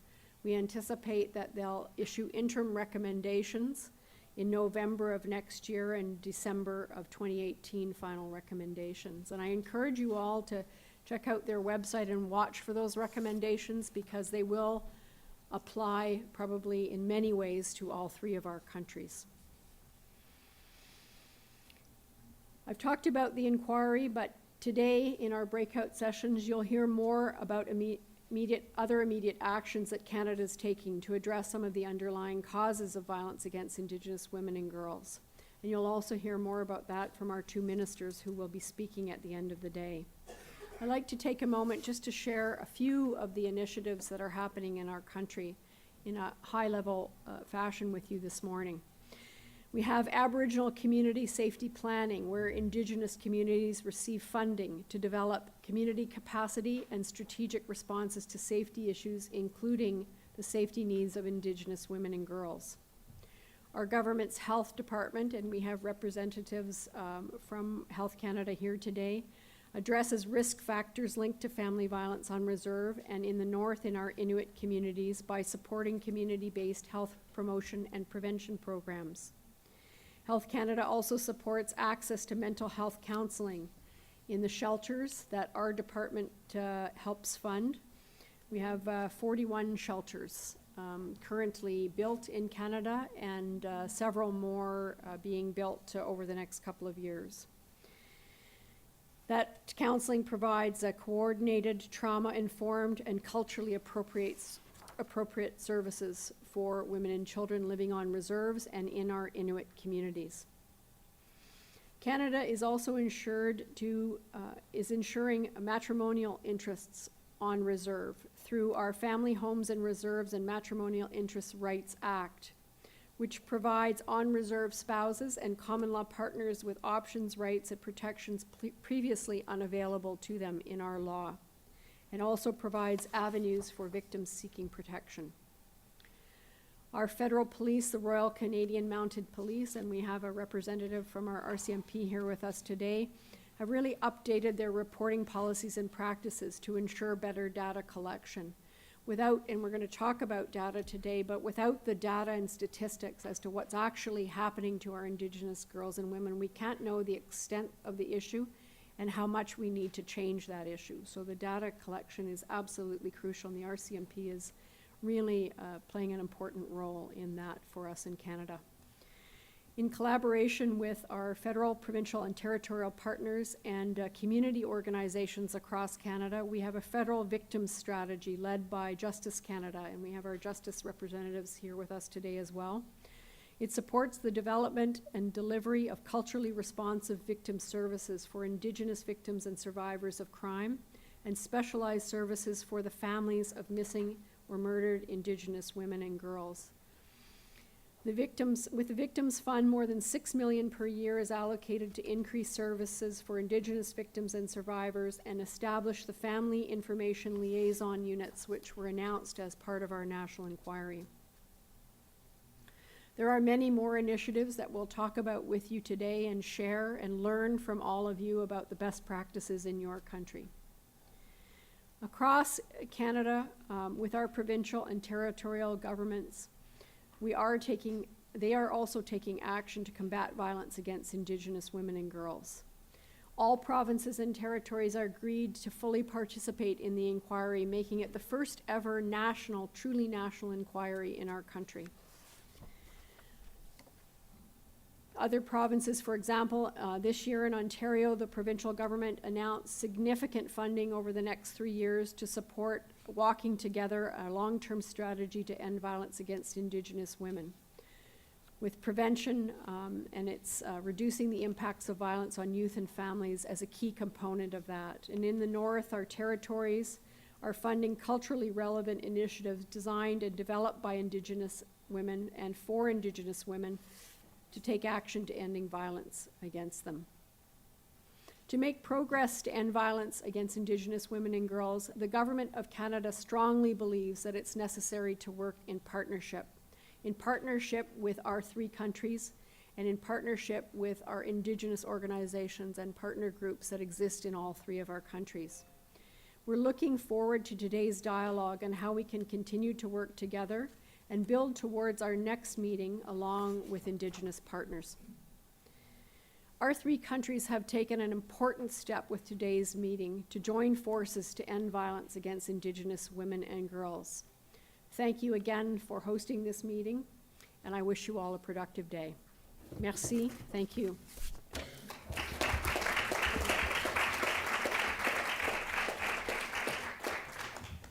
Thank you, Margaret. Finally, I will turn to 2 colleagues from the United States.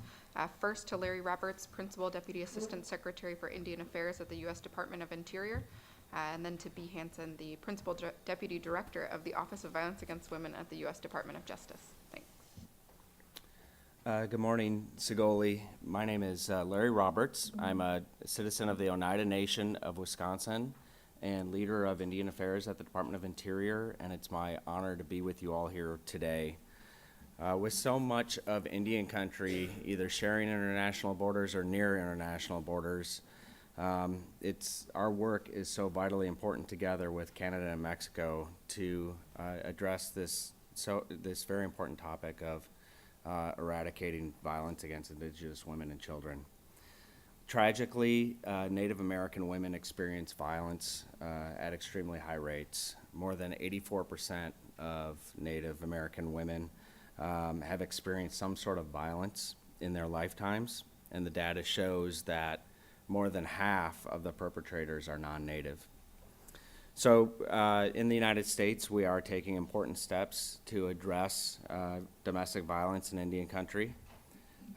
Some of the steps during this administration has been in 2010 with legislation, the Tribal Law and Order Act, which basically ensured collaboration among the United States and the 567 federally recognized Indian tribes, as well as recognizing tribal courts' ability to offer longer sentences for these types of crimes. With the passage of VAWA in 2013, tribes now exercise jurisdiction over non-Indian offenders who commit domestic violence in Indian country, and tribal prosecution orders are given full faith and credit.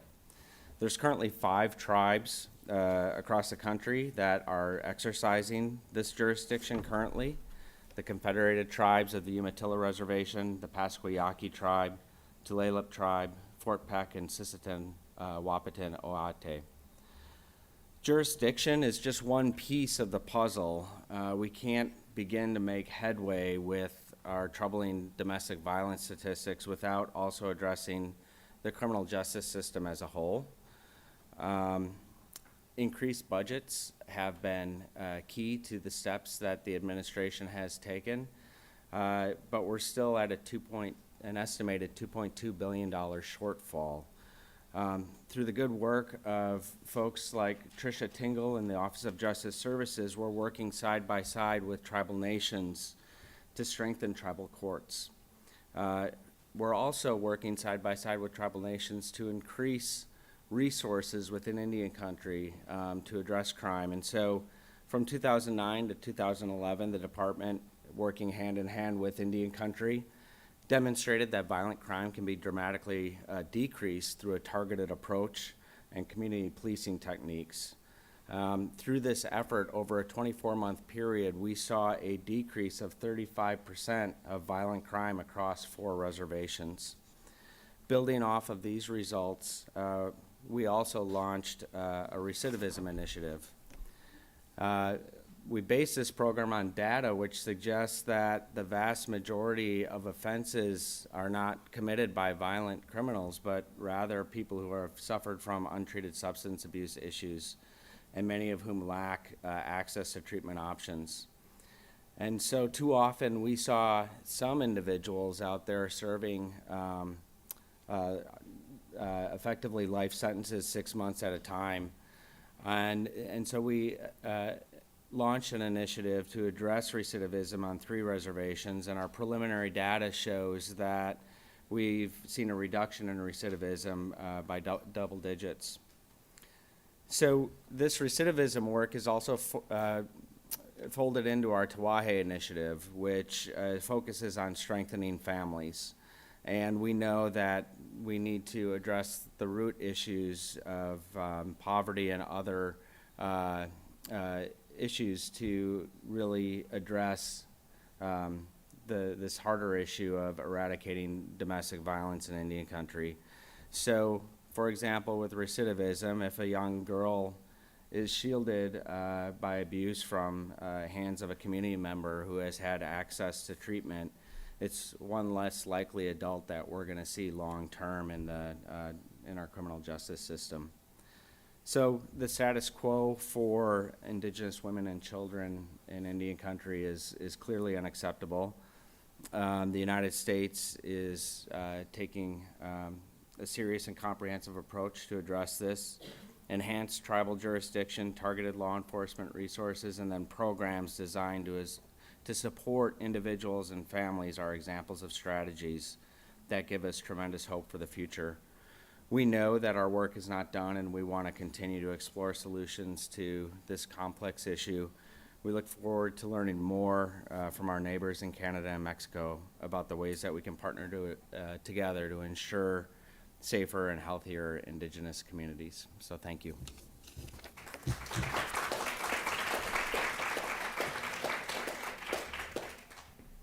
So I'm the other half of the United States delegation. I'm Bea Hansen with the Office on Violence Against Women.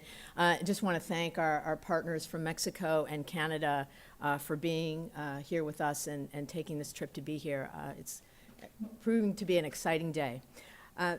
Before I dive into some of the specific ways the Department of Justice and the Department of Health and Human Services work with tribes to combat violence against American Indian and Alaska Native women, it's important to emphasize that the foundation of all of our work in Indian country rests on respect for tribal sovereignty and on mindfulness of the United States government trust responsibility to tribes. These core principles inform all of our efforts, and so we place the utmost importance on regular tribal consultation. We understand that listening to tribal leaders and learning from them is absolutely critical to fostering a positive and productive government-to-government relationship. The Department of Justice has hosted annual tribal consultations on violence against American Indian and Alaska Native women for the past 10 years. The Violence Against Women Reauthorization Act of 2005 added this requirement of annual consultations to enhance our government-to-government relationships. And here's a copy of the report, and we have a few of them available from last year's consultation. At each consultation, the Department of Justice, Interior, Health and Human Services receive recommendations from tribal leaders on how we can improve federal support of tribal governments and their efforts to combat violence against women on their tribal lands. These recommendations help us shape and implement federal grant programs and other initiatives to address sexual assault and domestic violence in Indian country. Beginning in 2010, to expand consultations to a regional, on-the-ground level, the Department of Justice directed that all federal prosecutors' offices with Indian country within their districts engage in consultation with tribes at least once a year. At the Office on Violence Against Women, we aim to seek input from tribal leaders more frequently than the one the law mandates. For example, we held 2 tribal leader listening sessions in the lead up to this working group meeting, and we'll be consulting with leaders from more than 220 Alaska Native villages next week at the annual convention of the Alaska Federation of Natives.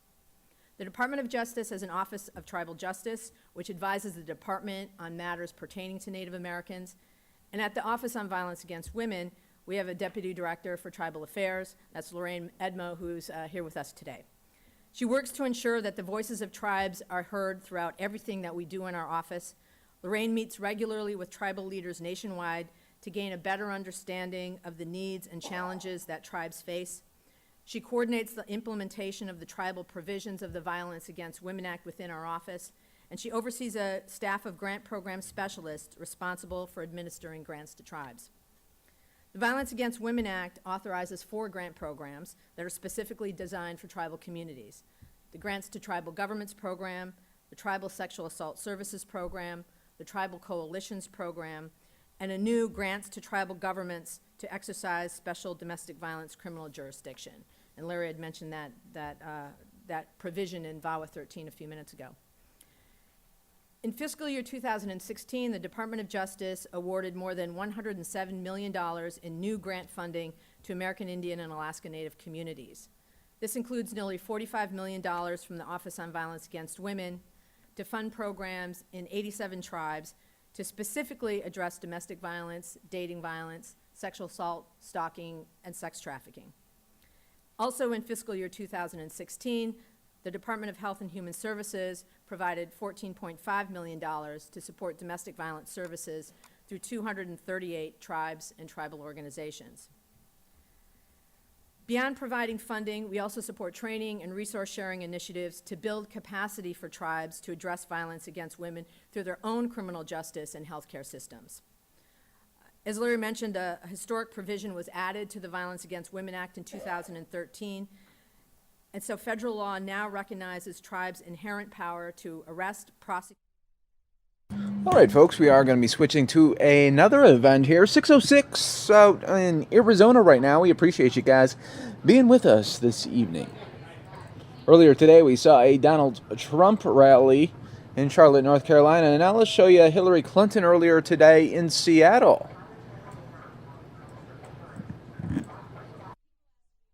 How can you do this? And believe me, I ask myself that sometimes too. It's a grueling, strenuous challenge that requires a lot of stamina.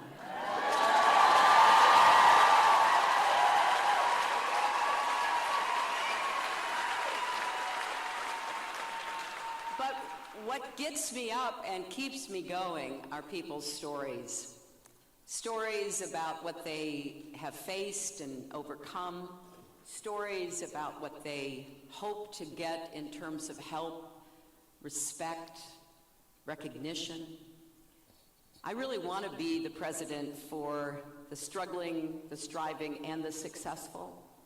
I want to be the president for all Americans, and I want us to lift each other up, to respect each other, and to do our part, whatever it might be, to creating the kind of country that we want for our children and our grandchildren. As Macklemore was talking about his daughter, Sloan, of course I was thinking about my grandchildren. And it will be the mission of my presidency to do everything I possibly can to create the opportunities for every single child to live up to his or her God-given potential. And to me,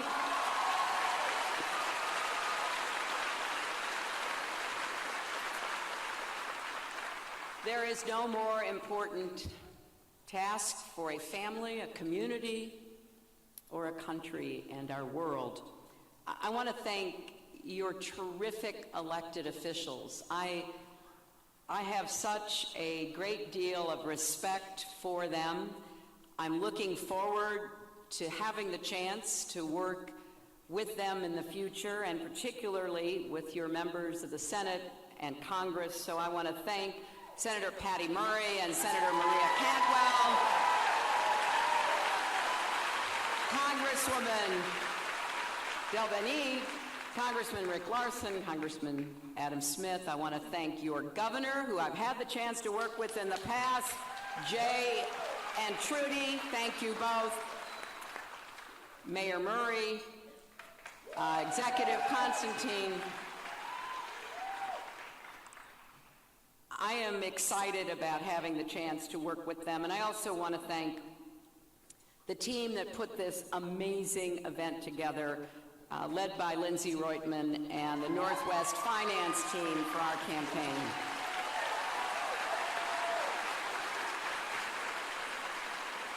Now, I am proud that our campaign has focused on ideas, not insults.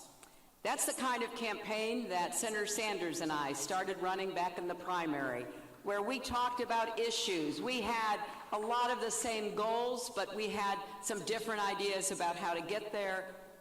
And after that was over, he and I joined forces to come up with a plan to make college affordable by making it possible for you to attend a public college or university tuition-free or debt-free and be able to pay back and refinance all of your loans. That is the challenge we are going to address together.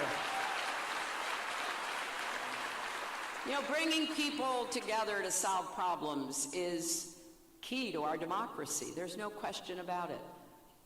And I want us to do that in a spirit of mutual respect, listening to one another, having each other's backs, and that comes from really having the chance to put ourselves in someone else's shoes.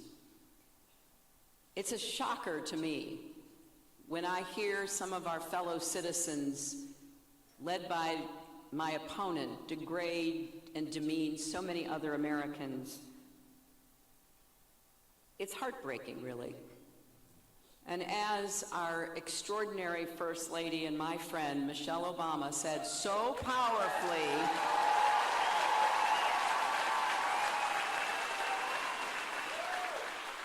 when they go low, we go high.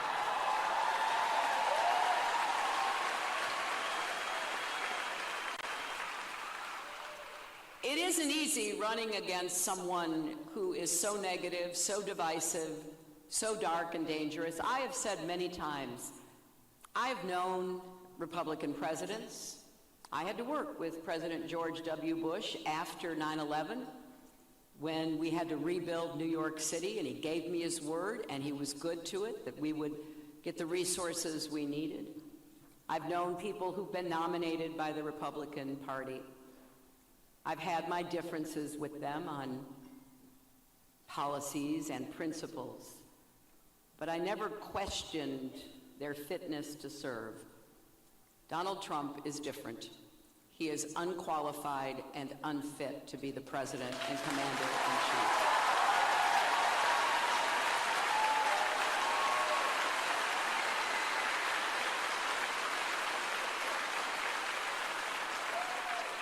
And every single day, his campaign proves that, doesn't it? He has now said that he's going to engage in scorched earth attacks, as if what he'd been doing wasn't already scorched earth attacks.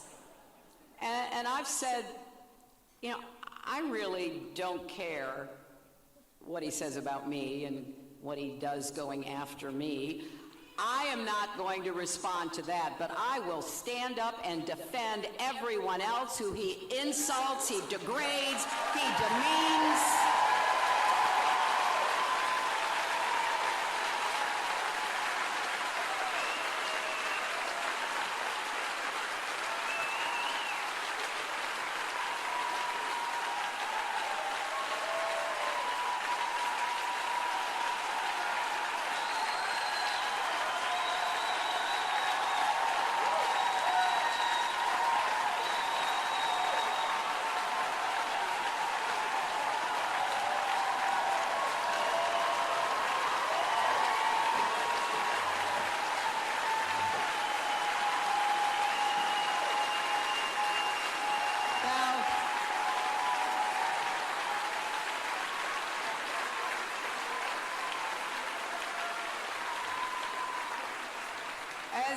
As you know, that takes a lot of time.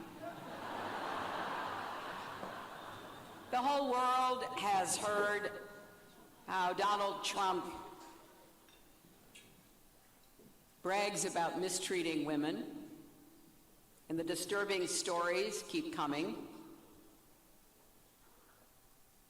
And it's not only women. There's a long list. He's attacked a distinguished federal judge because his parents were Mexican. He's called immigrants rapists and criminals. He's mocked people with disabilities. He's insulted POWs. He's called our military a disaster. He's ridiculed Native Americans. He has been so bigoted about Muslims here at home and around the world. And he has promoted the lie that our first black president wasn't born in America. This is who Donald Trump really is. We know that. Now we have to demonstrate who we are. America is better than this.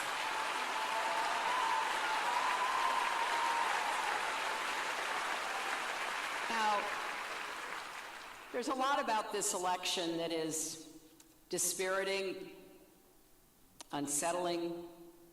I take no satisfaction in seeing what Trump does and says, because it hurts. It hurts me and it hurts our country. It hurts all of us. And for a lot of people, it is too much. They want to turn away, and I totally get that. Unplug. But we have a job to do. And it is not just to win this election, although that is the first order of business. We have to win. We have to win in order to work together to demonstrate the positive, optimistic, confident, unifying vision of America that I believe in, and that I think together we can demonstrate America's best days are still ahead of us.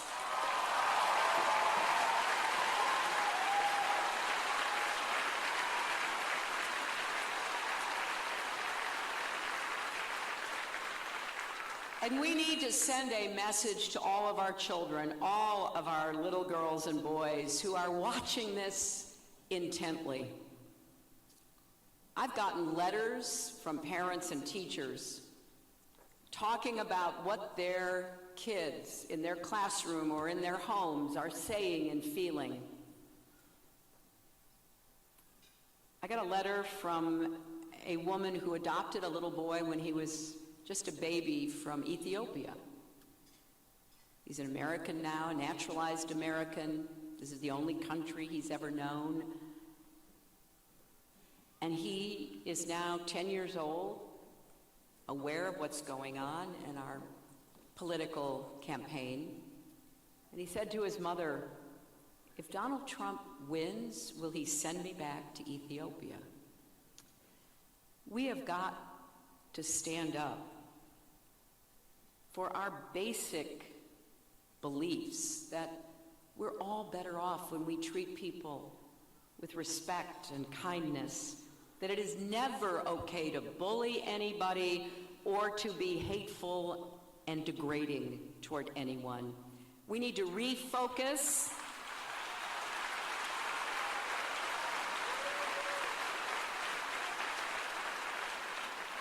on what our campaign has tried to be about from the very beginning. I ran because I really believe that we need to build on the progress that we have made under President Obama, that we need to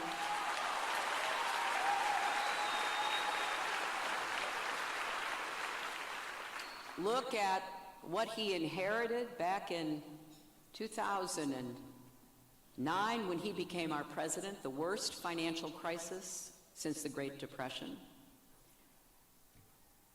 He doesn't get the credit he deserves for digging us out of that big ditch that we were in.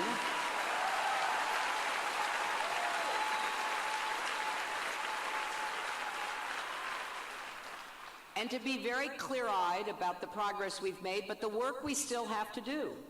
Too many families are still struggling. Too many kids are burdened by student debt, and a lot of them can't afford college in the first place. Too many come to kindergarten and first grade unprepared, unready to learn. Too many older people can't afford their prescription drugs. The cost of health care is going up, premiums, co-pays, deductibles, and we have to tackle that together. Too many Americans feel like our country no longer has a place for them because of their religion or their race or their national origin or their gender. They're feeling that especially now. So I've said we have to face three big challenges. Number one, we've got to get the economy working for everyone, not just those at the top. And we can do this.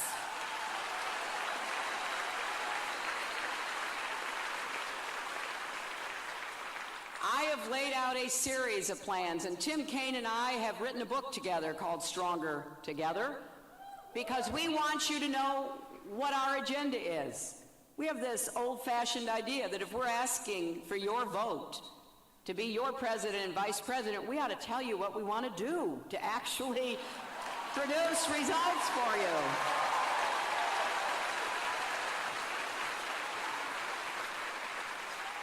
So we want to invest the biggest investment in new jobs since World War II. We want jobs in infrastructure, our roads, our bridges, our tunnels, our ports, our airports, our water systems. And we want to build a new modern electric grid to be able to take and distribute all the clean renewable energy we're going to be producing.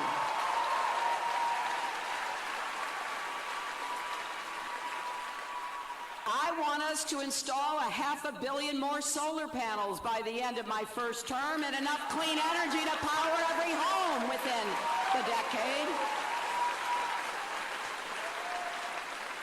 I also believe that we can invest in advanced manufacturing. There's no reason we cannot compete against high-wage countries like Germany if we put our minds to it. We should be able to do precision machining. We should own 3D printing and everything it's going to be producing in the future.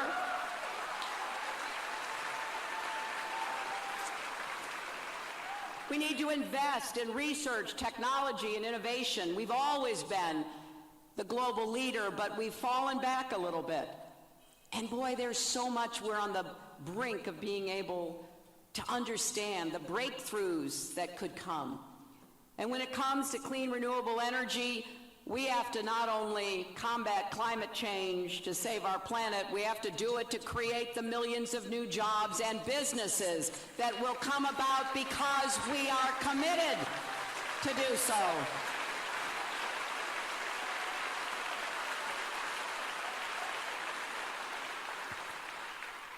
Just this week, I was with Al Gore in Florida talking about climate change.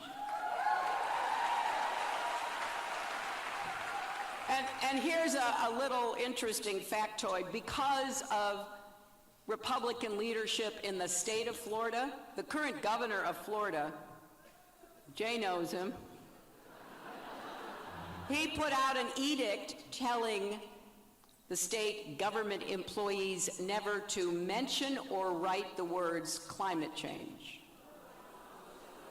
So Florida, the Sunshine State, has less solar power than New Jersey or Massachusetts because they don't have leadership that understands what needs to be done.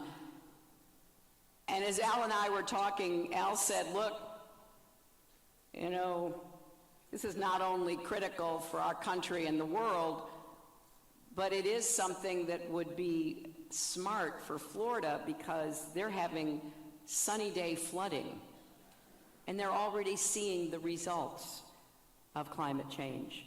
Al also said he is Exhibit A for everybody to understand each vote really does count.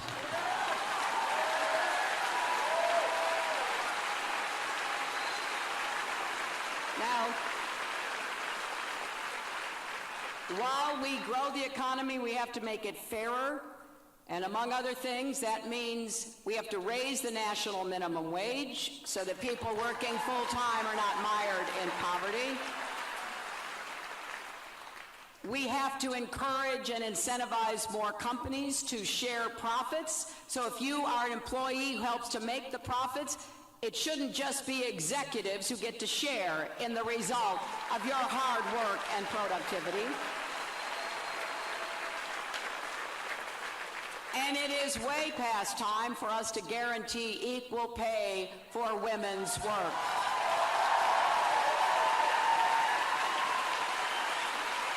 Now,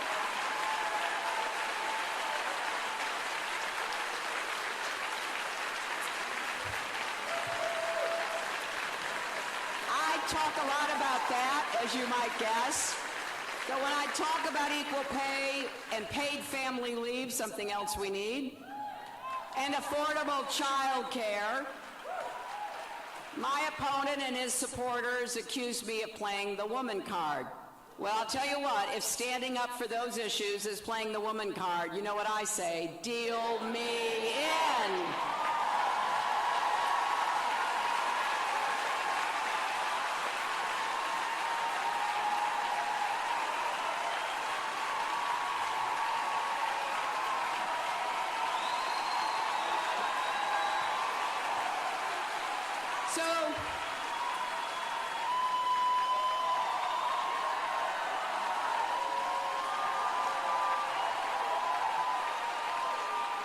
So when people ask me, so how are you going to pay for infrastructure jobs and paid family leave? I say, well, I'm telling you how I'm going to pay for everything. I am not going to add a penny to the national debt. We're going to go where the money is. We're going to make the wealthy pay their fair share, and we're going to finally close those corporate loopholes. And it would be a good idea to start with my opponent.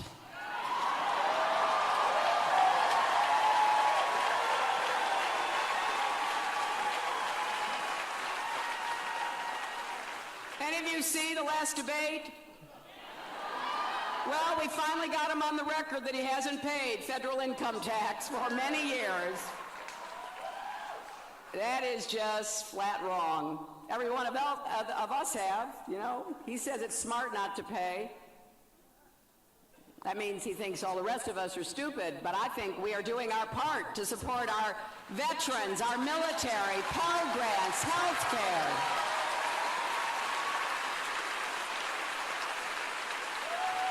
Besides, one of the unanswered questions coming out of his statements, since we can't answer them by looking at his tax returns, which he will not release, but one of the unanswered questions is how you lose $1 billion in a year. Now, there are two issues about that if you stop to think about it. How does someone running casinos lose $1 billion? And then his supporters said, well, that just shows what a genius he is. Well, I guess it does take a genius to lose $1 billion in a single year. And one of the points that he was trying to make in the last debate was that everybody does it, everybody. And then he made a fatal error. He said Warren Buffett does it.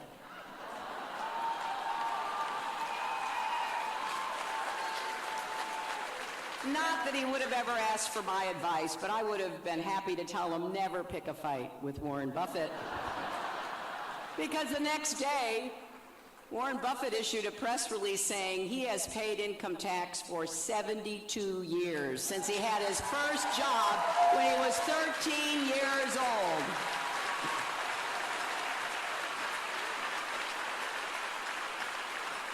He also said that he's under audit.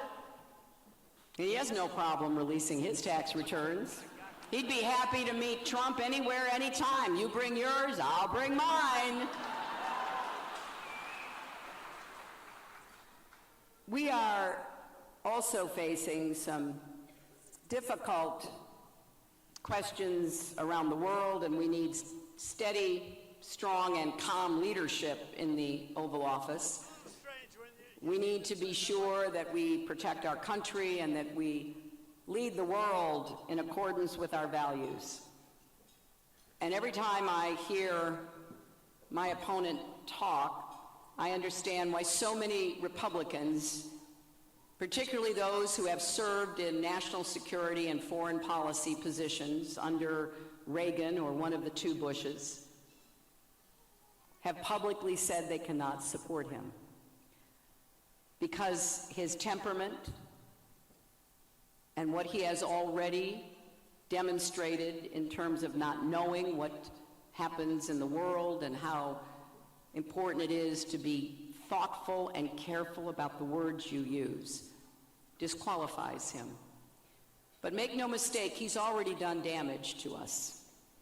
He has raised questions in the minds of allies and adversaries. He doesn't know the difference, but they both have raised concerns.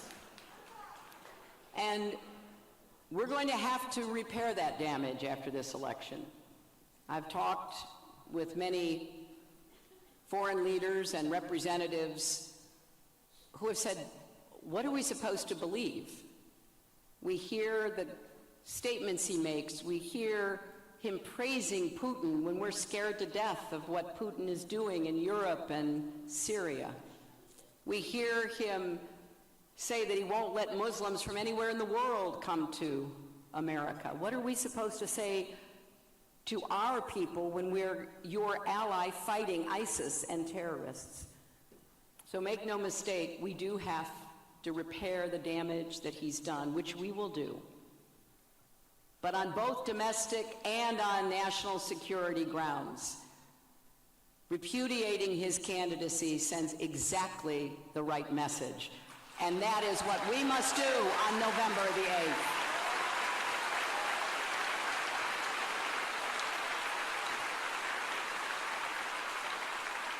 And don't forget, the next president could appoint more than one Supreme Court justice.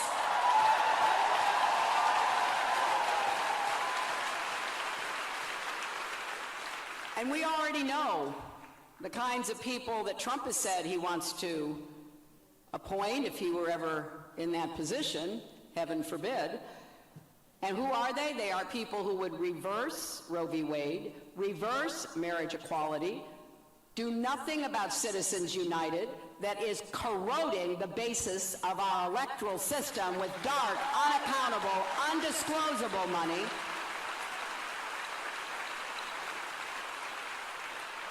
And for so many people, this becomes one of the most important reasons to vote. Now, I'm trying to close this campaign the way I started my career, fighting for kids and families. Went to work for the Children's Defense Fund right out of law school, and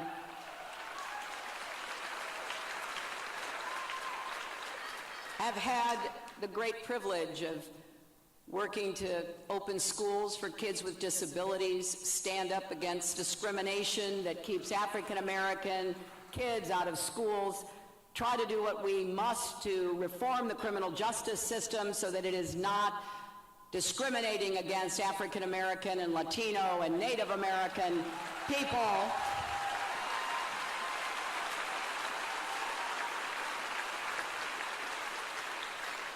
And we have seen an incredible outpouring of support across the country. Let me tell you just a little bit about what we are seeing. In Florida, 2.8 million voters have already requested vote-by-mail ballots, which puts them on the path to break records.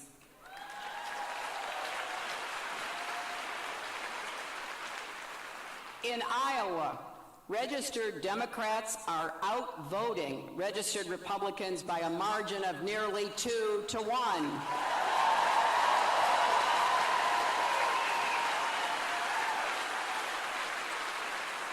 In Colorado, registered Democrats outnumber registered Republicans for the first time in years.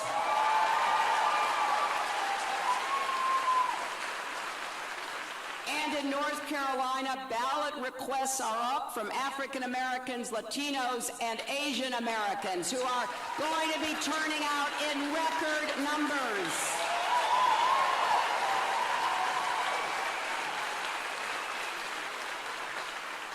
And as you know, here in Washington, things are looking great for Senator Murray and Governor Inslee. And if everybody does their part here in this state, we can make sure your governor has 2 majority Democratic chambers to work with.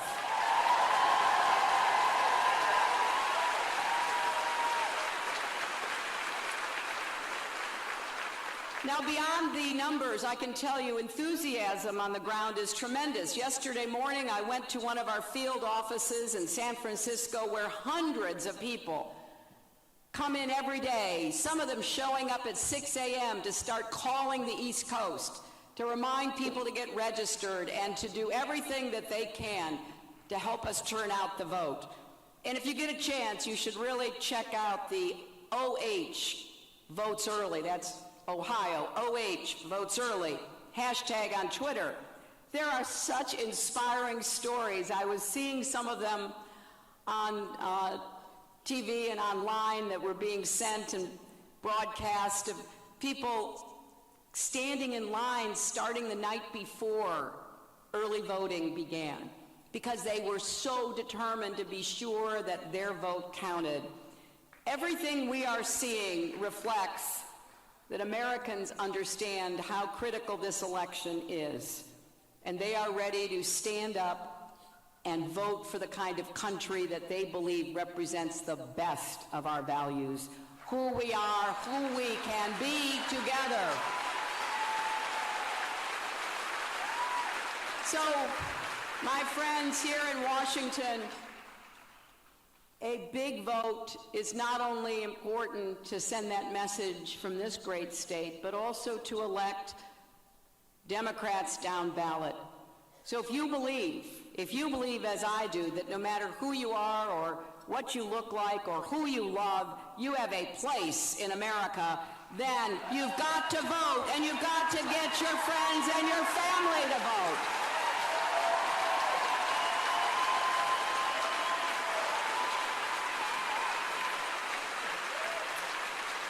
you believe that climate change is real and we can save our planet by creating millions of good-paying jobs, then you have to vote and get everybody you know to vote.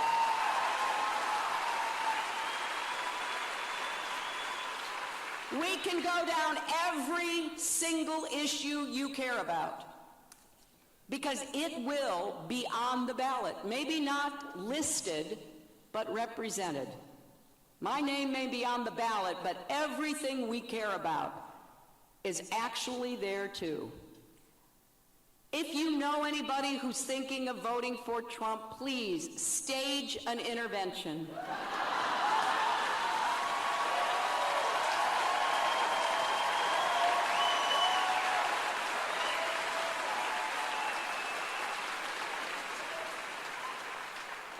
They must care about something that you care about. And you can text JOIN, J-O-I-N, to 47246 or go to hillaryclinton.com to sign up to canvass, to make phone calls, to get out the vote in your neighborhood. We'd love to have you come to our local field offices and make calls to voters. And we need to make sure everyone gets their ballot in the mail next Friday and sends them in.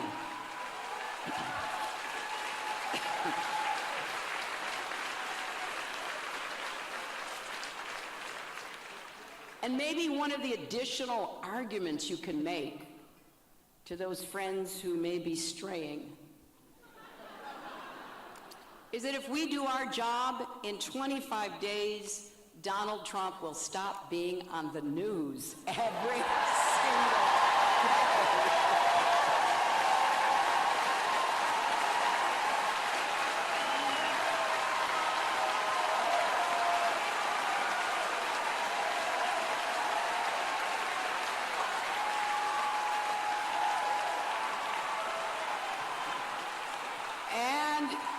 Remember, friends don't let friends vote for Trump. You know, when I think about this election, I often think about my late mother, who was the most important influence in my life. And she had such a difficult childhood. She was neglected and abandoned by her parents. And at the age of 8, she was put in charge of her 3-year-old sister and put on a train in Chicago and sent to Los Angeles to live with grandparents who didn't want her either. I didn't know any of this when I was a little girl. I just knew she was a great mom. But as I got older and learned more of her story, I was just so amazed that she could turn out the way she did after all she had gone through. Life with her grandparents was so difficult that she left when she was 14 and went to work in another family's home as a babysitter and a maid. And it sounds harsh, but for her it was the first time in her life that she had been anywhere where people were kind to each other, where the family loved each other, where the parents guided their children. But my mother desperately wanted to go to high school.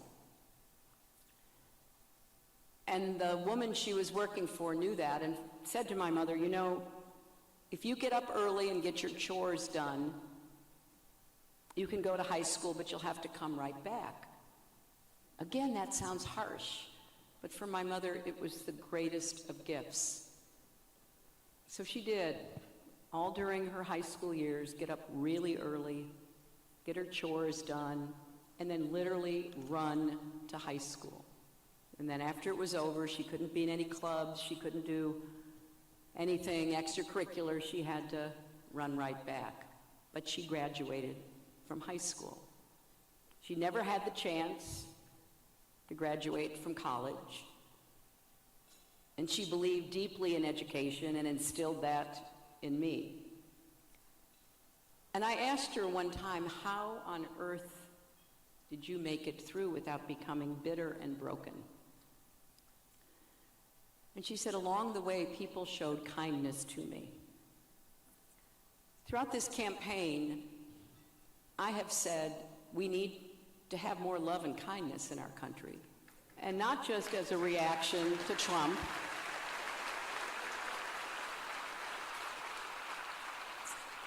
but because our whole democracy is held together by mutual respect,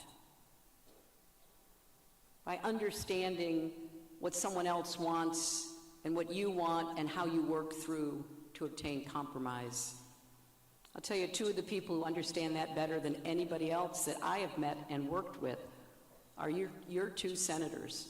Senator Murray and Senator Cantwell understand how democracy is supposed to work.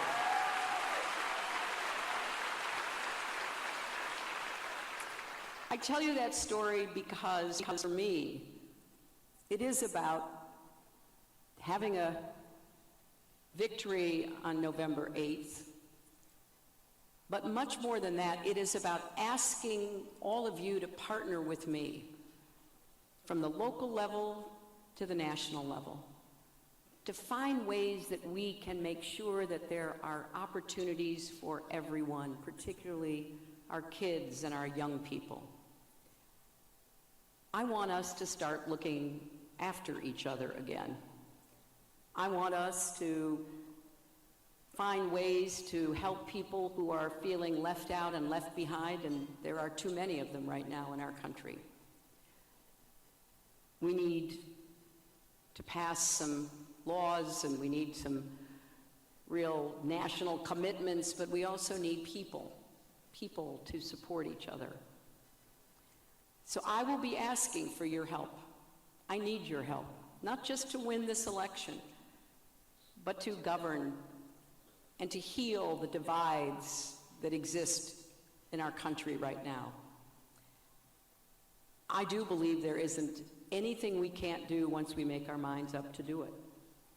So if you want to be part of helping me build that future where we can be optimistic and confident and people can believe that there will be better days ahead, then do everything you can between now and the election. And then I want us to have a commitment together to make it our mission to deliver for people. I'm actually excited about what we can do. I believe that there is an opportunity here, and we have so many innovative, highly creative people in Seattle who can help us shape that future. So let's put our minds to winning on November 8th. I have one more debate that I have to do on Wednesday night. And, you know, in the first debate, my opponent criticized me for preparing. And I said he was right. I did prepare, and you know what, Donald? I prepared for something else. I prepared to be President of the United States. Thank you all very much. Let's go in. Thank you.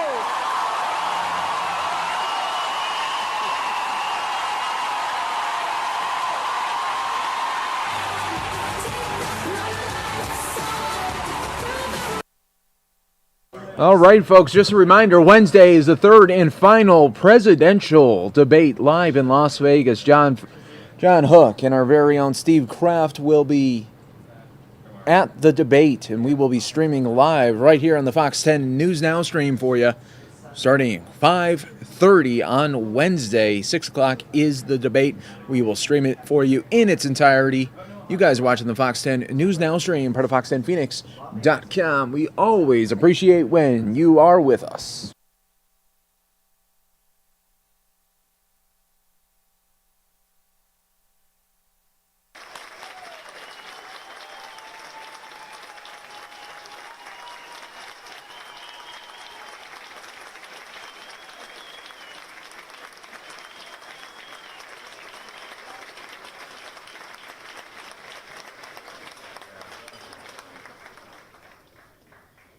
Thank you, Carlos. Thank you for that wonderful introduction. Thank you for making Karen and me feel so welcome tonight. The 68th annual Miami-Dade Lincoln Day dinner, just 25 days away from a great victory all across the state of Florida and all across the United States of America.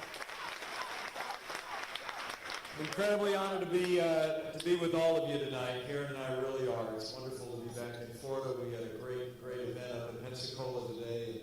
We're going to be campaigning over the course of the next several days here in Sunshine State. And I'm grateful the Lieutenant Governor is here. I don't know where the Lieutenant Governor is. Lieutenant Governor, would you stand up and take a bow? Lieutenant Governor Carlos Lopez Quintero, thank you for your great leadership. How about a big stirring round of applause for Governor Rick Scott, who showed America his medal when the storm approached. We just so appreciate the strong leadership here. And also, I am delighted to be your keynote speaker's warm-up act tonight. I had the chance to serve in the Congress of the United States for 12 years before serving as governor of the state of Indiana. I knew when Trey Gowdy arrived in Washington, D.C., that things would never be the same. And Trey Gowdy has just done an incredible job standing up for the rule of law, for conservative principles. And Trey, it's an honor to be with you tonight and to share this stage. Well, I appreciate Carlos' introduction, but he knows me well enough to know the introduction I prefer is a little bit shorter. I'm a Christian, a conservative, and a Republican in that order. And it was my great honor last July to accept my party's nomination to run and serve as the next Vice President of the United States of America.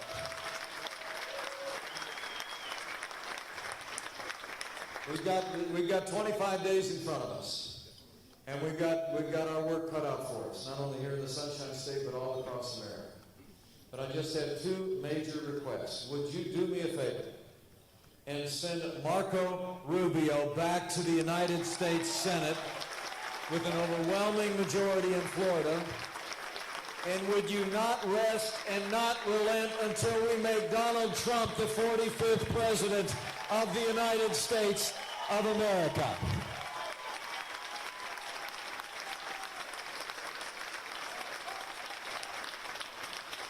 You know, I'll never forget the night Karen and I got the call for this job. I was in the governor's residence in Indianapolis. We'd been told that the call might be coming. We were so humbled and so honored to be on the list of so many distinguished men and women around the country who were considered for this role. We prayed through it, we talked through it as a family, and we knew how we would reply, and the phone rang at 11 o'clock. And I heard that familiar voice on the other end of the phone, and he said, "Mike, it's going to be great."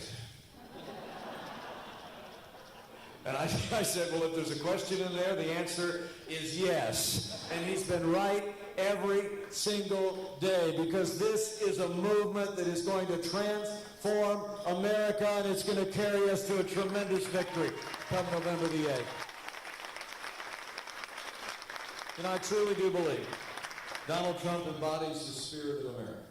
Strong, freedom-loving, independent, optimistic, and willing to fight every single day for what he believes in. That's the American way, and that's what's going to be in the White House, in the Oval Office, fighting for the American people every day when Donald Trump becomes our new president. I hope you all saw that last Sunday night when Donald Trump took to the stage with Hillary Clinton. Donald Trump won that debate hands down.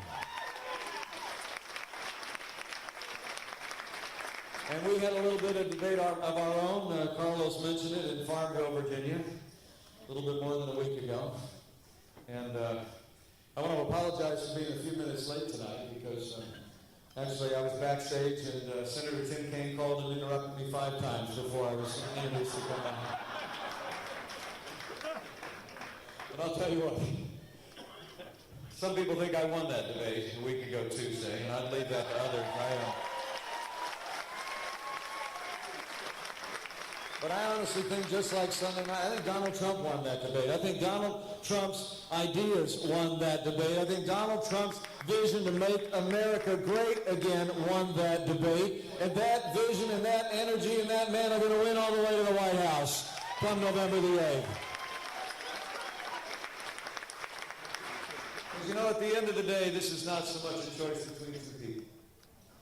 It really is a choice between two futures. I've been through a lot of elections in my lifetime. And, I'm sure this never happens in Florida, but, sometimes there's not a dime's worth of difference between the candidates that they put up in either party. I know that never happens here. Right? I mean, seriously, sometimes you come to elections and say, well, if we get our person in there, things will be this much better. But the other person wins, it'll still probably be about that good. This is not such a time. I mean, men and women, my wife and I said yes to this cause because this is not a choice between left and right. It's not even so much a choice between Republican and Democrat. This is a choice between, as Ronald Reagan said in 1964, this is a choice between up and down. This is a choice between whether we're going to continue to go down the hill to a weaker America at home and abroad, to a more stifled American economy, walking farther away from our most cherished constitutional principles and highest ideals, or whether we as a nation are going to stop, plant our feet, turn around, and march back up the hill to a stronger America in the world, to a more prosperous America at home, to an America that is grounded in our highest constitutional ideals. And for my part, I know the choice the American people are going to make. They're going to choose to make America great again. You know, this campaign, it really is amazing if you think about it. At the very moment that the American people are crying out for something new and different. I mean, literally, people in both political parties are restless for change, ready to break free from the old patterns in Washington, D.C. The other party has actually nominated someone who represents everything that's wrong with Washington, D.C. I mean, because of the good work of Trey Gowdy and others in the Congress of the United States, we've learned the truth about the Clinton years, just the years when she was Secretary of State. I mean, it's incredible for you to think about that. While she was Secretary of State of the United States of America, she and her family had a private foundation that accepted contributions from foreign governments and foreign donors. And in between those two things, there was a private server that she operated apart from government systems to keep her communications about what was happening there, presumably, away from public accountability. I mean, it really is incredible. When it was discovered by the media and Congress made a request for the emails that were gathered there, I'm sure Trey will give in much more detail tonight, she actually used high technology and hammers to get rid of technology, to get rid of the emails that were there. But it really is amazing. I mean, I remember a day in my lifetime when a president erased 18 and a half minutes of audio tape, and they ran him out of Washington, D.C. Good And afternoon. here the Democratic Party has nominated someone who erased 18,000 emails. You know, the American people are tired of it. But as the emails are starting to dribble out, we're learning more and more information. I understand the FBI released a whole new cache of information tonight, another Friday night dump that we'll all be rummaging through over the course of the weekend. The most troubling of all to me was just this last week. Thanks to the work of ABC News, we found out that while she was Secretary of State, after the horrific earthquake that claimed lives and destroyed billions of dollars of property in Haiti, that Hillary Clinton and her senior staff in the State Department actually directed that contracts for the rebuilding effort in Haiti would go specifically to those that were flagged as friends of the Clintons, and others were sent simply to the website. I mean, men and women, that is pay-to-play politics on a global scale. And it's exactly the kind of politics that's going to come to a crashing end the day that Donald Trump becomes president of the United States of America.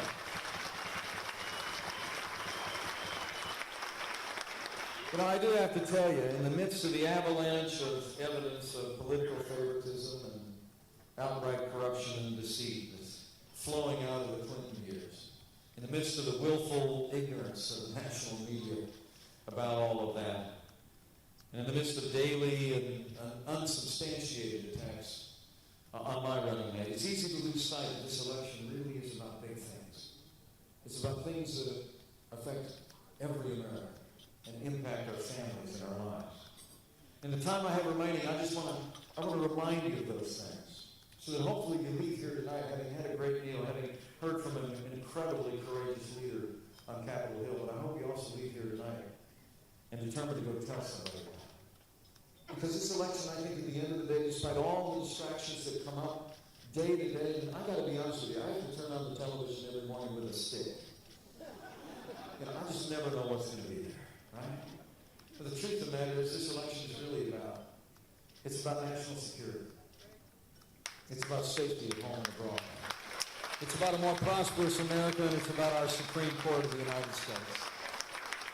On the front of national security, despite traveling millions of miles as our Secretary of State, the world is more dangerous today than the day that Barack Obama and Hillary Clinton took over the foreign policy of the United States. Our allies are less secure, our enemies are more emboldened. In 7.5 years of Barack Obama and Hillary Clinton... All right, folks, we're going to show you New York City. Mary Kate is coming up next to close out the week.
All right, guys. Well, I'm going to take you to a video that just came down from the White House. The event is called Champions of Change for Sustainable Fisheries. So this is a part of the White House Champions of Change program. And on this section, they're going to be speaking about people who have made extraordinary contributions for the ongoing recovery of America's fishing industry. Just came down from the White House. Let's take you there. Good afternoon and welcome to the White House. It was so nice to get to spend some time with many of you yesterday evening at the event. Big thanks to the Walton Foundation for that event that brought everybody together to really celebrate chefs and their work and sustainable fishing. So great introduction and celebration of all the champs last night, and then today we will get down to the real meat of celebrating what works and communicating that across the country. I am so excited to be here to celebrate our outstanding champions of change who are leading the way in ensuring that the United States is a global leader in sustainable seafood. It's our local leaders just like all of you and the champions we're celebrating today, who are making a difference in their communities and helping the continued revitalization of America's fishing industry. And you may know that today, this month, is National Seafood Month, so there's no better time for us to be having this event and coming together to talk about this success. Our fishing industry is critical to the economic health and well-being of communities across the country and around the globe, for that matter. We have made huge strides over the past 10 years in building sustainability while at the same time growing the industry. Here in the United States, nearly 5 billion pounds of seafood are consumed each year, and in 2014, the seafood industry contributed $214 billion to the American economy and supported more than 1.8 million jobs. Yet ocean warming and acidification and other impacts of climate change are putting the industry and the local economies that depend on it at risk. As we increasingly experience these impacts, it is important more than ever for us to invest in sustainable fishing and support the fishermen, businesses, and innovators that are leading the way in this industry. One place where fishermen are seeing the impacts of climate change every day is New England, where fishing plays a unique role in the region's economy and the very culture of that region of this country. According to a NOAA ocean temperatures study, in the Northeast, the waters are projected to warm close to 3 times faster than the global average, impacting a majority of fish species in the region, including lobster, shrimp, scallops, and other regularly seen seafood across the country. These changes are real and they're happening now, threatening the future of businesses and marine life that the region depends upon. I'm sure this story is familiar to many of you out here, but it's increasingly true and very true for Chris Brown, one of today's awardees, who has been a commercial fisherman in Rhode Island for over 38 years. Experiencing these impacts firsthand inspired Chris to become a tireless advocate for implementing new sustainable fishing measures. In 2010, Brown was one of the New England commercial fishermen who collaborated on a catch share program to set a sustainable limit on species allowed to be caught per year, providing incentives for fishermen while also ensuring fish populations have time to rebuild. Through accountability and traceability in the company's supply chain, Chris is setting a new standard of sustainability throughout the industry. So thank you to Chris. Though we've made great strides in our ocean policy, there's still a lot of work to be done. Our champions understand these problems better than anyone and are already adapting to the sustainable measures that our communities need in unique and innovative ways. Take, for example, also Champ Alan Lovewell, who owns a community-supported fishery in Northern California, which provides weekly deliveries of high-quality, sustainable seafood to that area.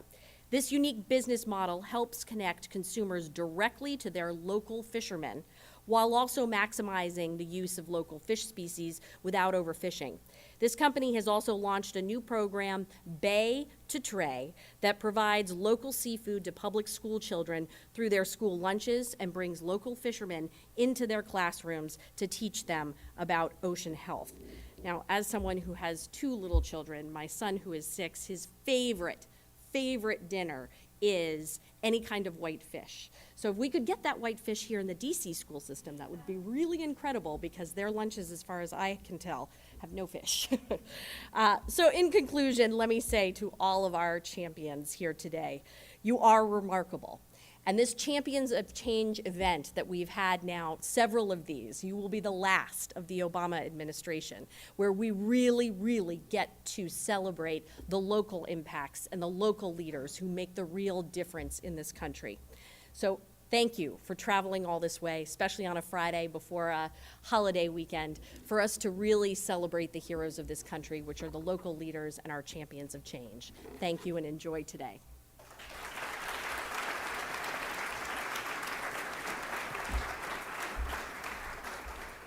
Thank you, Christy, for those great marks. I'd like to welcome now Deputy Secretary of Commerce, Bruce Andrews.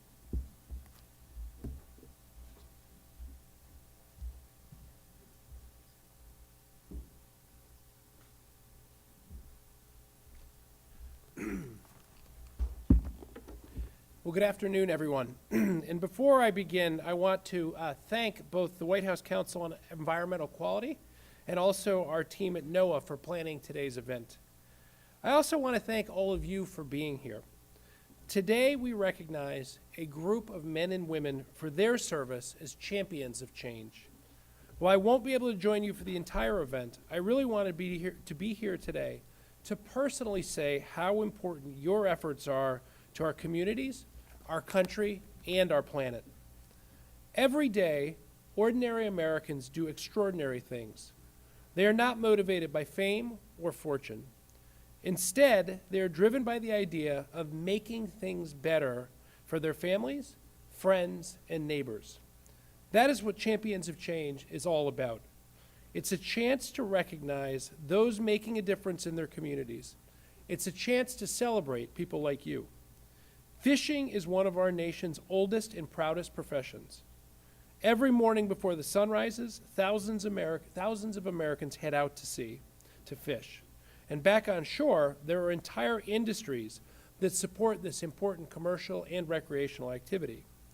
Later on, others deliver fresh seafood to the stores where we shop and the restaurants where we eat. And in full disclosure, I have to admit I really like seafood, so thank you. But for each of you who contribute to the sustainability of our nation's fisheries, your work is building stronger communities and a stronger economy. Your actions will have a lasting impact that will span several decades. Each of you has contributed to the ongoing recovery of America's fishing industry and the resilience of our coastal communities. The recreational and commercial fishermen here today and the communities they support have each made business sacrifices to help U.S. fisheries to rebuild. And each of you we honor today has worked to ensure this industry remains a source of food and enjoyment for millions of people, continues to create jobs for our workers, and innovates to meet the challenges of the 21st century. Yet I find it fitting that we celebrate these achievements during the 40th anniversary of Magnuson-Stevens. The MSA laid the foundation for a thriving American seafood industry, as well as recreational fishing and tourism sectors, which are the backbone of coastal economies. It has driven both economic and environmental change and success. After decades of decline, we are witnessing the economic and ecological resurgence of America's fishing industry. By preventing overfishing and rebuilding stocks, we are strengthening the financial value of fisheries while also ensuring that marine ecosystems can provide a sustainable supply of seafood into the future. Today, overfishing is at an all-time low, as many stocks have been returned to sustainable levels. Meanwhile, the U.S. fishing industry contributed nearly $200 billion to the American economy in 2014 and almost 2 million jobs. You are proving that we can protect our environment and create good-paying jobs at the same time. But we know that this turnaround did not happen overnight. It took constant collaboration between government and this industry. None of our past progress would have been possible without a firm commitment to sustainable practices by fishermen, suppliers, and local leaders. President Obama and this administration want to ensure America's fishermen and our coastal communities continue to thrive in the 21st century. At the Department of Commerce and through the work of NOAA, we are committed to the continued success of the industry in global markets. To do this, we must provide a level playing field so that American fishermen committed to sustainable fisheries can successfully compete on the international market. That is why we are combating IUU fishing, both here at home and with our international partners. The reason for our commitment is simple. IUU fishing is unfair for individuals like you who abide by the law and create healthy fisheries for our future. Management measures must be enforced and circumventing conservation efforts must be stopped. I know that many of you in the room are likely hoping that I will share some news about our seafood import traceability rule. All I can say at this moment is it is a top priority for the Department of Commerce. We expect to publish the final rule and the National Standard 1 rule in the near future. We all want to guarantee a safe and sustainable supply of seafood. You, the champions of change, have each improved the way we fish today. But you are also dedicated to ensuring the opportunity to fish continues for generations to come. We share the vision and commitment at the Department of Commerce. This is why I hope you will consider us as a resource. We want to help you transform these innovative ideas from our champions into common business practices. Our work is far from complete, but together we will continue to build sustainable fisheries, healthy habitats, and resilient communities. Good luck with the program today, and thank you for being here.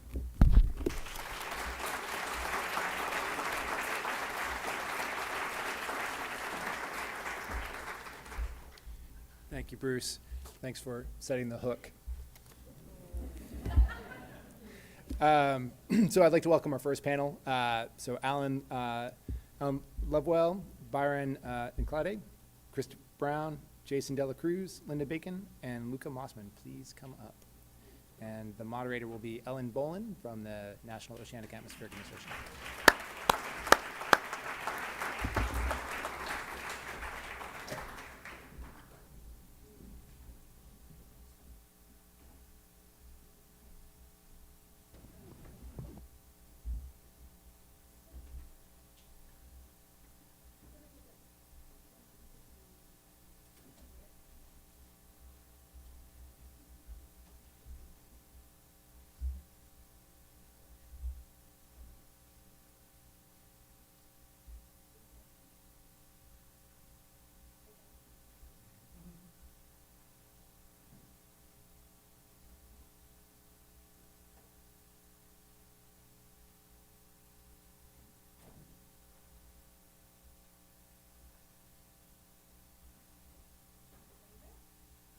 Thank you all for coming today. I want to echo the comments of the Deputy Secretary and Christy for talking about the excellent change and the champions that we have here.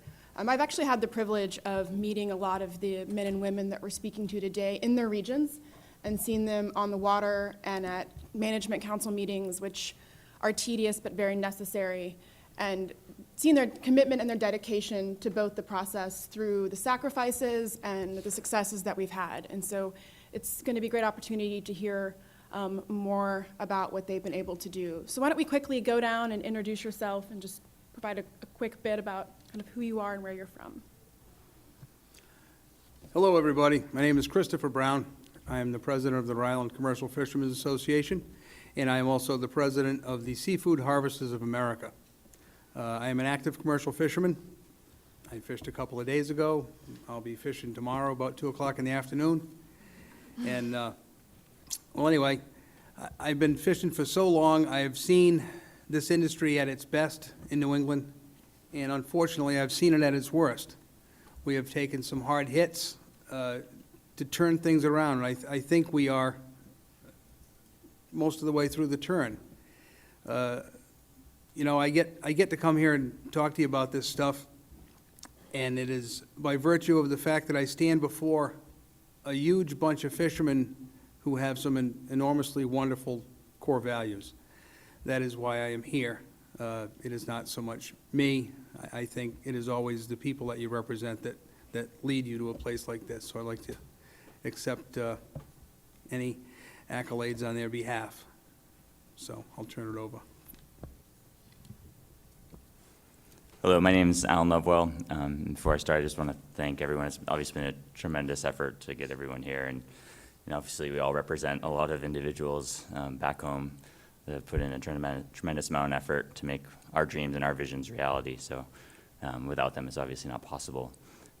So I come from Martha's Vineyard, Massachusetts, and I grew up in a very unique place where I knew my fishermen, I knew where my seafood was coming from.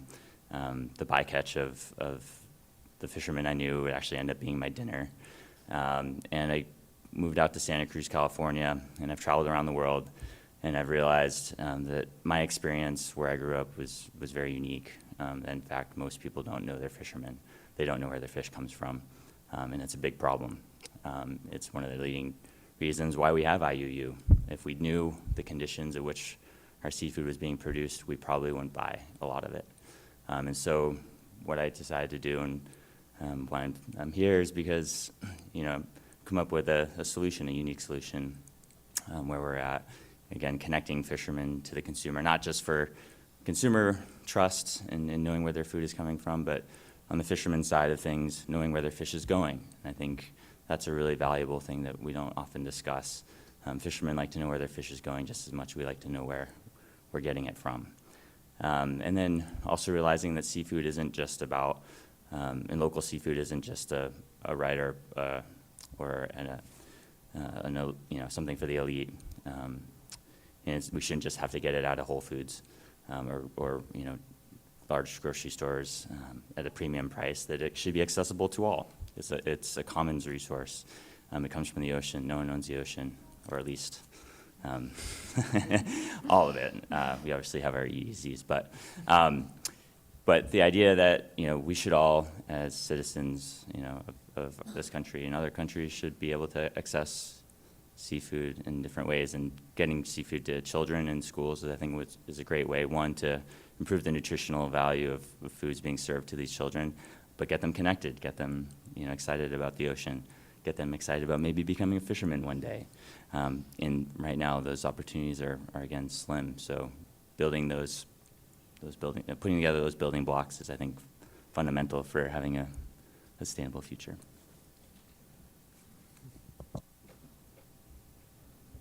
Hi, everyone. My name is Byron Anglard. I'm the president of Louisiana Oysterman Association, and I also serve on the Oyster Task Force for the state of Louisiana, and serve on many other seafood boards such as Goldfish. Louisiana, of course, is met with many challenges. We're not going to talk about global warming and erosion. We all know it's happening. Nowhere more evident of the consequences are being felt in Louisiana. And of course, man-made and natural events. We find ourselves losing out on oysters. We were probably the largest producer of oysters in the United States, and we're losing that battle. Our coast is eroding, and Louisiana is unique because our seafood industry, such as oysters, our mussels, it's tied to coastal erosion. And the science have proven that. And that's one of the challenges I've always had was, getting people to understand and pay attention to the science.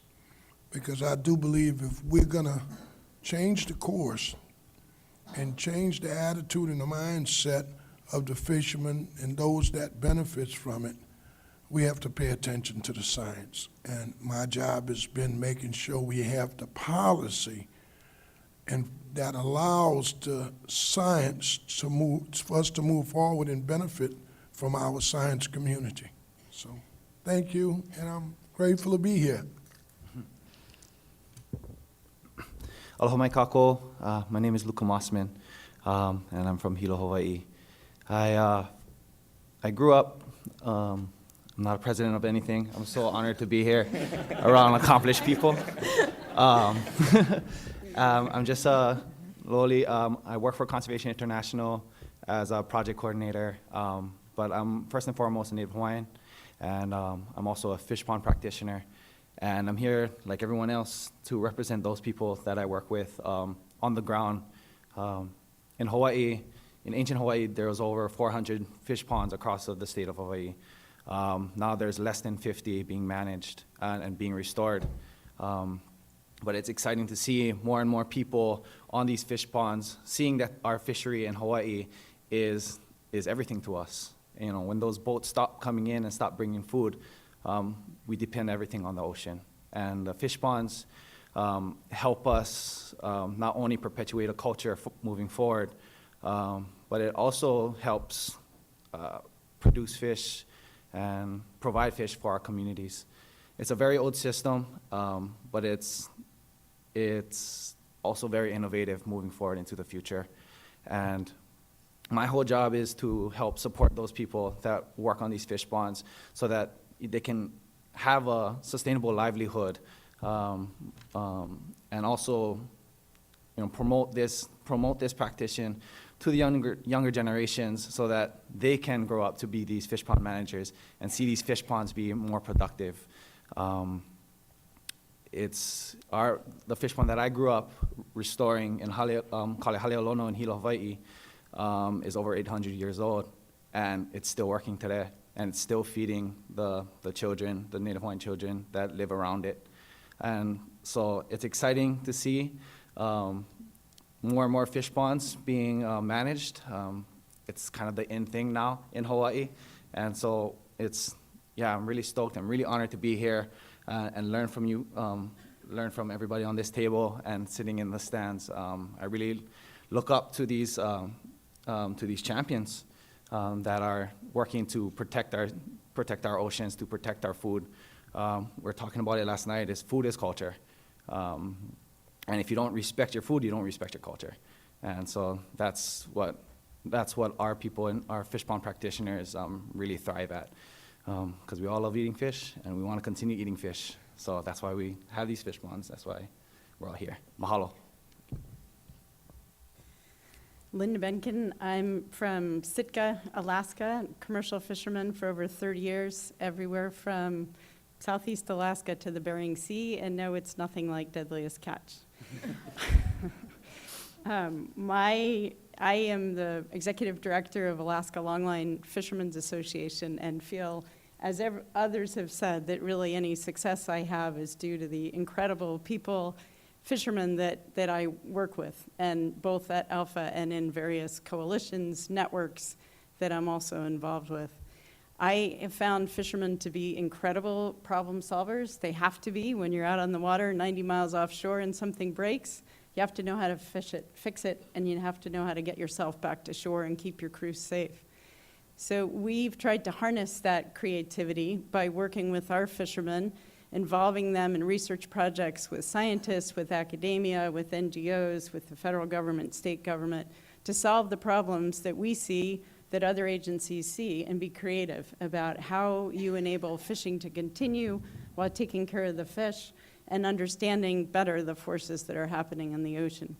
We've also tried to use those same connections to help young people come into the fisheries. So having people who are established, that know how to avoid sensitive habitat, know how to avoid bycatch hotspots, mentor young fishermen, share data with young fishermen, and help them be successful with running their businesses in ways that also sustain the fisheries for the future.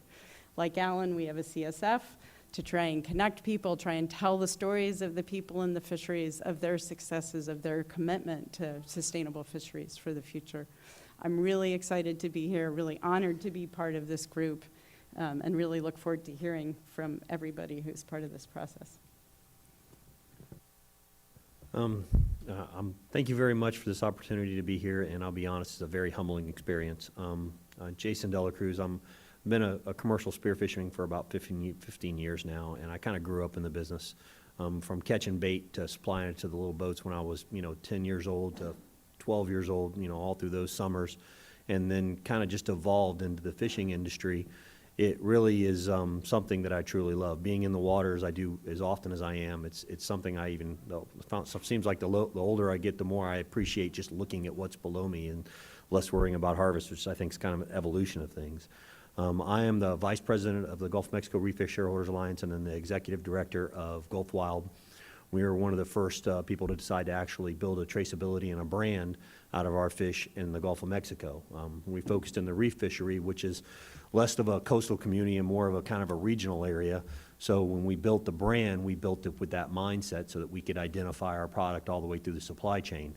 In doing so, we learned a lot of interesting things about it, and it kind of made us interesting stewards of the environment from a standpoint is we saw that it gave us an opportunity to put ourselves on a level playing field with other premium products and maintain value to the boats so the guys could make truly good money in doing so. One of the other parts about what I love what we do, and about 5 years ago I started a seafood company behind the idea of this brand could be successful. And in doing so, I get a chance to spend every day on the dock talking with captains that fish for me and having these conversations with deckhands about what the differences that we can actually make at the deck level. And that's one of the things that we've always believed with Gulf Wild is that the fundamental sustainability sometimes really has to start at the deck level. And if I can teach these guys what the value of it is and then make sacrifices in my company by paying them more money for bycatch than they can pay for bait, then that drives them to actually land those fish. We get to keep track of them and see how to really make, sustainability work throughout the supply chain. Unfortunately, the brand also gave us the opportunity to partner with people that see value in what we're doing and the way we do it to actually continue to foster that and maintain a fishery. We went through some challenges like everybody else with some recent, regulatory change in 2010. And in doing so, it was a big learning curve for everybody. Unfortunately, I've been in the thick of that since that happened, and being able to foster that with the guys that fish with me, and actually even with the people that work at my fish house. We're a small place. We're only 10 people, and they really are the core crew. I get opportunity to educate them. They educate fishermen. It's a big trickle down effect. We really am proud of what we get to do. Thank you. One of the common themes I heard many of you talk about was this sense of passing on fishing to a future generation. So I think, Linda, you said kind of fisheries for the future. And Linda, in particular, you've done a lot of work helping young people come into the fishery. And I wondered if you could expand on that and talk about both some of the challenges you face and the successes. And I imagine a few of you others have thoughts on the next generation, so we can pass the question along. But I figure I'd start with you. I would say the first thing we do, or our biggest challenge, is taking care of the fish. And we start from that point in all different ways, whether it's advocacy or research, and see that as just critical to making sure there's fish for the future. But we also have a number of programs that are focused specifically on helping young fishermen enter the fisheries. We're working at the national level with the Fishing Community Coalition to help start a young fishermen's development program that would support fishermen with training, education, hands-on kind of experience they need, similar to programs that are in place for young farmers, young ranchers. We have a small apprentice program that we're running out of Sitka that allows people from the community, sometimes even people who are there short-term as interns or as fellows working in the community, to get out on a commercial fishing boat to work for a week and gain some experience in what it's like to be on a boat, whether they go on because they're now experienced and can get that second job, or just so they take home that kind of understanding of what happens on the ocean. We also work to mentor young fishermen, new fishermen, into the business through a fishery conservation network that we've started, where our experienced fishermen are sharing data with the younger fishermen. We collect information from all our fishermen on habitat mapping, so bathymetric mapping. We compile that information and provide it back to people so that they can avoid sensitive areas, so that they can be more efficient in catching their target species while reducing their bycatch of sensitive species. We also flag for them through that areas that are bycatch hotspots for species such as rockfish that are long-lived and easy to overfish, so that new people coming in don't have to make the mistakes of fishing in the wrong area before they learn that that's an area to stay away from. And in the policy front, we look always for ways to protect the entry level, to make sure the cost of the entry level doesn't get any steeper than it is right now under catch share programs. That's often a challenge. And we've worked with partners at the Alaska Sustainable Fisheries Trust to launch a local fish fund that brings together young fishermen, people, whether they're fishermen or people who just care about the future of fisheries, to provide entry level through investment to the fisheries in ways that lowers that initial cost and lowers the initial risk of buying into the fishery. And we're building that as an opportunity to bring young people in. One of the stipulations of people coming into the fishery through that program is that we also involve them in our fishery conservation network. So they're contributing information, helping with research, and also gaining from the experience of other and how to fish cleanly and continue to improve best fishing practices. Chris, fishing is a big part of the community in New England as well. I know that your region has seen some changes, and as Christy mentioned, it's also facing some changes from a changing climate. Kind of how do you see the next generation adopting and adapting to fishing in New England, and what do you see are some of the hopes and successes?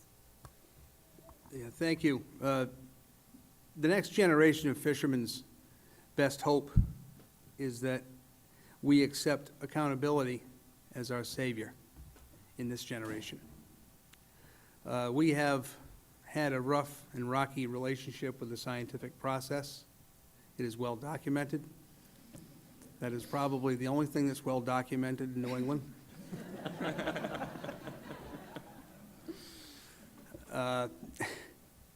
So until we can empower the science that determines abundance levels in New England, there isn't a whole lot of hope for the groundfish dependent component of our fishery. It's frightening. The good news is there are more fish than are known.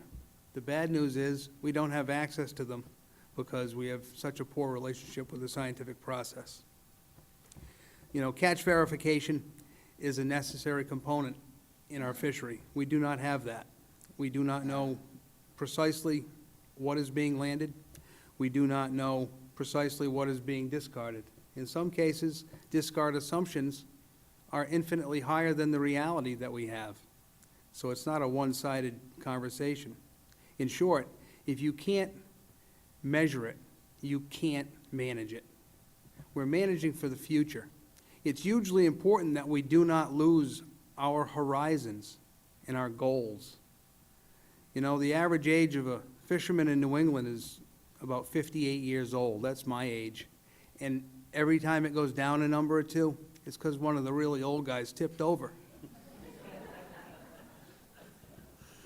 You know, we need to attract youth. We have a responsibility to bring stocks back to where they were when we started. The responsible utility of our nation's resources is an expression of patriotism. Fishermen in this country are good Americans. We need to get our act together. We need to force ourselves to bring change upon our fishery and bring opportunity to the next generation of people waiting in line.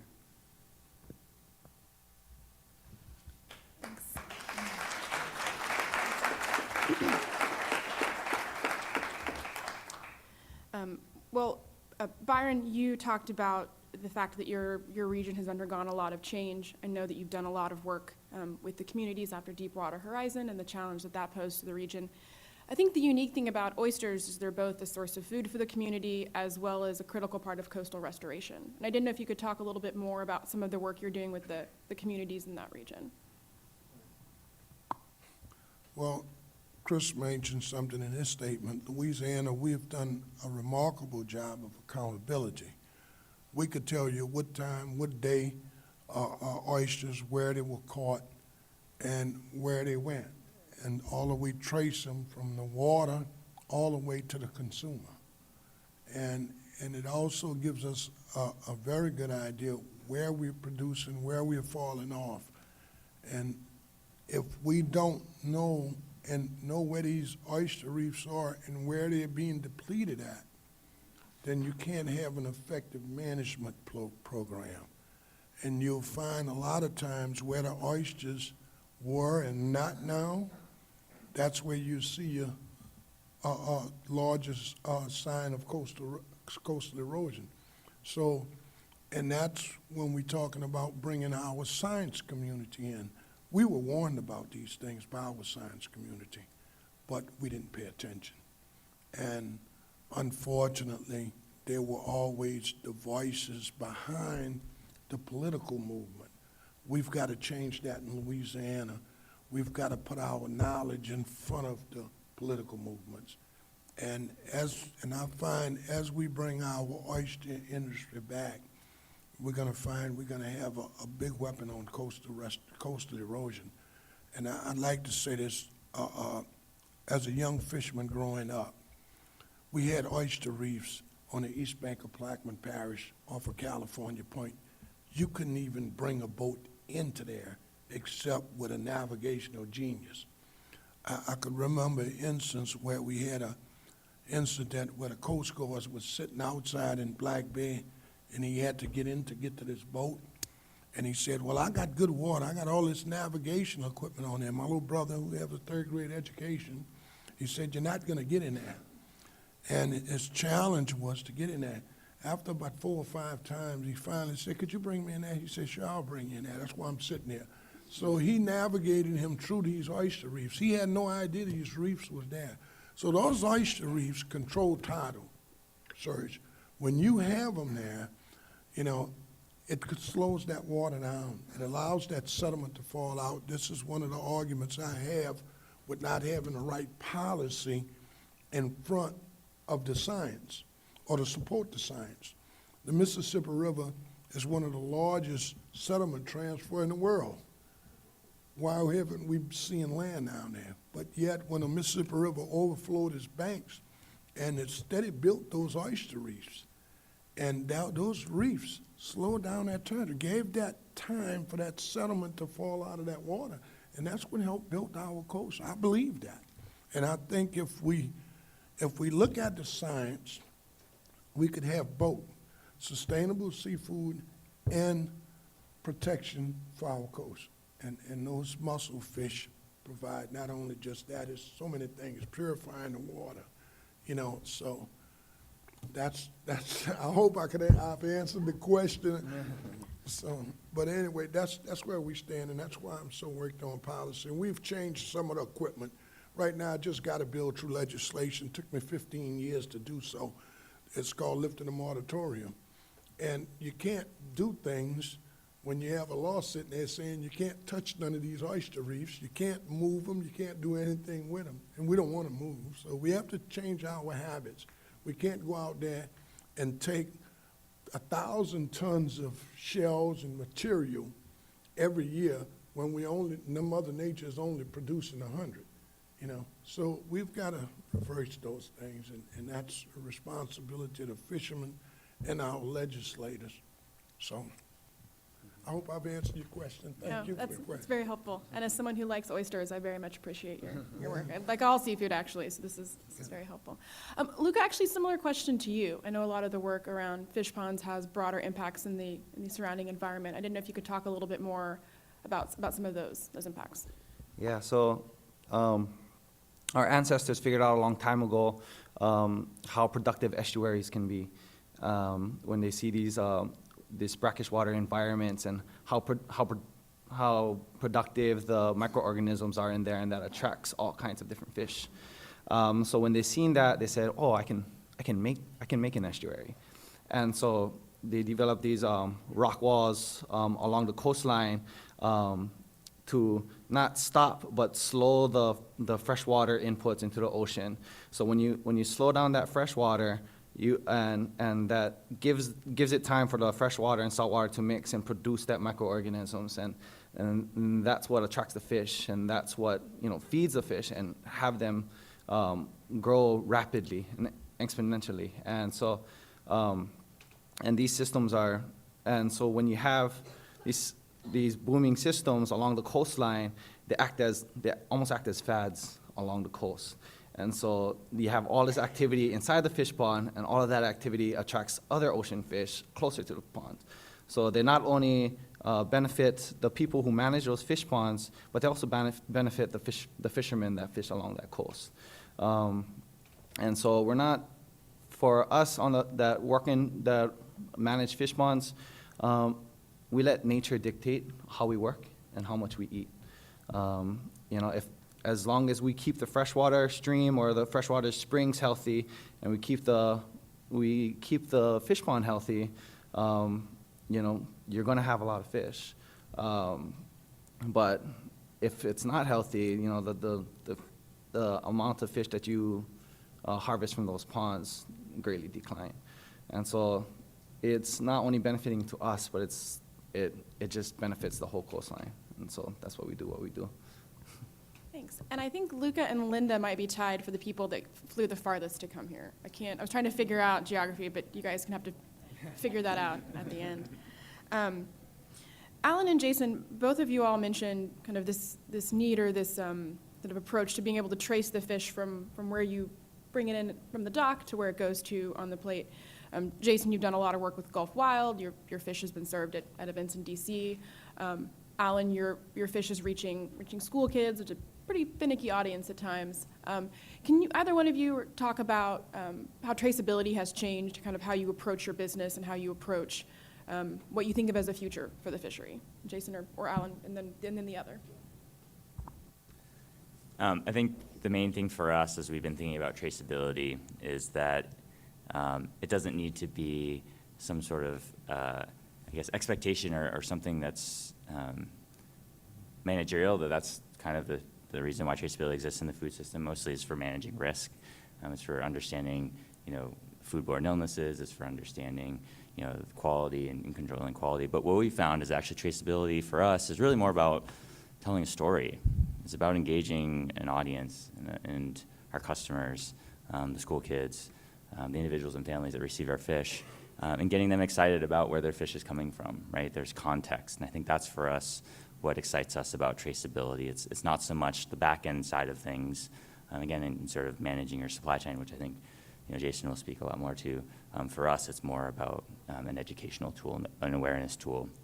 Getting people excited to know where their fish is coming from, to know that it's not something that's generic. It's not just a generic piece of protein on your plate. There's a really amazing story behind it. And as you all know, the ocean is the source for all kinds of amazing stories. It continues to provide so much wonder in our lives. As it said, you know, we know more about space than we do the ocean, and I think we can see that as a bad thing, or we can say, you know, that's a source for mystery. It's a source for curiosity. It's a source for us getting excited and knowing that, you know, every time a fish comes up from the depths, you know, there's something magical there, and to get that on your plate, to know where it came from, to know the weather, to know the climate, to know the changes in our environment right now, to understand, you know, that there is warming, that there's acidification, that there's, in our coastline, we've got, you know, the warm blob, and what does that mean for fish, right? And to relate that back to what's on your plate, you know, and say, hey, look, there's warmer waters now, which means we're getting fish that we haven't seen before, and we can get people excited about that. Like, here's bonita that we don't see very often. We have bluefin tuna that have been showing up. That is something very new in our waters, and we can get people excited about that. So for us, the traceability aspect actually was born out of that little oil spill we had. Because all of our species are offshore, we kind of saw it as a survival tactic. We had some friends that were willing to help us develop the brand and the traceability, and we actually narrowed it all the way down to buy a 10 by 10 grid so we could prove to people where the fish were coming from. But the other thing that I think really rose out of it is similar, the story. The story was the marketing, the cool marketing catch, but what we really realized is it was an empowerment tool. The consumer wants to know that they're sourcing sustainable fish, but because the species that we deal with were very expensive, there's a lot of pressure from imports to lower the price on that.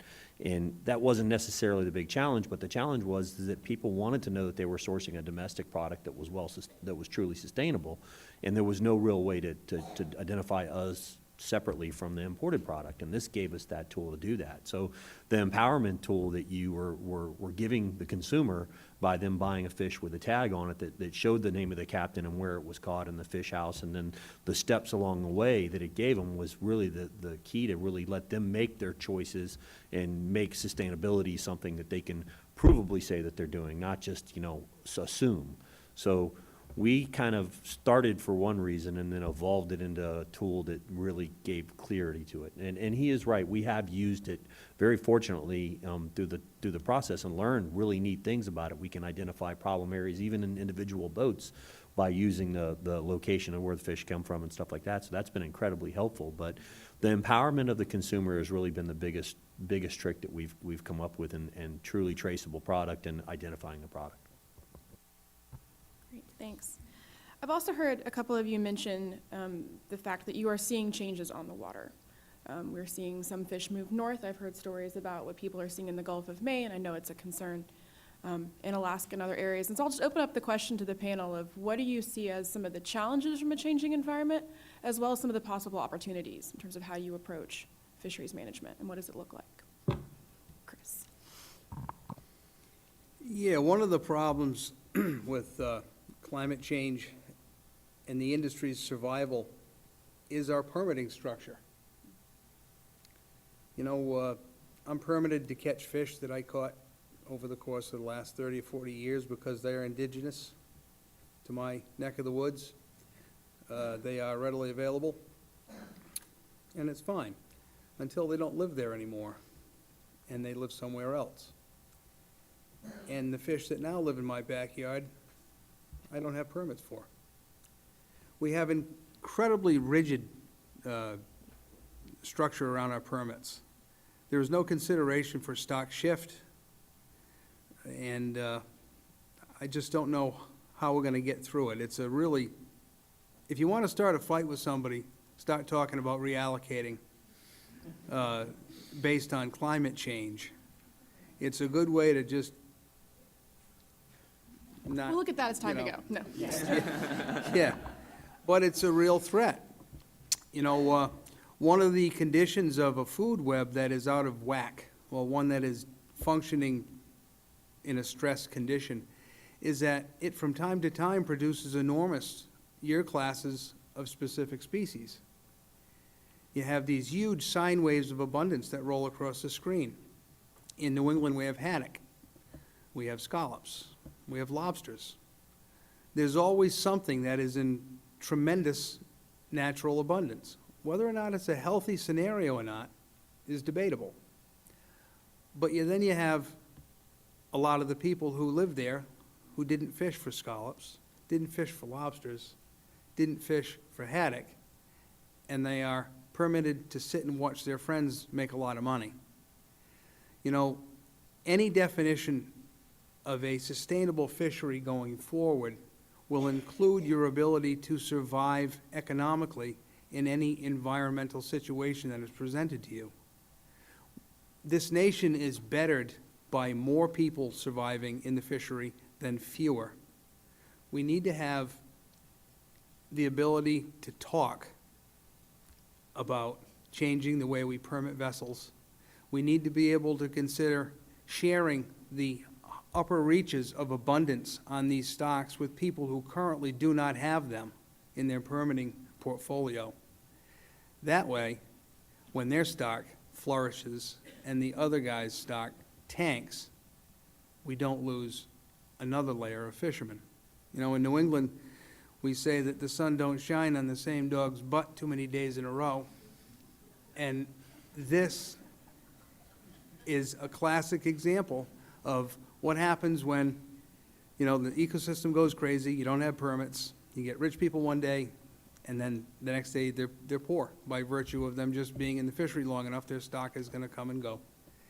And we have to start thinking about what keeps boats in business and not really what makes a few guys really, really wealthy.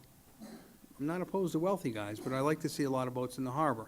Our systems, our economic systems in the harbors cease to function properly below a certain threshold. You end up having one person that delivers oil instead of three. You have one ice company that has ice instead of 4. You have one dealer instead of 5. It's always better to have more. Our economy is dependent on everybody doing all right. And we have to find ways to reconsider the distribution of some of the higher stocks. And the value of that will make itself abundantly clear when the people who are giving today will be receiving tomorrow. Thank you. Linda and then Luca? Thank you. Yeah, I would definitely agree that the permitting process is making it difficult as stocks move, and fishermen are feeling locked in to what they can fish for and where they can fish for, and it's difficult for fishermen now to move between fishery because that cost of entry tends to be high. I think it's also going to be really important to be prepared to manage and protect species that show up in new areas and start to be exploited in a place where there isn't a structure in place to be careful that those fish aren't overfished. I think the other thing Chris said that really resonates with me in helping fishermen survive through climate change and the challenges that we're going to face is to keep the eye on the ball of that more fishermen on the water, small businesses that are able to survive, are really important as opposed to allowing too much consolidation on our industry. It's important all the way from entry level for future generations through the support sectors on land that thrive if you have a healthy fishing industry on the water. One of the ways that we see resilience built into the system where I live in Southeast Alaska is that some years ago we were able to close the area to large in sort of industrial trawling. The fishermen, the communities in Southeast Alaska have always been small boats, primarily hook and line, pot, and that has been sustainable in that area for 100 years. So the council recognized that this is an area that can stay healthy by keeping it set up in this way. It's gear that's sustainable environmentally, socially, economically. And I think that's something we're going to have to think about as we move ahead with ocean management and with adapting to climate change and with thinking about what kind of fishing can happen in what areas in a sustainable way, and where we have to be really careful as fish stocks move and as fisheries change. Thank you. Luca, I think you're going to get the last word. Sure. For us at the who live on islands in the Pacific, climate change is very evident to us.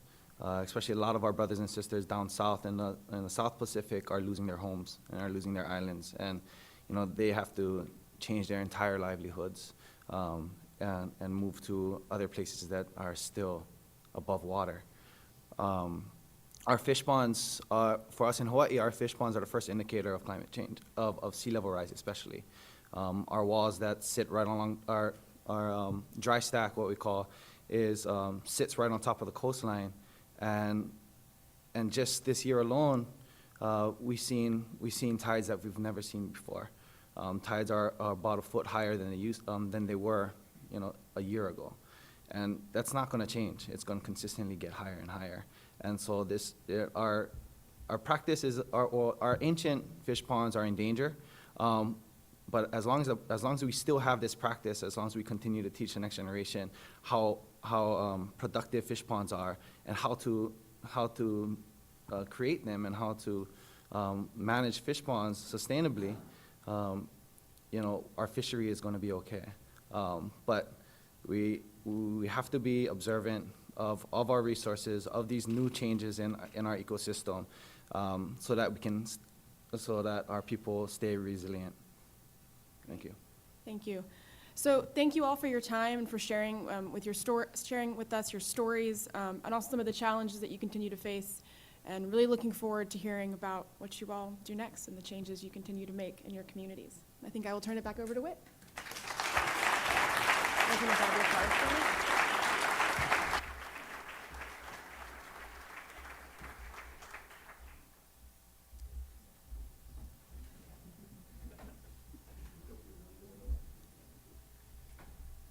just want to say thanks again to our first panel. That was really powerful, and I really liked, was really inspired, I think, by a lot of the theme of narrative that came out of it, the idea of traceability as narrative of fishing and how fishing is changing in the face of climate. I think that's a powerful lens to look at sustainability through. So we're going to have a couple of speakers now between this panel and the next. So I just would like to welcome Dr. Jane Lomachenko up for some brief remarks about climate and resilience.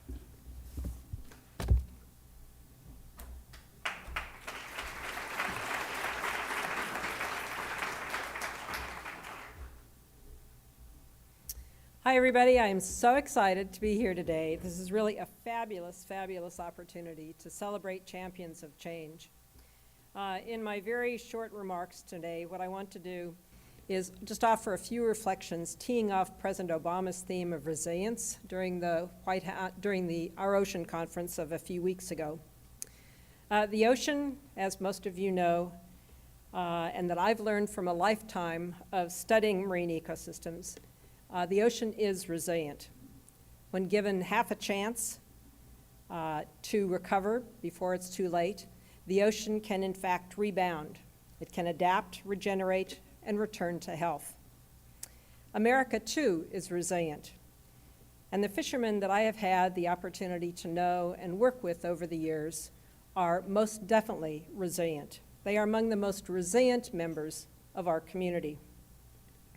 And the hard truth is that they have needed to be resilient. And I'm not just talking about resilience in the face of a great big huge storm on the open ocean, but indeed resilience in the face of seeing everything that you've worked for as a fisherman, dependent on the healthy ocean, come crashing down before you. I can only imagine how our Oregon champion, Brad Pettinger, must have felt back in 2000, when after years of failing management, the Pacific groundfish fishery was declared a fishery federal disaster. Or how Jason De La Cruz must have felt with the Gulf red snapper stocks at a fraction of healthy levels. But there was no way that they would give up. And given half a chance, with the emergence of new ideas about how we can better manage fisheries, they gave everything they had to moving forward and making change happen. Chris Brown didn't just complain when he saw people in power doing things that he disagreed with. He helped organize a mighty band of fellow fishermen from around the country under a national umbrella to put things right. Bun Lai didn't just accept the rising tide of invasive species, he set about putting them to delicious use. And indeed, today, each of our champions of change have shown a power of resilience and a power of innovation and adaptation that make us very, very proud. They've shown bold leadership in the face of adversity. They give us profound hope for the future of our ocean. Make no mistake, we know that when we manage fisheries for the benefit of both fishermen and fish, we can truly have a win-win outcome. The dramatic turnaround of U.S. fisheries is perhaps the greatest unappreciated environmental success story of the decade. The fraction of overfished stocks has been slashed by a third, and even more impressive, there's been a nearly tenfold increase in the number of recovered stocks during this administration. So I'm here to say thank you to our champions of change and all of the other people that they represent. Thank you. We should be forever grateful to the fishermen, the chefs, the advocates, the scientists, and many others whose valiant work has made this turnaround possible. I am hopeful and I am proud today. Congratulations to all of our champions.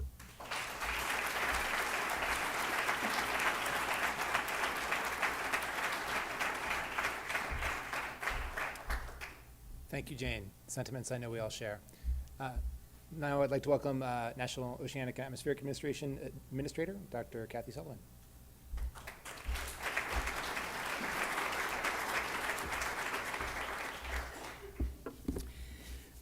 Thank you, Whit. I want to echo Christy and Bruce's initial welcome to the White House, to all of our champions and to our guests, and certainly echo Jane's words of appreciation and pride for all the accomplishments, personal characteristics, personal commitment, and dedication that all of the people we are celebrating here today represent. I really appreciated also the candid perspectives and the insights that our first panel offered. You just can't beat hearing directly from people that are living these challenges, but also living this progress out on the water, in the docks, even in the halls of finance and marketplaces, as Monica is. The impact of each of our champions, though in many cases, as you've heard, they work at a local level, the impact of each one of them is well beyond that local scale. And I think that also came through in the first panel. The tie and the linkages that each of our champs represents, the perspective they all have, which I'm always impressed by when I walk the docks or walk the deck plates, the fisherman, the processor, the chef, the awareness of the ocean, the awareness of ecosystem health and vitality, the awareness of habitats, and the awareness of global markets and how those affect the livelihoods that they are creating in the communities they live in. It's always just tremendously impressive. So we've made a lot of progress, as has been said, and as our first panel of champions has shown. We're also making progress, as Secretary Andrews mentioned, on illegal, unreported, and unregulated fishing, because all of the folks we're celebrating here today and everyone else through our fishing communities deserves to be working on a level playing field, where the folks they're competing with and working with are also abiding by good rules of sustainability and sound practice. Here in the United States, those standards, the standards of accountability that our panelists mentioned of sustainability, of habitat, and of healthy shoreside and fishing economies, those standards are maintained under the framework of the Magnuson-Stevens Act. And as Bruce Andrews mentioned, it's really delightful and fitting that we're celebrating this year the 40th anniversary of that landmark statute. This administration, from its inception, but in particular in this anniversary year, has reaffirmed a commitment to the strong, accountable, and science-based management system that is established under Magnuson. We've expanded maritime boundaries, we've established solid national standards, we've kept local decisions in the hands of those who know their waters and their communities best. And as Jane pointed out with the statistics that she cited, this framework, this commitment, has us very solidly on a pathway to ending overfishing completely in U.S. fish stocks, to recovering U.S. fish stocks, and in fact, to being a model that is now held up to great regard around the entire world. Atlantic scallop alone, which our New England friends will tell you not many decades ago was just about in the tank and not anything of value, is today a $400 million per year, quite sustainable fisheries. The fish caught domestically, the amount of catch has risen 23% over the course of this administration, and the value of that catch is up more than a third. And in that same period, we've grown the number of jobs across the commercial and recreational fishing sector by 35%. That's in sizable part as well due to the kind of great efforts that Linda and Luca and others are bringing to bring people in at young ages to the commercial fisheries, to the wild-caught fisheries, to aquaculture, and to fish ponds. But we all know that it ultimately takes more than a policy framework, more than rules on pieces of paper, more than meetings around conference tables to create and drive us towards a really sustainable system. In this next panel, we'll celebrate the commitments of individuals who are exploring new methods to grow the sustainability of our fisheries beyond the water's edge, back from the plate towards the dock. Our next round of champions are developing new practices and alternative technologies in producing seafood. In the face of growing global populations and stagnant landings, one of our champions has been a leader in the aquaculture movement. You'll hear from Kevin Main. NOAA believes that aquaculture can become both a very sustainable and productive complement to wild capture fisheries. And it's a well-known fact that the United States represents one of the sweet spots of best prospect for growth in aquaculture. When there's more of a species than the market demands, some of our champions are developing initiatives to change that status quo as well. They're putting invasive species in 4-star restaurants, as Ben Lai will talk to us about. And they're supplying school lunchrooms with nutritious but previously overlooked species. Alan will be back up to share some more comments. And these individuals are also creating new opportunities for our fishing communities. They're ensuring that the voice and the expertise of those on the water is heard in decision-making, as Robin Alden is doing.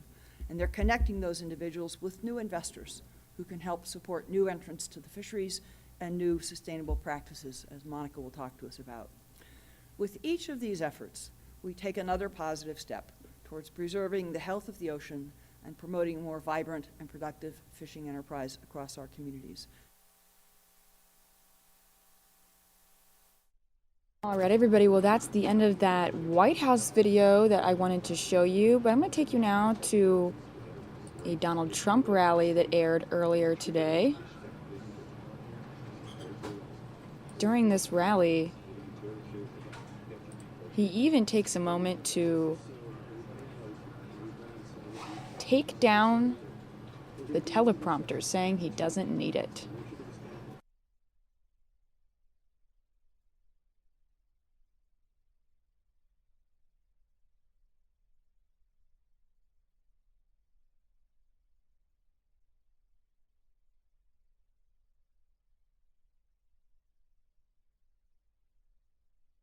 So I'm going to take you to this rally now. This was from earlier today in Charlotte, North Carolina. He takes the prompter down, says he doesn't need it,